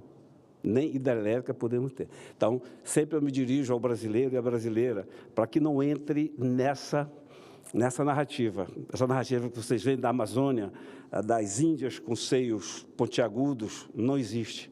O que existe são índias com seios caídos, porque não são nutridas. A crise do Yanomami agora que se acentuou com comida, o governo mandou distribuir comida para os Yanomami, sabe o quê? Sardinha em lata, conserva em lata. Isso, meu amigo senador Marcondes Perillo, causa diarreia. E a gente é acusado de espalhar fake news sobre a Amazônia. Nasci nas barrancas de um rio, conheço porque vi, e na CPI eu vou com você distribuir a coisa que era só nossa. Na CPI, nas diligências, o senador Stevenson, de 1,98 m, o senador Márcio, de 1,70 m, nós chorávamos porque a gente ouvia. Uma mulher lá que foi expulsa da sua casa derrubada, lá no São Félix do Xingu, ela virou para nós e perguntou o que é justiça e onde está essa justiça que ela nunca viu chegar para lá. Ela só conhece a injustiça. E a outra disse para nós, senadora, que o sonho da vida dela, está gravado, era que o filho dela pudesse estudar até a 8ª série. Não pode. CMBio não deixa, não faz escola lá dentro. Então, o que é que eles fazem agora? Estão querendo fazer lá em Manaus agora. Fizeram. O CMBio pegou lá uma área que tem 10 comunidades plantando, colhendo e vendendo. Estão lá há décadas. Criou uma área de reserva para cerca de 100 macacos saúde de coleira, que merecem ser protegidos. Mas a área que separaram é equivalente a 15 mil campos de futebol. Sabe o que vai acontecer? O Ministério Público Federal já disse que, quando for área de proteção, não pode ter financiamento público. Os agricultores vão ter que migrar para a capital, expulsos dessa forma. E a gente tenta corrigir esses desmazelos e essas coisas horríveis que acontecem. Então, mais uma vez, só tenho que agradecer a Deus por essa oportunidade de estar aqui, mais uma vez, para dizer que esse pessoal é hipócrita. Os trombeteiros do Apocalipse falam mentira. Infelizmente, a grande empresa brasileira entra nessa, aí entra pelo complexo de colonizado. É bonito chegar lá fora, ter tapete vermelho, né, para Guajajara, para a Marina, tapete vermelho, Leonardo DiCaprio recebe e bota na cabeça, e eles chegam aqui implantando essa política pública deles que destruíram o que era deles, que tem remorso e que terceirizaram o remorso para nós. Olha, bando de babaca, a gente dá dinheiro para vocês, através das ONGs, e vocês assumem a culpa. E a Amazônia é responsável para salvar o planeta, não é. Nosso primeiro compromisso é salvar a nossa gente. Na Amazônia, segundo o Unicef, é o pior lugar do planeta para a criança sobreviver. Na Amazônia tem 19 mil residências que não têm condições de comprar uma cesta básica. No meu estado, Amazonas, que tem tudo que você possa imaginar de riqueza, 65% da população vive abaixo da linha da pobreza. E nós temos ouro, e nós temos prata, e nós temos potássio, e nós temos tudo que você possa imaginar. Não é justo. E não sendo justo, eu estou aqui para dar voz a essa gente. Por isso que a gente tenta corrigir. Mas se nada fizer, simplesmente mostrar a hipocrisia dessa gente, o alemão agora, por exemplo, está queimando carvão, já me satisfaço. A França também não cumpriu o Acordo de Paris. Estados Unidos também não cumpre. E nós temos que cumprir. Porque a narrativa que chega a vocês, né, é de que nós somos vilões, estamos destruindo a Amazônia, nós não sabemos como lidar. Sabemos sim. A Amazônia é do Brasil, a Amazônia é nossa e tem que servir também para que o povo saia da miséria. Comer, vestir e morar. É um direito divino, não foi o homem que disse isso. E é por isso que a gente luta, mostrando a hipocrisia dessa gente. Obrigado, presidente.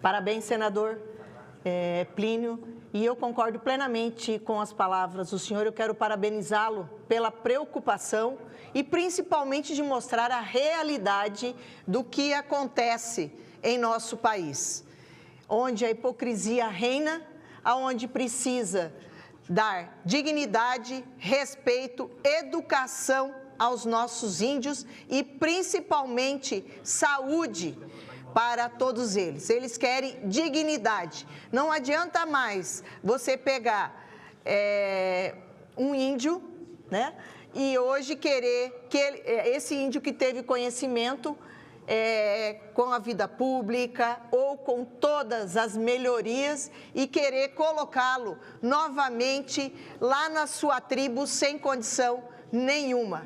E realmente ele não vai se adaptar novamente. Ele quer oportunidade. Então, concordo plenamente com o senador que a hipocrisia é grande e aonde muitas ONGs querem que o nosso Brasil, os nossos estados não progridam para que a gente continue dependendo da importação a um preço altíssimo, sendo que o nosso país, os nossos estados são riquíssimos. E nós estamos falando de exploração mineral corretamente dentro dos nossos códigos, conforme rege a SEMA e conforme o nosso Código Florestal. Então, realmente, é uma preocupação muito grande, principalmente como as narrativas chegam às pessoas que não moram naquela região e não têm conhecimento. Por isso, parabenizo o senador, que é da região, mostrando uma realidade que ele pode falar de fato e de direito com propriedade. Parabéns, senador. Eu concedo agora a palavra ao senador Esperidião Amin.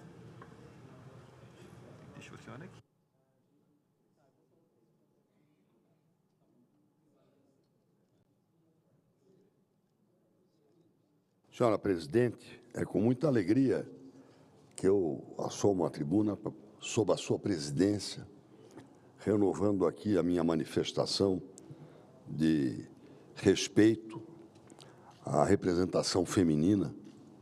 Eu que sou do único estado feminino do Brasil, Santa Catarina, e ao seu perfil como nossa companheira querida e atuante. Eu quero, em primeiro lugar, ainda que já na ausência do senador Plínio Valério, me congratular com a manifestação dele aqui e, acima de tudo, com as manifestações dele na Comissão de Justiça, hoje. Tanto no tocante à PEC do marco temporal, quanto na relatoria da PEC referente ao Banco Central. Em ambos os casos, nós nos orgulhamos do desempenho do senador Plínio Valério pela consistência das suas colocações e pela coerência das suas posições. Mas eu quero aproveitar este tempo, presidente, para tentar cumprir até um dever burocrático ou formal, no sentido de ver publicizada pela editora do Senado, pela gráfica do Senado, pela editoria do Senado, pela biblioteca do Senado, uma obra que o CREA, o Conselho Regional de Engenharia e Arquitetura de Santa Catarina, não abrange mais a arquitetura, mas é o Conselho Regional de Engenharia e Agronomia do nosso estado, já publicou na versão digital e eu gostaria de ver publicada também pelo Senado. Trata-se da obra A Fiscalização da Engenharia e Geociências na obra do contorno viário da Grande Florianópolis. Repito, uma obra elaborada pelo CREA, pelos seus profissionais habilitados, que me distinguiu convidando para prefaciar a obra. Ela deve ser inaugurada no dia 2 de agosto próximo. Por isso eu faço o pronunciamento hoje, uma vez que nós estaremos ainda em recesso nesse dia. Em resumo, trata-se de uma epopeia na modernização da forma de construção de obras rodoviárias no Brasil. No Mato Grosso, por exemplo, o governo do estado do Mato Grosso teve que comprar, teve que adquirir a concessão, né, desconto daqui, desconto dali, a senhora deve ter ido à feira também, acabou ficando por R$1, é verdade? Foi comprada a concessão da 163 por R$1. Por quê? Porque o Estado teve que fazer. É um exemplo de uma concessão que não aconteceu como deveria. Nós também enfrentamos isso de maneira muito pesada nesta obra do contorno viário da Grande Florianópolis. Eu quero deixar o prefácio com que me distinguiu a direção do CREA e que eu incorporei ao livro, com as notas taquigráficas, como se ele fosse por inteiro lido, mas quero dizer que esta conquista que Santa Catarina vai poder celebrar, certamente com a presença das autoridades federais, o presidente da República, o ministro dos Transportes, a direção da NTT, a empresa concessionária, inicialmente foi a OHL, hoje é a Arteris, né? E, acima de tudo, eu gostaria que lá estivessem os trabalhadores que, nesta reta final, estão se conduzindo de maneira patriótica, executando esta grande obra com, aos nossos olhos, a qualidade necessária. Há deficiências ainda. Por exemplo, nós não temos um contingente da Polícia Rodoviária Federal adequado para incorporar esses 50 quilômetros do contorno viário da Grande Florianópolis e operá-lo com segurança. Então, fica aqui um apelo ao ministro da Justiça, também ao ministro dos Transportes, ou seja, ao governo federal, para que atendam a Polícia Rodoviária Federal com um suprimento humano, ou seja, com recursos humanos capazes de dar mais segurança a este trecho. Segurança que até falta, tanto na BR-116 quanto na própria 101. E resumo isso a uma estatística muito simples. Dos 10 pontos críticos, os mais críticos, em rodovias federais do Brasil, Santa Catarina, que tem apenas 1,1% do território brasileiro, tem 4. Ou seja, nós temos 40% dos pontos mais críticos, letais, inclusive, sediados num território que é apenas 1,1% do território brasileiro. É uma desproporção. Não é que a Polícia Rodoviária Federal vai resolver, mas certamente vai contribuir com fiscalização, com orientação, com a sua presença na redução dessas tragédias.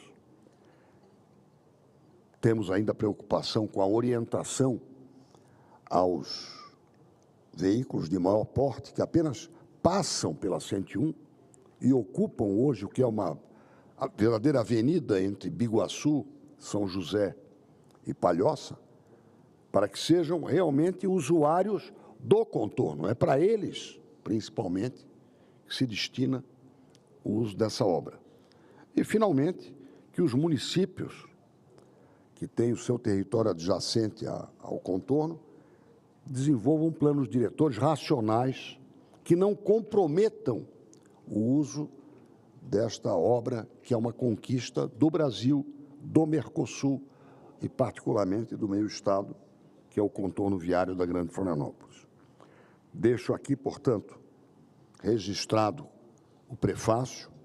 Vou reivindicar que o Senado dê não apenas publicidade ao documento, mas, se possível, que o imprima sob a forma de um livreto, traduzindo também a participação da fiscalização da engenharia catarinense numa obra de tanta importância. Pessoalmente, me dediquei tanto quanto podia para transformar esta promessa numa obra. Dei, portanto, a minha modesta contribuição. E tenho que registrar aqui publicamente que, se esta obra está podendo ser inaugurada no dia 2 de agosto, nós devemos isso a uma nova postura da ANTT. Eu já subi a esta tribuna várias vezes, senador Odilvisto, para criticar a gestão da ANTT em todos os tempos, mas tenho que reconhecer publicamente, e o faço com muita convicção, que a gestão liderada pelo Dr. Rafael Vitali significou transformar a ANTT numa agência que se esforçou, aperfeiçoou mecanismos de fiscalização, de inspeção na obra e em todas as outras, no sentido de reabilitar o Instituto da Concessão. A concessão, seja de ferrovia, seja de rodovias, principalmente, é destas que eu falo, tem que ter contratos bem elaborados, que permitam premiar quem cumpre as obrigações contratuais e punir de maneira inteligente. Punir não de maneira tola, como se fosse um palanque, a quem não está cumprindo com a sua obrigação. Cumprir a obrigação contratual de um contrato inteligente significa premiar quem cumpre os compromissos, admoestar, orientar e, se necessário, tomar providências definitivas para sanar o contrato de uma obra concedida. O Tesouro não tem dinheiro para bancar a obra. Nós não temos recursos para a execução das obras de que o Brasil precisa para o seu desenvolvimento, que nós queremos que seja ampliado. Portanto, o Instituto das Concessões é fundamental. E esta reabilitação do Instituto da Concessão, essa modalidade, está ocorrendo nesta obra.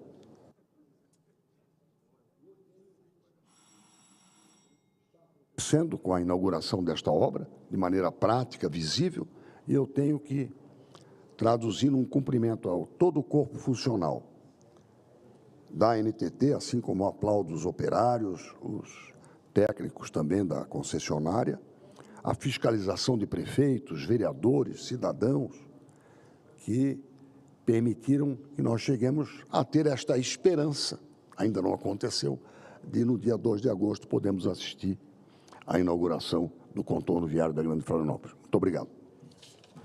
Quero parabenizar o senador Esperidião Amin, um dos mais competentes, dinâmicos senadores da nossa casa, que se preocupa muito e tem um trabalho muito forte e empenhado na melhoria cada vez mais do nosso estado de Santa Catarina. Quero parabenizar também o governador Jorginho Melo, um dos melhores governadores do nosso país. Parabéns, Esperidião Amin, é uma obra extremamente necessária. Fui recentemente nessa obra e fui visitar, porque realmente a gente nem acreditava que essa obra sairia tão rápida do papel, senador. Então, parabéns pelo trabalho concluído. 12 anos. Por isso mesmo, o senador, que nem falou, quando começou realmente, falou, olha, será que realmente agora vai? E foi, né? Agora, com certeza, eu quero parabenizar todos os catarinenses por essa obra que vai ser inaugurada dia 2 agora de agosto. Parabéns, senador. Agora, eu concedo a palavra ao senador Oriosto Visto Guimarães, do Podemos do Paraná. Muito obrigado, senhor presidente. Senhor presidente, o que me traz aqui hoje é fazer um alerta a essa casa, fazer um alerta ao Senado. A Câmara dos Deputados, se tudo correr bem, aprova hoje pelo menos um dos dois projetos e em seguida aprovará o segundo. Eu estou falando do PLP 68 de 2024 e do PLP 108 de 2024. Ambos tratam da reforma tributária. O PLP 68 trata das normas gerais do IBS, Imposto sobre Bens e Serviços, e da CBS, Contribuição sobre Bens e Serviços, que é o Imposto Federal. Ainda vai continuar existindo o imposto seletivo, que vai incidir sobre vários produtos, como automóveis, cigarros, bebidas e tantos outros. Ele vai substituir o IPI naquela fase que o IPI era quase que uma punição para produtos nocivos à saúde. Agora com um aspecto mais amplo, não é?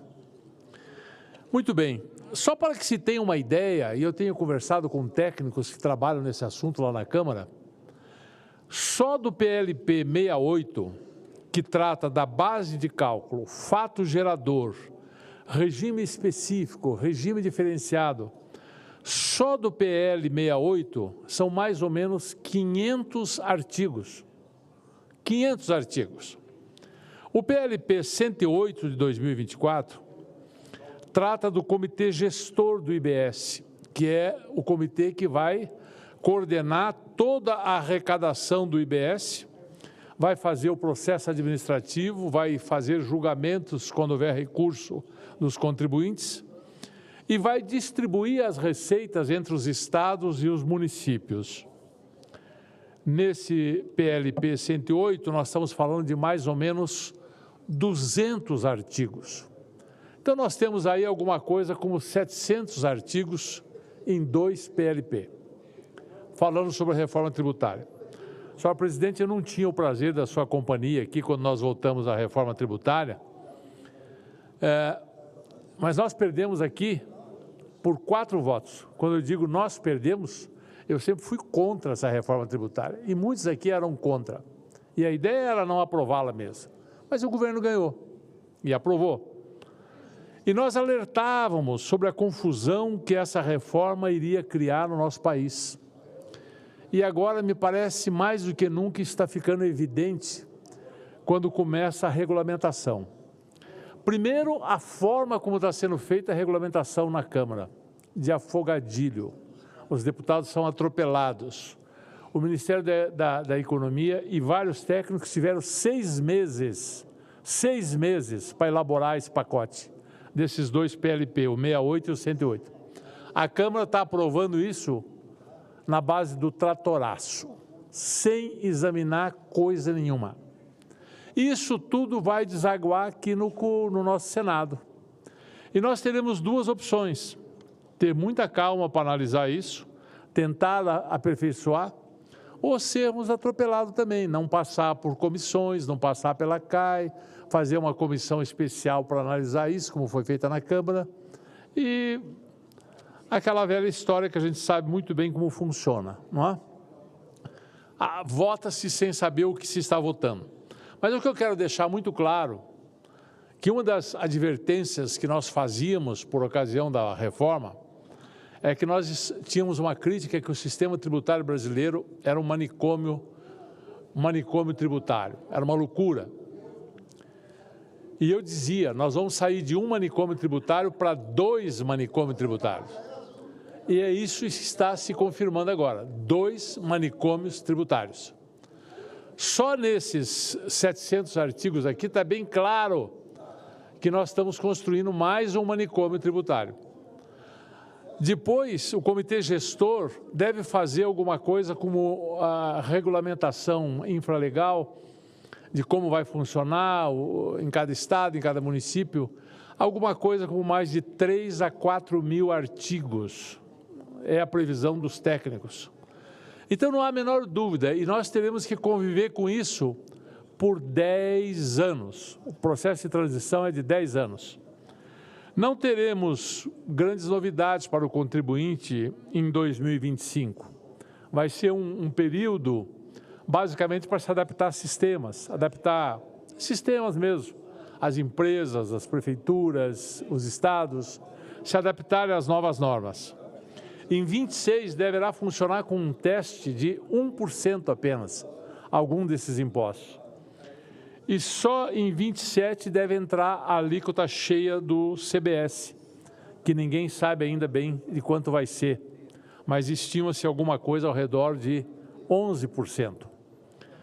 De formas que não há diminuição de impostos, não há simplificação, tudo se aprova de afogadilho e os piores dos meus temores, quando eu falava contra essa reforma tributária, estão se concretizando, senador Espiridião Amin.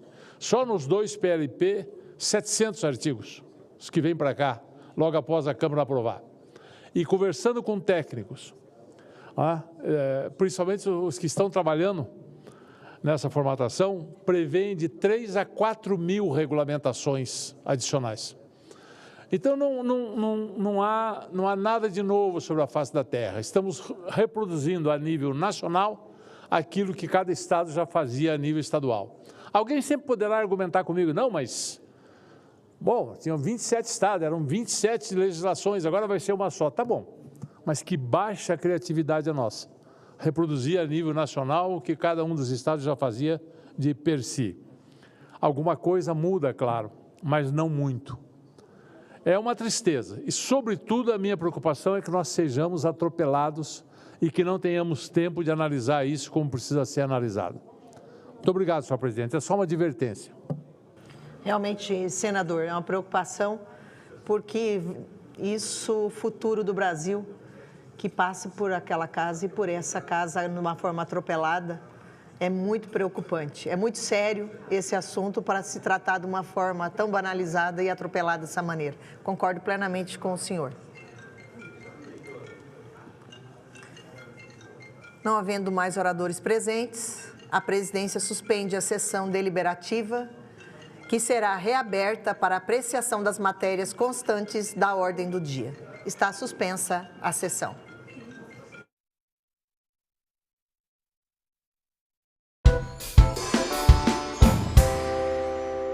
A bolas aumentou 17% no fator de ponderação do Fundeb, então foi importante esse avanço. A questão da renovação da lei de cotas, inclusive com aperfeiçoamentos também, foram importantes para que a gente possa estar fortalecendo. Claro que isso precisa realmente de uma política mais estratégica, mais sólida, para a gente poder estar combatendo, para a gente poder estar evoluindo nessa questão. Então, vocês todos, nas suas palavras, falaram da questão da educação de jovens adultos e também se referiram, né, professores, a importância da gente poder não deixar esse número, que a gente não crescer. Então, programas como o Ministério da Educação, que lançou o programa importante, que é o Compromisso Nacional Criança Alfabetizada, né, que aí você já vem para que a gente tente fazer com que esses números realmente não aumente, que a gente possa estar tentando isso. Então,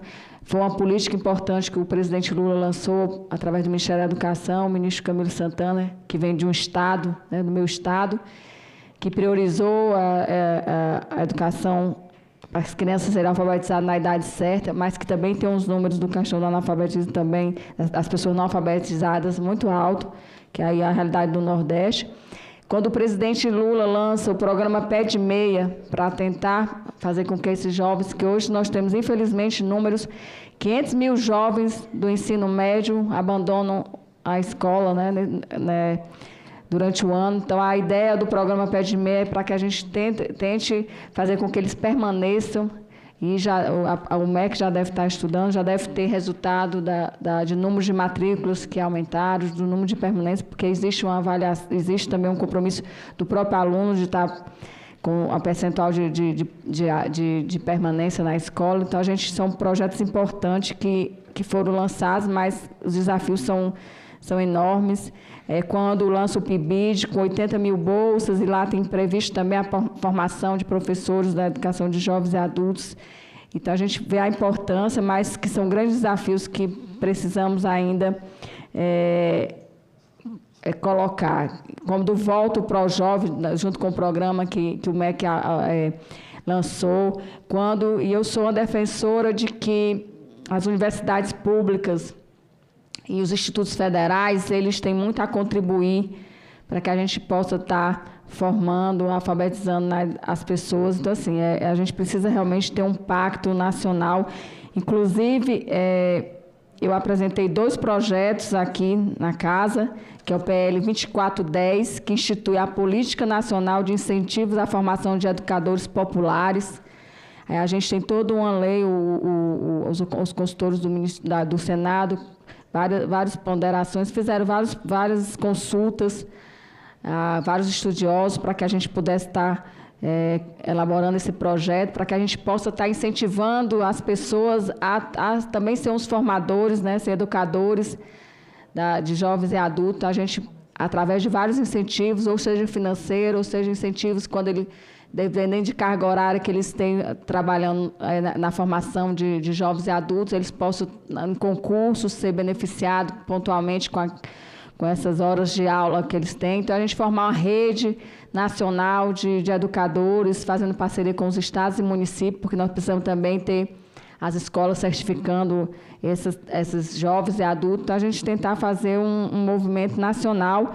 E outro projeto que foi o PL 2411, 2024, que institui a Política Nacional de Alfabetização e Educação de Jovens e Adultos. Então, são 2 projetos que estão tramitando na casa, que a gente sabe, que a gente colocar como importante para que a gente possa envolver todos os parlamentares, tanto do Senado como na Câmara, que a gente possa estar fazendo com que a política da alfabetização seja que a gente possa estar juntos, de mão dada com os estudiosos, com os institutos como a Unesco, com vários Unicef, com vários institutos nacionais e internacionais, que a gente possa estar nesse desafio. Então, mais uma vez, parabenizar vocês. Eu vou abrir aqui para Maria Ângela falar, e depois eu vou abrir para o Cidadania, que nós temos algumas perguntas aqui.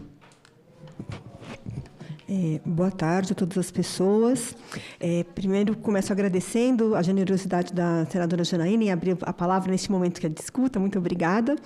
Em nome do ministro Camilo, da secretária Zara, parabenizo a iniciativa da constituição dessa comissão, um importante espaço de debate, de produção de conhecimento e reflexões. Também agradeço a disponibilidade da senadora Soraya em apoiar a iniciativa, né, e seguir junto.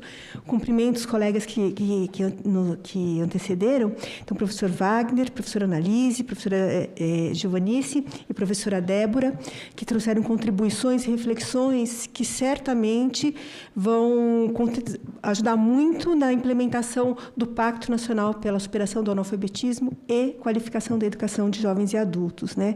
Lembrando que a ideia do pacto é justamente essa, né? Diferentes atores, diferentes segmentos da sociedade unidos, trabalhando coletivamente para que a gente possa efetivamente garantir direitos educativos para todas as pessoas, né? Particularmente as pessoas a partir de 15 anos. Vou fazer aqui brevíssimos comentários a partir de algumas falas, já interagindo com algumas propostas do pacto, né, que estão no âmbito do pacto. O professor Wagner destaca a necessidade do monitoramento das políticas. Então, lembrando que, no âmbito do pacto, nessa articulação que está sendo feita com diversos outros ministérios, né, numa perspectiva de constituição de uma política intersetorial, a gente tem uma contribuição bastante importante do Ministério do Planejamento, justamente para pensar um sistema de monitoramento das ações. E junto com esse sistema de monitoramento, também a gente vem trabalhando na construção do cadastro da EJA, né? Que é uma ideia de que a gente possa fazer a interligação de diversas bases de dados e que essa interligação esteja a serviço tanto de a gente identificar a demanda real, quanto na perspectiva da gente também contribuir com estados e municípios na organização da oferta. Também o professor Wagner destaca a necessidade da adequação da oferta ao público, né, e considera a diversidade do público da educação de jovens e adultos.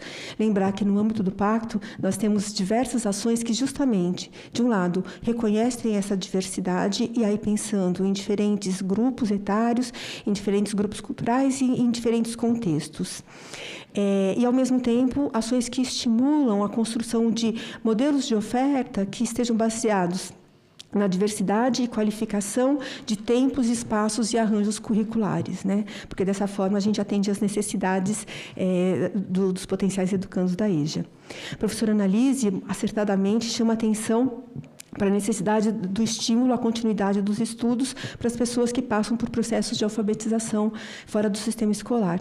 E essa ideia, professora, foi justamente uma ideia muito forte que organizou a construção do pacto. Por isso que é um pacto de superação do analfabetismo e qualificação da EJA, né? É a ideia de que, em reconhecendo a importância e este lugar da educação popular, este lugar que os movimentos sociais historicamente tem dado essa contribuição na alfabetização em colaboração com os entes federados e fazer com que também as redes de ensino, também essa oferta da EJA seja adequada às necessidades que estes grupos trazem como demanda. A professora Annalise também chama atenção para o lugar dos jovens na EJA, como é que a gente pensa o futuro desses jovens. Então, só lembrando aí que, para nós, professora, no Pacto, essa é uma perspectiva muitíssimo importante. E o programa Pé de Meia EJA, que vai ser lançado agora, aliás, já foi lançado, o ministro Camilo já anunciou, e que passará a vigorar a partir de agosto, vai justamente nesse sentido, né? Estimular que esses jovens na EJA concluam a educação básica e sigam para o ensino superior. Professora Débora Jeffrey traz uma perspectiva da dimensão normativa, lembrando que, no âmbito da Comissão Nacional de Alfabetização e Educação de Jovens e Adultos, foi construída uma proposta de diretrizes operacionais para a educação de jovens e adultos, que vai estar agora em discussão no Conselho Nacional de Educação, que vai chamar audiências públicas, na perspectiva da gente retomar as funções da EJA como reparação, equalização e qualificação, né? E a professora Débora também chama atenção para a necessária articulação entre estados e municípios. Lembrando que, no Pacto, justamente a gente tem aí um sistema de governança que, com a parceria preciosa, né, de Undime com sede, a gente estabelece no território, induz, né, estimula que os entes federados pensem no território e ações articuladas para a educação de jovens e adultos, pensando tanto do ponto de vista da gestão, quanto do ponto de vista da formação de professores também.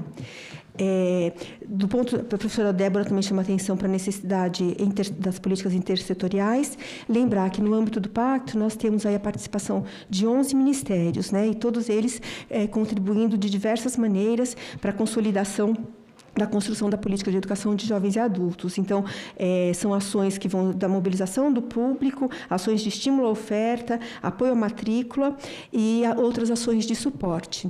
E aí, já entrando aqui num brevíssimo comentário sobre a importante contribuição da professora Gilvanice, que traz a presença das mulheres na educação de jovens e adultos, né? Como é que a gente garante que essas mulheres permaneçam? Então, lembrar que, justamente no âmbito dessa articulação interministerial, a gente tem discutido a implementação das salas de acolhimento para atendimento dos filhos, netos, das crianças de 4 a 12 anos que estão sob a responsabilidade das educandas da EJA.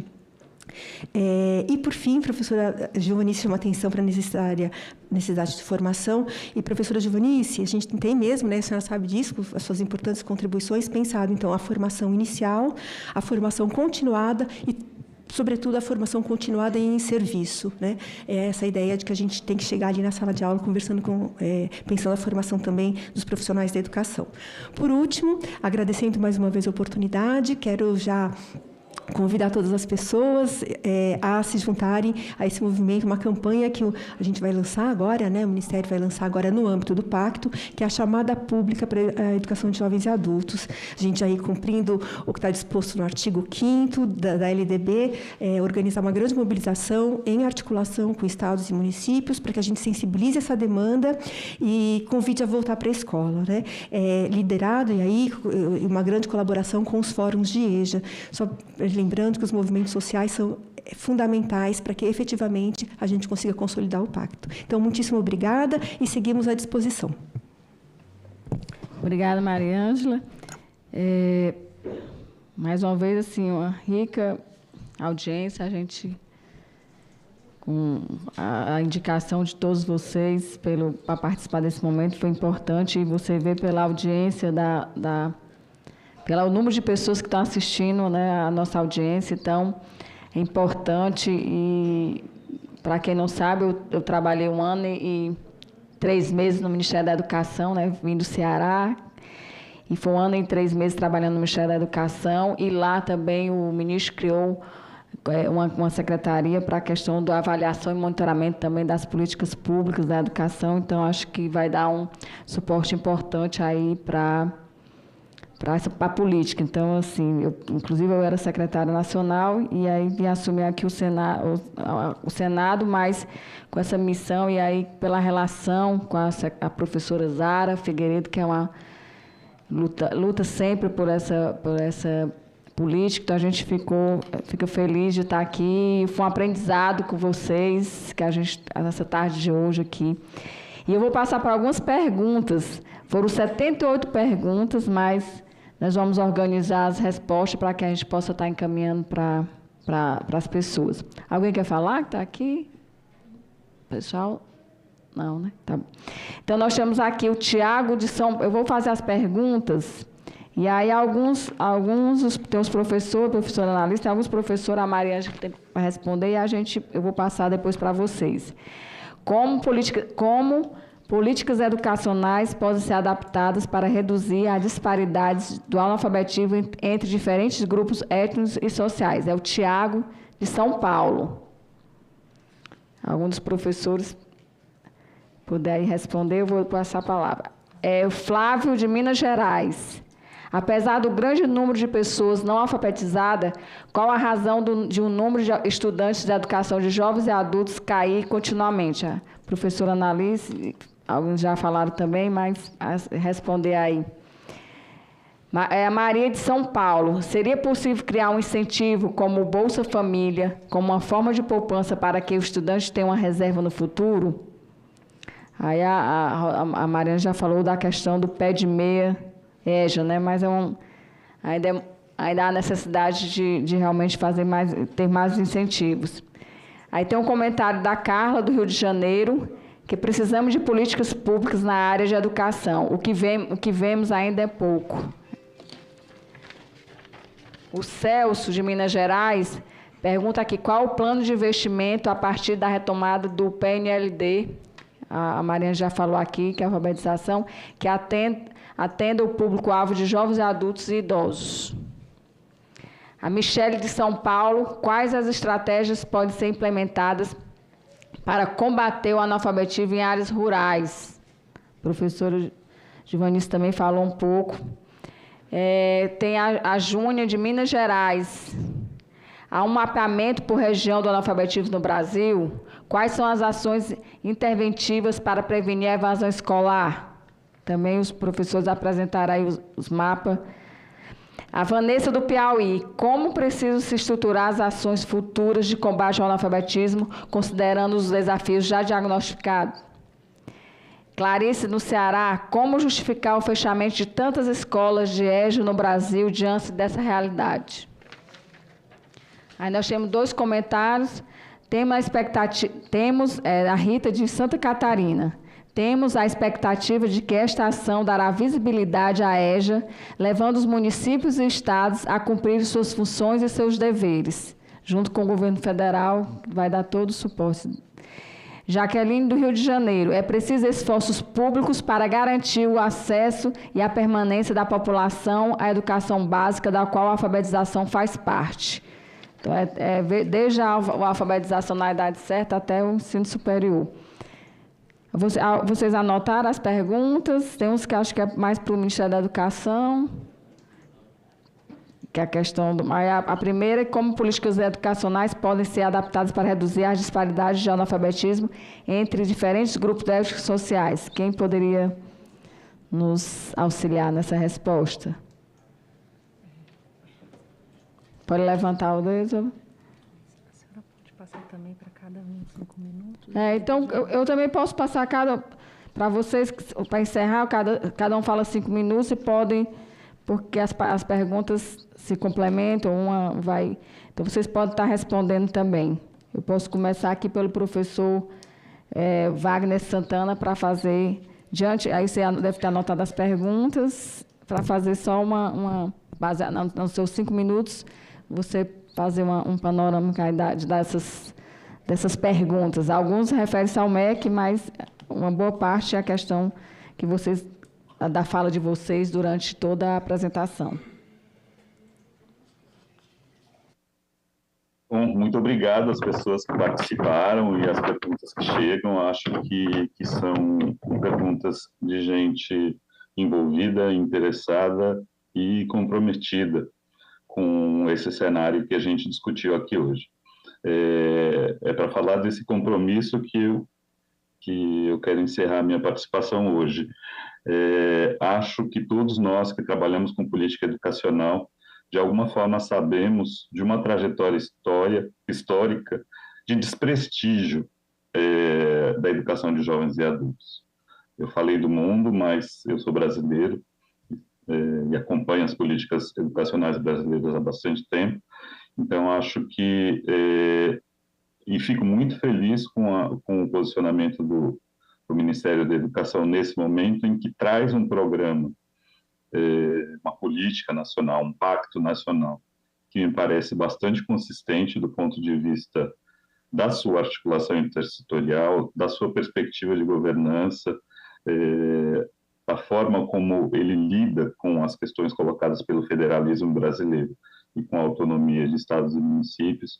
Acho que a gente tem adiante uma plataforma muito consistente, com desafios tremendos, mas para a implementação dessa política que, de alguma forma, dialoga, a mim me parece que é uma política que dialoga com os diagnósticos que a gente apresenta, que foi construída a partir desse diagnóstico, buscando dar conta dessas questões estruturais da EJA, mas entendendo que as questões estruturais da EJA são questões estruturais da educação brasileira. A EJA, entre outras coisas, é aquela última plataforma de reparação que nós, como sociedade, podemos estender a grupos historicamente marginalizados, a grupos historicamente excluídos. A EJA nasce com essa perspectiva de dar conta de todas as exclusões e desigualdades que nos marcam e nos afetam como sociedade. A EJA nasce como aquele impulso de política, de iniciativa, de ação política concreta que visa dizer que não desistimos, que visa dizer que não queremos abandonar pessoas pelo caminho. Então, acho que quem milita em EJA, quem atua com EJA, quem trabalha com EJA, sabe que, ao fim e ao cabo, está lidando com uma política de ação afirmativa e que tem uma dimensão de reparação tremenda. Então, acho que é desse lugar e desse compromisso que cada um de nós que está aqui hoje precisa se posicionar. De um lado, em outros espaços, em outras esferas, mas entendendo que as demandas de EJA são demandas de insuficiências do nosso sistema educacional. São demandas de baixos investimentos, de políticas descontínuas e de ações que não deram conta de toda a exclusão e das desigualdades que nós temos. Então, na perspectiva da Unesco, na minha perspectiva pessoal, lidar com o MEJA é lidar com a derradeira plataforma de reparação e de tentativa de dar conta de exclusões que a gente vem sistematicamente produzindo. Então, em nome da Unesco, eu gostaria de saudar a iniciativa do Ministério da Educação, entendendo a sua importância expressa em ações, em articulações e em financiamento.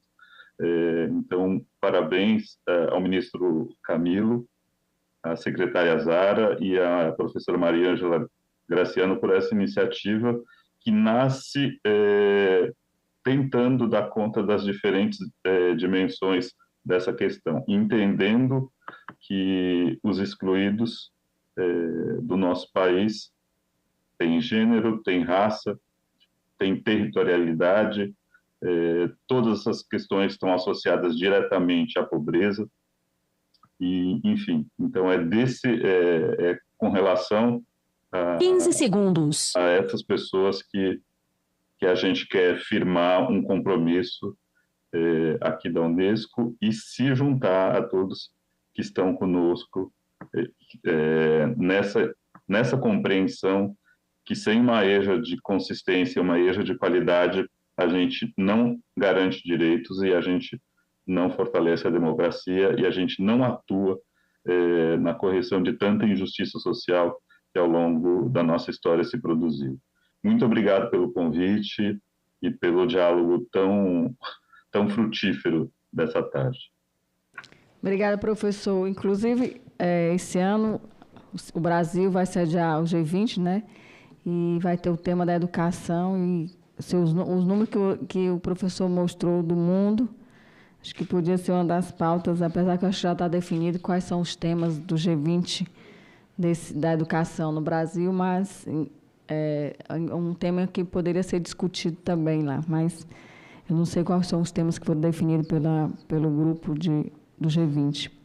Passar aqui a palavra para a professora Annalise, para poder ela fazer as suas considerações finais e se ela puder também dar as perguntas dos nossos internautas, eu agradeço. Vou tentar.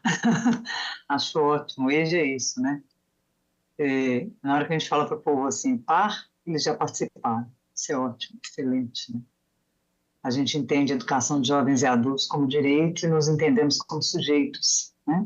Que podem contribuir com a garantia desse direito. Então, eu não consegui registrar o nome das pessoas, então eu vou falar sobre as temáticas, mas os nomes eu não consegui registrar, tá? Primeiro, como que a política educacional pode ser adaptada para reduzir as disparidades do analfabetismo entre diferentes grupos étnicos e sociais? Penso eu que, primeiro, não sendo adaptadas. Esse é um dos grandes problemas enfrentados pela educação de pessoas jovens, adultos e idosos. Tem se adaptado muito outras políticas e outros projetos e outros programas pensados para outros sujeitos e trazidos para serem usados nessa modalidade. Eu penso que é não adaptar, né? É tentar entender a especificidade desse sujeito em relação ao grupo étnico-racial, a especificidade desse sujeito em relação à questão socioeconômica. A outra questão que diz, apesar do número de pessoas não alfabetizadas, né, qual que é a razão do número de estudantes cair continuamente? Penso que tratei um pouco disso na minha fala. Primeiro, as pessoas estão morrendo, né? Segundo, tem a questão de que as turmas têm sido reduzidas e fechadas. Não é que o número de estudantes esteja caindo, é que a oferta está caindo vertiginosamente. E aí, quando os gestores nos dizem, mas a gente oferta, só que eles não querem, é fundamental a gente pensar quais são as condições em que tem sido feita essa oferta, né? São condições que consideram que estejamos lidando com estudantes que de vez em quando trabalham e não com aquilo que realmente é, ou seja, com trabalhadores que estudam, né? Então, é bastante diverso, bastante diferente. Inclusive, quando estamos falando da juventude que está na EJA, tá? Eles trabalham. São trabalhos formais, informais, legais, ilegais, trabalham, né? A questão do incentivo, eu gostei da coisa da reserva do futuro, Não sei se os sujeitos da EJA têm como reservar. Eu acho que eles precisam para agora, né? E aí acho que não seria uma coisa para reserva de futuro, mas é fundamental pensar, isso é uma proposta que há décadas os movimentos sociais ligados à educação de jovens e adultos fazem, né? Uma bolsa que permita a esse sujeito ficar conosco e não ter que sair para trabalhos sazonais, por exemplo, para trabalhos temporários, né? A estratégia para ser implementada, penso eu, que ela tem a ver com uma outra pergunta que foi feita, que é sobre a questão de por que a gente, como que a gente faz para que seja um programa, né? Eu entendo que não é sendo um programa, é sendo uma política pública, é sendo algo que o gestor não pode fazer ou não, mas é sendo algo, além de, ele já não pode, né, porque está na Constituição, já não pode fazer ou não, mas precisamos ver aí mecanismos em que ele seja obrigado a fazer, porque a verba vai carimbada para a educação de jovens e adultos para os municípios, a verba vai carimbada para a educação de jovens e adultos para os estados. Então, ela precisa ser aplicada em educação de jovens e adultos. Uma questão que eu considero que é muito complicada, né, é o fato de que a gente não tem uma cultura de política pública. Aí, em relação à educação de jovens e adultos, nós temos uma cultura de programas, projetos, né? O máximo que a gente faz é juntar um monte de programa e dar isso no nome de política pública. Política pública não é isso, e a gente sabe, né, com os nossos colegas cientistas sociais, aí, com os nossos colegas cientistas políticos, que vem nos trazendo a cada dia, né, a diferença entre se juntar um monte de programa e estabelecer uma política pública. Como que justifica o fechamento das turmas de EJA? Justifica em função da demanda de mercado, né? É assim que se justifica. Veja, aqui em Minas nós temos um projeto elaborado pelo governo do estado de Minas, junto com uma fundação privada, que é o projeto SOMAR, né? Para esse projeto entrar na escola, as turmas de EJA foram fechadas. 15 segundos. Agora, recentemente, nós temos estudos, né, inclusive um deles aqui na Universidade Federal, de um mestrado profissional, que prova que destas pessoas, das 360 pessoas que estavam nas 3 escolas piloto matriculadas, né, 2 anos depois, a gente continua tendo 16 delas, porque o resto do pessoal evadiu. E evadiu por quê? Aí vem aquela conversa, mas eles foram indicados para outras escolas. Só que as outras escolas são outras escolas distantes, as outras escolas são outras escolas, em territórios que são territórios nos quais eles não podem transitar. As outras escolas são outras escolas, onde eles não têm vínculo afetivo, porque as escolas que foram usadas aí no projeto piloto ficam dentro do território da comunidade escolar da qual eles faziam parte. Então, pensar como é que a gente justifica o fechamento de tanta escola, de tanta turma no Brasil, é pensar como é que a gente justifica o investimento público entendido como gasto e, portanto, esse povo não vai voltar para o mercado de trabalho, não vai dar retorno para o mercado de trabalho, portanto, este povo está fora da agenda. Penso eu que uma discussão, só para encerrar, tá? Que é fundamental a gente pensar em relação a como é que o MEC pode, efetivamente, sem necessidade de grandes políticas, de grandes aprovações e etc., incentivar isso, né? Nós temos pouquíssimas, raríssimas instituições de educação superior no país que, na formação inicial, têm disciplina obrigatória para a educação de jovens e adultos. Quando aparece, né, uma ou outra, a gente diz assim, nossa, mas aqui tem. Aqui tem. Só que as pessoas não têm EJA só aí, né? É fundamental que ter disciplina obrigatória na formação de futuros docentes para educação básica seja obrigatório. E, para isso, o que o MEC pode fazer? O MEC pode, por exemplo, e isso está proposto pelos movimentos sociais já há algumas décadas, estabelecer, né, nos cursos de licenciatura, que aqueles que incluírem em seus currículos disciplina obrigatória sobre educação de jovens e adultos, com programa construído em parceria com a CECADI, inclusive, né, terão aí direito a uma vaga para concurso de professor para esta disciplina de EJA. Considero que isso é algo que é fundamental, e isso é política pública. Outra questão que é política pública é se o MEC começar a lançar, junto com as entidades de fomento, editais específicos para a educação de jovens e adultos, porque a gente entra nos editais que são editais universais, né? E aí, pouquíssimos de nós, pesquisadores em EJA, conseguimos alguma coisa, inclusive para garantir os trabalhos de extensão que fazemos junto às comunidades escolares. Por fim, é pensar que intersetorialidade e que interseccionalidade precisa passar por coisas como ver o sujeito como um todo, né? Não dá para a gente garantir a vaga sem garantir que tenha luz na sala de aula, sem garantir que tenha água na cisterna, sem garantir que tenha banheiro na escola onde esse sujeito vai ficar, porque esse sujeito já ficou o dia inteiro na lida ou procurando lida para agora chegar e receber uma merenda escolar, que é 4 biscoitos e um copo de leite, igual aconteceu com as crianças durante o dia. Então, a alimentação desse sujeito na escola tem que ser outra, a carteira desse sujeito na escola tem que ser outra, esse sujeito precisa de óculos, tá? Esse sujeito precisa de educação física acontecendo ali para que ele aprenda, para que ele dance, para que ele mova o corpo. E para pensar isso tudo, é fundamental a gente conseguir entender que já foi um avanço a equiparação do fator de isonomia da EJA com outras categorias, outras modalidades. Mas vai além disso, porque para a EJA, a própria Fineduca hoje já dá conta de defender e de dizer com números, para a EJA a gente precisa de maior financiamento. Obrigada. Muito obrigada. Obrigada, professora. Vamos passar aqui a palavra para a professora Débora Cristina. As suas considerações finais e o que a professora não respondeu, se você também, se a senhora também quiser responder, a gente agradece.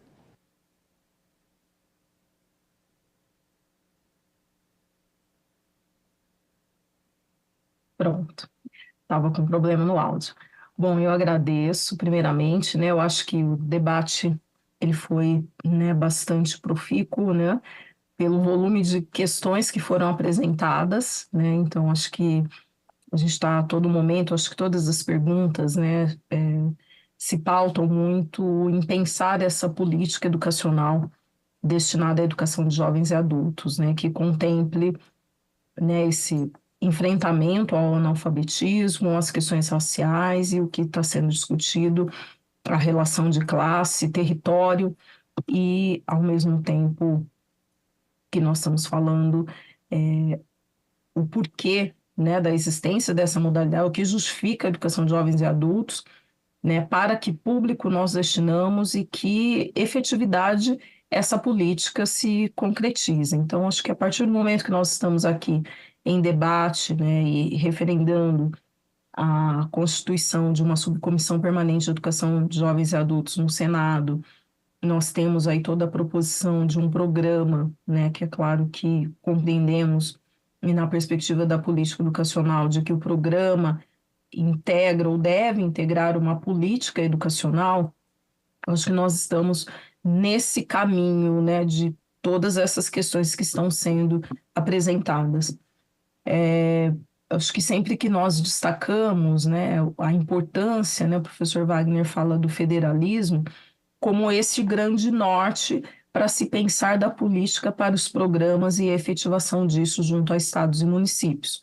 Então, acho que este é o segundo movimento que a gente sai daqui e termina, com certeza, essa participação nossa e compreendendo também o desafio, mais o compromisso do próprio Ministério da Educação e dessa subcomissão de fazer valer o que está previsto já, né, prescrito lá na LDB, como eu disse anteriormente, no Plano Nacional de Educação, que está terminando, o novo que está chegando, no estabelecimento dessas diretrizes, para que a gente não fique apenas, né, num plano das ideias.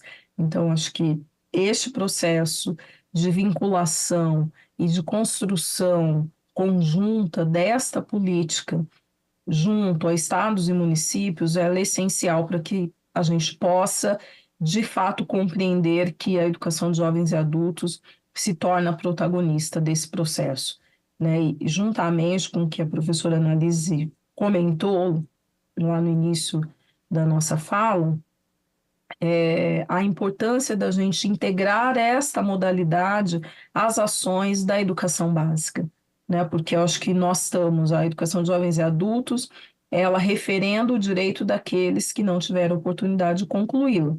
Mas nós temos também o desafio de compreender que a gente não transforma em números os que estão na educação básica para chegar aqui na modalidade também, né? Que essa modalidade possa estar aberta, eu acho que em vários países do mundo. Quando nós falamos de educação de adultos, nós também temos que fazer essa questão, esse olhar etário, né? Como é pensar essa educação de adultos para jovens, para adultos e, mais recentemente, pelo crescente número de idosos que nós temos no Brasil, né? Com as estatísticas aumentando cada vez mais e com uma projeção já para os próximos 20 anos, né? Do número de idosos consideráveis. Então, eu acho que é pensar essa política a curto, médio ou longo prazo. Quais são essas expectativas e, ao mesmo tempo, o investimento, além do investimento, a formação, como foi dito aqui, de professores e professoras, e as possibilidades de incentivo. Não podemos falar não só da modalidade de educação de jovens e adultos, mas nos referir à educação básica e ao ensino superior, sem que possamos integrar essas ações, né, junto a ações e políticas afirmativas. Quando nós sabemos quem são esses destinatários, quando nós sabemos quem são esses e essas estudantes, ou os potenciais estudantes, ou aqueles que estão excluídos desse processo de escolarização, e isso também, né, compete, claro, né, um papel da própria universidade, né, que é colaborar, sim, com pesquisas, com estudos, que possa indicar não somente o mapa, como foi solicitado aqui, né, mas que já existe, mas também como 15 segundos, mas também como um processo, ou o estabelecimento de uma relação, de um processo importante a ser estabelecido entre cada um dos representantes da sociedade como um todo, e a universidade é um desses espaços. Então, acho que temos esse desafio da onde está a educação de jovens e adultos, na formação inicial, né, de professores e professoras, dos cursos de licenciatura, nas pesquisas, nos financiamentos, até, né, como esses dados podem ser utilizados a partir da política, né, de uma metodologia da política de evidências e que subsidie, então, essas ações e um plano de ação a curto, médio e a longo prazo. Então, quero agradecer, né, pela oportunidade de dialogar, né, com os colegas aqui presentes e dizer que a educação de jovens e adultos, ela está aí, né, e está para ficar. Que bom que nós temos garantido, diferente de alguns países do mundo, que nós não temos essa oportunidade de dialogar a respeito de uma modalidade, né, porque muitos deles esse estudante sai da escola, não volta mais, não tem uma estruturação, ou ele tem que ir em busca no setor privado, e que nós possamos, então, efetivar essas políticas públicas, né, e não somente o programa, mas a base, a diretriz que orienta e que nos remete aos desafios práticos, né, tanto do federalismo como também dessas ações efetivas de estados e municípios e o papel do MEC, né, como coordenador federativo desse processo. Então, muito obrigada. Obrigada, professora. Queria passar aqui para as considerações finais da professora Gilvanice Barbosa. Então, eu queria iniciar agradecendo também essa oportunidade de diálogo e conversar aqui, dialogar com as pessoas que mandaram as perguntas. Eu penso que algumas delas podem ser agrupadas, em especial aquelas que, né, perguntam sobre o porquê, né, do percentual de analfabetismo e a queda, a redução nas matrículas, e também como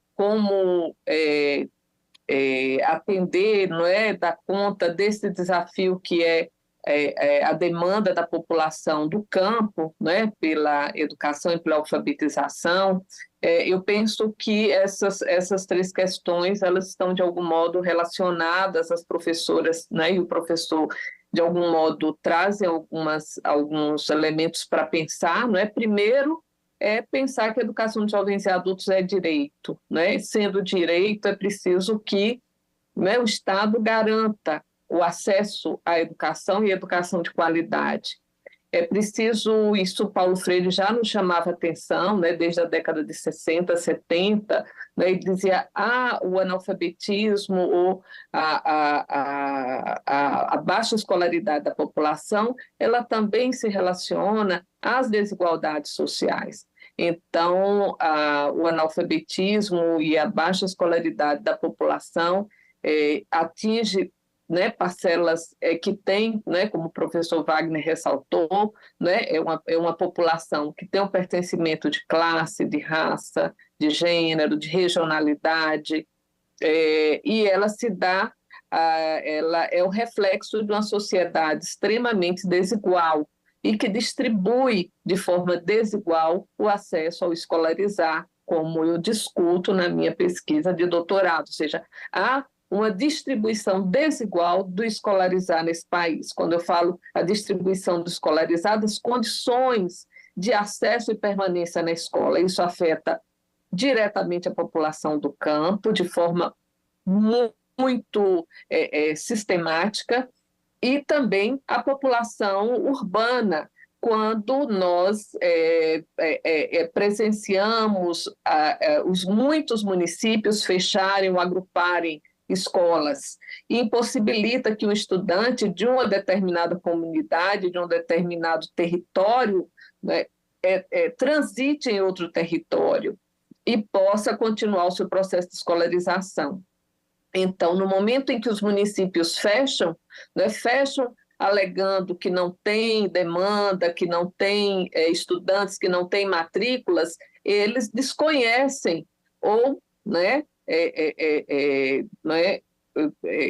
ou se fazem, né, desconhecer das informações sobre a baixa escolaridade da população e a população não alfabetizada, né, em determinados territórios. E aqui eu falo de quem está na cidade mais negra do país, né, que é Salvador, e uma cidade que fechou, um município que fechou em 2021 44 escolas de educação de jovens e adultos, num território, que é o Nordeste, que tem 50% da população não alfabetizada do país. Então, como explicar isso? Né? Como explicar, se não pelo campo da negação do direito, né? Da exclusão, da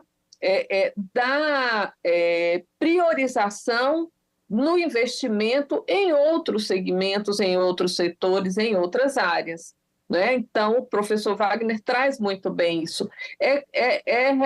Entender quem são os sujeitos e as sujeitas da educação de jovens e adultos e por que eles são afetados com políticas. Eu costumo dizer nas minhas pesquisas e análises, né, que a gente percebe na história da educação de jovens e adultos é que, quando vem uma crise, ela é a primeira a ser atingida. Né? Paulo Freire foi um dos primeiros a ser preso lá no pós-golpe militar, não é? Destituição da presidenta, não é? Nós temos logo o esvaziamento da SECADI, ou seja, o desmonte da educação de jovens e adultos é um dos primeiros, né? Quando a gente restabelece uma certa normalidade no país, temos que lutar muito para reconstruir um pouco que foi construído. Então, a gente está nesse momento de reconstrução, né, com um pacto que foi lançado e que traz muitas ações e muitas políticas da formação à alfabetização. Então, isso é muito salutar. E penso que nessa ação, né, intersetorial, quer dizer, pensar na alfabetização, mas no diálogo com os municípios, não é? O fator de ponderação, não é? Tudo isso é muito importante. O lançamento do PNLD-EJA, né? Todas essas ações vão possibilitando o fortalecimento desse campo, né? Então, são muitas ações. E eu diria que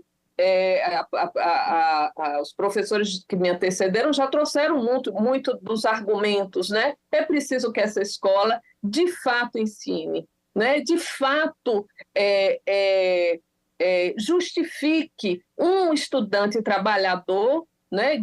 Que saia de um dia longo e cansativo de trabalho, sente numa sala de aula e diga assim, valeu a pena, eu aprendi, né? Eu me alfabetizei em um ano. Então, assim, é preciso que a escola garanta o acesso ao conhecimento. E, para isso, é preciso investimento, não só na formação dos professores, mas também na carreira docente, né? Na remuneração docente. Então, pensar também que a valorização docente é fundamental, né? Eu estou falando das universidades, nós passamos, né, aí no processo de luta de 60 dias, né, de luta por recomposição salarial. Então, a formação também é importante, mas também a valorização docente, né, valorização da escola, uma escola com condições, né, adequadas. Então, um conjunto de políticas, um conjunto de ações que possibilitarão com que esse jovem, esse adulto, né, com inúmeras questões, vivenciando situações de violência em muitos aspectos da sua vida, no cotidiano, diga assim, vale a pena ir para a escola, valeu a pena, não é? E eu permaneço nela.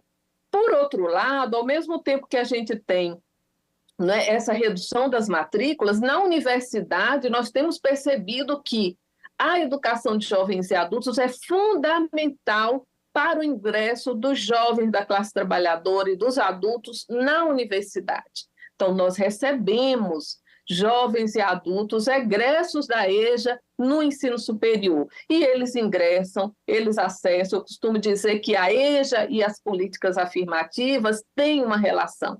A EJA poderá potencializar as políticas afirmativas, porque, como diz o professor Wagner, né, ela é quase a última fronteira, né? E esses, quando chegam à universidade, dizem, eu só cheguei porque eu tive a EJA, porque eu passei pela EJA, porque na minha infância eu não consegui permanecer. Eu comecei a trabalhar com 9 anos, com 10 anos, né? Então, quando a gente trabalha com narrativas de estudantes que chegam da EJA, que chegam ao ensino superior, a gente, ao mesmo tempo, vê o quanto ter passado pela EJA, o quanto a EJA foi fundamental para essas pessoas darem continuidade ao seu processo de escolarização e chegarem ao ensino superior. Bem, então eu penso que são esses diálogos. Eu queria agradecer enormemente ao convite e as pessoas que assistiram e mandaram as perguntas e os comentários. Muito obrigada e, mais uma vez, parabéns, né, CECADI, parabéns à Comissão de Educação e à Subcomissão de Acompanhamento das Políticas de Educação de Jovens e Adultos. Sentimos que a EJA está mais fortalecida, a luta da EJA, a luta dos movimentos sociais, dos fóruns, nós que estamos nas universidades formando docentes, ela sai mais fortalecida com essa audiência pública. Muito obrigada. Obrigada, professora. Eu vou passar aqui a palavra rapidinho para a Mariângela fazer... Tem algumas 2 questões que acho que é do Ministério da Educação. Respondendo rapidamente, em relação ao PNLD-EJA, né, Programa Nacional do Livro Didático, que foi uma questão colocada. Assim que o ministro Camilo chegou, o primeiro ciclo do Programa Nacional do Livro Didático foi destinado à educação de jovens e adultos no ano passado, né? Isso significa, então, houve um edital e as obras, os livros didáticos serão distribuídos às escolas, a todos os estudantes da EJA, do ensino fundamental, a partir do próximo ano. E isso dialoga muito com o que a gente vinha falando, da necessidade da qualificação da oferta e, ao mesmo tempo, atender a especificidade dessa oferta, né? O material didático da EJA é específico, porque ele é para pessoas jovens e adultas, né? Não se pode falar em adaptações. E, ao mesmo tempo, já também ainda falando sobre a garantia do livro didático, já vamos agradecendo aqui a parceria com a Unesco, que a gente vem construindo material didático também para o ensino médio. Então, para o próximo ano, a partir de 2025, todas as etapas da EJA, todos os estudantes e professores serão beneficiados com o programa e com a chegada do material didático. Em relação à possibilidade de novos incentivos, então, temos conversado outras possibilidades de incentivo à permanência, né? O programa Pé de Meia foi a primeira iniciativa, né? Mas certamente outras virão. E dizer que existem outras ações que também concorrem para a permanência porque promovem a adequação ao ambiente escolar, à escola, ao recebimento das pessoas jovens e adultas. E aí eu gostaria de destacar o PDDE, que vem sendo discutido, o PDDE Equidade, que visa justamente fortalecer as escolas que atendem aqueles grupos historicamente excluídos, né? E dentre eles os estudantes da educação de jovens e adultos. Então, em linhas gerais, isso, ficamos à disposição. Quero dizer assim, dúvidas que as pessoas tenham, podem também encaminhar diretamente lá ao Ministério, teremos o maior prazer em responder. eja@mec.gov.br, estamos à disposição. Muito obrigada, senadora, pela oportunidade. Muito obrigada a todas as pessoas que apresentaram contribuições. Certamente saímos daqui com muitas aprendizagens e vamos pensando em como fortalecer o pacto. Obrigada. Obrigada, professora. Você já tem a Mariane pode ajudar em algumas perguntas. Primeiro, antes de encerrar, as professoras e o professor falou da questão de ter políticas mais consolidadas e tudo. O Ministério da Educação lançou o pacto, mas aí que se muda o governo, acaba que não dá continuidade, então são políticas descontinuadas, né? Então a gente fica nessa. Então, por isso, a importância do projeto do PL 2411, que institui a Política Nacional de Alfabetização de Jovens e Adultos. Eu aprendi lá no Ceará que todas as políticas que eram importantes, principalmente para a educação, todos os projetos que eram importantes para a educação foram transformados em política pública para que passe governos e a política continue. Então, a importância do projeto está tramitando aqui na casa e tudo, que foi tudo construído. Agradecer aqui a consultoria do Senado e toda a minha assessoria. E falar um pouco que nós vamos ter mais 3 audiências, mais 4. A educação básica no horizonte da EJA como um direito constitucional, inclusão e permanência de jovens, de adultos e de idosos na EJA, o regime de colaboração entre os entes federativos na oferta da EJA, qualificação, financiamento e organização das redes de ensino. E a outra é a EJA no contexto da diversidade e da inclusão, currículos, educadores e práticas à altura dos desafios. E a última vai ser o monitoramento e participação social na oferta da educação de jovens e adultos e o Pacto Nacional pela Superação do Analfabetismo e Qualificação da EJA, que é o projeto que foi apresentado. Então, queria aqui agradecer mais uma vez a todos que estão nos ouvindo, nos acompanhando pelo YouTube, né? Continuam 50 pessoas acompanhando, a gente agradece. Agradecer também a todos que estão assistindo pela TV Senado, agradecer toda a equipe da Comissão da Educação, agradecer a todos os técnicos do Ministério da Educação que aqui estão presentes, agradecer a todos os professores, educadores que aqui acompanham, né, essa audiência, ao representante da FASUBRA, a nossa representante, em nome dela, todos que fazem a educação no Brasil. Cumprimentar aqui e agradecer em especial agora ao nosso professor, senhor Wagner Santana, que é consultor da educação da Unesco, então a gente agradece. A senhora Annalise de Jesus também, que é da Universidade Federal de Minas Gerais, agradecer a contribuição rica que vocês tiveram nessa tarde de hoje. A senhora Débora Cristina, que também é professora da Unicamp, agradecer também a professora Gilvanice Barbosa, que é da Universidade Federal da Bahia. Então, agradecer a todos vocês. Eu que trabalhei no Ministério da Educação, hoje foi um dia muito especial, da gente ver tantas pessoas como vocês, como os professores que estão nessa militância. Agradecer a todos os fóruns EJA do Brasil, que a gente sabe que estão nessa luta há muito tempo e passaram aí 4 anos, 6 anos sem ter sem ter um ministério que pudesse coordenar essas políticas e tudo. Então, a gente queria aqui parabenizar pelo trabalho, pela luta dos militantes, né, dos fóruns da EJA, então parabenizar. Mais uma vez agradecer às professoras e o professor por essa tarde importante. E a gente imagina que esse momento é um momento importantíssimo para que a gente possa dar a visibilidade e a importância que tem a gente fazer um pacto realmente nacional para a gente buscar a não alfabetizar, a gente tentar alfabetizar as pessoas do Brasil, que é de uma dívida histórica que nós temos com essas pessoas. E como a professora falou, hoje 50% desses jovens e adultos são acima de 60 anos. Então, assim, a gente tem uma dívida. Eu sei porque eu sou do sertão, né? Sou dos sertões de Crateús, no Ceará, e a gente vê como a gente precisa realmente estar incentivando e tá dando todo esse apoio, porque o poder público tem que dar esse apoio para essa população que precisa estar sendo alfabetizada. Então, a gente agradece a Deus, claro, a oportunidade de estar aqui, de poder estar contribuindo para um futuro melhor para a educação brasileira, e vocês têm muito a contribuir. E a Comissão de Educação vai contribuir muito, e na hora que a gente estiver aqui analisando o PNE, vai ser importante, quando a gente estiver fazendo essa análise. E a política ser instituída, né, pelo Congresso vai ser importante para que governos que venham, eles tenham esse compromisso, não seja um compromisso de todos, né? Então, mais uma vez, agradecer a todos que nos ajudaram, contribuíram, e mais uma vez aos ouvintes que ficaram à tarde aqui, acho que mais de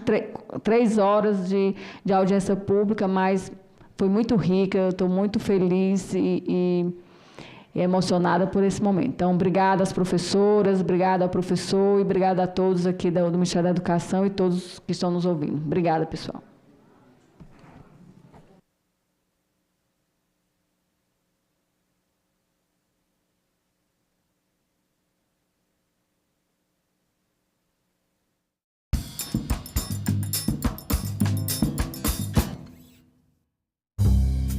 É a valorização da cadeia produtiva popular.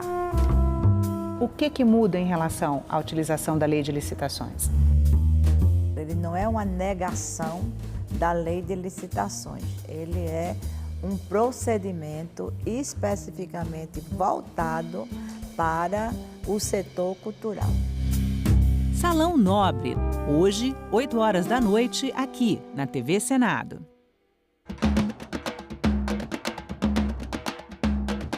A essência da democracia deve ser esta: solucionar disputas e fazer a divergência pacificamente. E que os 3 poderes, juntos, podem construir e devem construir o que é o pilar da democracia. Democracia é essa que exige convivência pacífica entre todos, mesmo com divergência de ideias. Entendemos que a democracia, mais do que um regime político, é um modo de vida. A democracia é o único regime que pode permitir o convívio das pessoas que discordam. E discordar é saudável. O conteúdo que nos ensina a Constituição é que a democracia deve ser defendida.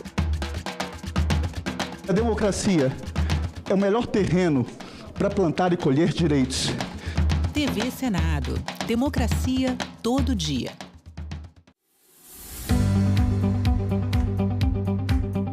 Sabia que o Brasil tem 63 universidades federais? Mas isso nem sempre foi assim. Há 200 anos não havia nenhuma universidade no Brasil inteiro. O país, que tinha acabado de se tornar independente, sabia da importância de criar essas instituições para o seu desenvolvimento.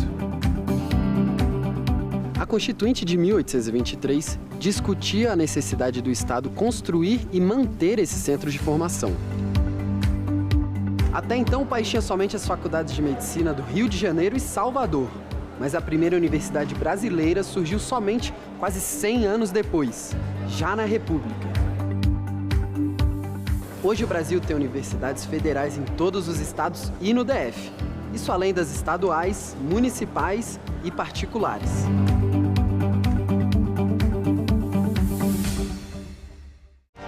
Pensemos en el calentamiento global. Vamos a tener menos agua de la que tenemos en este momento. ¿De a dónde vamos a obtener el agua? La tenemos aquí. Lo que pasa es que no la hemos utilizado de manera racional, inteligente, no la hemos planificado, hemos abusado del agua. O Caminho da Água, série em 4 episódios. Todo sábado, 19h30, aqui na TV Senado.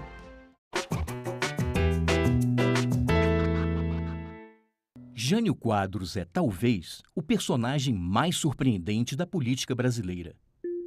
Eleito presidente da República com uma votação esmagadora, ele toma posse em janeiro de 1961, mas renuncia misteriosamente 7 meses depois, deixando apenas um bilhete.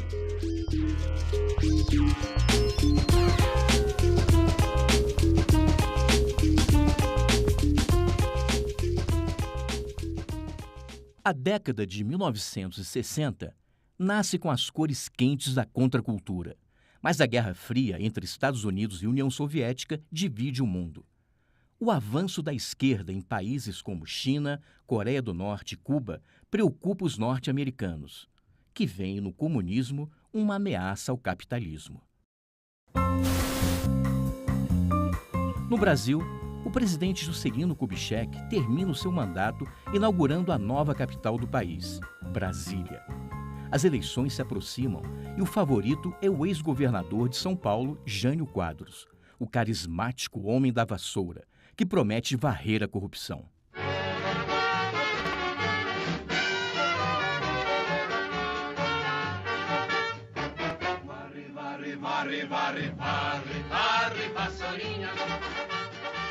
Como era de se esperar, Jânio é eleito e logo toma medidas inusitadas. Proíbe briga de galo, hipnotismo em público, lança perfume e o uso de biquíni em praias e em concurso de Miss. Faz cortes nos gastos públicos, mas fica sem apoio no Congresso. É contra o comunismo, mas condecora Ernesto Che Guevara, um dos líderes da Revolução Cubana, o que irrita os militares. Isolado politicamente, ele tenta uma última cartada. No dia 25 de agosto de 1961, entrega sua renúncia ao Congresso Nacional. Ninguém entende nada. Jânio talvez esperasse que os militares ficassem do seu lado, ou então que deputados e senadores não aceitassem o seu pedido e lhe dessem mais poderes para governar. Vários governadores o apoiam e tentam convencer o presidente do Congresso, Auro de Moura Andrade, a recusar o pedido de renúncia. Mas é inútil. O problema é saber quem entra no lugar de Jânio. João Goulart, mais conhecido como Jango, é o vice-presidente da República e o primeiro na linha de sucessão, mas está em viagem oficial pela China comunista de Mao Tse-tung. Na hora de votar, dona de casa vai jangar. É Jango, é um Jango Goulart. Político socialista e apoiado pelo movimento sindical, ele incomoda profundamente os ministros militares, que são contra a sua posse, alegando questões de segurança nacional. Por outro lado, Leonel Brizola, governador do Rio Grande do Sul, quer Jango presidente e inicia um movimento pela legalidade, com o apoio do exército de seu estado. O impasse está criado. É nesse momento que o Congresso cria uma comissão mista para tentar resolver o problema e evitar uma possível guerra civil. A solução encontrada é a adoção do parlamentarismo, um sistema de governo que garantiria a posse de João Goulart como presidente, mas criaria um conselho de ministros que governaria o país de fato. Os militares concordam e uma comissão de deputados e senadores resolve ir até Porto Alegre para recepcionar Jango e trazê-lo para a posse em Brasília. Mas algo muito estranho acontece. Eles são impedidos de entrar no avião. O motivo? era a Operação Mosquito, um complô liderado por alguns oficiais da Força Aérea Brasileira que pretendia capturar ou derrubar o avião que traria o vice-presidente da República. Jango decide vir de qualquer maneira e embarca no dia seguinte, tomando cuidado de voar numa altitude em que evitasse uma possível aproximação de caças. Ele desembarca em Brasília e, no dia 8 de setembro, toma posse.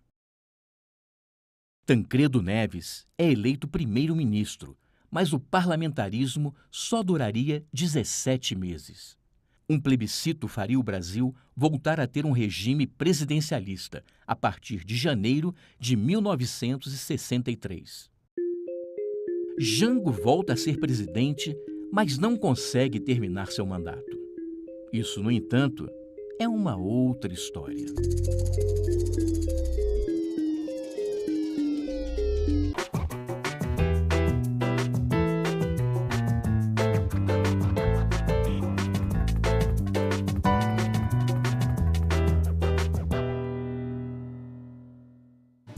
Uma notícia falsa pode vir de quem a gente menos espera, no grupo da família ou nas nossas redes sociais. Mas como saber se uma informação é verdadeira? Agora, as informações sobre o Senado podem ser checadas pelo WhatsApp. Envie texto, link, foto, captura de...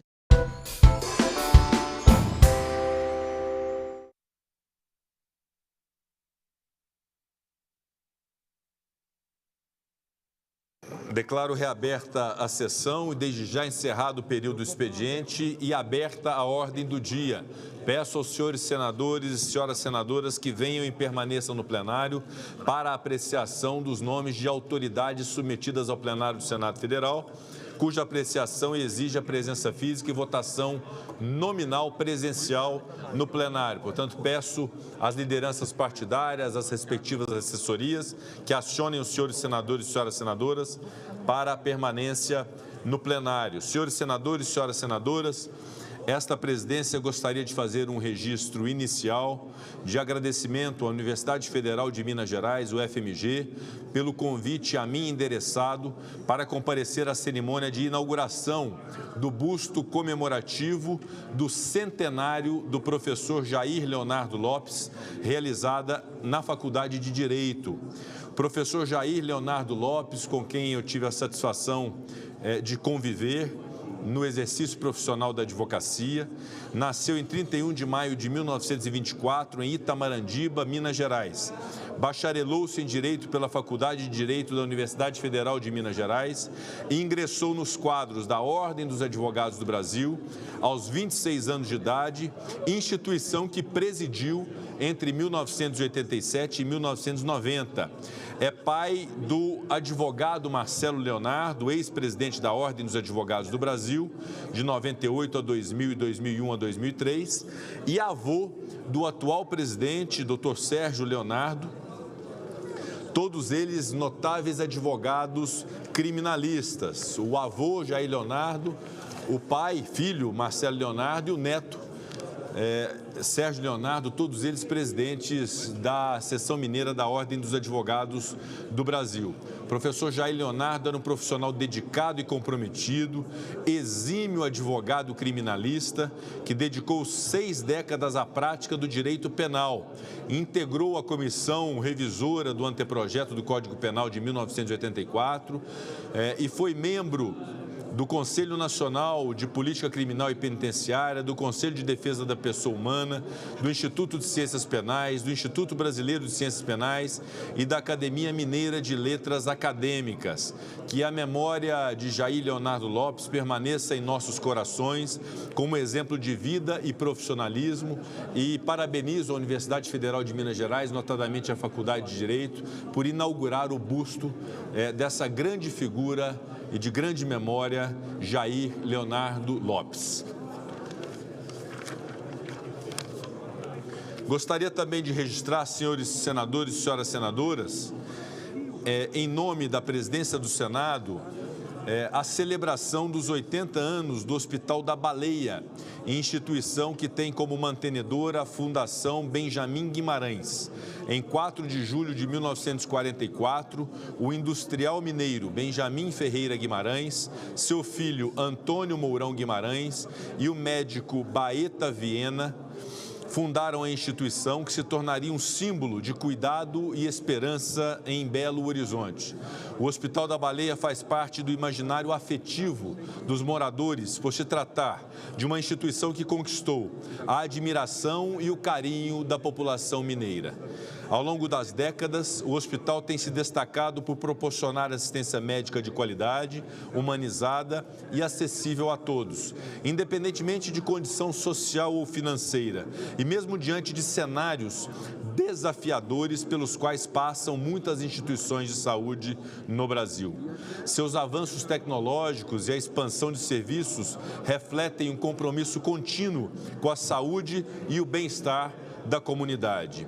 Hoje, homenageamos não apenas os fundadores visionários, mas também os profissionais de saúde, administradores, voluntários, colaboradores que dedicaram suas vidas a esta nobre missão, a quem cumprimento na pessoa de Tereza Guimarães Paes, diretora-presidente da Fundação Benjamin Guimarães. Que este marco histórico inspire ainda mais realizações e continue a ser um farol de solidariedade e excelência em nossa sociedade. Parabéns ao Hospital da Baleia e à Fundação Benjamin Guimarães pelos seus 80 anos de serviços prestados ao povo mineiro. Com a palavra, senador Isalci Lucas. Presidente, eu gostaria de fazer um apelo a Vossa Excelência. Nós estamos agora na véspera do recesso. Gostaria que Vossa Excelência pudesse, junto com a mesa, dar uma olhada com carinho para os terceirizados, até os mesmos os servidores, né, para definir uma escala, para ver se eles possam ter um revezamento durante o recesso. É o apelo que faço a Vossa Excelência.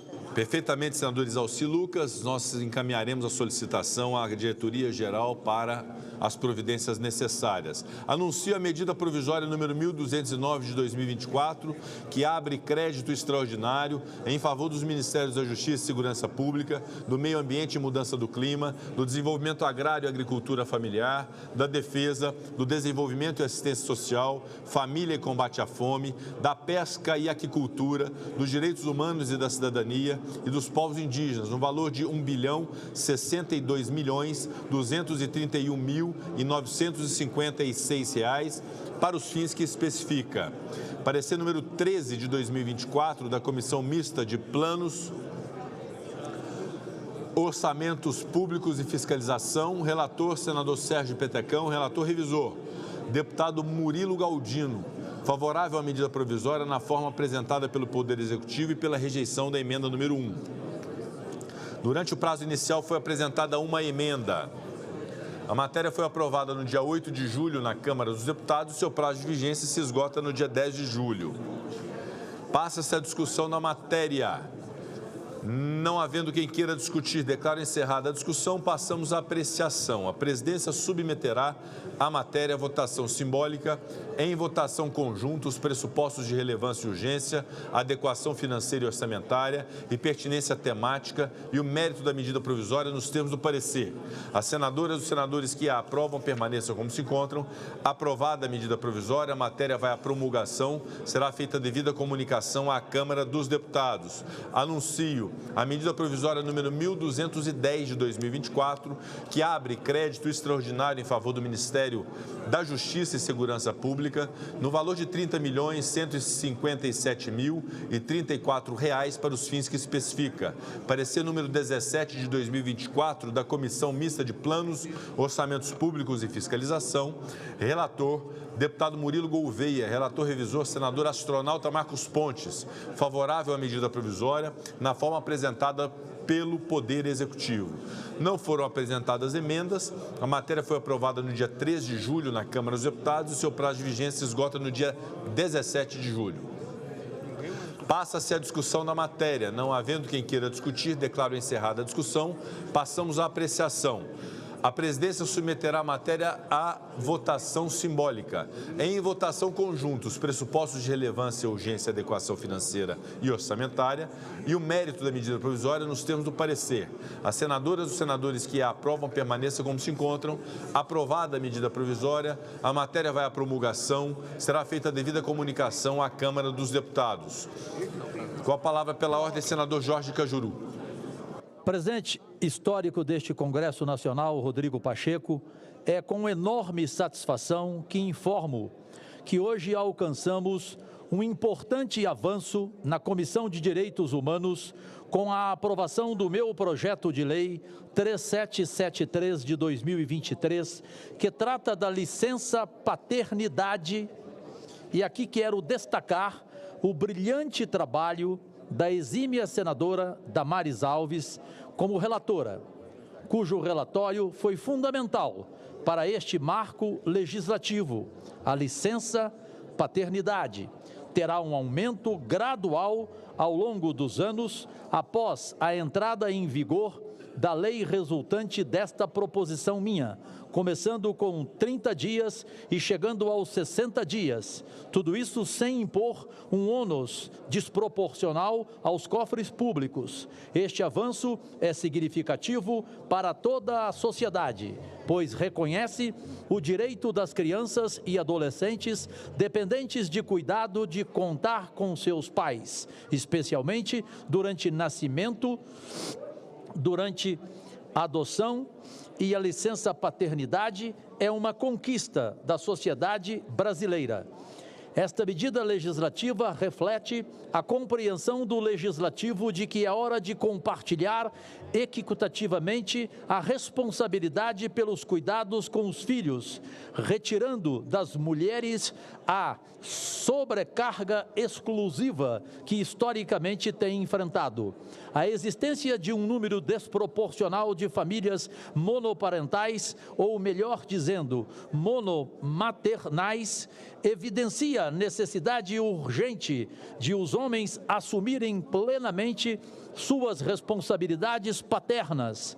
A falta de regulamentação adequada da licença paternidade perpetua uma realidade na qual as mães são as únicas responsáveis pelo sustento e cuidado dos filhos, o que não condiz com os princípios de igualdade e responsabilidade familiar que nossa Constituição preconiza. Portanto, esta medida não apenas fortalece a instituição familiar, mas também promove uma paternidade responsável, alinhada com os valores fundamentais de nossa Carta Magna. Estamos dando um passo importante para construir uma sociedade mais justa e igualitária, na qual cada criança possa crescer com apoio e cuidado, tanto de seu pai quanto de sua mãe. Agradeço, portanto, a atenção de todas e todas, amigos e amigas, senadores e senadoras presentes, e espero contar com o apoio desta Casa para que possamos fazer avançar este projeto em prol do bem-estar das famílias brasileiras. Agradecidíssimo, presidente, desculpe se foi longo. Muito obrigado, senador Jorge Cajuru. Anuncio o projeto de lei 1006 de 2022 do deputado federal Pedro Lucas Fernandes, que institui normas aplicáveis às atividades espaciais nacionais. Parecer número 20 de 2024 da Comissão de Relações Exteriores e Defesa Nacional. Relator, senador astronauta Marcos Pontes, favorável ao projeto com as emendas números 1 e 2 de redação. Não foram apresentadas emendas perante a mesa. Foi apresentado o requerimento número 12 de 2024, de iniciativa da Comissão de Relações Exteriores e Defesa Nacional, que solicita urgência para a matéria. Votação do requerimento. As senadoras e os senadores que o aprovam permaneçam como se encontram. Aprovado o requerimento. Passa-se a discussão da matéria. Não havendo quem queira discutir, declaro encerrada a discussão. Passamos à apreciação. A presidência submeterá a matéria à votação simbólica. Votação do projeto e das emendas em turno único nos termos do parecer. As senadoras e os senadores que os aprovam permaneçam como se encontram. Aprovado o projeto com as emendas números 1 e 2 de redação. Parecer da comissão diretora oferecendo a redação final será publicado na forma regimental. Discussão da redação final. Encerrada a discussão em votação. As senadoras e os senadores que a aprovam permaneçam como se encontram. Aprovada a redação final, a matéria vai à sanção. Será feita a devida comunicação à Câmara dos Deputados. Meus cumprimentos ao senador astronauta Marcos Pontes pelo relatório e parecer apresentado nesse projeto, aprovado no plenário do Senado. A quem concedo a palavra. Obrigado, presidente. Essa que a gente chama de Lei Geral do Espaço, ela tem uma importância gigantesca para o nosso programa espacial. É uma lei esperada por décadas e que traz uma coordenação extremamente importante para que esse setor evolua da maneira que o país precisa, coloca as divisões adequadas da parte militar, parte civil, a entrada do setor privado.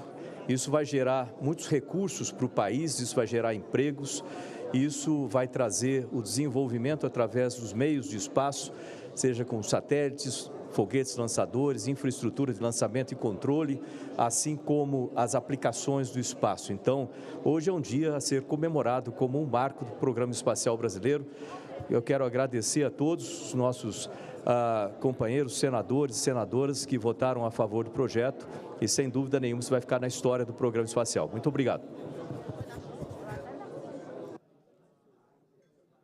Anuncio o item 4 da pauta, projeto de lei 292 de 2020, de iniciativa da Presidência da República, que altera os limites do Parque Nacional da Serra do Itajaí, localizado nos municípios de Ascurra, Apiúna, Blumenau, Botuverá, Gaspar, Guabiruba, Indaial, Presidente Nereu e Vidal Ramos, no estado de Santa Catarina, e criado pelo decreto de 4 de junho de 2004. Parecer número 23 de 2024 da Comissão de Meio Ambiente, relator, senador Jorge Sey, favorável ao projeto nos termos da emenda número 1, substitutivo, que apresenta.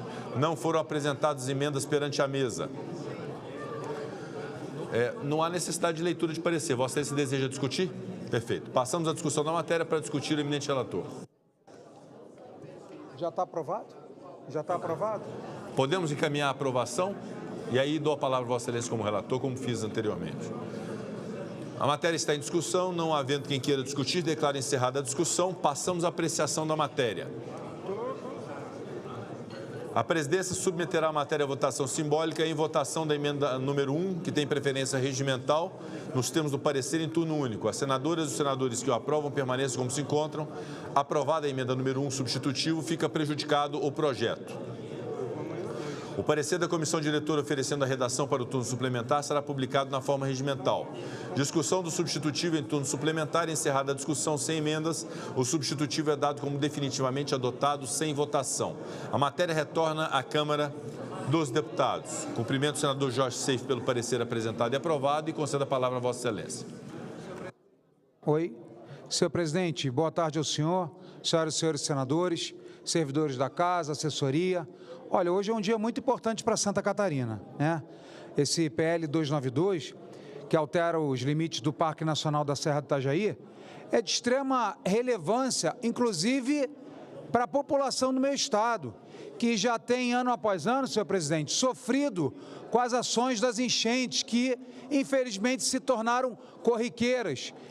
Não só no Rio Grande do Sul, nós acompanhamos aí, estamos acompanhando as tragédias climáticas do Rio Grande do Sul, e essa é uma forma que o governador Jorginho Melo tem, a partir da aprovação desse PL 292, de começarmos a produzir, criar, construir barragens de contenção para proteger as cidades e, acima de tudo, proteger a população, proteger o agronegócio, proteger, inclusive, as cidades que têm sido ano a ano deveras afetadas, né?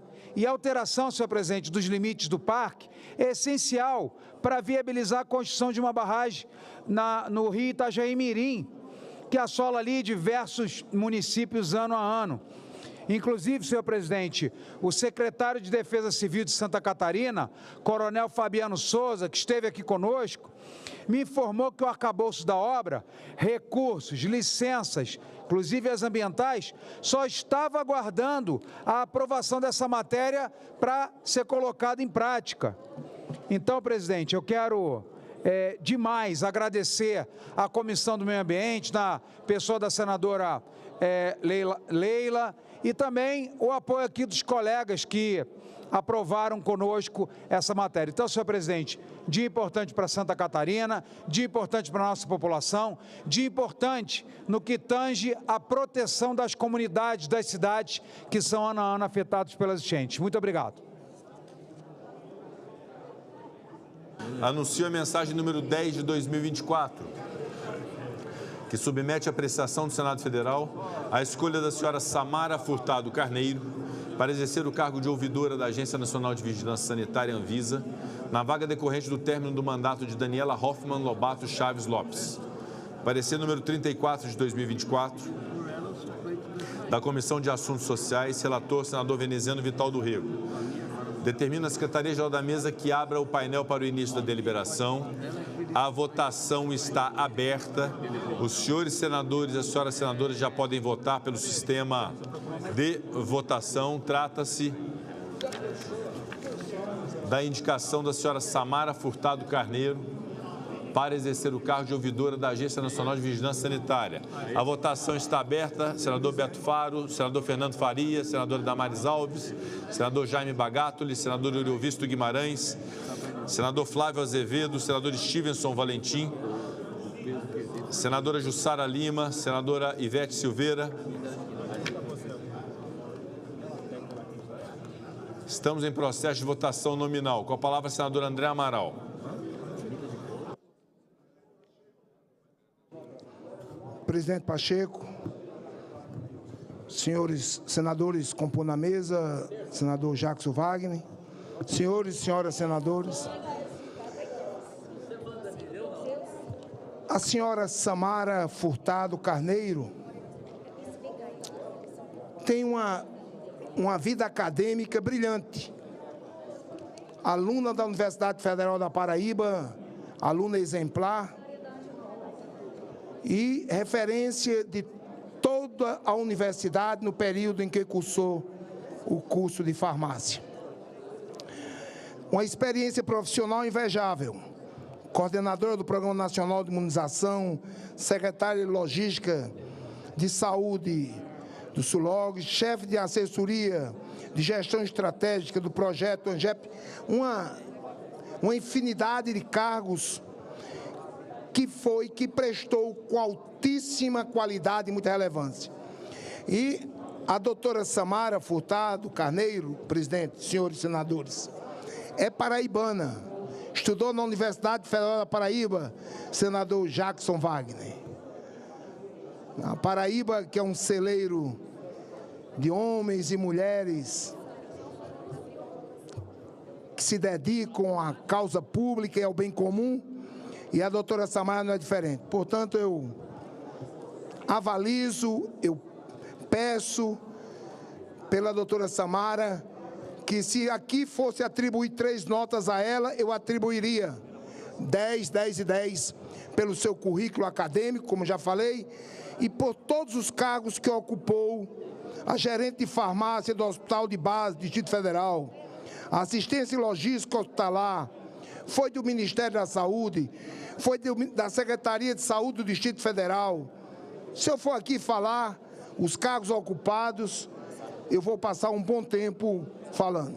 Então, senhor presidente, gostaria de concluir pedindo aos pares, aos meus pares, que a votação por unanimidade na doutora Samara, estamos colocando o que tem de melhor na ouvidoria da Anvisa. Obrigado, presidente.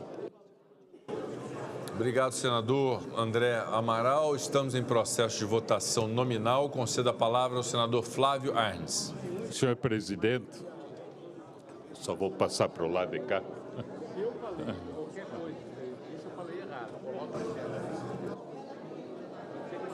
Senhor presidente, obrigado.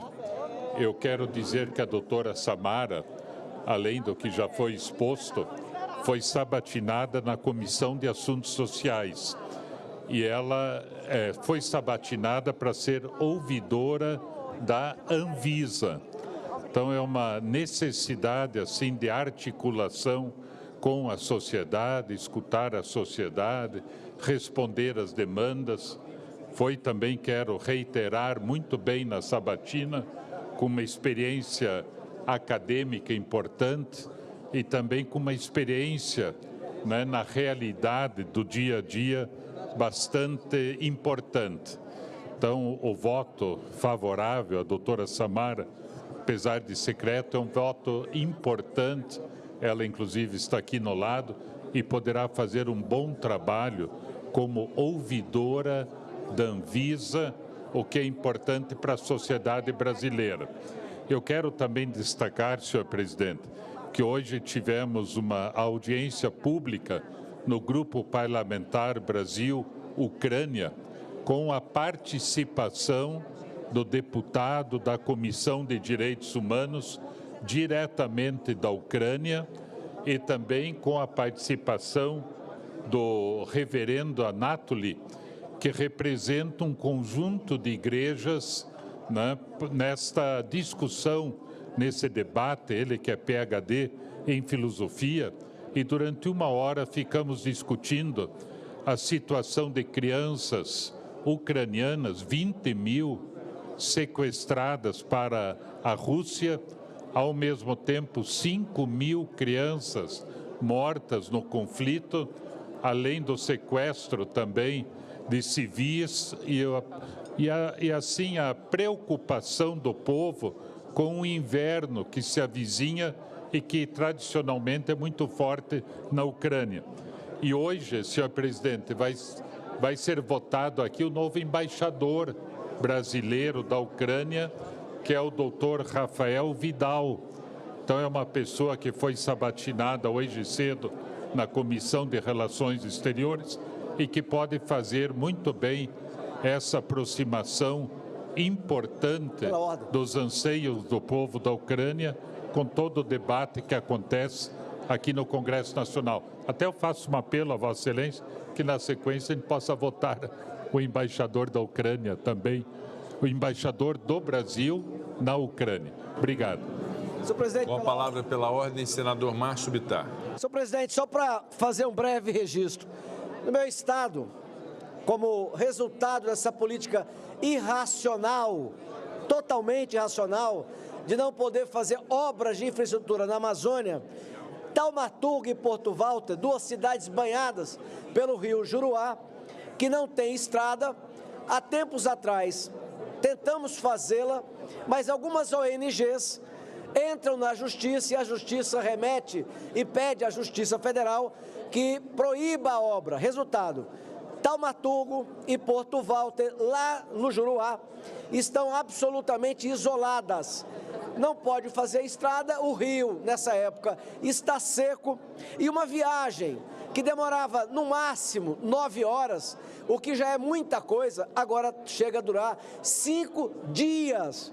Isso fruto, repito, de uma visão irracional, absolutamente equivocada, que condena a região amazônica a ser a região mais pobre do Brasil, como é a Amazônia peruana e como é a Amazônia boliviana, as 3 regiões mais pobres desses 3 países. Imagina, senhor presidente, uma embarcação que demora até 5 dias para chegar lá em Taumaturgo, a quanto chega o litro de um combustível. Muito obrigado, era só esse o registro, senhor presidente. Pela ordem, senhor presidente. Com a palavra pela ordem, senador Carlos Viana. Presidente, eu tenho um requerimento extra-pauta.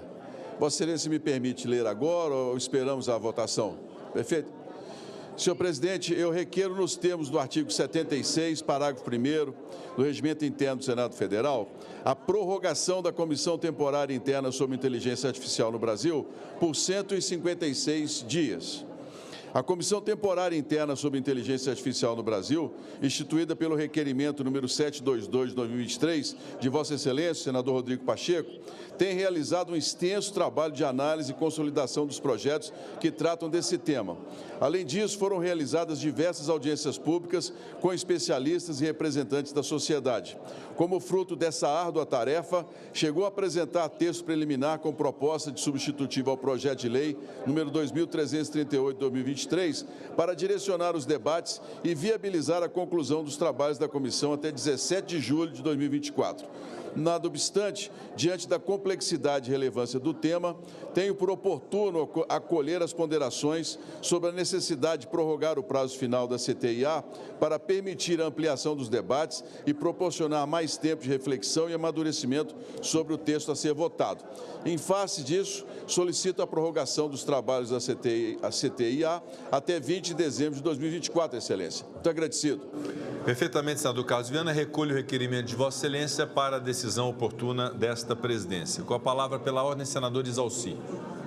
Presidente, só para reforçar o que já foi dito aqui da nossa querida Samara Furtado, ela foi, além do seu currículo e muita experiência, ela trabalhou aqui na Secretaria de Saúde do DF e realmente tem uma grande experiência, uma pessoa muito competente. Então eu pediria a todos os colegas para poder realmente apoiá-la. Inclusive pedir a alguns que estavam aqui para poder votar, porque o quórum ainda está muito baixo. Obrigado. Estamos em processo de votação nominal. Peço aos senhores senadores e senhoras senadoras que possam votar. Consulto o plenário se todos já votaram. Senador Alan Henrique, senador Renan Calheiros, senador Zequinha Marinho, senador Chico Rodrigues, senador Dr. Irã, senador Rogério Carvalho, senadora professora Dorinha Seabra, senador Lucas Barreto, senador Davi Alcolumbre, senador Plínio Valério, senador Omar Aziz, senador Ângelo Coronel, senador Eduardo Girão, senadora Elisiane Gama, senador Everton, senador Jaime Campos, senadora Rosana Martinelli, senador Ciro Nogueira, senador Romário, senador astronauta Marcos Pontes. Estamos em processo de votação nominal. É a primeira. Todos já votaram? Podemos encerrar a votação? Encerrada a votação, determino a Secretaria-Geral da Mesa que mostre no painel o resultado.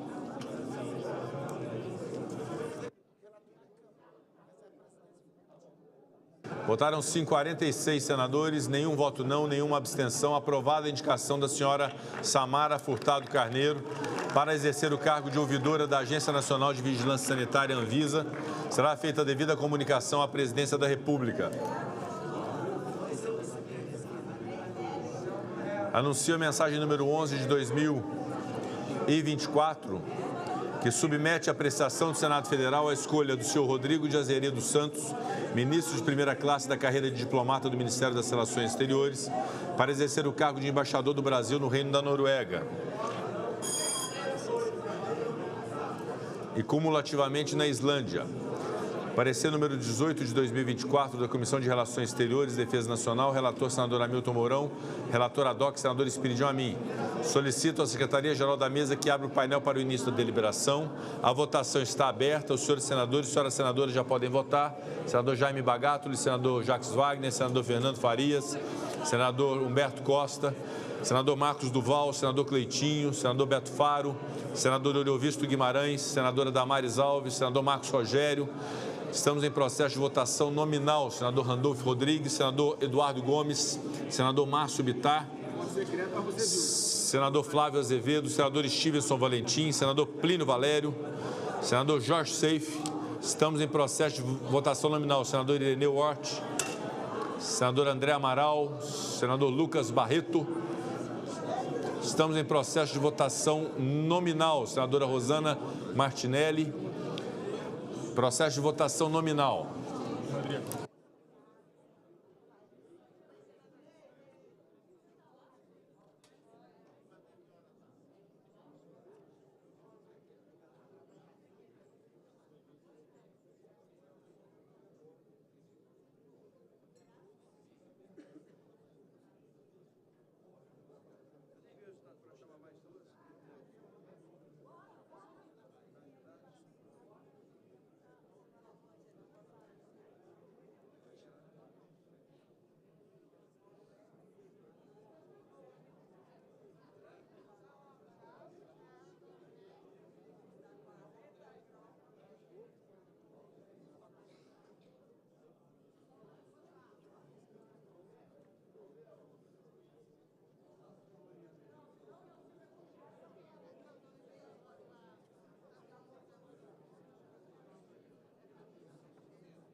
Senador Espiridão Amin tem a palavra pela ordem. Presidente, vencida a batalha da dona Samara, vamos iniciar agora, não a batalha, mas as designações de embaixadores. Desde o primeiro momento, eu tenho me preocupado em fazer ver ao nosso chanceler o desbalanceamento da participação feminina. Ou seja, na primeira leva de embaixadores do atual governo, o chanceler foi perdoado porque nomeou a senhora Maria Luísa Viotti embaixadora nos Estados Unidos, pela importância. Tem sido concedido sempre um crédito de confiança. Hoje, nós temos 10 embaixadores, todos eles muito bem qualificados, que nós certamente aprovaremos. Eu, pelo menos assim, o farei. Mas apenas 2 embaixadoras. Ou seja, o apelo feito ao Itamaraty, e muito bem recepcionado pelo ministro, não está se convertendo em fatos. Ou seja, dos mais de 25% de participantes da carreira diplomática sendo mulheres, o déficit continua aumentando. Então, eu quero fazer um apelo, mais uma vez, ao Itamaraty. Quero que este apelo seja ecoado pelo líder Jacques Wagner. Quero que Vossa Excelência ecoe, dê eco.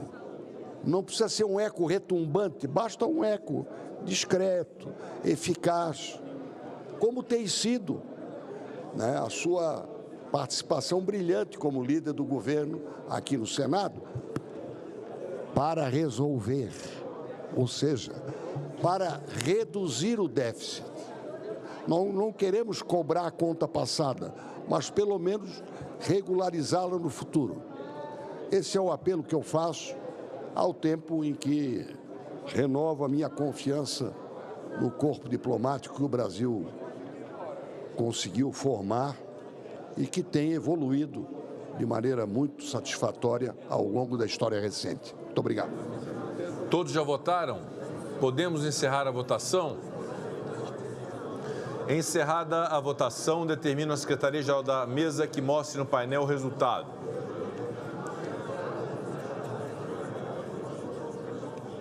Votaram sim 48 senadores, 1 voto não, 1 abstenção. Aprovada a indicação do senhor Rodrigo de Azeredo Santos para exercer o cargo de embaixador do Brasil no Reino da Noruega e cumulativamente na Islândia. Será feita a devida comunicação à Presidência da República. Anuncio a mensagem número 7 de 2024, que submete à apreciação do Senado Federal a escolha do senhor Flávio Helmond Macieira, ministro de primeira classe do quadro especial da carreira de diplomata do Ministério das Relações Exteriores, para exercer o cargo de embaixador do Brasil na Irlanda. Parecer número 16 de 2024 da Comissão de Relações Exteriores e Defesa Nacional, relatora senadora Tereza Cristina. Determino a Secretaria-Geral da Mesa que abra o painel para o início da deliberação. A votação está aberta. Os senhores senadores e as senhoras senadoras já podem votar. Senador Rogério Carvalho, senador Beto Faro, senador Ireneu Hort, senador astronauta Marcos Pontes, estamos em processo de votação nominal. Senador Otto Alencar, senador Eduardo Gomes, senadora Zenaide Maia, estamos em processo de votação nominal.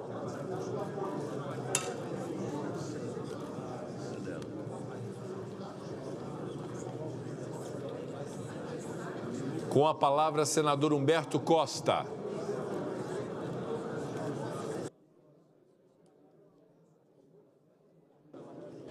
Senhor presidente, senhoras senadoras, senhores senadores e as pessoas que nos acompanham pelas mídias do Senado Federal.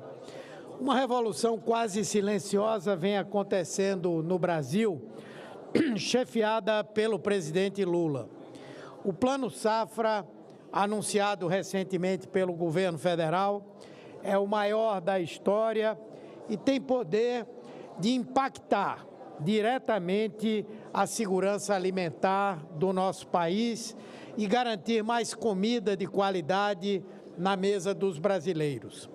O programa engloba ações para impulsionar o setor agropecuário e a agricultura familiar, oferecendo linhas de crédito, juros baixos, incentivos e políticas agrícolas para os produtores, e os valores impressionam. São mais de 400 bilhões destinados para financiamentos, um aumento de 10% em relação à safra do ano anterior.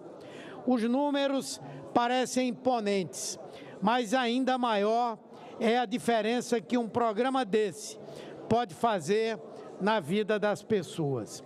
O programa garante mais apoio para o pequeno produtor, que pode, inclusive, vislumbrar a ampliação do seu roçado, melhorar de vida, fazer a roda da economia girar. Mas os benefícios não param por aí. A maior oferta de alimentos ajuda a segurar a inflação e a garantir boa comida no prato da população.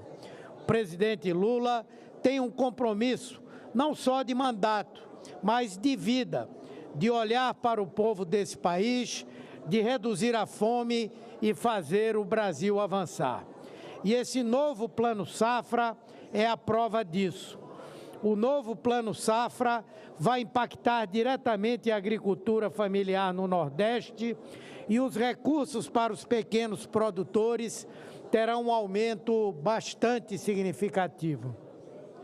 São 17% a mais de investimentos, representando um total de 10 bilhões.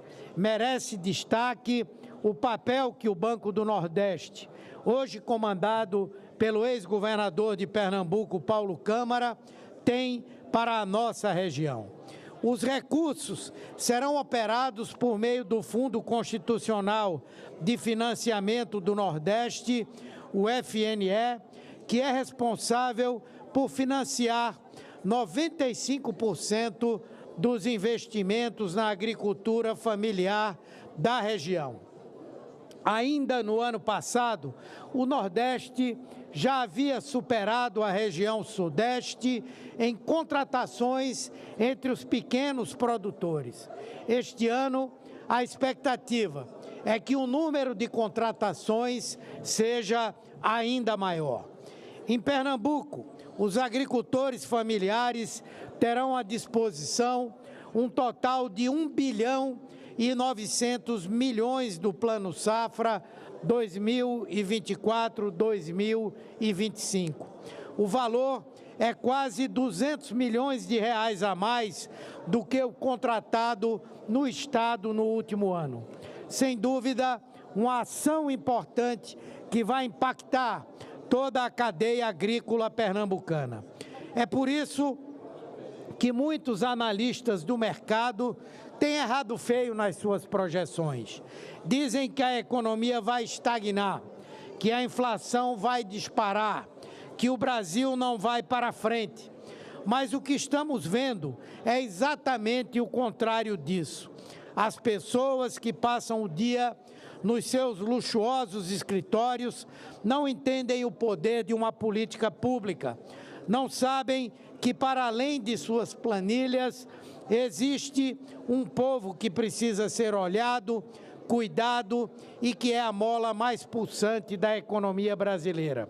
Para muitas pessoas, o que falta é uma oportunidade para avançar e garantir uma vida mais justa e digna para a sua família. Somente alguém como o presidente Lula que já sentiu na pele o que é a fome, que sabe o que é a pobreza, que sabe como é no fim do mês não ter dinheiro para garantir o mínimo em casa, seria capaz de fazer tantas mudanças em tão pouco tempo. Seria capaz de olhar com tanta atenção para os produtores agrícolas, especialmente para os da agricultura familiar. Com esse plano safra, tenho certeza de que colheremos ainda melhores frutos para o Brasil muito em breve. Muito obrigado, senhor presidente. Obrigado a todos e a todas. Obrigado, senador Humberto Costa. Estamos em processo de votação nominal. Consulto os senhores senadores e senhoras senadores já votaram. Senador Ciro Nogueira. Estamos em processo de votação nominal.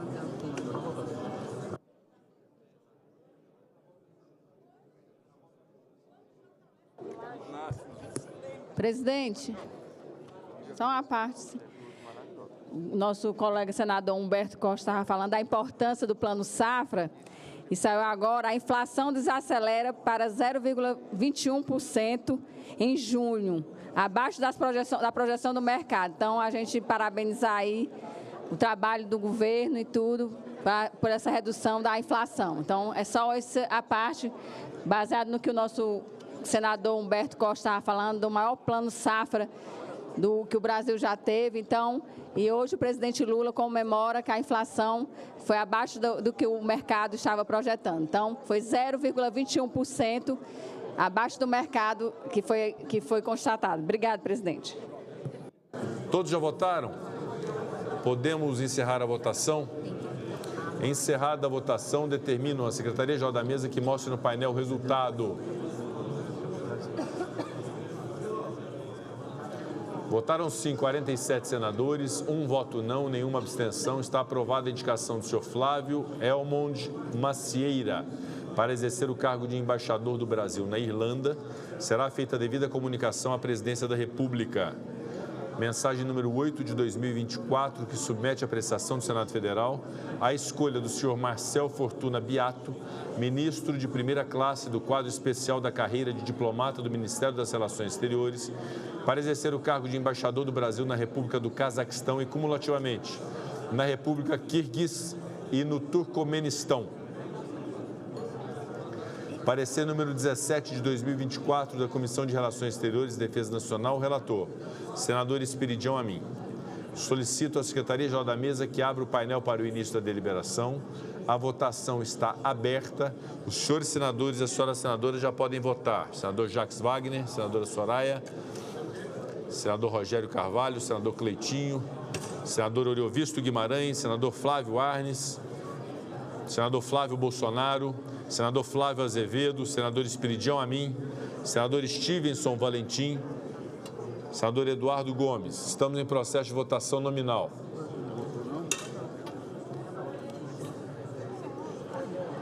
Senadora Zenaide Maia, senadora Margarete Busetti, senador Eduardo Braga, senador Plínio Valério, senador Omar Aziz, senador Ângelo Coronel, senador Ciro Nogueira,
senhor. Com a palavra, senador Flávio Arnes. Não, só eu quero fazer uma simples sugestão a Vossa Excelência, que nós estamos votando embaixadores, embaixadoras, o quadro diplomático é, assim, extraordinário no Brasil, foram sabatinados na Comissão de Relações Exteriores. Eu próprio hoje escutei 7 embaixadores e embaixadoras.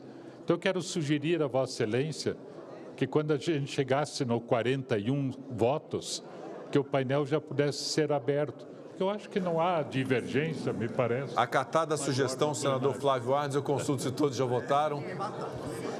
Encerrada a votação, determino a Secretaria-Geral da Mesa que mostre no painel o resultado. Votaram sim 41 senadores, 1 voto não, 1 abstenção. Aprovada a indicação do senhor Marcel Fortuna Biato para exercer o cargo de embaixador do Brasil na República do Cazaquistão e cumulativamente na República Quirguiz e no Turcomenistão. Será feita a devida comunicação à Presidência da República. Anuncio a mensagem número 20 de 2024, que submete à apreciação do Senado Federal a escolha da senhora Eugênia Bartelmez, ministra da primeira classe do quadro especial da carreira de diplomata do Ministério das Relações Exteriores, para exercer o cargo de embaixadora do Brasil na República de Angola. Parecer número 27 de 2024, da Comissão de Relações Exteriores e Defesa Nacional, relator senador Esperidião Amin. Solicito à Secretaria-Geral da Mesa que abra o painel para o início da deliberação. A votação está aberta. Os senhores senadores e as senhoras senadoras já podem votar. Senador Marcos Duval, senadora Leila, senador Cleitinho, senador Isalci Lucas, senador Lucas Barreto, senadora Elisiane Gama, senadora Zenaide Maia, senadora Soraya Tronic. Estamos em processo de votação nominal. Senador Flávio Azevedo, senador Stevenson Valentim. Só dá Flávio aqui. Senador Jaime Campos, senadora Margarete Busetti, senador Eduardo Girão, senador Humberto Costa. Estamos em processo de votação nominal. Peço aos senhores senadores e senhoras senadoras que permaneçam no plenário para as outras votações de hoje. Com a palavra, pela ordem, senador Flávio Arnes. Senhor presidente, eu quero destacar que a doutora Eugênia Bartelmez é do Paraná, em primeiro lugar. Os pais da doutora Eugênia, professores da nossa Universidade Federal do Paraná, ela, aluna da universidade onde fez o mestrado, e quero dizer, inclusive, que eu tive a honra e o prazer de ser professor da doutora Eugênia lá atrás, depois da graduação. Então, já faz algum tempo também, mas queria recomendar o voto na pessoa dela. Foi embaixadora também em Singapura, né, durante alguns anos, 4, 5 anos, e quero ressaltar para a própria Universidade Federal do Paraná que uma ex-aluna está agora também sendo indicada pelo Senado para ser embaixadora em Angola. Obrigado, senhor presidente. Estamos em processo de votação nominal. Peço aos senhores senadores e senhoras senadoras que possam votar. Senador Ireneu Hort, senador Alessandro Vieira, senador Rogério Carvalho, senador Jader Barbalho, senador Zequinha Marinho, senadora Daniela Ribeiro. Estamos em processo de votação nominal. Senadora Leila Barros, senador Carlos Viana,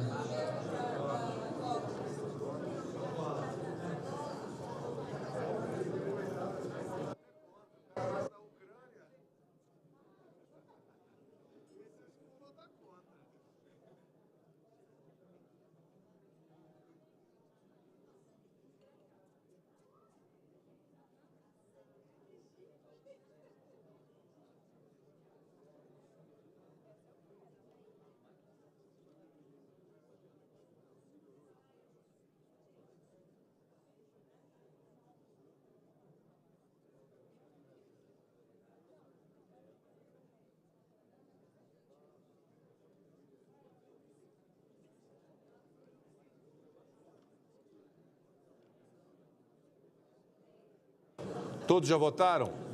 Acatando a sugestão do senador Flávio Arnes, eu consulto se todos já votaram. Podemos encerrar a votação?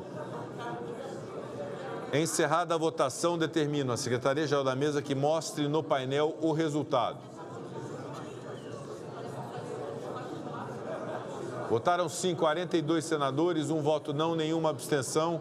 Aprovada a indicação da senhora Eugênia Bartelmes para exercer o cargo de embaixadora do Brasil na República de Angola. Será feita a devida comunicação à Presidência da República. Mensagem número 21 de 2024, que submete à apreciação do Senado Federal a escolha da senhora Rosimar da Silva Suzano, ministra de primeira classe da carreira de diplomata do Ministério das Relações Exteriores, para exercer o cargo de embaixadora do Brasil na República da Estônia. Parecer número 28 de 2024 da Comissão de Relações Exteriores e Defesa Nacional, relatora a senadora Margarete Busetti. Solicito à Secretaria-Geral da Mesa que abra o painel para o início da deliberação. A votação está aberta. Os senhores senadores e as senhoras senadoras já podem votar. Senador Ireneu Hort, senador Jaime Bagatoli, senador Fernando, senador Marcelo Castro, senador Exalci Lucas, senadora Soraya Tronic, senadora Leila Barros, senador Marcos Duval, senadora Elisiane Gama. Estamos em processo de votação nominal. Senador Stevenson Valentim, senador Flávio Bolsonaro.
Senador Flávio Bolsonaro.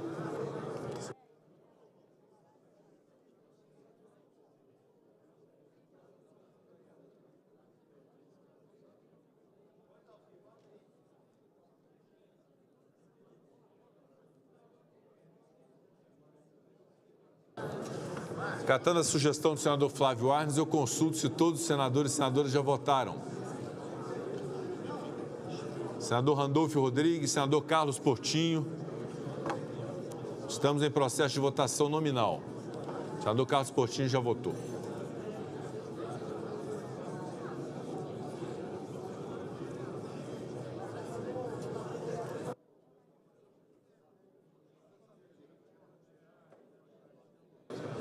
Podemos encerrar? Encerrada a votação, determino a Secretaria-Geral da Mesa que mostre no painel o resultado.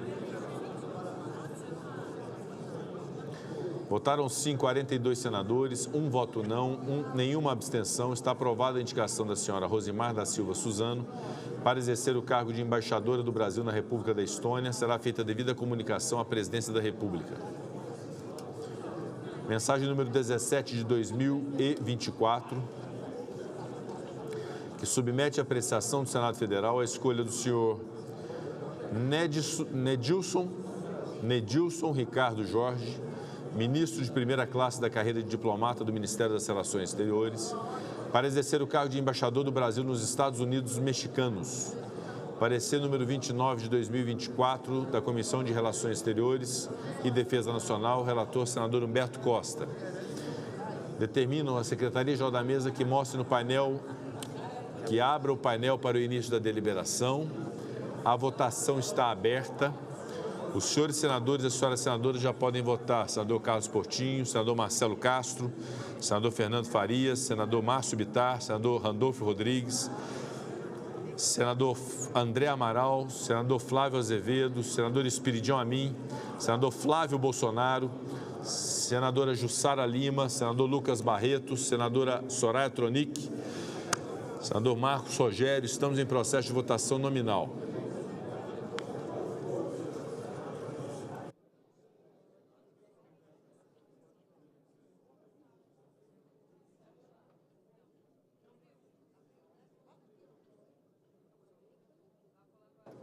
Presidente.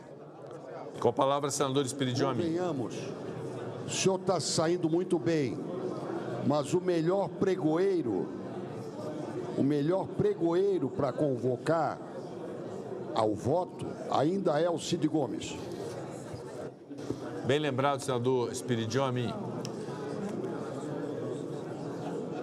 Estamos em processo de votação nominal. Senador Lucas Barreto, senador Otto Alencar, senadora Elisiane Gama,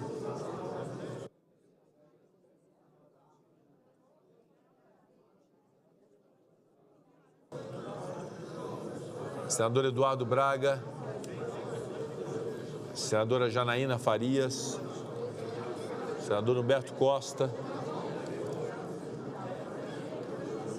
senador astronauta Marcos Pontes,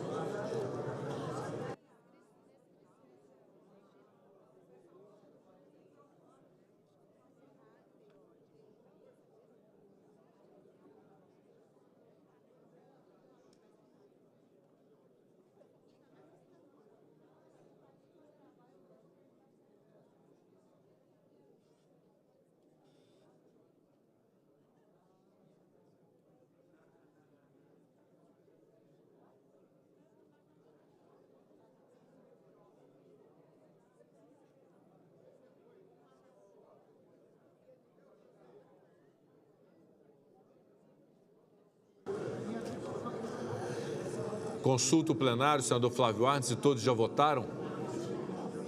Podemos encerrar a votação?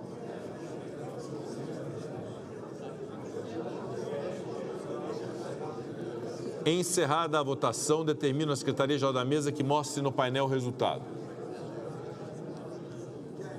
Votaram sim 41 senadores, um voto não, uma abstenção. Aprovada a indicação do senhor Nedilson Ricardo Jorge para exercer o cargo de embaixador do Brasil nos Estados Unidos Mexicanos. Será feita a devida comunicação à Presidência da República. Anuncio a mensagem número 23 de 2024, que submete à apreciação do Senado Federal a escolha do senhor Rafael de Melo Vidal, ministro de primeira classe da carreira de diplomata do Ministério das Relações Exteriores, para exercer o cargo de embaixador do Brasil na Ucrânia e, cumulativamente, na República da Moldova. Parecer número 30 de 2024 da Comissão de Relações Exteriores e Defesa Nacional, relator senador Chico Rodrigues. Solicito à Secretaria-Geral da Mesa que abra o painel para o início da deliberação. A votação está aberta. Os senhores senadores e as senhoras senadoras já podem votar. Senador Otto Alencar, senador Jacques Wagner, senador Márcio Bittar, senador Beto Faro, senador Marcos Rogério, senadora Tereza Leitão. Estamos em processo de votação nominal. Senadora Elisiane Gama, senadora Soraya Tronic, senador Lucas Barreto, senador Jaime Bagatoli, senadora Rosana Martinelli,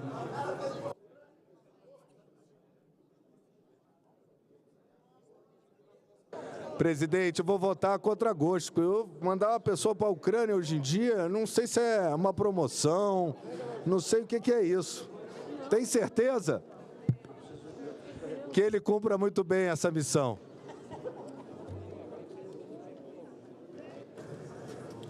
Indicação do embaixador Rafael de Melo Vidal, embaixador do Brasil na Ucrânia. Estamos em processo de votação nominal. Concedo a palavra ao senador Flávio Arnes. Olha, eu quero novamente enaltecer a figura do doutor Rafael Vidal. Ele já participou, inclusive, da audiência pública no Grupo Parlamentar Brasil-Ucrânia, tomou conhecimento dos desafios maiores nessa área e há muita esperança nossa na capacidade do doutor Rafael de articular, de negociar, de aproximar as partes, fazer um trabalho para o resgate de 20 mil crianças ucranianas em território russo, a questão da aproximação também dos povos, das pessoas, e foi sabatinado e com uma perspectiva de trabalho bastante boa e interessante. O doutor Rafael Vidal, hoje de manhã tive a oportunidade, também o prazer de escutar a sabatina dele. Obrigado, senador Flávio Arnes. De fato, uma missão diplomática muito especial do embaixador Rafael de Melo Vidal, a quem desejamos um bom trabalho e boa sorte. Estamos em processo de votação nominal de sua indicação. Eu consulto o plenário se todos já votaram, se podemos encerrar a votação. Encerrada a votação, determino a Secretaria-Geral da Mesa que mostre no painel o resultado. Votaram sim 42 senadores, não 2 senadores, nenhuma abstenção. Aprovada a indicação do senhor Rafael de Melo Vidal para exercer o cargo de embaixador do Brasil na Ucrânia e cumulativamente na República da Moldova. Será feita a devida comunicação à Presidência da República. Anuncio a mensagem número 22 de 2024, que submete à apreciação do Senado Federal a escolha do senhor Luciano Maza de Andrade, ministro de primeira classe da carreira de diplomata do Ministério das Relações Exteriores, para exercer o cargo de embaixador do Brasil na República de Singapura. Parecer 33 de 2024 da Comissão de Relações Exteriores e Defesa Nacional, relator, senador Hamilton Mourão. Solicito à Secretaria-Geral da Mesa que abra o painel para o início da deliberação. A votação está aberta. Os senhores senadores e as senhoras senadoras já podem votar. Senador Jacques Wagner, senador Márcio Bittar, senador Zequinha Marinho, senador Ireneu Hort, senador Isalci Lucas, senadora Damares Alves, senadora professora Dorinha, senadora Elisiane Gama, senadora Soraya Tronic, senador Eduardo Gomes,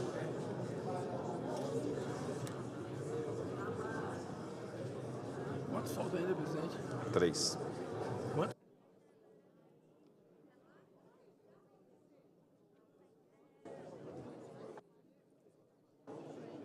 Presidente, anuncio recorde mundial na aprovação de autoridades, na eficiência do voto. Parabéns.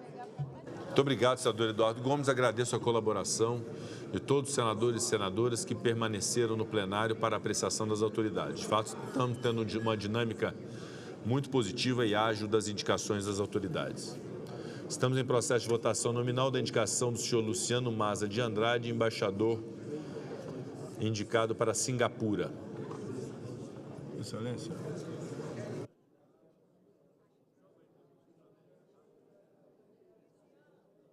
Como dizia o velho.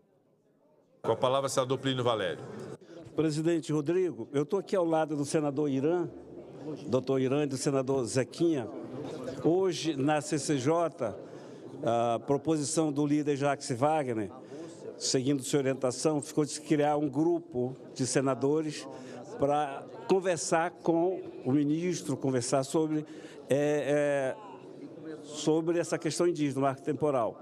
Nós da Amazônia, a gente nem recomenda, nem pede ao senhor, porque o bom senso indica que tenha pelo menos um senador da Amazônia. É isso que a gente está lembrando, que nesse grupo que vão designar, que o senhor vai designar de senadores, 3 senadores, foi a proposta hoje na CCJ, deixa eu rememorar, que se crie grupo de 3 senadores, 3 pessoas do Judiciário, algo nesse sentido, para conversar sobre marco temporal, para chegar a um acordo. E nós da Amazônia não vamos recomendar nem pedir, porque o bom senso indica que uma comissão dessa que não tem um senador da Amazônia não poderia ser levada a sério, né? Senador então, Plínio Valério. Do Irã, que está a mesma coisa, e do senador Zequinha. Perfeito. Fica registrado, senador Plínio Valério. Trata-se de um ofício do Supremo Tribunal Federal, de autoria do ministro Gilmar Mendes, relator da matéria, e que instala um expediente de conciliação e oficia ao Senado Federal para a indicação de 3 nomes. E as indicações foram feitas sobre o líder do governo no Senado, o senador Jacques Wagner, a ex-ministra da Agricultura, a senadora Tereza Cristina, e da Advocacia Geral do Senado, mas há também as vagas de suplentes e, eventualmente, a substituição da advocacia, que pode ocupar algum outro tipo de posição. Então, eu vou recolher a questão de Vossa Excelência para exame e considero oportuno a ponderação de Vossa Excelência. Oportuna a ponderação de Vossa Excelência. Presidente, mas já vindo dizendo quem e o quê, nós estamos aqui diante do autor da PEC. É inadmissível o autor da PEC não participar representando o Senado e sendo da Amazônia. Nós somos que temos maiores problemas sobre marco temporal na Amazônia. A nossa indicação seria o autor da PEC, doutor Irã. Eu acho, sabe, já vi carta marcada, terminando, pelo menos em relação a nós, vai perder credibilidade. E nada vai impedir de que a gente continue fazendo a mesma política sistemática pela manutenção. Então, agora eu já passo a pedir. Perfeito. Peça, verifique isso. A senadora Tereza Cristina, do Partido Progressistas, tem a indicação sobre o nome dela. Eventualmente, se houver concordância, pode ser substituída pelo senador Irã. E o doutor Irã tem a nossa indicação, claro, de senador da Amazônia. Altamente qualificado. A questão é que são 3 vagas, né? Presidente, pela ordem. Pela ordem sobre o tema. A palavra pela ordem, senador Carlos Postinho. Desculpa o que eu perdi aqui, que eu estava conversando com o embaixador. Na verdade, não é uma comissão do Senado e não é do Parlamento. É uma comissão no âmbito do Supremo Tribunal Federal, instituída para a discussão sobre a conciliação em relação às ações judiciais submetidas ao Supremo Tribunal Federal. E Sua Excelência, o ministro Gilmar Mendes, do Supremo Tribunal Federal, que é o relator da matéria, convidou o Senado e Câmara, através de 3 representantes, para participar das discussões inerentes à conciliação em relação à matéria. Apenas isso. Obviamente que há também o senador Marcos Rogério, que foi relator do marco temporal, há outros tantos senadores que têm interesse sobre a matéria. Mas, infelizmente, são 3 vagas a serem indicadas como titular, e essa presidência precisou escolher. Considerando Senador o tamanho Carlos da Postinho. bancada, presidente, o PL não teria essa indicação? Não é proporcional de partidos, é uma indicação da presidência, e eu busquei equilibrar um indicado do Partido dos Trabalhadores, líder do governo, o senador Jacques Wagner, cujo perfil também é um perfil, obviamente, reconhecido por todos como muito qualificado, e uma senadora mulher, a senadora Tereza Cristina, que foi ministra da Agricultura, que conhece profundamente o tema. A terceira é a advogada-geral do Senado, considerando tratar-se de uma conciliação no âmbito da justiça. A rigor, poderia até ser os 3 nomes do campo jurídico, né, de advogados, mas houve esse híbrido entre senadores, parlamentares e a equipe fazer técnica. uma ponderação no sentido construtivo, claro, senhor presidente? Porque realmente o senador Irã, ele é o autor do projeto, né? Não seria possível ou conseguir mais uma vaga para que o autor, e aí acho que há a justificativa, possa participar, ou que a assessoria jurídica comparecesse como assessoria jurídica e a vaga, o autor do projeto, pudesse comparecer. Uma ponderação numa construção, presidente. Perfeito, obrigado, senador Carlos Postinho. A presença vai recolher para a decisão anterior. Senador Zequinha Marinho. Pela ordem, senhor presidente. Só para fazer uma consideração, presidente, com relação à necessidade da participação da bancada da Amazônia. 119.800.000 hectares de terras indígenas no Brasil todo, só na região norte, região amazônica, são 82,6%. A Amazônia está completamente engessada em função da expansão de terras indígenas já homologadas, consolidadas. Em segundo lugar, vem o Centro-Oeste com 14,3%. Terceiro lugar, o Nordeste com 2,6%. Depois o Sul com 0,3% e o Sudeste com 0,2%. Olha a disparidade e a importância da voz da bancada da Amazônia estar presente num evento como esse. Tem o nosso apoio aqui incondicional à proposição feita pelo Plínio Valério. Pela ordem, senhor presidente. Com a palavra, senador Jaime Campos. Senhor presidente, senhoras e senhores senadores, eu acabei de protocolar uma indicação minha na mesa, sugerindo que o Poder Executivo, por intermédio do senhor ministro do Desenvolvimento Agrário, e Agricultura Familiar, amparado no artigo 224, inciso 1, do Regimento Interno do Senado Federal, que regulamenta o dispositivo, ou seja, da Lei 14.457, de 19 de dezembro de 2023. Qual é a justificação, senhor presidente? Após mais de 6 meses da promulgação da Lei número 14.757, de 19 de dezembro de 2023, em alguns meses após a derrubada do veto presidencial imposto em alguns dispositivos, verifica-se premente a necessidade de sua regulamentação a nível infralegal para dissipar dúvidas que se avizinham acerca da aplicação dos seus dispositivos, prevenindo conflitos e propugnando pela boa aplicação da lei. Temos recebido demandas da sociedade civil apontando que já existem divergências de interpretações dentro dos órgãos competentes por conduzir os procedimentos de regularização fundiárias atingidos pela lei, em prejuízo ao seu bom andamento, obrigando o manejo da via judicial, o que é indesejável tanto para o poder público quanto para particulares envolvidos.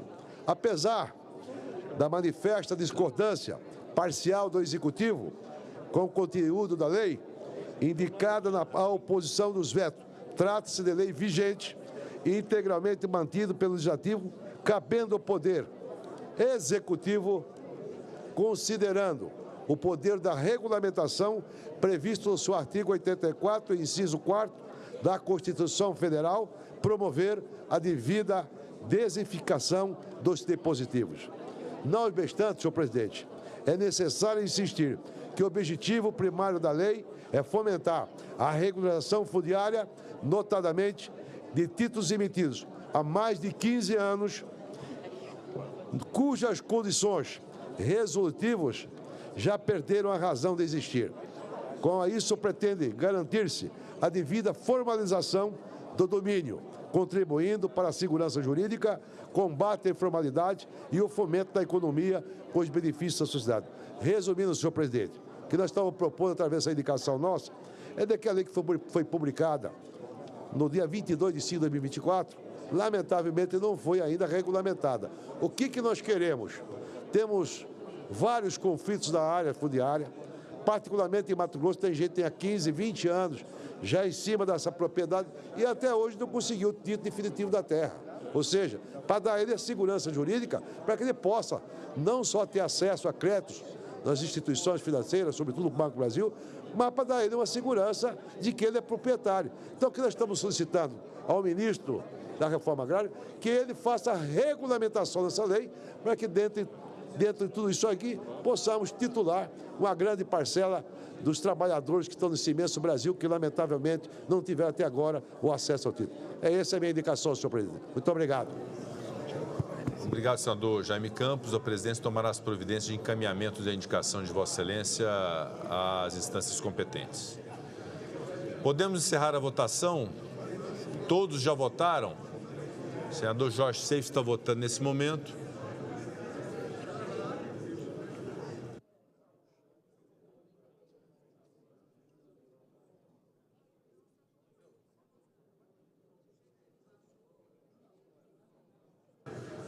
Encerrada a votação, determino a Secretaria-Geral da Mesa que mostre no painel o resultado. Votaram sim 44 senadores, não 2 senadores, nenhuma abstenção. Aprovada a indicação do senhor Luciano Maza de Andrade para exercer o cargo de embaixador do Brasil na República de Singapura. Será feita a devida comunicação à Presidência da República. Mensagem número 18 de 2024, que submete à apreciação do Senado Federal a escolha do senhor Colbert Soares Pinto Júnior, ministro de primeira classe do quadro especial da carreira de diplomata do Ministério das Relações Exteriores, para exercer o cargo de embaixador do Brasil em Santa Lúcia e cumulativamente na comunidade da Dominica. Parecer número 31 de 2024 da Comissão de Relações Exteriores e Defesa Nacional, relator senador Jacques Wagner, relator ad hoc, senador astronauta Marcos Pontes. Solicito à Secretaria-Geral da Mesa que abra o painel para o início da deliberação. A votação está aberta.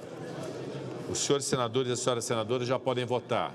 Senador Marcelo Castro, senador Fernando Farias, senador Cleitinho, senador Ireneu Hort, senador Márcio Bittar, senador Dr. Irã, senador Jacques Wagner. Estamos em processo de votação nominal. Senador Plínio, senador Eduardo Gomes,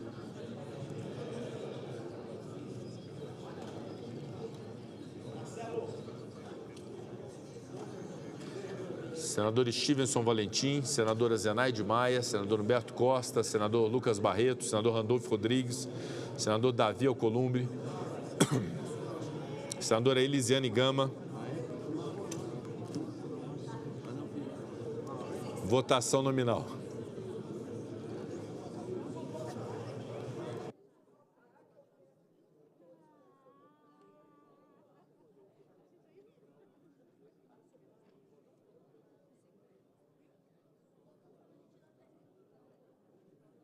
Estamos em processo de votação nominal. Senador Omar Aziz, senador Jaime Campos,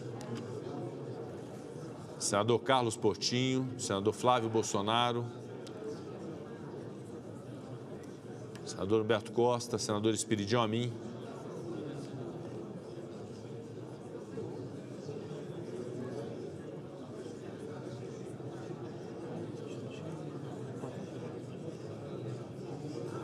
senador Flávio Arnes,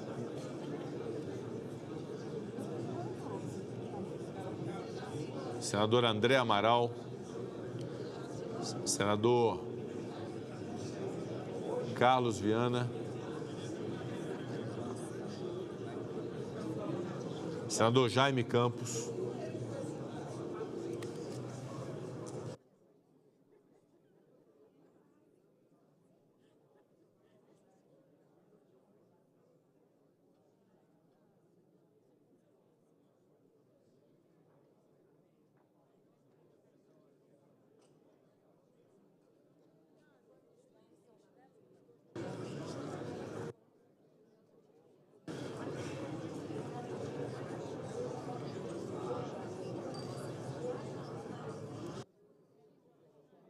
Todos já votaram? Podemos encerrar a votação?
Todos já votaram?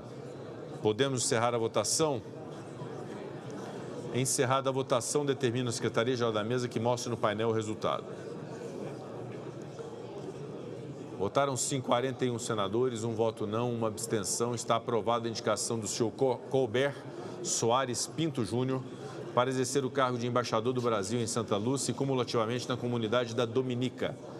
Será feita a devida comunicação à Presidência da República. Anuncio a mensagem número 19 de 2024, que submete à apreciação do Senado Federal a escolha do senhor Alexandre Henrique Scultori de Azevedo Silva, ministro de segunda classe da carreira de diplomata do Ministério das Relações Exteriores, para exercer o cargo de embaixador do Brasil na República de Cabo Verde. Parecer número 32 de 2024 da Comissão de Relações Exteriores e Defesa Nacional. Relatora, senadora Tereza Cristina. Relatora ad hoc, senadora astronauta Marcos Pontes. Solicito à Secretaria-Geral da Mesa que abra o painel para o início da deliberação. A votação está aberta. Os senhores senadores e as senhoras senadoras já podem votar. Líder Jacques Wagner, senador Márcio Bittar, senador Fernando Farias, senador André Amaral, senador Chico Rodrigues, senador Messias de Jesus, senador doutor Irã, senadora professora Dorinha, senador Rogério Carvalho, senador Alessandro Vieira, senador Hamilton Mourão, senador Stevenson Valentim, senador Jaime Campos, senadora Elisiane Gama, senadora Soraya Tronic, senador Ciro Nogueira, senadora Janaína Farias, senador Davi Alcolumbre, senador Eduardo Girão. Estamos em processo de votação nominal.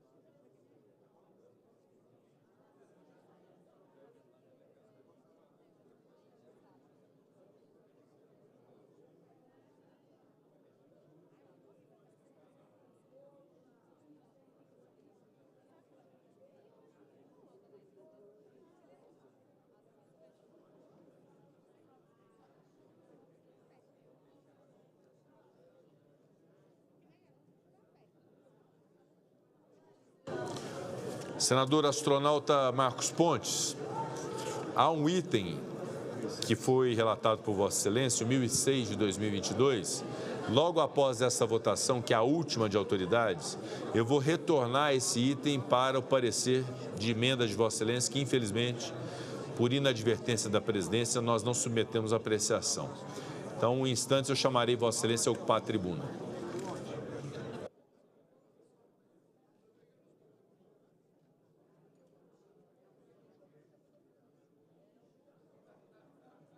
Estamos em processo de votação nominal. Senador Jaime Campos, senador Carlos Portinho, senador Flávio Azevedo, senador Humberto Costa, senador Eduardo Girão, senadora Janaína Farias.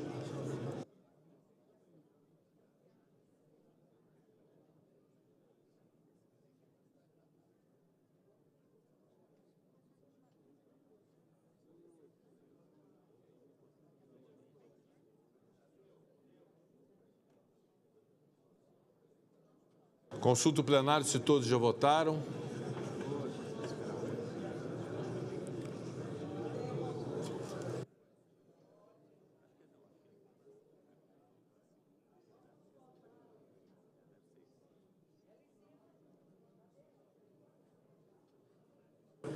Encerrada a votação, determina a Secretaria-Geral da Mesa que mostre no painel o resultado.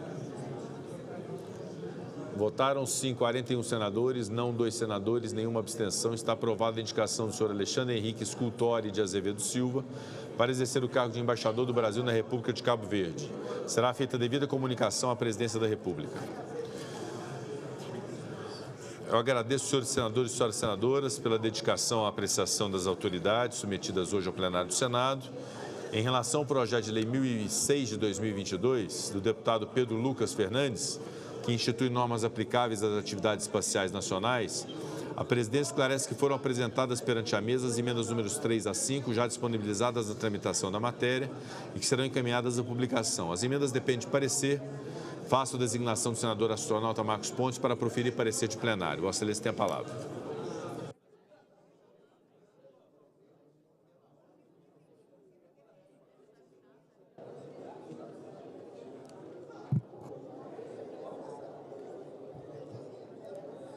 Senhor presidente, vem a análise dessa casa as emendas de plenário número 3, 4 e 5 apresentadas pelo senador Messias de Jesus ao projeto de lei número 1006 de 2022 do deputado Pedro Lucas Fernandes, que institui normas aplicáveis a atividades espaciais nacionais.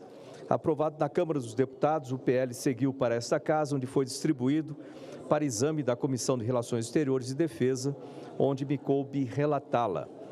Perante a Comissão de Relações Exteriores, foram apresentadas 2 emendas de redação pelo senador Vanderlan Cardoso e ambas foram acatadas.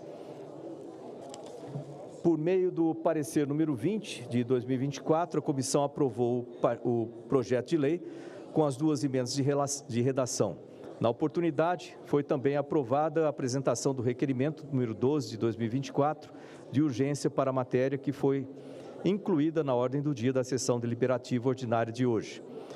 No dia 9 de julho, foram apresentadas pelo senador Messias de Jesus as citadas emendas de plenário 3, 4 e 5. Por meio da emenda número 3, pretende-se alterar o texto do inciso 1 do artigo 38 do projeto de lei para incluir expressamente programas de incentivo a startups, microempresas e empresas de pequeno porte entre os destinatários dos recursos obtidos pela União em decorrência da exploração das atividades espaciais. A emenda número 4 busca alterar o artigo 6 do projeto para incluir o armazenamento de dados espaciais sobre infraestruturas críticas e áreas sensíveis para a segurança nacional, com o emprego de infraestruturas espaciais no território nacional entre as situações passíveis de controle pelo Ministério da Defesa. Ademais, a emenda propõe acréscimo de parágrafo único para especificar que este controle será aplicado aos dados obtidos que possam comprometer a privacidade das pessoas naturais e pessoas jurídicas de direito público ou privado. Por sua vez, a emenda número 5 visa acrescentar parágrafo 3 ao artigo 11 da proposição para especificar que a União deve estabelecer incentivos para que a exploração econômica da infraestrutura espacial e das atividades espaciais ocorra também nas regiões Norte, Nordeste e Centro-Oeste, visando o desenvolvimento regional. Tendo em vista a aprovação do requerimento de urgência, passo ao exame das emendas de plenário 3, 4 e 5, apresentados pelo senador Messias de Jesus. Análise. De início, registro a pertinência da preocupação do ilustre senador Messias de Jesus, que apresentou as emendas ora em exame e que se destinam a valorizar empreendedores de pequeno porte, passando pela tomada de medidas para garantir a proteção de dados pessoais e para viabilizar o desenvolvimento de certas regiões do Brasil. No entanto, é imperioso que sejam mantidas as motivações que levaram à aprovação do texto pela Câmara dos Deputados e, nesta Casa, pelo colegiado na Comissão de Relações Exteriores. No que se refere à emenda número 4, vale destacar que os programas de incentivo a startups, microempresas e empresas de pequeno porte não estão, de modo algum, vedados pelo PL. Nada impede que sejam eles os destinatários de recursos obtidos pela União em decorrência da exploração das atividades espaciais. Aliás, como destacado no parecer número 20 da Comissão de Relações Exteriores, a edição de uma lei geral do espaço no ordenamento jurídico nasce também da noção de novo espaço, no qual atores privados passam a operar de forma ativa. Pretende-se justamente que o ambiente operacional brasileiro se torne atrativo para investimentos privados e que certamente alcançará também esses empreendedores.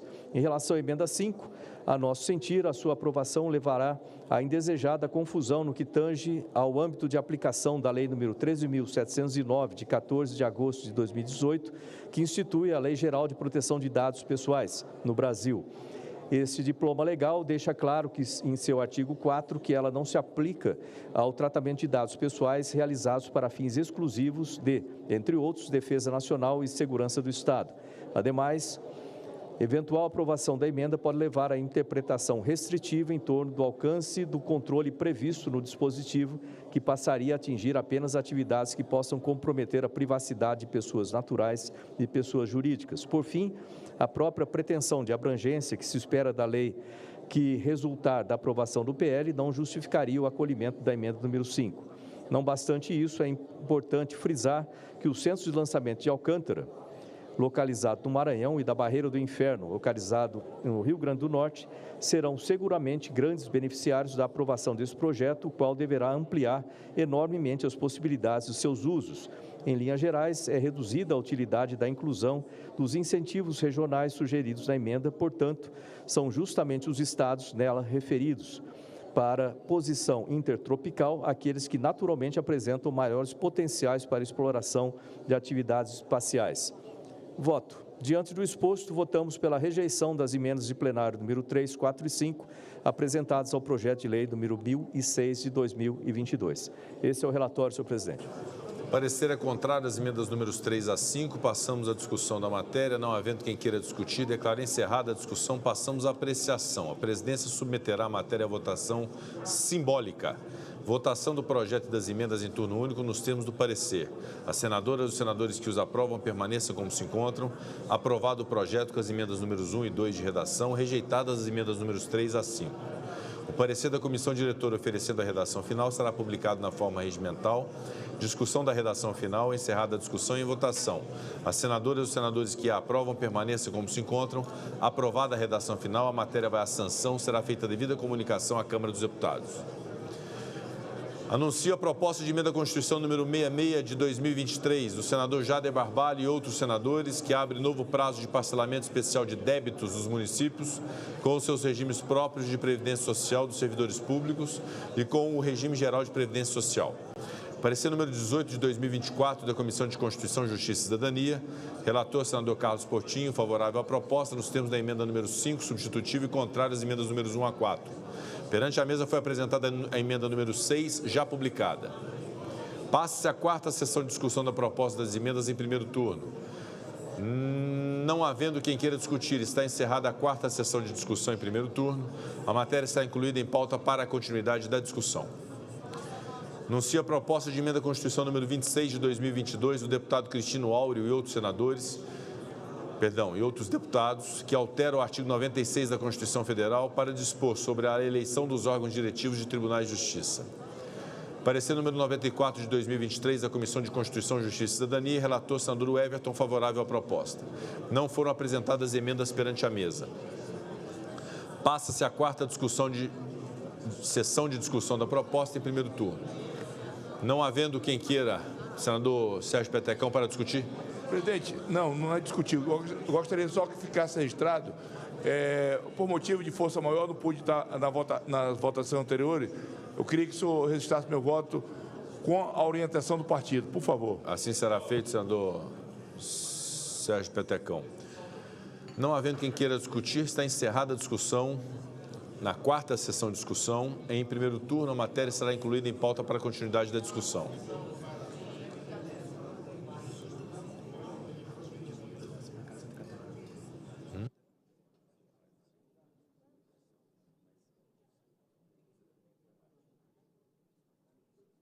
Anuncio o projeto de lei 147 de 2024 da deputada Maria Arraes, que altera a lei 14.448 de 2022, para prever o projeto Banco Vermelho após ações de conscientização em lugares públicos e premiação de projetos no âmbito do Agosto Lilás, mês destinado à conscientização para o fim da violência contra a mulher. Pareceres favoráveis da relatora, senadora Jussara Lima, número 61 de 2024, da Comissão de Direitos Humanos e Legislação Participativa, e número 82 de 2024, da Comissão de Educação e Cultura. Perante a mesa foi apresentada a emenda número 1, posteriormente retirada pelo autor. Foi apresentado o requerimento número 67 de 2024, de iniciativa da Comissão de Educação e Cultura, que solicita urgência para a matéria. Votação do requerimento, as senadoras e os senadores que o aprovam permaneçam como se encontram. Aprovado o requerimento. Passa-se a discussão da matéria. Não havendo quem queira discutir, declaro encerrada a discussão. Passamos à apreciação. A presidência submeterá a matéria à votação simbólica. Votação do projeto em turno único nos termos dos pareceres. As senadoras e os senadores que o aprovam permaneçam como se encontram. Aprovado o projeto. A matéria vai à sanção, será feita a devida comunicação à Câmara dos Deputados. Meus cumprimentos à senadora Jussara Lima pela relatoria, hora aprovada no plenário do Senado Federal.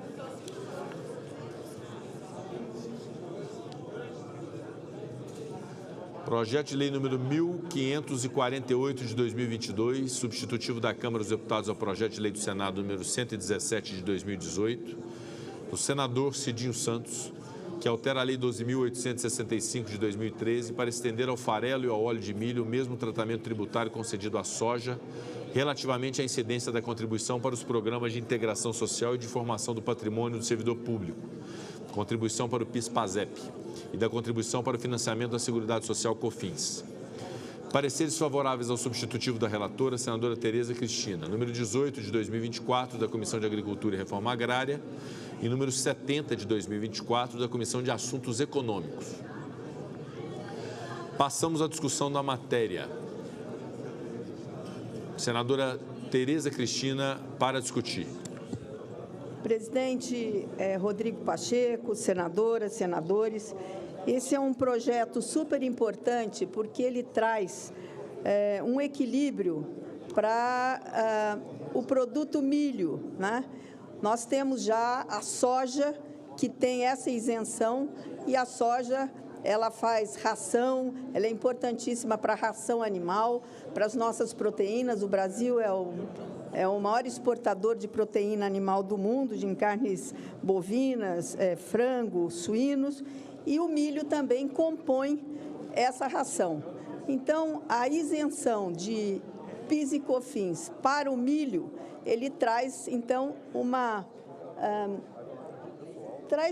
justiça, faz justiça, uma reparação, porque não é justo você ter a soja e você não ter o milho. Então, o senador Cidinho Santos, quando fez esse projeto lá atrás, ele tratava desse assunto para que a gente pudesse ter a cadeia do milho e da soja integrados para compor a ração animal e também, hoje, depois desse tempo todo do projeto aqui, nós temos o etanol de milho, que vem crescendo ano a ano para a nossa transição energética tão importante. Então, eu gostaria aí de pedir apoio a todos os senadores e senadoras para que a gente pudesse votar esse importante projeto de lei.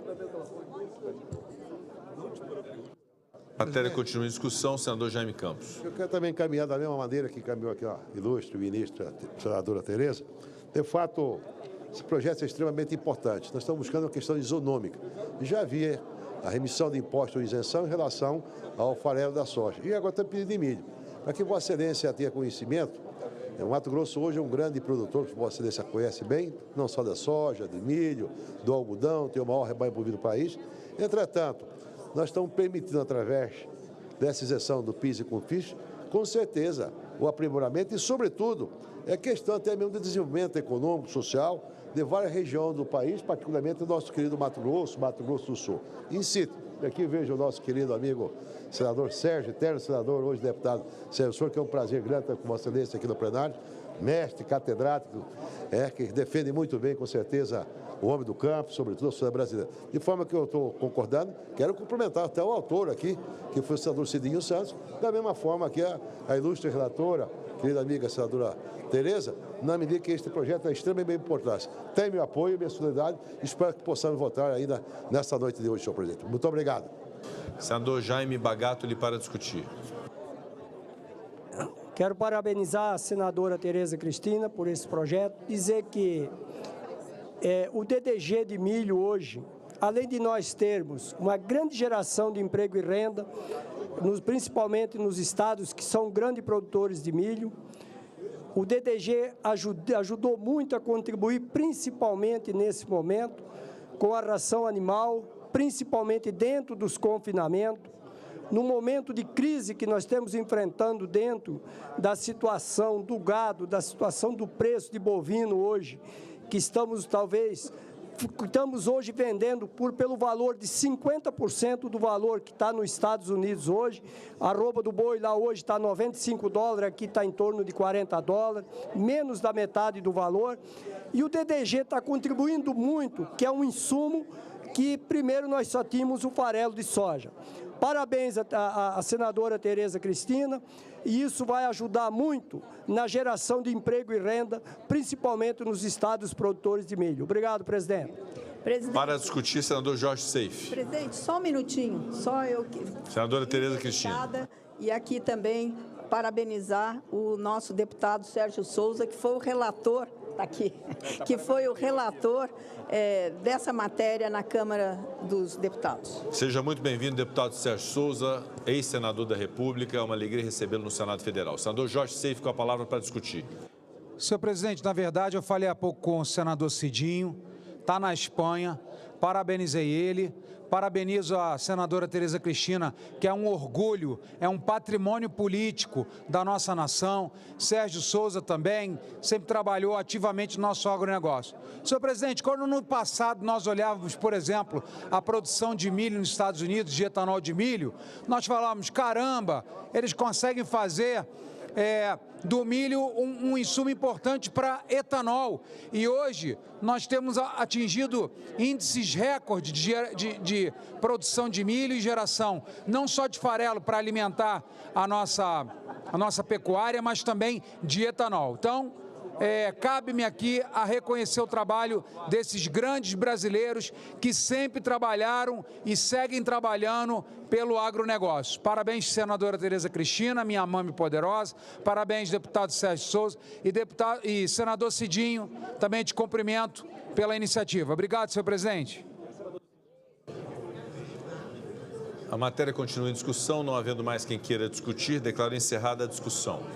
Passamos à apreciação da matéria. A presidência submeterá a matéria à votação simbólica. Votação do substitutivo da Câmara dos Deputados em turno único nos termos dos pareceres. As senadoras e os senadores que o aprovam permaneçam como se encontram. Aprovado o substitutivo da Câmara dos Deputados, a matéria vai à sanção. Será feita a devida comunicação à Câmara dos Deputados.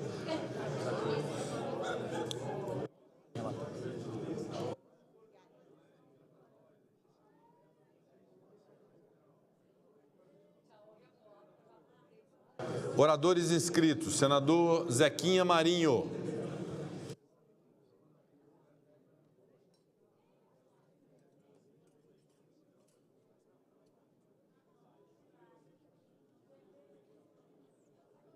Presidente, eu volto à tribuna e inicialmente trazendo um requerimento importante. Requeiro, nos termos do artigo 222 do Regimento Interno do Senado Federal, inserção em ata de voto de aplausos à Igreja Universal do Reino de Deus, IURD, que no dia último, agora, 9 de julho, dia 9 de julho, completou 47 anos de existência. Requeiro ainda que seja enviado votos de aplausos aos fundadores da Igreja, Bispo Edir Macedo, e ao responsável pela IURD no Pará, Bispo Eduardo Guilherme, solicitando que seja ainda enviado cópias do presente voto conforme anexo. Rapidamente aqui, um pouco da história da Igreja Universal do Reino de Deus.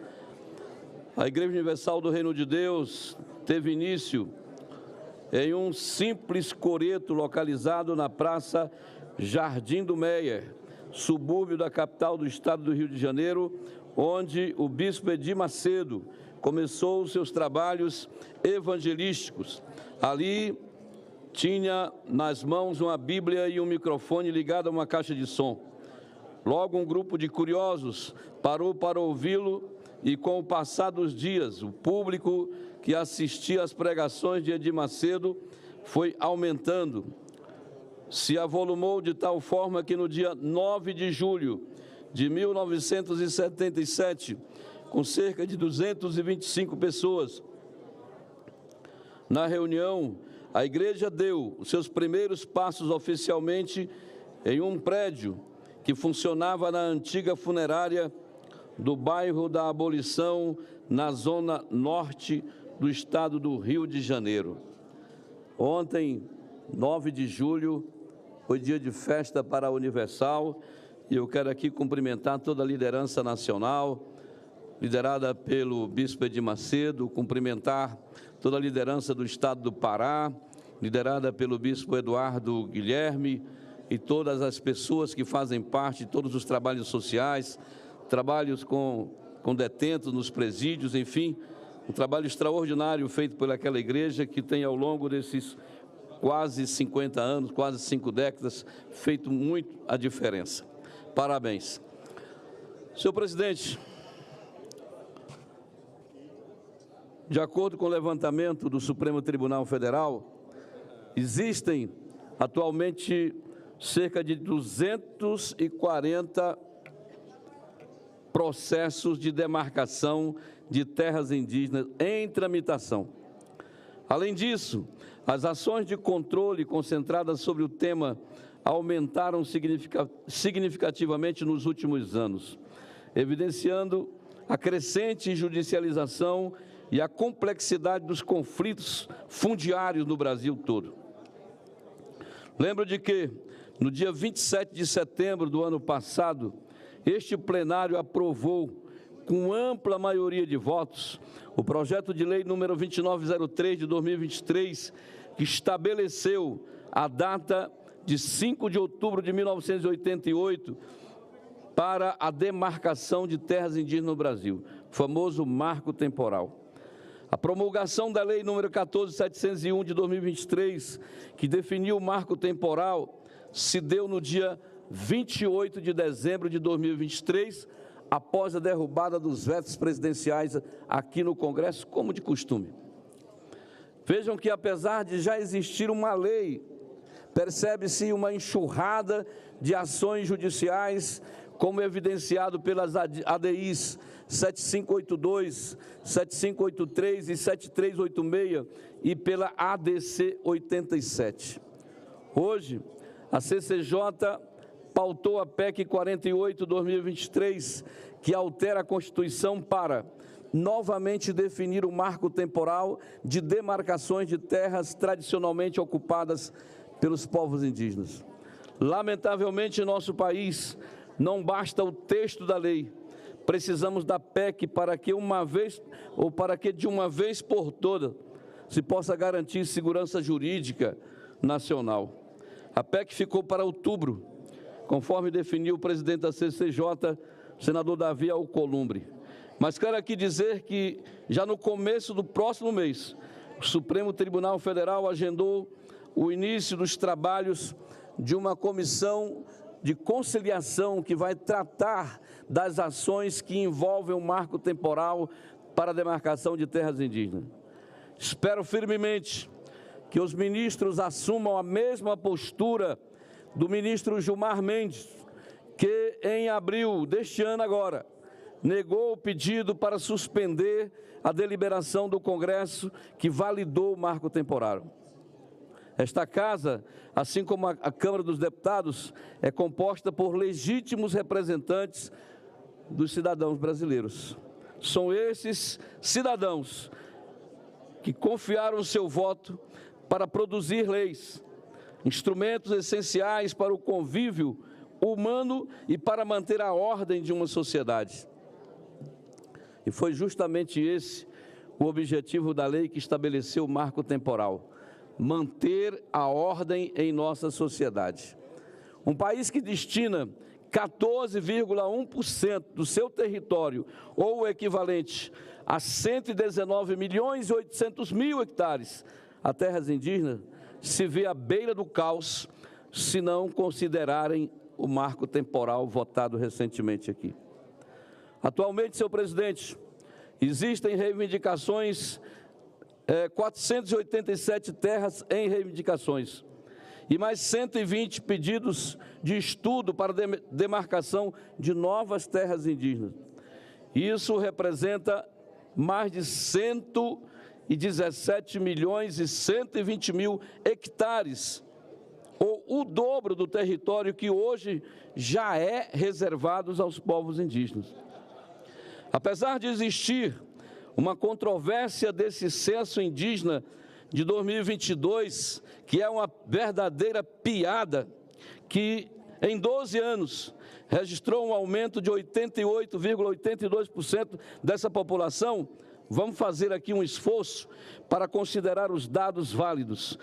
Com base nesses dados, existe no Brasil, então, mesmo que a gente não possa confiar, mas está escrito lá, existem 1.693.535 indígenas. Tempo desse, numa audiência pública, a gente questionava a metodologia usada pelo IBGE para fazer isso. Uma graça, não é? Uma piada. Isso representa 0,83% da população brasileira. Esse número fantástico aí. É justo que menos de 1% dos brasileiros detêm uma área que pode chegar a 30% do território brasileiro? Menos de 1 para 30%. Não tem lógica, não tem razoabilidade em lugar nenhum do mundo.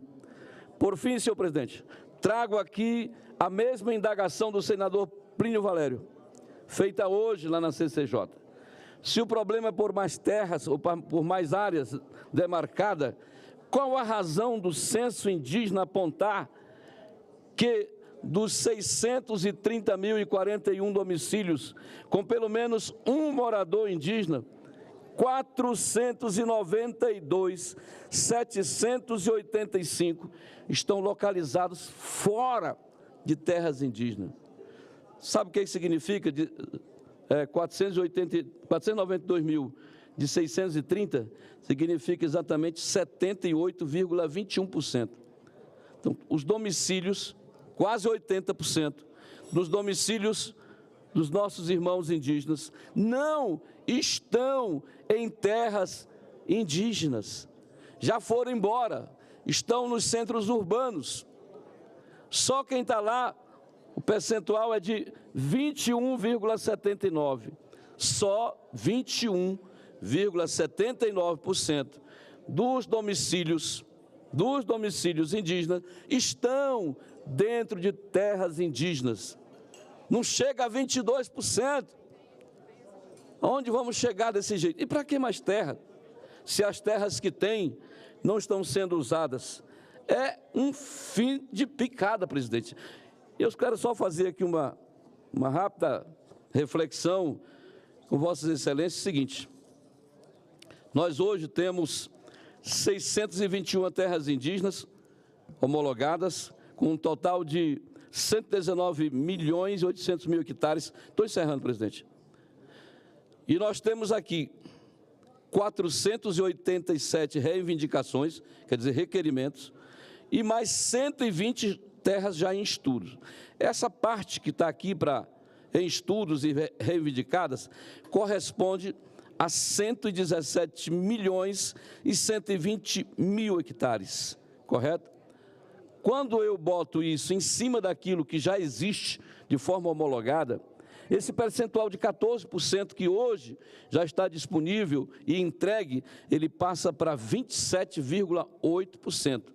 Para abrigar quantos índios? 502 mil índios, que é a verdade, o levantamento. Isso aqui tudo é um estudo muito bem criterioso, muito bem feito, incontestável, porque é feito com dados, nos dados do governo, então coisa oficial. Então, juízo, e que possa, nessa comissão, poder trabalhar de forma tranquila e defender o Brasil das ONGs, né? Porque isso aqui não está sendo reivindicado por ninguém, senão por ONGs internacionais que não querem que o Brasil avance. Se tem uma obra de infraestrutura importante, eles são contra. Se tem uma rodovia, são contra. Se tem um leão, é contra. Se tem uma ferrovia, é todo mundo contra. E se chamam ONGs ambientais, né? Mas de meio ambiente não tem nada. O negócio é segurar a produção e a construção de infraestrutura no Brasil. Muito obrigado. Projeto de Decreto Legislativo número 266 de 2024 da Comissão de Relações Exteriores de Defesa Nacional da Câmara dos Deputados, que aprova o texto do acordo entre a República Federativa do Brasil e a Organização Mundial do Turismo sobre a criação de um escritório regional da AMT, assinado em 19 de outubro de 2023 em Samarcanda, Uzbequistão. Foi apresentado o requerimento número 514 de 2024 de iniciativa de líderes que solicita urgência para a matéria. Votação do requerimento. As senadoras e os senadores que o aprovam permaneçam como se encontram. Aprovado o requerimento. A matéria depende de parecer da Comissão de Relações Exteriores e Defesa Nacional. Faço a designação da nobre senadora professora Dorinha Seabra para proferir parecer de plenário. Vossa Excelência tem a palavra.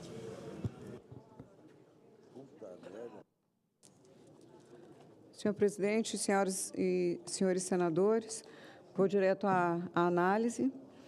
Cuida-se aquilo, na verdade, é uma ação proposta pelo Ministério do Turismo.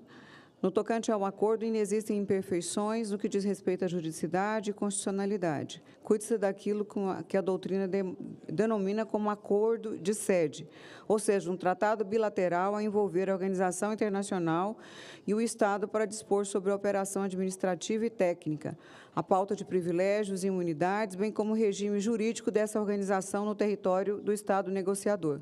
No caso em consideração, temos o mais importante, da organização internacional relacionada com o setor do turismo, resultante da transformação da União Internacional dos Organismos Oficiais de Turismo, consoante os seus instrumentos constitutivos.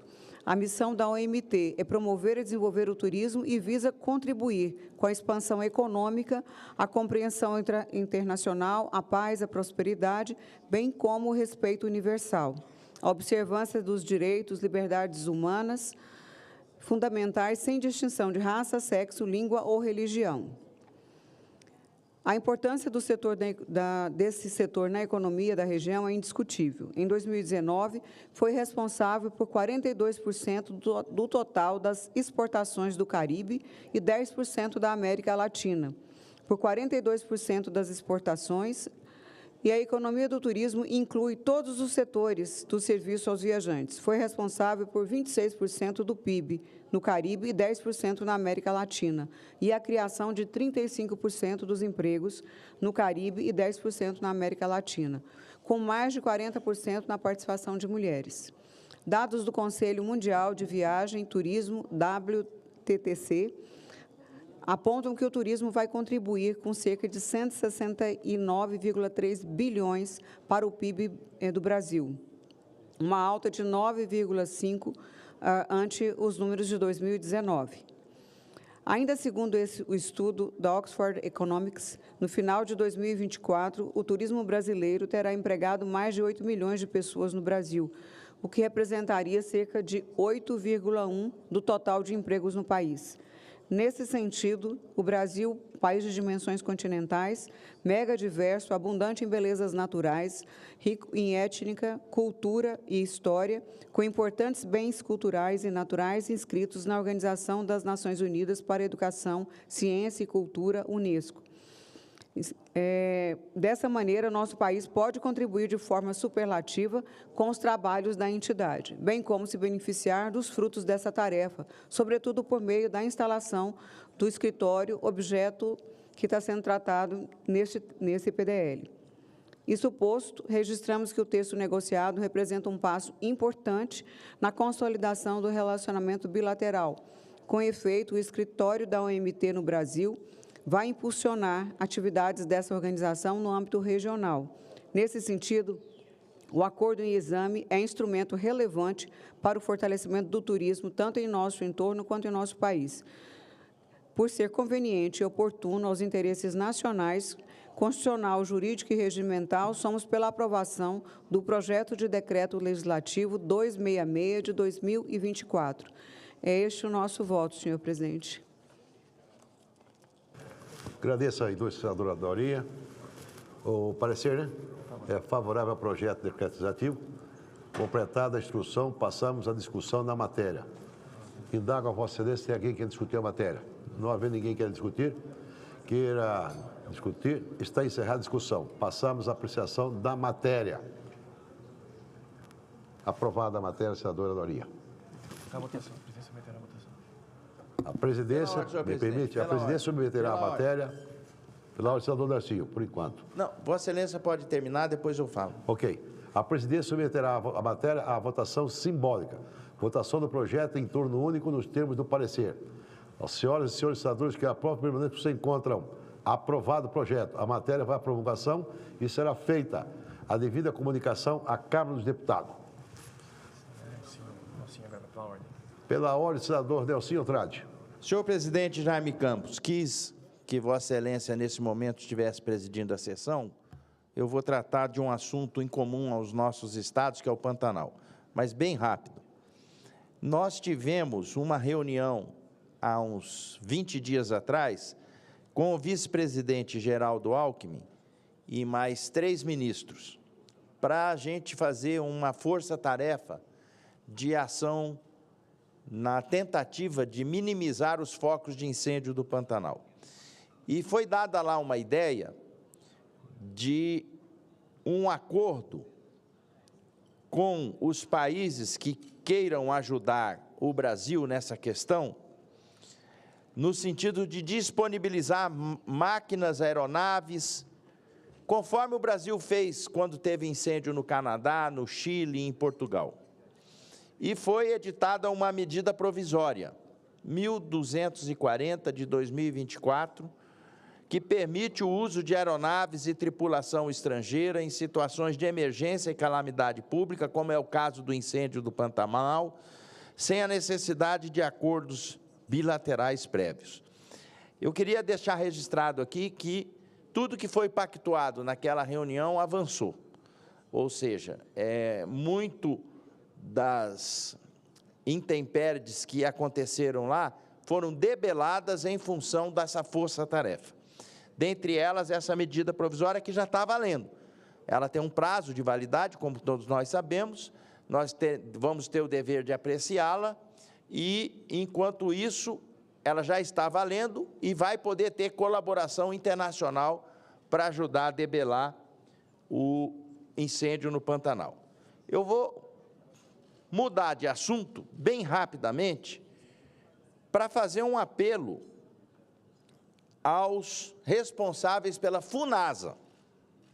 A gente foi surpreendido no início do governo com a medida provisória 1156, que autorizou a extinção da FUNASA. Houve uma reação por parte do Congresso, se posicionando contra isso, porque a FUNASA, ela atinge e ajuda principalmente as camadas mais carentes. E agora, depois dessa reação, o governo voltou atrás e está lançando novos editais e portarias para chamamento de novas seleções públicas relativas e implicando diretamente a FUNASA.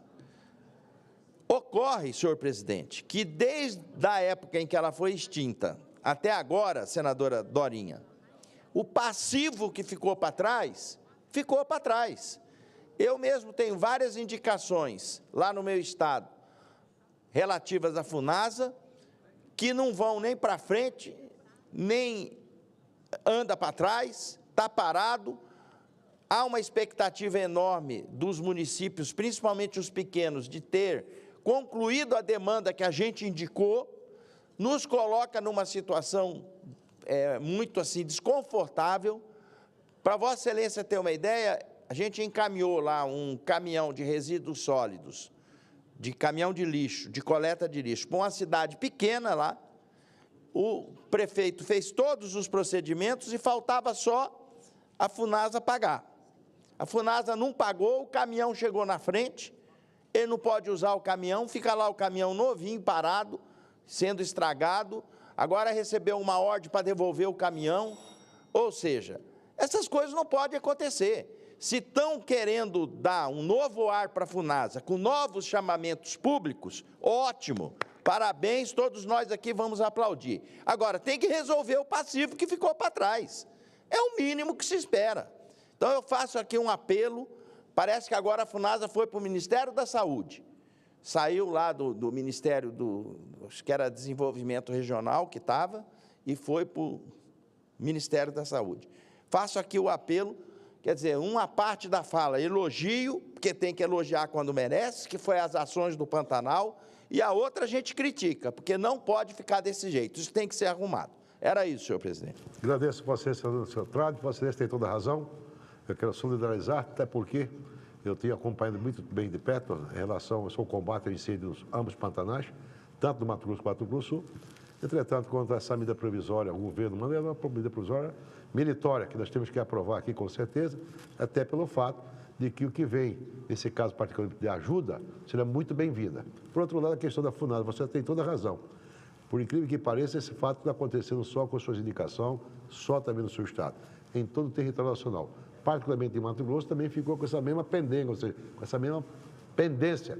E agora, por incrível que pareça, graças a Deus, alguns municípios nós conseguimos resgatar e foi pago. O prefeito iniciado as obras e de lá para cá, quando propôs a extinção e depois voltou a extinção por pressão política, vamos chamar assim, e agora, nesse caso, me parece que vão pagar aquele que era um passivo já de alguns anos atrás.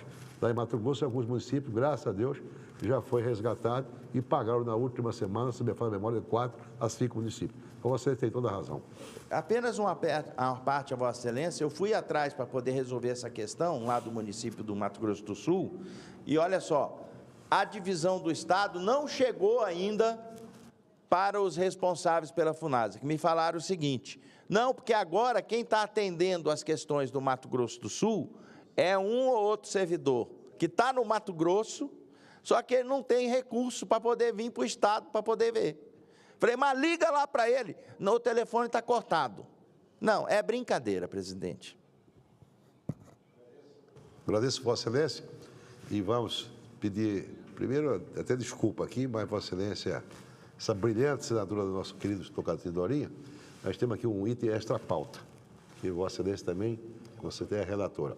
Projeto de decreto legislativo número 307/2024, de iniciativa da Comissão de Relações Exteriores e de Defesa Nacional da Câmara dos Deputados, que aprova o texto do protocolo entre a República Federativa do Brasil e a Organização Mundial do Turismo referente à contribuição financeira anual do Brasil à OMT para o Escritório Regional para as Américas, assinado em 26 de janeiro de 2024.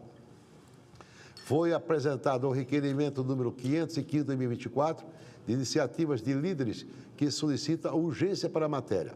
Votação do requerimento. Aos senhoras e senhores senadores que aprovam, permaneça como se encontra. Aprovado o requerimento. A matéria depende de parecer da Comissão de Relações Exteriores e Defesa Nacional. Faço a designação, ou seja, da querida senadora Dorinha Sebrae, para que possa proferir o seu parecer em plenário. Muito obrigada, senhor presidente. Vou direto à análise. No tocante ao acordo, inexistem imperfeições no que diz respeito à sua juridicidade. Não há vícios de constitucionalidade sobre a proposição, uma vez que observo o disposto no artigo 49, inciso 1, no artigo 84, inciso 8, da Constituição Federal. O protocolo, como indicado na exposição de motivos, atua em conjunto com o acordo de sede ajustado entre Brasil e OMT. Na realidade, este ato viabilizará a medida em que assegura os meios financeiros à instalação do escritório regional da OMT para as Américas no nosso país.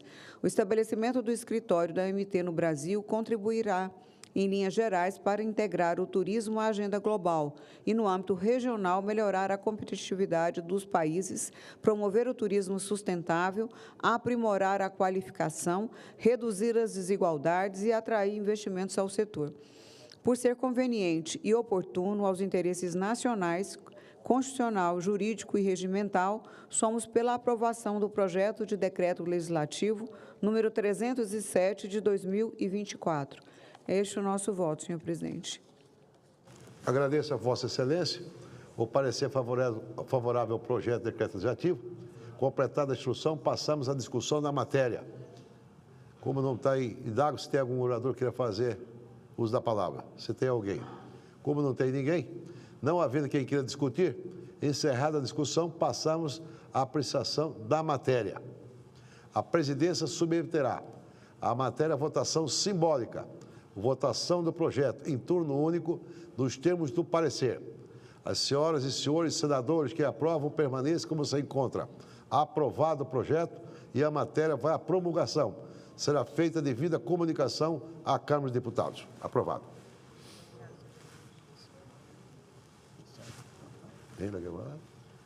Não, senhor presidente, só agradecer e dizer da importância, no caso da autorização para o Ministério do Turismo para proceder à instalação. Muito obrigada. Agradeço a Vossa Excelência. Item extra-pauta, requerimento 506/2024, do senador Otto Alencar e outros senadores, que solicita a realização de sessão de debates temáticos, destinada a discutir os cursos da estética na modalidade online. Votação do requerimento. As senhoras e senhores senadores que aprovam, permaneçam como se encontram. Aprovado o requerimento. A sessão requerida será agendada pela Secretaria-Geral da Mesa. Senadora Ivete da Silveira como oradora. Pela ordem de inscrição, convidamos a ilustre senadora Ivete a fazer uso da palavra.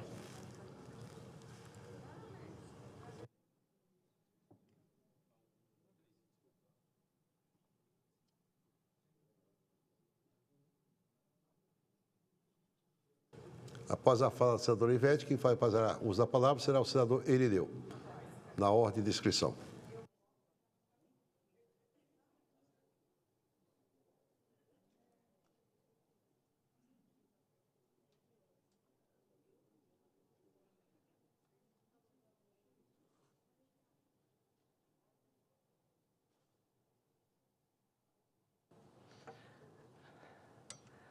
Senhor presidente, senhoras senadores e senhores senadores, a vida é o bem mais precioso que possuímos.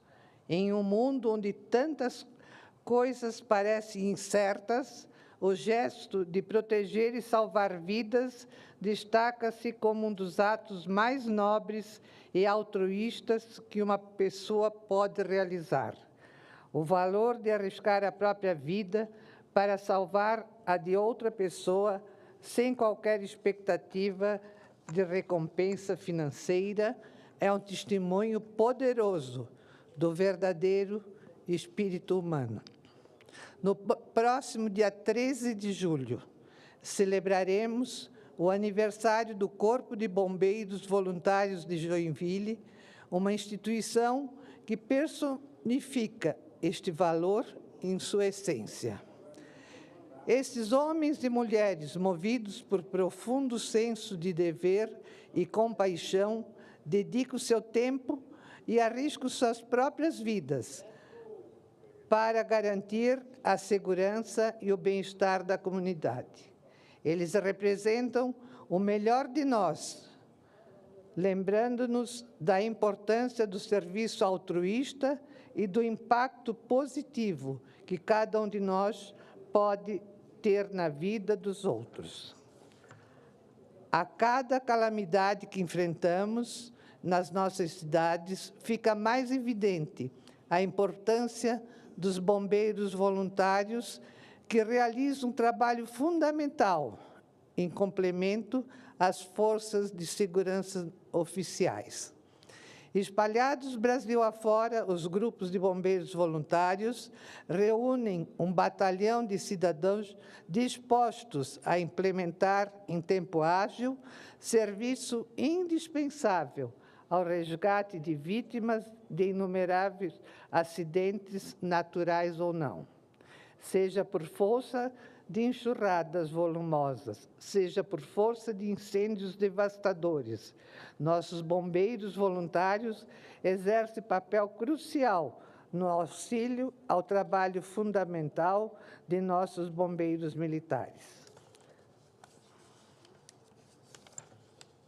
Graças à virtude dos voluntários brasileiros, o país tem obtido êxito na prestação correta de tais serviços. Aqui no Brasil, os Bombeiros Voluntários de Joinville é a mais antiga corporação civil de bombeiros. Fundado em 13 de julho de 1892, o Corpo de Bombeiros Voluntários de Joinville torna-se a primeira organização desse tipo no país. A cidade catarinense tem orgulho de ostentar o título de município com maior índice de voluntários por habitante. Atualmente, 2 a cada 3 bombeiros de Joinville são voluntários. Desde 1892, o Corpo de Bombeiros Voluntários de Joinville presta serviços gratuitos à comunidade no combate a incêndio, atendimento pré-hospitalar, resgate veicular na montanha, aquático, vertical e em estruturas colapsadas. Composto por 1.700 pessoas, incluindo bombeiros mirins, voluntários efetivos, brigadistas e pessoal de apoio, e filiado à BVESC, esta instituição é um exemplo brilhante de dedicação e serviço. Foi a partir desse embrião em Santa Catarina que os grupos de bombeiros voluntários passaram a surgir em outros pontos do país.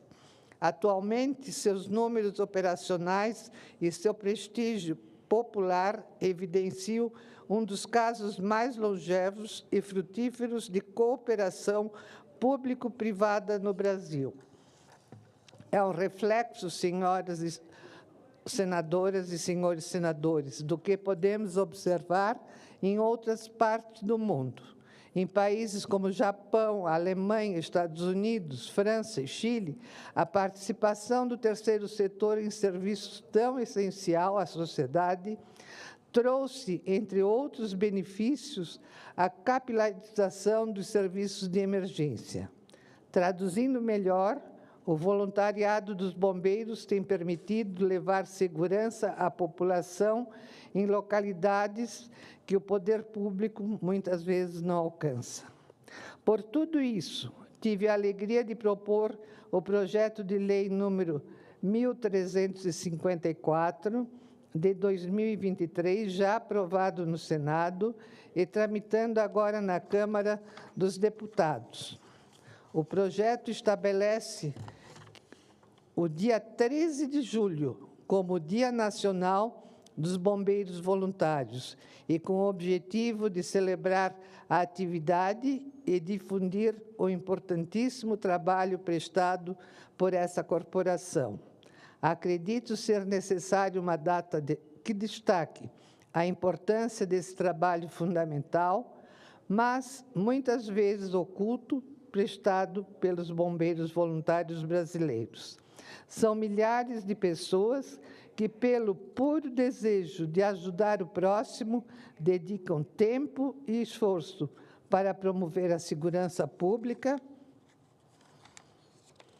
e o bem-estar de sua população.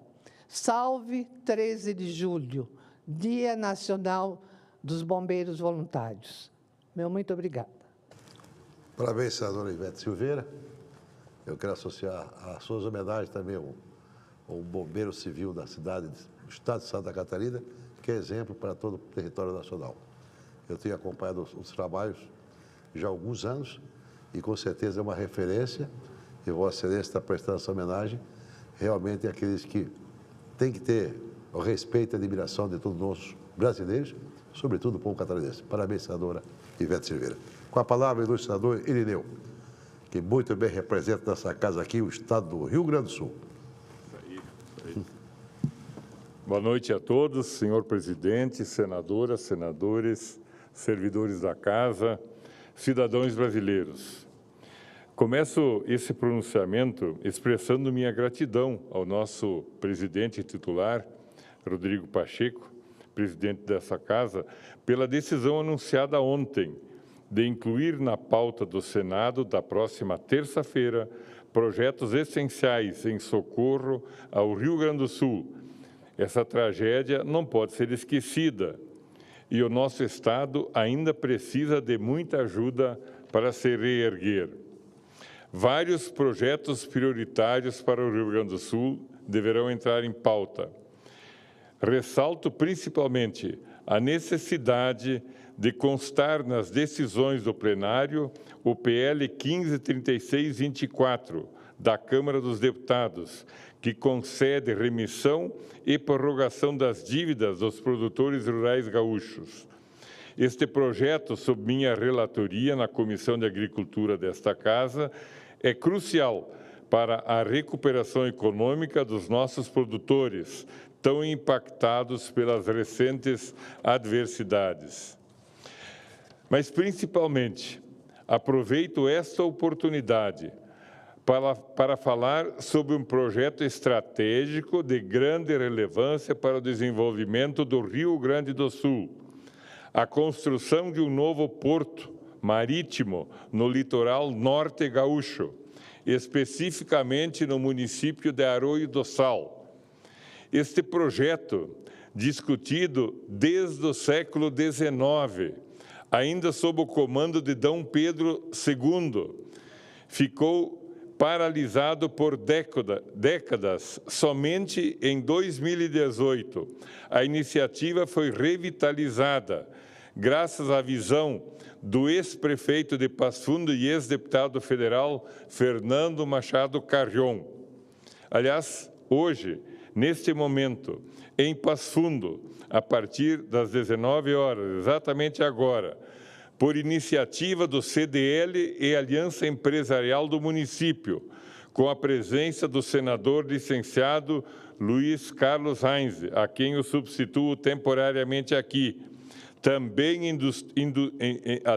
entusiasta do novo porto. Será realizado um evento sobre o potencial logística portuária e ferroviária para o desenvolvimento macro-regional, oportunidade em que será prestada homenagem justa a Fernando Carrion. Foi com muito diálogo, técnica e vontade de fazer acontecer que o porto deu os primeiros passos, com recursos da iniciativa privada, o que é fundamental. A previsão é de que sejam investidos nada mais e nada menos do que 6 bilhões de reais, um dos maiores do Estado, justamente quando os gaúchos mais precisam recuperar a sua economia. Após um longo trabalho, a Agência Nacional de Transportes Aquaviários, ANTAG, já emitiu a outorga e a licença prévia do IBAMA está a caminho. O Porto de Arroio do Sal conectará a Serra Gaúcha, o norte do estado e a região metropolitana, abrangendo desde a indústria metalmecânica até o polo calçadista, além de destacar enorme potencial agrícola, produtos como a soja do Nordeste e as carnes especificam a diversidade de itens que encontrarão no porto um canal de exportação eficiente. Além de servir como um ponto de escoamento para produtos regionais, também para importação, o novo Porto de Arroio do Sal promete fortalecer a integração logística nacional. Estradas e rodovias já existem, como a Freeway ou as BRs 285 e 290, a Rota do Sol, serão complementadas por novas conexões, ampliando a concessão ao porto e beneficiando diretamente uma vasta estrutura no seu entorno. Este projeto não só aumentará a competitividade dos produtos brasileiros no mercado internacional, como também trará uma infraestrutura moderna e eficiente ao futuro e novo terminal marítimo do Rio Grande do Sul. O Porto Meridional não é apenas uma promessa de progresso, é um marco da trajetória do desenvolvimento nacional. Este projeto demonstra mesmo as iniciativas mais ambiciosas, quanto alinhadas com a visão e determinação podem tornar-se uma realidade. Estamos diante de uma oportunidade única de transformar o Rio Grande do Sul em um polo logístico e econômico de destaque, promovendo o crescimento e o bem-estar de toda a nossa população. O novo porto representa uma esperança renovada para todos os gaúchos. Cada passo que damos rumo à concretização desse projeto reflete nosso compromisso com o futuro. Com humildade e trabalho conjunto, podemos superar os desafios e construir um legado de desenvolvimento e propriedade. Agradeço mais uma vez ao senador Rodrigo Pacheco, agora ao senador Jaime Campos, e a todos os presentes pela atenção, aos que estão nos assistindo, pelo compromisso com o desenvolvimento do nosso Estado. Estamos trabalhando, tanto Carrion como o senador Reins e eu e muitas outras pessoas, especialmente engenheiros, desde 2008. E um destaque todo especial que nós queremos fazer. Este porto é da iniciativa privada. O dinheiro público será apenas para a infraestrutura de logística. Muito obrigado e esperamos que podemos iniciar esse trabalho no menor espaço de tempo possível. Obrigado. Cumprimento o senador Irineu, brilhante senador para o Estado do Rio Grande do Sul, e uma notícia bastante alvissareira que Vossa Excelência comunica a todo o Brasil, dessa possibilidade de a construção desse porto privado. É uma demonstração da fé, da crença, sobretudo da perseverança do povo gaúcho. Mesmo diante das dificuldades, Então, aí se propõe investir quase 6 bilhões de reais, né? Isso, com certeza, vai superar e vai melhorar sobremaneira a questão logística, não só para atender o estado do Rio Grande do Sul, mas, com certeza, toda a produção agrícola do país. Parabéns, senador, e tenha minha admiração e o meu respeito, senador Jaime Campos. Parabéns, senador Iradão. Muito obrigado. A presidência informa aos senadores e senadoras que estão convocados às seguintes sessões para amanhã, quinta-feira. Sessão deliberativa extraordinária, às 11 horas, com pauta divulgada pela Secretaria-Geral da Mesa. Sessão especial às 14 horas, destinada a celebrar o aniversário de 40 anos da criação da Associação Nacional das Defensoras e Defensores Públicos, ANADP. Cumprida a finalidade desta sessão, a presidência declara encerrada esta presente sessão. Boa noite a todos.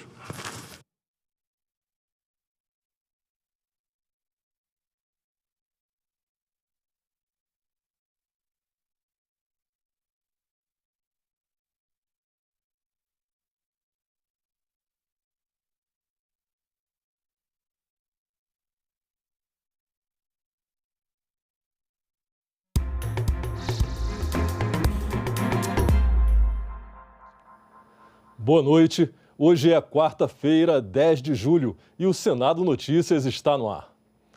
O plenário do Senado aprovou hoje a regulamentação das atividades espaciais feitas em território nacional ou que tenham o Brasil como participante.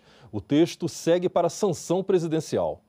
O Comando da Aeronáutica passa a regular e fiscalizar as atividades especiais relacionadas à segurança e à defesa nacional. As atividades civis serão autorizadas e fiscalizadas pela Agência Espacial Brasileira. O texto normatiza a decolagem de veículos lançadores, transporte de pessoas e materiais ao espaço, o turismo espacial e o desenvolvimento de satélites, foguetes e estações, entre outros itens. É uma lei esperada por décadas e que traz uma coordenação extremamente importante para que esse setor evolua da maneira que o país precisa, coloca as divisões adequadas da parte militar, parte civil, a entrada do setor privado. Isso vai gerar muitos recursos para o país, isso vai gerar empregos, isso vai trazer o desenvolvimento através dos meios de espaço, seja com satélites, foguetes lançadores, infraestrutura de lançamento e controle, assim como as aplicações do espaço. Então, hoje é um dia a ser comemorado como um marco do Programa Espacial Brasileiro. Outro projeto aprovado altera os limites do Parque Nacional da Serra do Itajaí, em Santa Catarina. A área do parque deve aumentar em mais de 300 hectares para permitir a criação de uma barragem de contenção de cheias no rio Itajaí-Mirim. Essa obra pode prevenir desastres naturais causados por enchentes em cidades populosas como Itajaí, Rio do Sul e Blumenau. Essa é uma forma que o governador Jorginho Melo tem, a partir da aprovação desse PL 292, de começarmos a produzir, criar, construir barragens de contenção para proteger as cidades e, acima de tudo, proteger a população, proteger o agronegócio, proteger, inclusive, as cidades que têm sido ano a ano deveras afetadas. Os senadores também fizeram a quarta sessão de discussão em primeiro turno de duas propostas de emenda à Constituição. Uma delas reabre o prazo para as prefeituras parcelarem dívidas com a Previdência Social e cria limites para o pagamento de precatórios municipais, dívidas decorrentes de sentenças judiciais. A outra cria regras para a eleição de presidentes, vice-presidentes e corregedores dos tribunais de justiça dos estados. Entre elas, define a possibilidade de uma reeleição e de eleição por maioria absoluta e com voto direto e secreto. Também estava na pauta de votações o projeto que mantém até o fim do ano a desoneração na folha de pagamento de 17 setores da economia e dos municípios. Mas o senador Jacques Wagner, relator do texto, ainda não apresentou um parecer. A votação ficou para a semana que vem. Os senadores aprovaram ainda 2 medidas provisórias que abrem crédito extraordinário para ministérios do governo. Entre os projetos de lei aprovados está o que cria o projeto Banco Vermelho entre as iniciativas do Agosto Lilás, mês de conscientização para o fim da violência contra a mulher. Outro projeto aprovado estende ao farelo de milho o mesmo tratamento tributário concedido à soja. Além dessas aprovações, o plenário também aprovou indicações do governo para a Anvisa e para as embaixadas da Noruega, Irlanda, Cazaquistão, Angola, Estônia, México, Ucrânia, Singapura, Cabo Verde e Santa Lúcia, um país no leste do Caribe. A autonomia financeira do Banco Central deve ser examinada nesta semana que vem pela Comissão de Constituição e Justiça do Senado. A votação estava marcada para hoje, mas os senadores adiaram, porque não havia acordo. A votação da proposta de emenda à Constituição, que dá autonomia financeira e orçamentária ao Banco Central, foi adiada na Comissão de Constituição e Justiça para a próxima quarta-feira, dia 17, por falta de acordo entre as bancadas. A próxima reunião da comissão vai ser quarta-feira da semana que vem, único item por acordo numa reunião semipresencial. A PEC transforma o Banco Central numa empresa pública de natureza especial, com autonomia técnica, operacional, administrativa, orçamentária e financeira. Se o texto for aprovado, o Banco Central vai ter o poder de controlar a gestão sem vinculação com ministérios, nem subordinação a órgãos públicos e decisões políticas. Hoje, a autoridade monetária funciona como uma autarquia federal, vinculada ao Ministério da Fazenda. Durante a reunião, senadores favoráveis e contrários à PEC se manifestaram. E esse é justamente o escopo da PEC. Manter e ampliar sua autonomia. Porque aqueles que são contra a autonomia são contra a autonomia administrativa e são contra a autonomia decisória do Banco Central. Alguma flexibilização jurídica para deixar o Banco Central mais eficiente, mais eficaz, mais apto a realizar esse importante trabalho que ele realiza, é oportuno. E não me convence o argumento, e não convence nenhum jurista, com todo respeito, que nós alterarmos o regime jurídico do Banco Central seja algo incompatível. A PEC não pode ser um instrumento para burlar aquilo que está estabelecido na Constituição como cláusula pétrea, que é a separação dos poderes. A autonomia financeira administrativa do Bacen, não há nenhum problema conosco, nenhum. A forma de atingi-la que nós não concordamos, de transformar o Bacen em uma empresa. E explico por quê. Para transformar, como não sei se está ainda no relatório, tem figuras como seletista estável. São figuras exóticas, eu diria, no mínimo. Segundo, o prejuízo da administração das reservas nacionais pelo Bacen, se há uma desvalorização, ele gera prejuízo. Também foi adiada na Comissão de Constituição e Justiça a votação da proposta de emenda à Constituição que fixa o marco temporal para reconhecimento de terras indígenas. O líder do governo sugeriu que o tema seja analisado pelos demais senadores e também por integrantes do Supremo Tribunal Federal. O presidente da comissão, Davi Alcolumbre, se comprometeu a colocar o texto em votação no mês de outubro.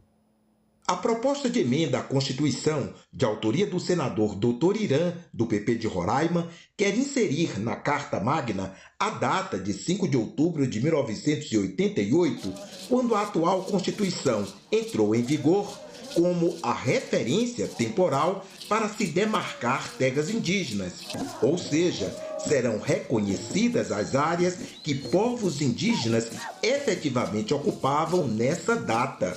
O relator relembrou a controvérsia que já dura 35 anos. Já os constituintes haviam definido que todas as terras indígenas deveriam ser demarcadas nos 5 anos seguintes à promulgação da Carta Magna, o que não foi feito. Parece claro que havia um propósito de pacificar o assunto e adotar as providências subsequentes à demarcação.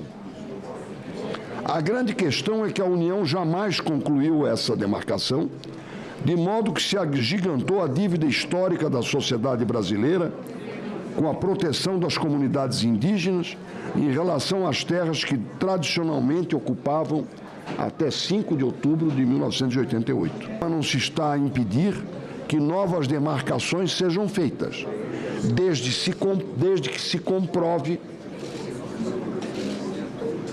que a ocupação da terra já ocorria pelo modo tradicional nessa data. Nós estamos resgatando aquilo que não foi feito nessa casa durante esses 26 anos e que gerou toda essa confusão jurídica entre o parlamento, que tem como uma das suas competências constitucionais legislar.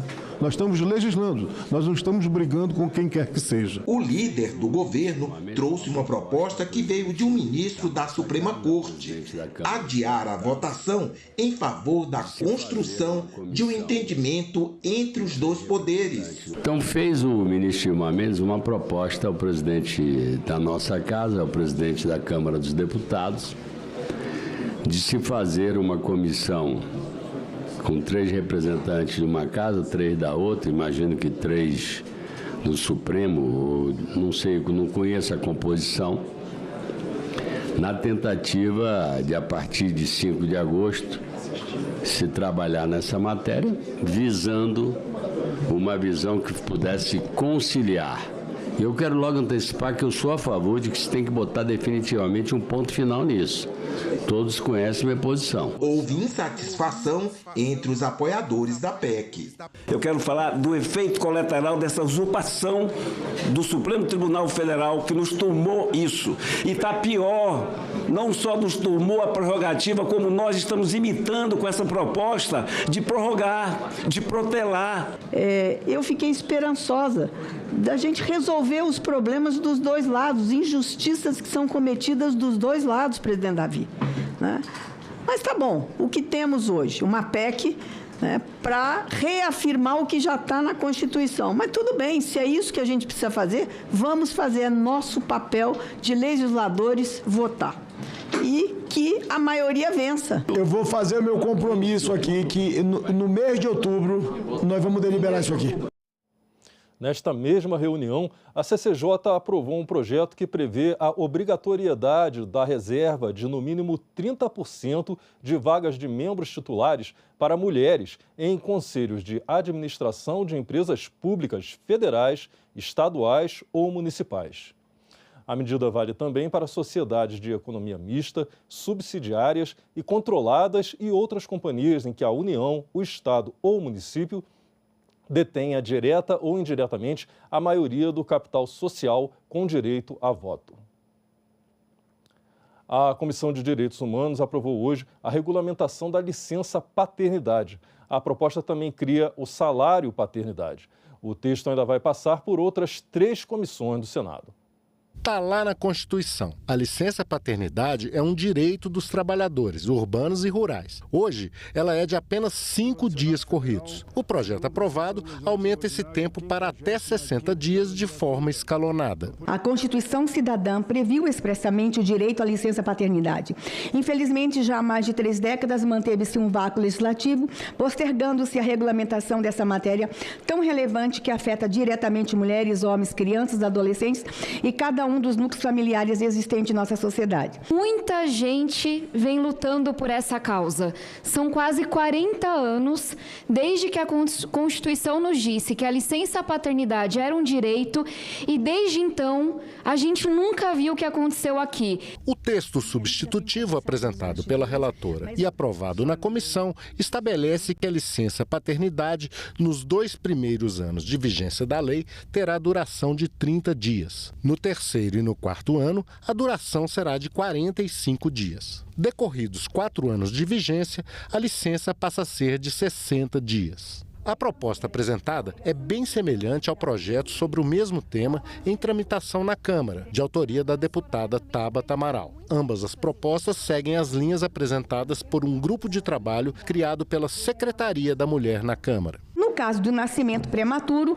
a licença paternidade ou a licença maternidade se terá início a partir do parto e se prorrogará por período igual de internação hospitalar do prematuro, a fim de se proteger a convivência com o recém-nascido fora do ambiente hospitalar. A licença paternidade poderá ser parcelada em até 2 períodos, sendo que o primeiro deverá ter, no mínimo, a metade do tempo total do afastamento e ocorrer imediatamente após o nascimento, a adoção ou a obtenção da guarda judicial para fins de adoção. O empregado deve comunicar a data do provável afastamento, ficando proibida desde então sua demissão sem justa causa até 1 mês depois do término da licença. Só para o setor de empregadores, eles pediram 10 modificações, nós acatamos 8. Então, foi muito bem discutido esse relatório e agora eu peço que os pares venham conosco aprovando esse grande avanço para a família brasileira. Eu perdi amigos. Eu perdi seguidores, eu perdi parceiros, porque eu me aliei a Tabata Amaral para proteger crianças, mulheres e família no Brasil. É triste demais, eu já sofri muito e bem-vinda a esse sofrimento, mas a tua força, você vai ficar mais forte, mais respeitada. Lá na frente vão perceber e quem deixou, os amigos que você perdeu, nunca foram seus amigos. O projeto cria também o salário paternidade.